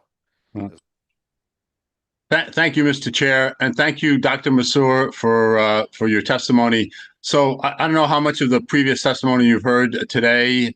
I've been here since 11.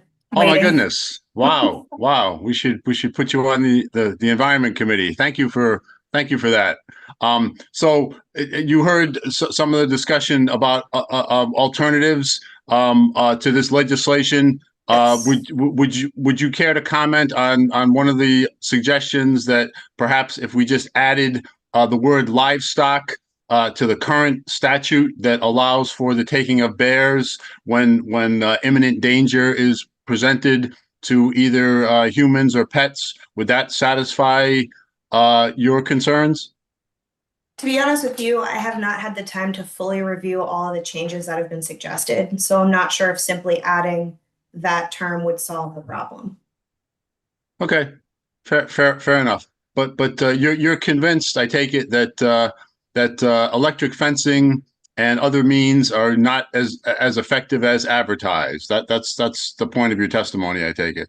Yes, sir. I think, to say that electric fencing is 100% preventable in the studies, maybe it is, but on the ground with farmers, you can see that this is not fully effective.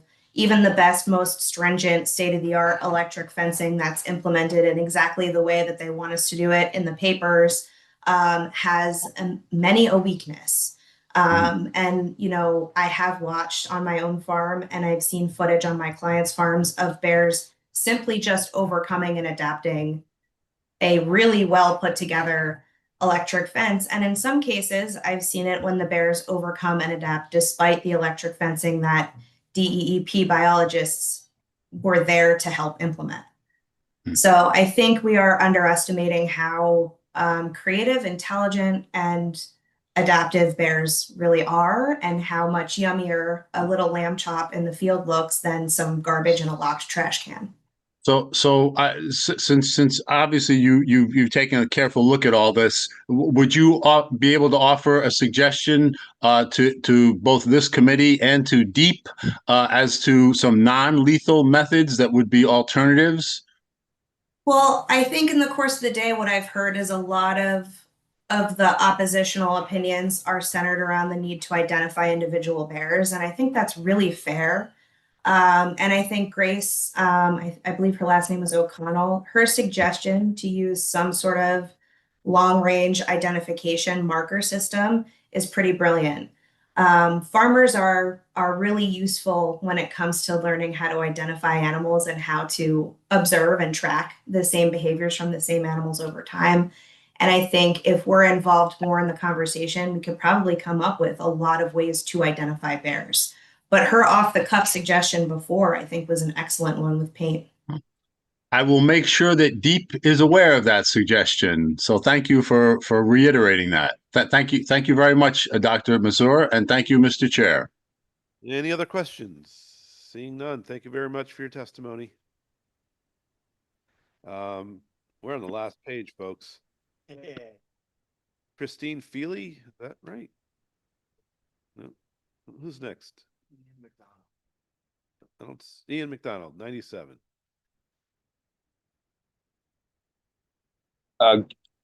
Good evening, distinguished members of the Environment Committee.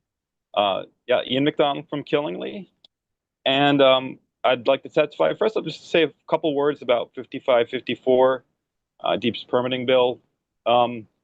I recognize that sometimes people get stuck waiting for permits that don't seem to have a sort of obvious issue associated with them, and that can be frustrating and maybe hold things up. But I also certainly wonder how much of this is a staffing issue at Deep. And I would very much echo Mr. Slaughter's earlier comments about particularly larger scale facilities that have potentially significant, health consequences or environmental consequences. These can be complicated procedures, and I think there maybe needs to be a discussion about how much is a staffing issue, and whether that 90 days really allows an automatic renewal, especially for some of the larger facilities. And then I'll move on to a 5156 Superfund bill. I'm a little, I'm a little questioning maybe some of the idea that this will add 33 cents per gallon. I mean, we've seen oil shocks. We've seen large fines with like the BP Deepwater Horizon. I don't know that all the BP gas suddenly was bumped up commensurate with that fine, because they are in a competitive market. They don't want to lose market share. And this is not going to apply to every single gas station, every single distributor. And so they're going to be in that competitive market. So if they want to raise their cost 33 cents, people are very cost sensitive when it comes to gas. And so I'm certainly kind of wondering a bit about that. And I think when we do see major shocks, a lot of it has to do with wars and kind of global crises rather than something like the Connecticut Superfund. So, and just moving on, I work outside and I do stone work. And so I see the prolonged rainy seasons. I see the droughts. I see the heat waves. I deal with, the poor air quality from wildfire, sometimes thousands of miles away. Your time is up. If please summarize and wrap up. Okay, yeah, I'll summarize. Yeah, I'll just say that these companies have known since the 50s, some since the 70s. Nearly everybody knew since the 90s. This period comes mostly past that period, and they've had every opportunity to change their ways, to diversify their assets, to account for this thing. And municipalities are really hurting from the costs of all the damage. And I'll leave it at that. Thank you. Thank you. Representative Dubinsky. Thank you, Mr. Chairman.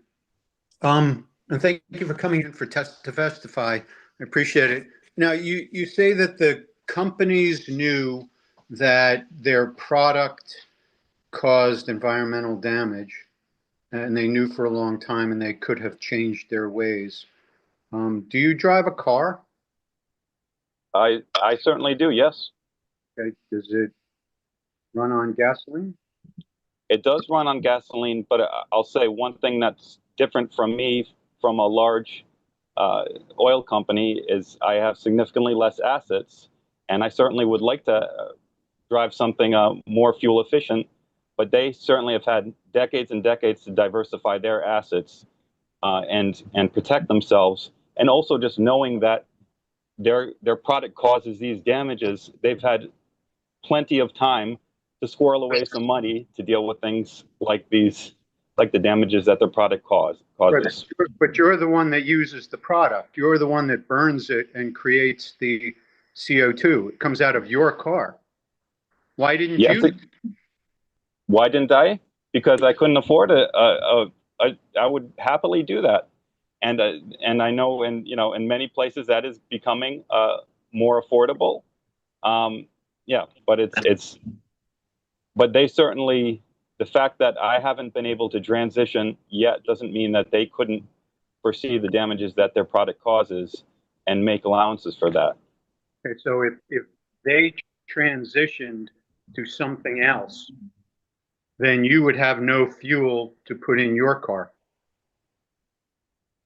It's not only a matter of them transitioning. They've actively opposed much of the dissemination of the climate science around this. And so we're probably in a much worse position currently because of that resistance when they kind of knew the damages their product was causing and ceased to act accordingly. Okay, so why don't we just add 33 cents? That's 33-cent tax on every gallon of gasoline instead of sending this through the manufacturer, which that's gonna eat up some of it. If you want all of the benefit of this tax, just add 33 cents onto every gallon of gasoline.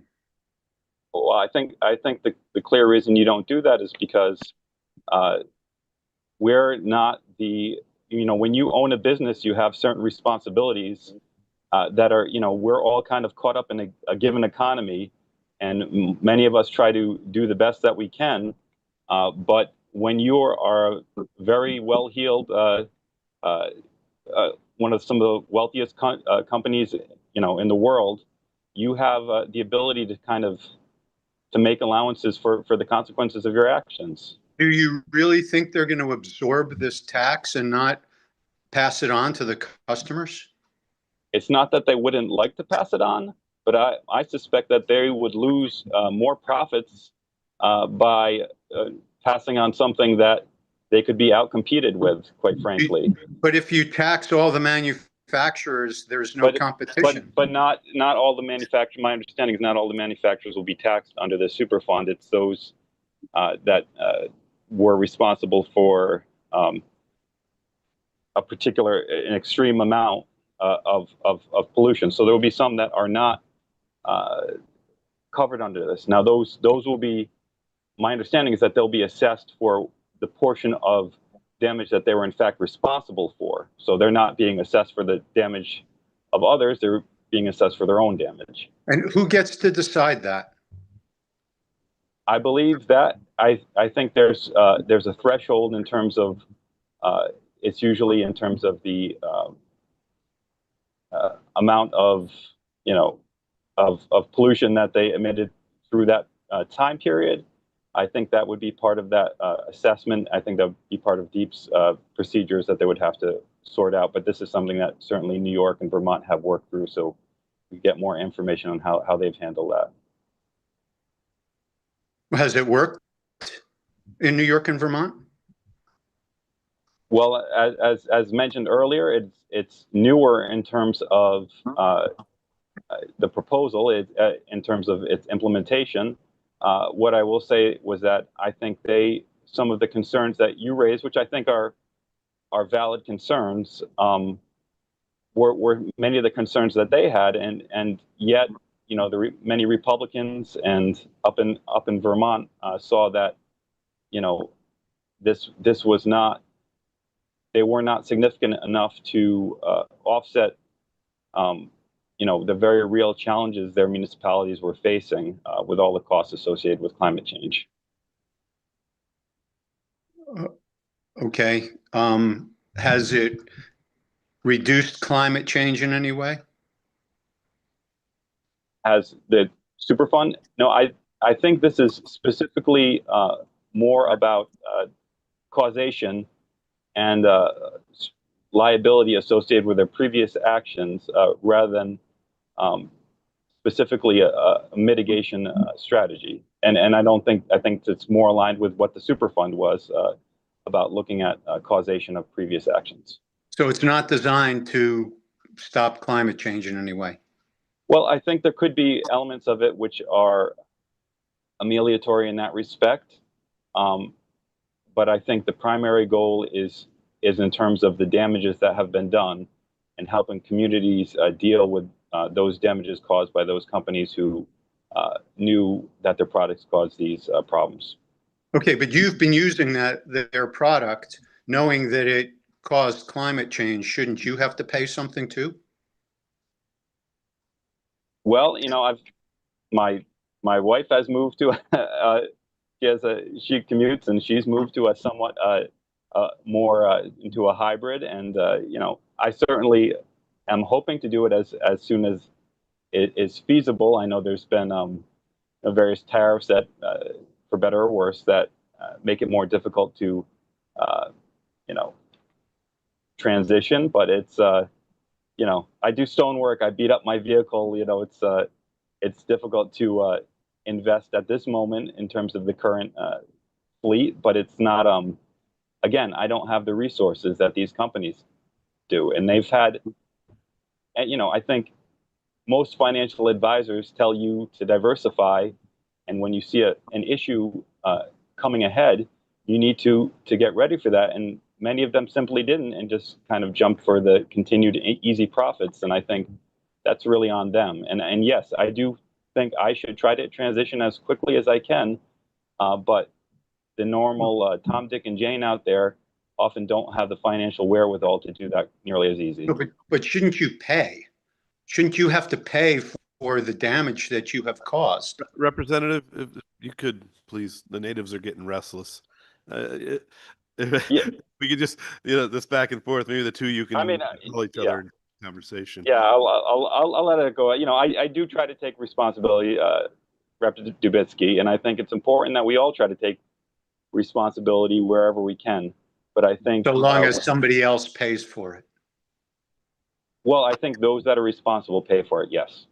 Okay. Thank you. Thank you, Mr. Chairman. Representative, I missed some of that whole back and forth, but at one point, I believe, did you want a 33% increase in the gas tax? Is that what you asked for? 33 cents. Oh, 33 cents. sir. Okay, yeah, okay. Yeah, I asked if it would be more efficient just to add the 33 cents directly onto the gas tax as opposed to sort of filtering it through the oil companies who are then going to add it to the gas tax. Why don't we just be honest about it and just add it directly to the gas tax? That's good. You and I can submit that as a bill next year. Thank you. Any other questions? Seeing none. Thank you.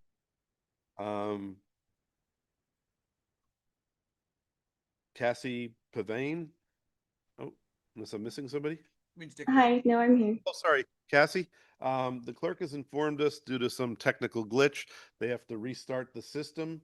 So we're going to go for a 10-minute break. Okay. And then we'll hop on. All right, 5-minute break. And start that now, and then everyone, I guess, got to relog back on. Thanks. Oh. Shows you how good I am with technical stuff. What she said. So 5-minute break.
All right, everybody, time to rock and roll.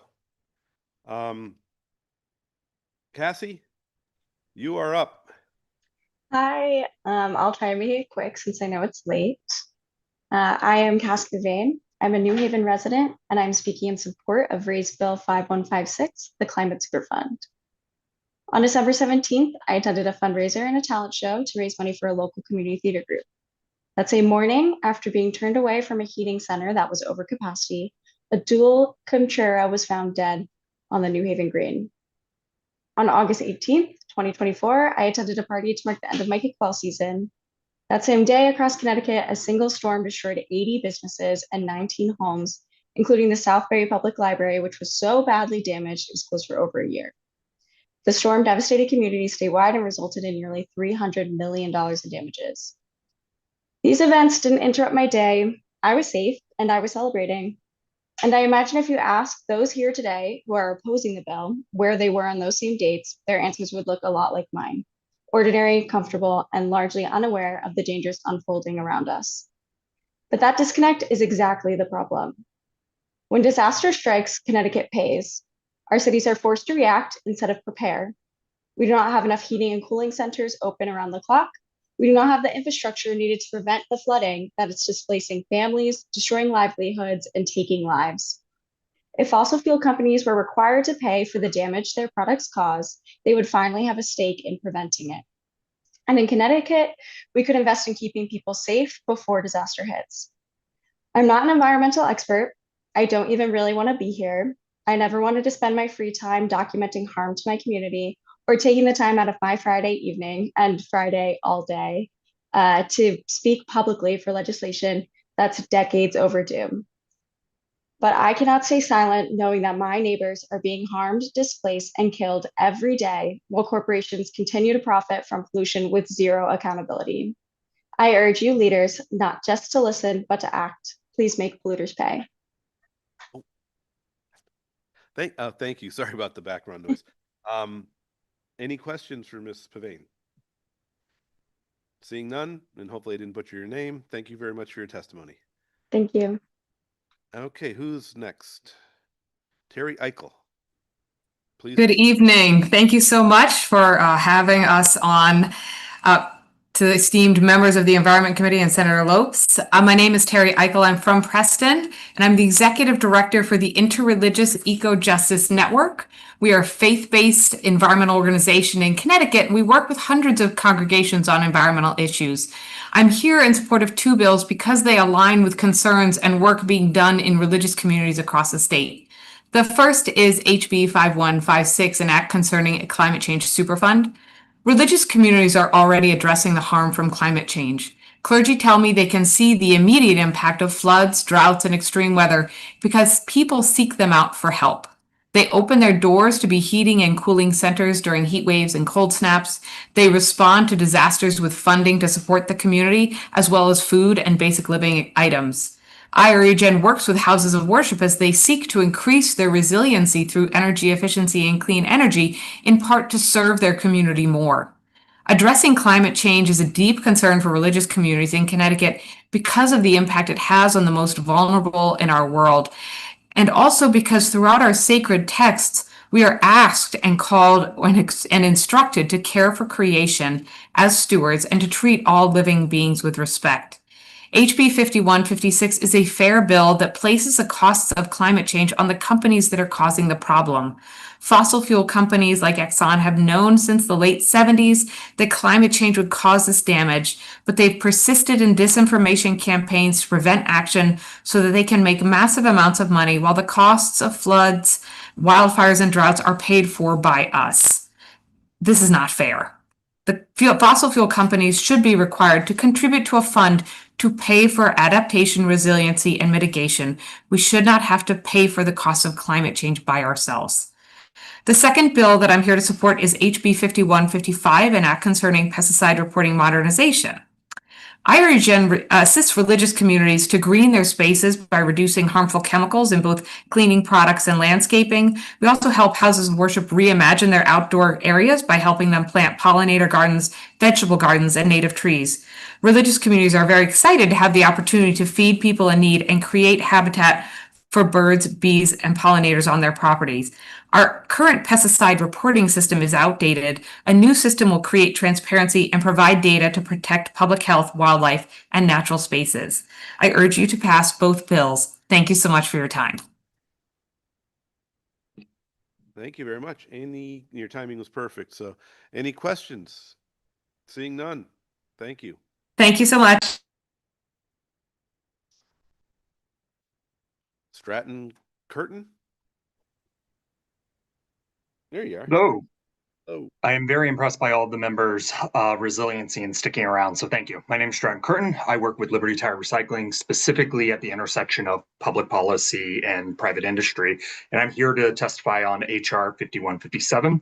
Liberty operates in the US and Canada, and I personally have also made it a point to meet with heads of tire programs from Europe and Australia to understand how other models work both in our country and around the world. I'm here today to testify in support of pausing any additional mandates while we craft a program in Connecticut that meets our needs on the ground. We often talk about tire programs, including EPR, with a broad brush, but the truth is almost every tire program around the world looks different and is tailored to meet local needs. I want to briefly highlight Canada because it has often been discussed both here and in stakeholder meetings as a model for this legislation. In just a quick list of things that vary province by province in their tire programs: who sets the fee, who collects the fee, where the fee's collected, who operates the tire program, the number of service providers, approved markets, the collection and recycling rates, the amount of the tire fee, and if the program's actually stewardship versus an EPR model.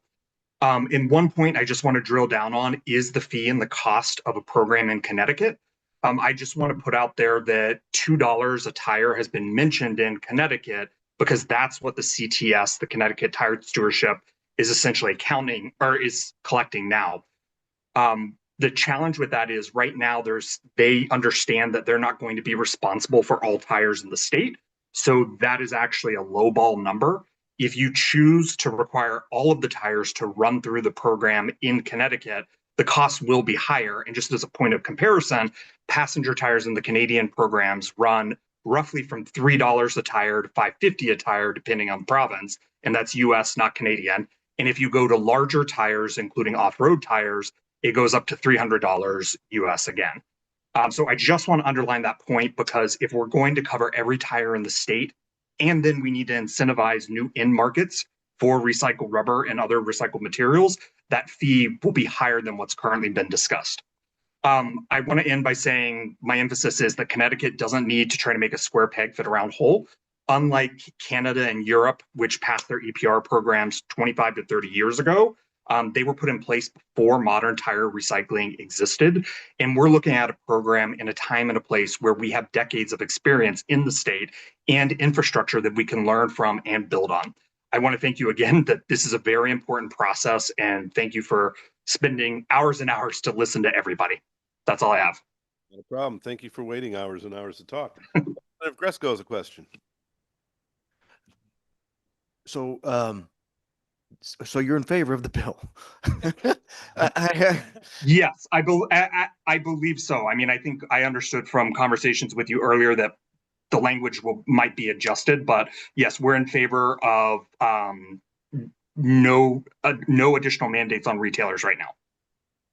But you're in favor of the retailers participating with the TSO to make a better system?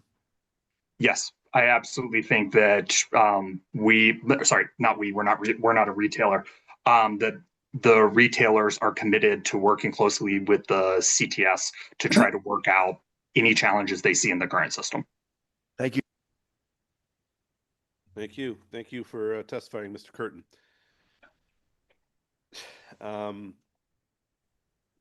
My eyes. Diane who? Diane Lauricella. Thank you. Good evening. Can you hear me? Can you hear me? I can hear you. Can you hear me? Okay. I'm sorry, I've been waiting. For the record, my name is Diane Lauricella. I live in Norwalk. I'm a longtime waste management professional and advocate. I am also the waste co-chair of Connecticut Equity and Environmental Justice Advisory Council, but I am speaking as an individual. Thank you, Chair Lopes, Chair Parker, Vice Chairs, ranking members, and members of the Environment Committee for being tenacious and for having the virtual option. I really appreciate that. I quickly want to agree with several bills in support, and others have before me supported. I agree with them. House Bill 5155 for pesticide reporting, all of the EPR bills with the added suggestions, especially by HRRA, that's 5157, and Senate Bill 147. I wanted to spend more time on House Bill 5151 in that I do believe, and I am very involved with the waste, getting that waste characterization money, and thank you for approving that. But let's make sure that there are holistic and regional approaches that are given by the DEEP, not a piecemeal approach to our waste and recycling. We want to make sure that we manage reducing the production side of waste, that we want to manage that instead of just looking at the final stage of the waste. We want to look at the supply side. Ensure that proposals include food.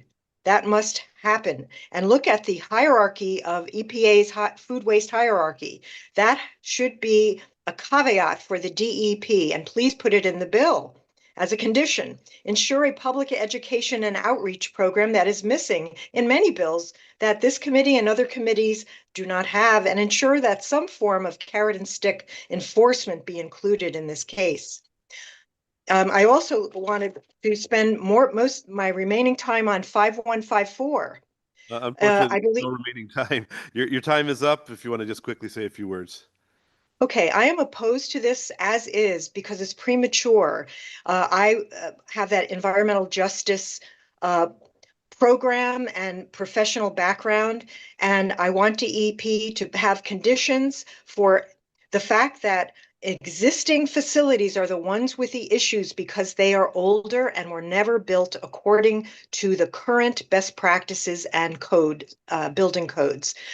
So that there's no mention about renewals with violations, and no mention about renewals within EJ areas, and no mention about including local health department referrals. As a former regulator with DEEP in the 80s for hazardous waste and waste, I'm very surprised that DEEP should be allowed to have this as is. I'm opposed to it as is. I want them to go back to the drawing board. Thank you.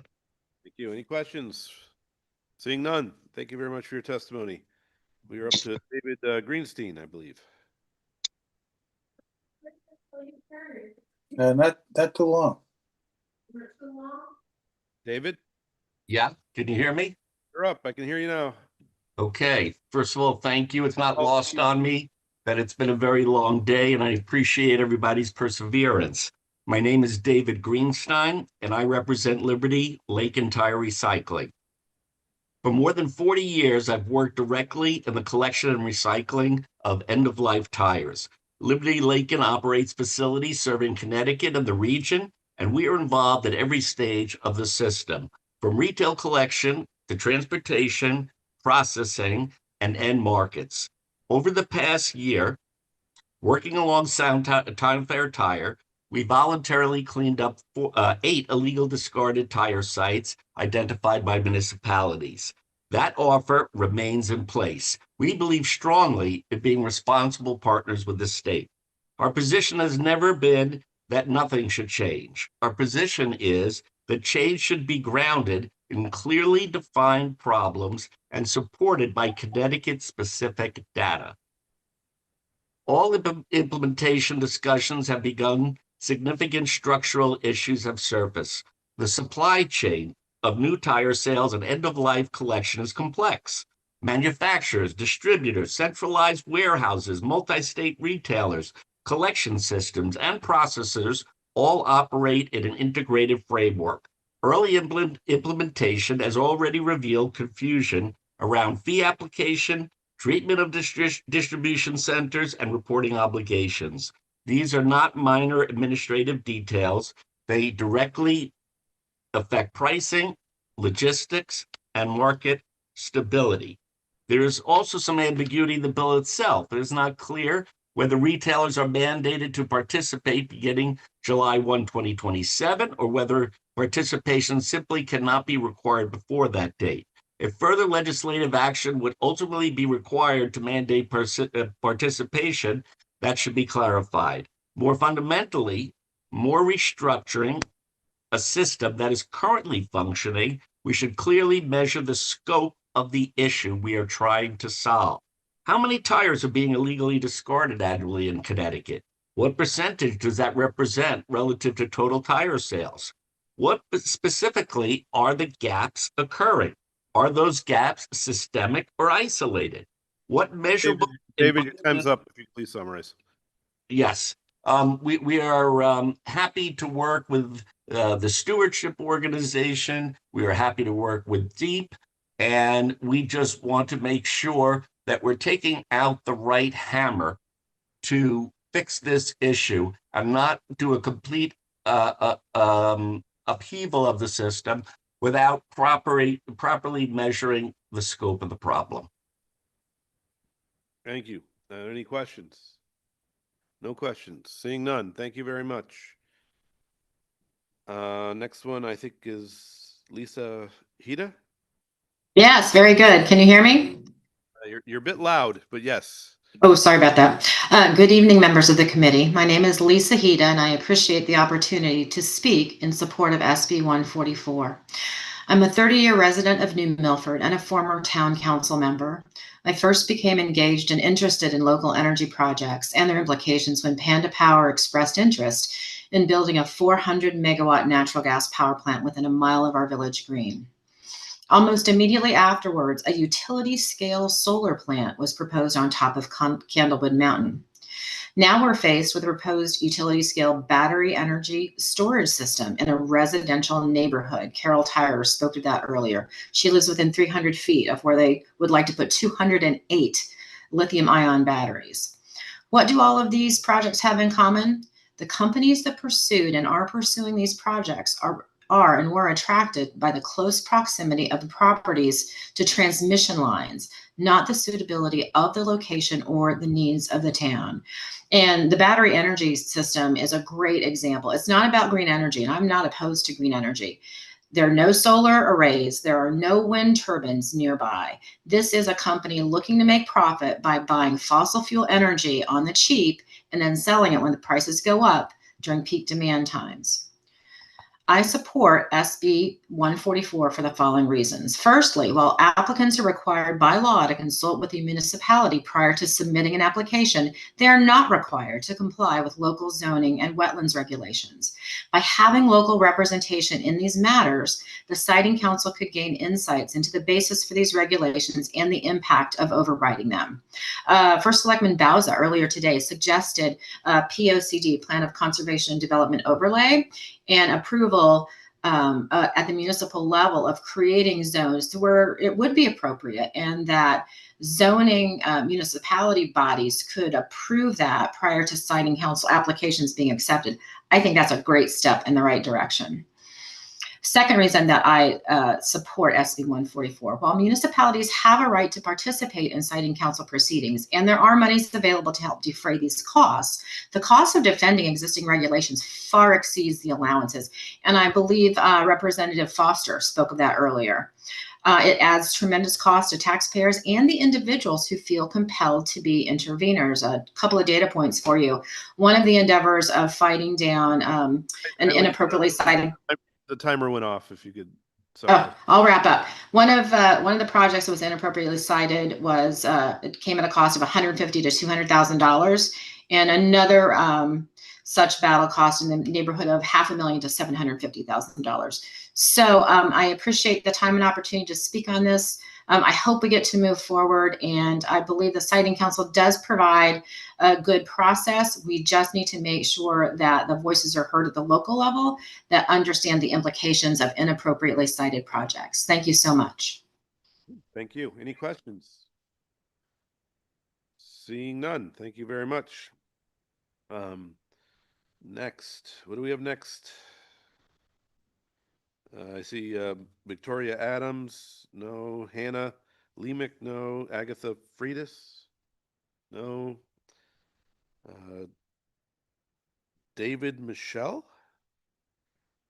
He's there. He's there. Hello, Mr. Chair. Hello. Just give me one sec. Yep. Good evening, chairs, vice chairs, and members of the Environment Committee. My name is David Michel. I'm from Stamford. I'm a former member of the committee. I'm here today to support HB 5156, HB 5155, and to oppose Senate Bill 146. First on House Bill 5156, the Climate Superfund Bill, Connecticut residents are already paying for climate damages in municipal budgets, in emergency response, in school cooling, in washed out roads, and in infrastructure that was never designed for today's storms. The only real question is whether the public pays 100% forever, or whether the largest fossil fuel companies, the ones that profited for decades while the science was known, finally share the burden. This bill is not about symbolism, it's about fiscal responsibility and basic fairness. Second, HB 5155, Modern Public Pesticides Database. If we cannot see what is being applied where and at what scale, then we are legislating blind. Transparency is not radical. It is the minimum foundation for public health, research, and credibility. If there are legitimate safety concerns about harassment, then write the database intelligently, protect people, but do not protect secrecy. You can't manage what you refuse to measure. On Senate Bill 146, appreciate my background. The Black Bear Bill dispatching black bears without addressing the cause of the problem is disingenuous and will never resolve the issues. Bears are attracted by food, bird feeders, trash, and secured feed, easy calories. Killing one bear does not teach other bears anything unless someone plans on opening a black bear school. The idea that a proactive permit based on last year's damage is not a form of hunting is simply not coherent, especially when no one can prove the bear killed this year is the bear that caused damage last year. If Connecticut is going to authorize lethal take, the state should at least require real documentation, verified evidence of damage, evidence of the bear involved, and public reporting of permits and outcomes. We should not expand killing authority without independent population science and modern data, and we should not keep improvising in the absence of a humane protocol for orphan cubs. There is a better path. Put prevention first, require deterrence, fund practical solutions, and if losses occur, build a structured program that compensates damages and rewards proven deterrence. Do not take the easy route. That sounds tough, but solves nothing. Please support 5156, 5155, and reject Senate Bill 146. Thank you. Right on time. For once, you had good timing. Pro. For Mr. Michel. Representative O'Day. Thank you, Mr. Chair. Good to see you, sir, again. Good to see you, Representative O'Day. Yes. Is that bear in the background in a trap, or is that freelance? No. There was some testimony earlier about allowing livestock, if a bear was attacking livestock, to allow a farmer to use deadly force to protect livestock. Are you in favor of that, or would you be in favor of that? So I want to see how the language evolves during the session, but right now my comments are really going to be concentrated on the first two amendments to 2377, and I don't really have much comments. I have to probably think more about it and then get back to you on the adding the word livestock in I think it's section 2, something like this. Section 1, however, there's two parts. One was pretty much never mentioned tonight, which is on removing the notarization That's like swearing an oath. So why is that piece removed? I would question that. Thank you. All right, well, thank you, Mr. Chair. I know it's late. I appreciate it. It's always good seeing you, David. Thank you. Same. Representative Dubisky. Thank you, Mr. Chairman. And thank you, David, for coming in. Appreciate it. It's always good to see you. There was some testimony earlier about the bear bill. Woman said that she would like to see farmers use Karelian bear dogs. Do you have any thoughts on that? So yeah, absolutely. I mean, I've been pretty much pushing for humane methods, like deterrent methods, rather than kill. That I think is one of the main points. But please continue. Okay, but Karelian bear dogs they hunt bears. They don't chase them away. So how would that be helpful? Right. I'm sure that the use of I'm not super familiar with Karelian dogs, but what I would say is if they can be trained to go after a bear or to bark at a bear or to react to a bear, they can be trained in different reactions. I'm sure dogs are also smart, and so maybe there's in the training methods that could be addressed. Okay. Have you ever heard of a Karelian bear dog trained to chase a bear away as opposed to hunt it? I would say not Karelian dog, but then I would say dogs be trained to deter bears. Yeah. I mean, isn't it being used for geese across the state? Bears bark and chase the geese without taking them or without actually touching them. I don't know. I think there's plenty of opportunities to explore other. In fact, I would go back in time, Representative Dubitsky. I would scratch PA 2377 and get an adequate report by DEEP on the 11 permits in one town, in the town of North Canaan. And in fact, before this new legislation, we really had mechanisms that handled the nuisance wildlife by professionals. So I think that language has gotten worse. That's my position. And I think that maybe instead of expanding, at least freeze this and look at data and what's going on and why are there 11 bears in the same town. Because instead of really addressing the issue, again, just like science says, we're basically doing a cycle of killing that really doesn't solve the issue. And wouldn't it make sense that there's a lot of bears killed in North Canaan because there's a lot of bears in North Canaan? Sure, there's been a bear sighting in Stamford. Sure, but again, that doesn't take us away from addressing it with humane methods. And I'll go back on the electric fencing. According to studies, I'm just gonna. Somebody testified earlier and said, "Well, what the study says is not what's on the grounds." Well, the study is based on what's done on the grounds as a test.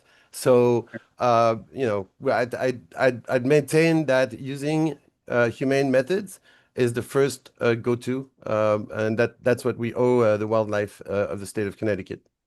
Okay, thank you. And good to see you. Thank you, Mr. Chairman. Representative D'Amico.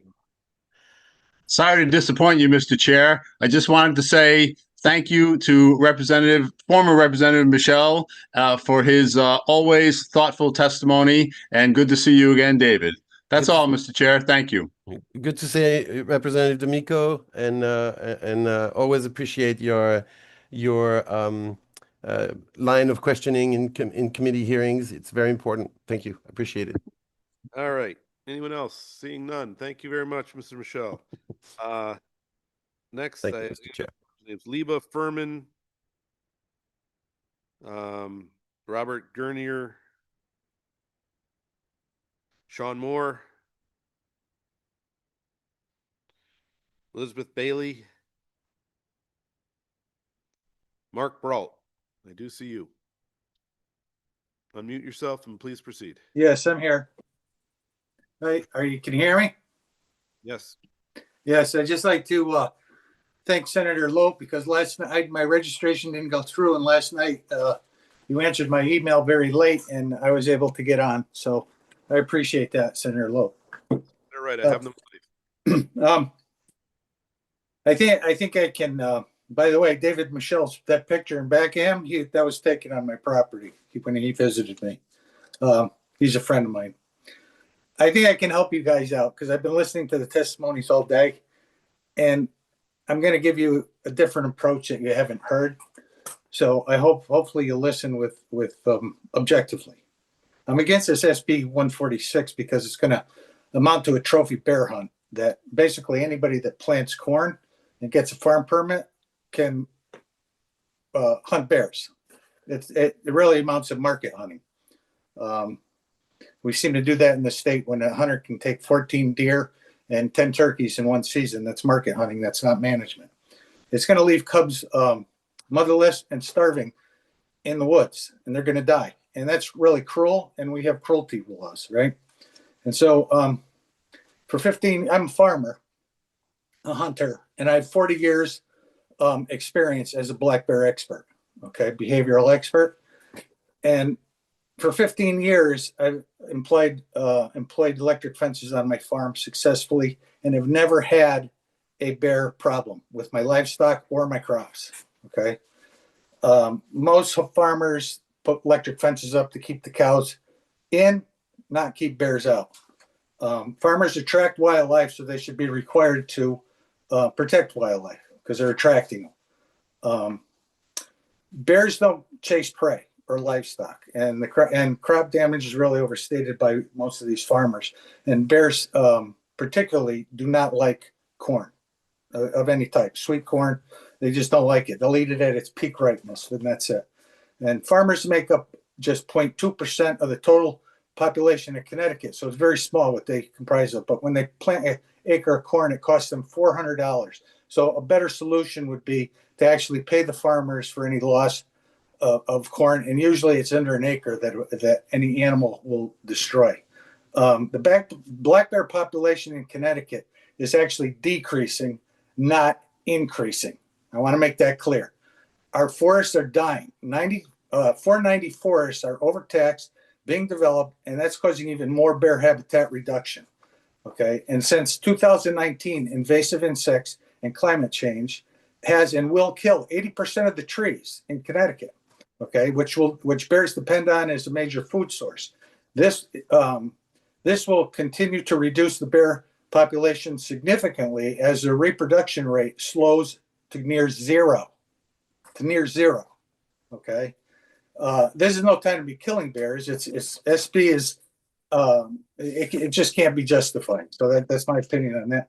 As a farmer, I grow sweet corn, and some of the crops that I plant are planted as a diversionary wildlife food source that is extremely effective at reducing crop damage and livestock loss, because I own livestock too. So there's a lot of misinformation about feeding bears that should be corrected and understood. And I just want to say that I've fed bears for many, many, many years before SB 2377 came in and before DEEP even knew about it or even any laws were passed. Matter of fact, those laws were passed because of me. Okay, so 140 acres I plant with sweet corn and not any damage from black bears, not any. And I just want to make the point here that the 140 acres, I get a $2 million profit. So I think farmers and livestock owners that own cows that are 4,000 a piece can actually afford to protect their crops and animals. So, question from Representative D'Amico. Thank you, Mr. Chair. Thank you, Mr. Brault, for your testimony. Sure. And thank you for hanging in there till the late hour that it is. So I just wondering, you gave us some interesting information just now. Have you submitted that testimony in written form to the committee? Yes. You have? Yes, but if any of you would like any more information, you can get my personal email through Annie Hornish or even I forget Michael. So Michelle, David Michelle. Yes. No, I appreciate that. I just wanted to make sure. I wanted to be able to look at your written testimony. So if you submitted it, I'd be happy to take a look at it. Thank you very much. Yeah, I'd be more than happy to come in and talk to any one of you about this because Deep's not going to agree with it, but I can tell you that my information is correct. And I've been doing it for 40 years, and I'm usually at heads with Deep. But you need to get this right, because we keep enacting laws and the public's not happy and you're not looking good. And if you get it right, okay, you have to listen to outside sources besides just Deep. And I can guarantee you I have it right. I've been doing it for 40 years, and that's why they don't like me so much. Representative Dubinsky has a question.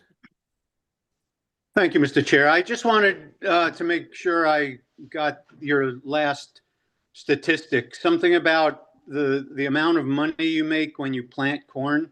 That's correct. Can you $2 million in net profit on 140 acres of sweet corn? Cost me $400 per acre to plant. So if the state were to pay for the minimum damage that I've ever seen on a farm for crop is probably less than an acre. So if the state were to pay every farmer for its damage for less than an acre of corn at $4, because the bear's not going into the truck to damage it and steal it. He's doing it on, as it grows on the stalk. So up until that point, the farmer only has $400 into it. You're not going to pay him. I heard one farmer say, "Oh, you pay me $6,000." Well, no, you didn't send it to market yet. Okay. So what does that $400 consist of? That's all the fertilizer, the fuel, the tractor, the everything, the seed, and everything to plant it. You have to understand that $400 an acre. Yeah, you have to understand it's only like 1 month of work, and you plant it in stages. And by the in time Connecticut, that's an actual farm in Connecticut, and that's after paying. Well, I actually live on an actual farm in Connecticut, and I can tell you it's more than that. Now, the last statistic you gave was about what it was worth when it was harvested. Mm-hmm. What was that number? It depending on the year, but a good year would be $2 million. $2 million for 120 acres worth of 140 acres. That feed corn? Hey, Rep. Dubinsky, would you mind corn. trying to maybe ask one more question? I think we're trying to keep things moving. Yeah, along. I'm just trying to assess this witness's credibility, because these numbers don't sound anywhere near reasonable. Well, it's an actual farm, 140 acres. The corn was sold to Boston markets, and that's what the net profit was for that particular year. Have we had less? Yes. Have we had damage? No. Does it cost $400 an acre to plant it? Yes, it does. Okay. Thank you, sir. And what town is that in? Well, I'm not going to disclose the town, sir. Well, is it in Western Connecticut or Eastern No, Connecticut? Central Connecticut. Central Connecticut. Okay, thank you. Thank you so much, Thank Representative. you, Mr. Chairman. Thank you, Mr. Brawl, for being with us tonight. Have You're a great welcome. evening. Thank you. Thank you, everybody. I think next up on our list. Oh, I'm so sorry, sir. We got one more question for you if you're still around. Okay. Yeah. Mr. Brawl, Rep. Anderson, I couldn't, thanks for hanging in there. Sure. You didn't comment on section 2, I don't think, where 2 years ago we allowed lethal force if a bear was about to inflict bodily harm on a human or on their pet. And this bill proposes adding it to livestock, which are a tasty treat to bear, especially like, say, a sheep or goat. Do you support that part of the bill?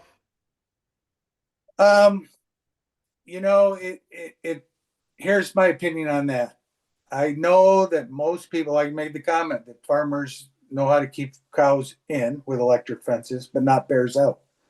And so I would hope that farmers are expected to have the proper electric fences and make every effort to avoid that situation. But I can understand a sheep farmer because, bears don't chase prey. So sheep are kind of dumb and slow. So, but the woman that had dogs and then kept getting out into the neighborhoods, that's just an untrained dog. But I have a dog that works very well. He's a pit bull boxer mix that chases them. But to have if a farmer is losing sheep and, if he's losing more than 2 sheep, then I would say, and he's done everything right. And I would be in support of him being able to defend his livestock. But I would want to make sure that he's done everything right and Deep or has helped him out properly to avoid that as much as he can. Because I want you to go back and remember that I don't think people realize our bear population is decreasing and our forests are in big, big trouble. When you have every beech tree in the state of Connecticut dying, that is a major food source for bears. A lot of bears are going to be dying, and a lot of the population is going to be shrinking. And we don't ever do a peer-reviewed study because DEEP bucks it, and we have no idea how many bears are. So I'd hate to be making laws in the next few years that we have to protect bears instead of talking about shooting bears because they're in that much trouble. I know that for a fact, but I would be in support of someone defending their livestock if they've taken all the steps. And we need people to go and check on these farmers. And I would hope it would be somebody different than DEEP. We really need a independent person, agency to investigate these bear problems and not DEEP. Thank you very much, Mr. Brown. Thank you, Mr. Chair. Thank you, sir. Rep. Anderson, please accept my apologies for moving along too quickly. It's been a long day. Thank you. Thank you for being here. Next up, we have Susan Eastwood. I see anyone else online? That's that. Thank you, friends. So moved. Thank you, everybody. Have a great night. Thanks to our Luna. Great job on your first public hearing. Thanks, team. Good night, folks. Good night, everybody.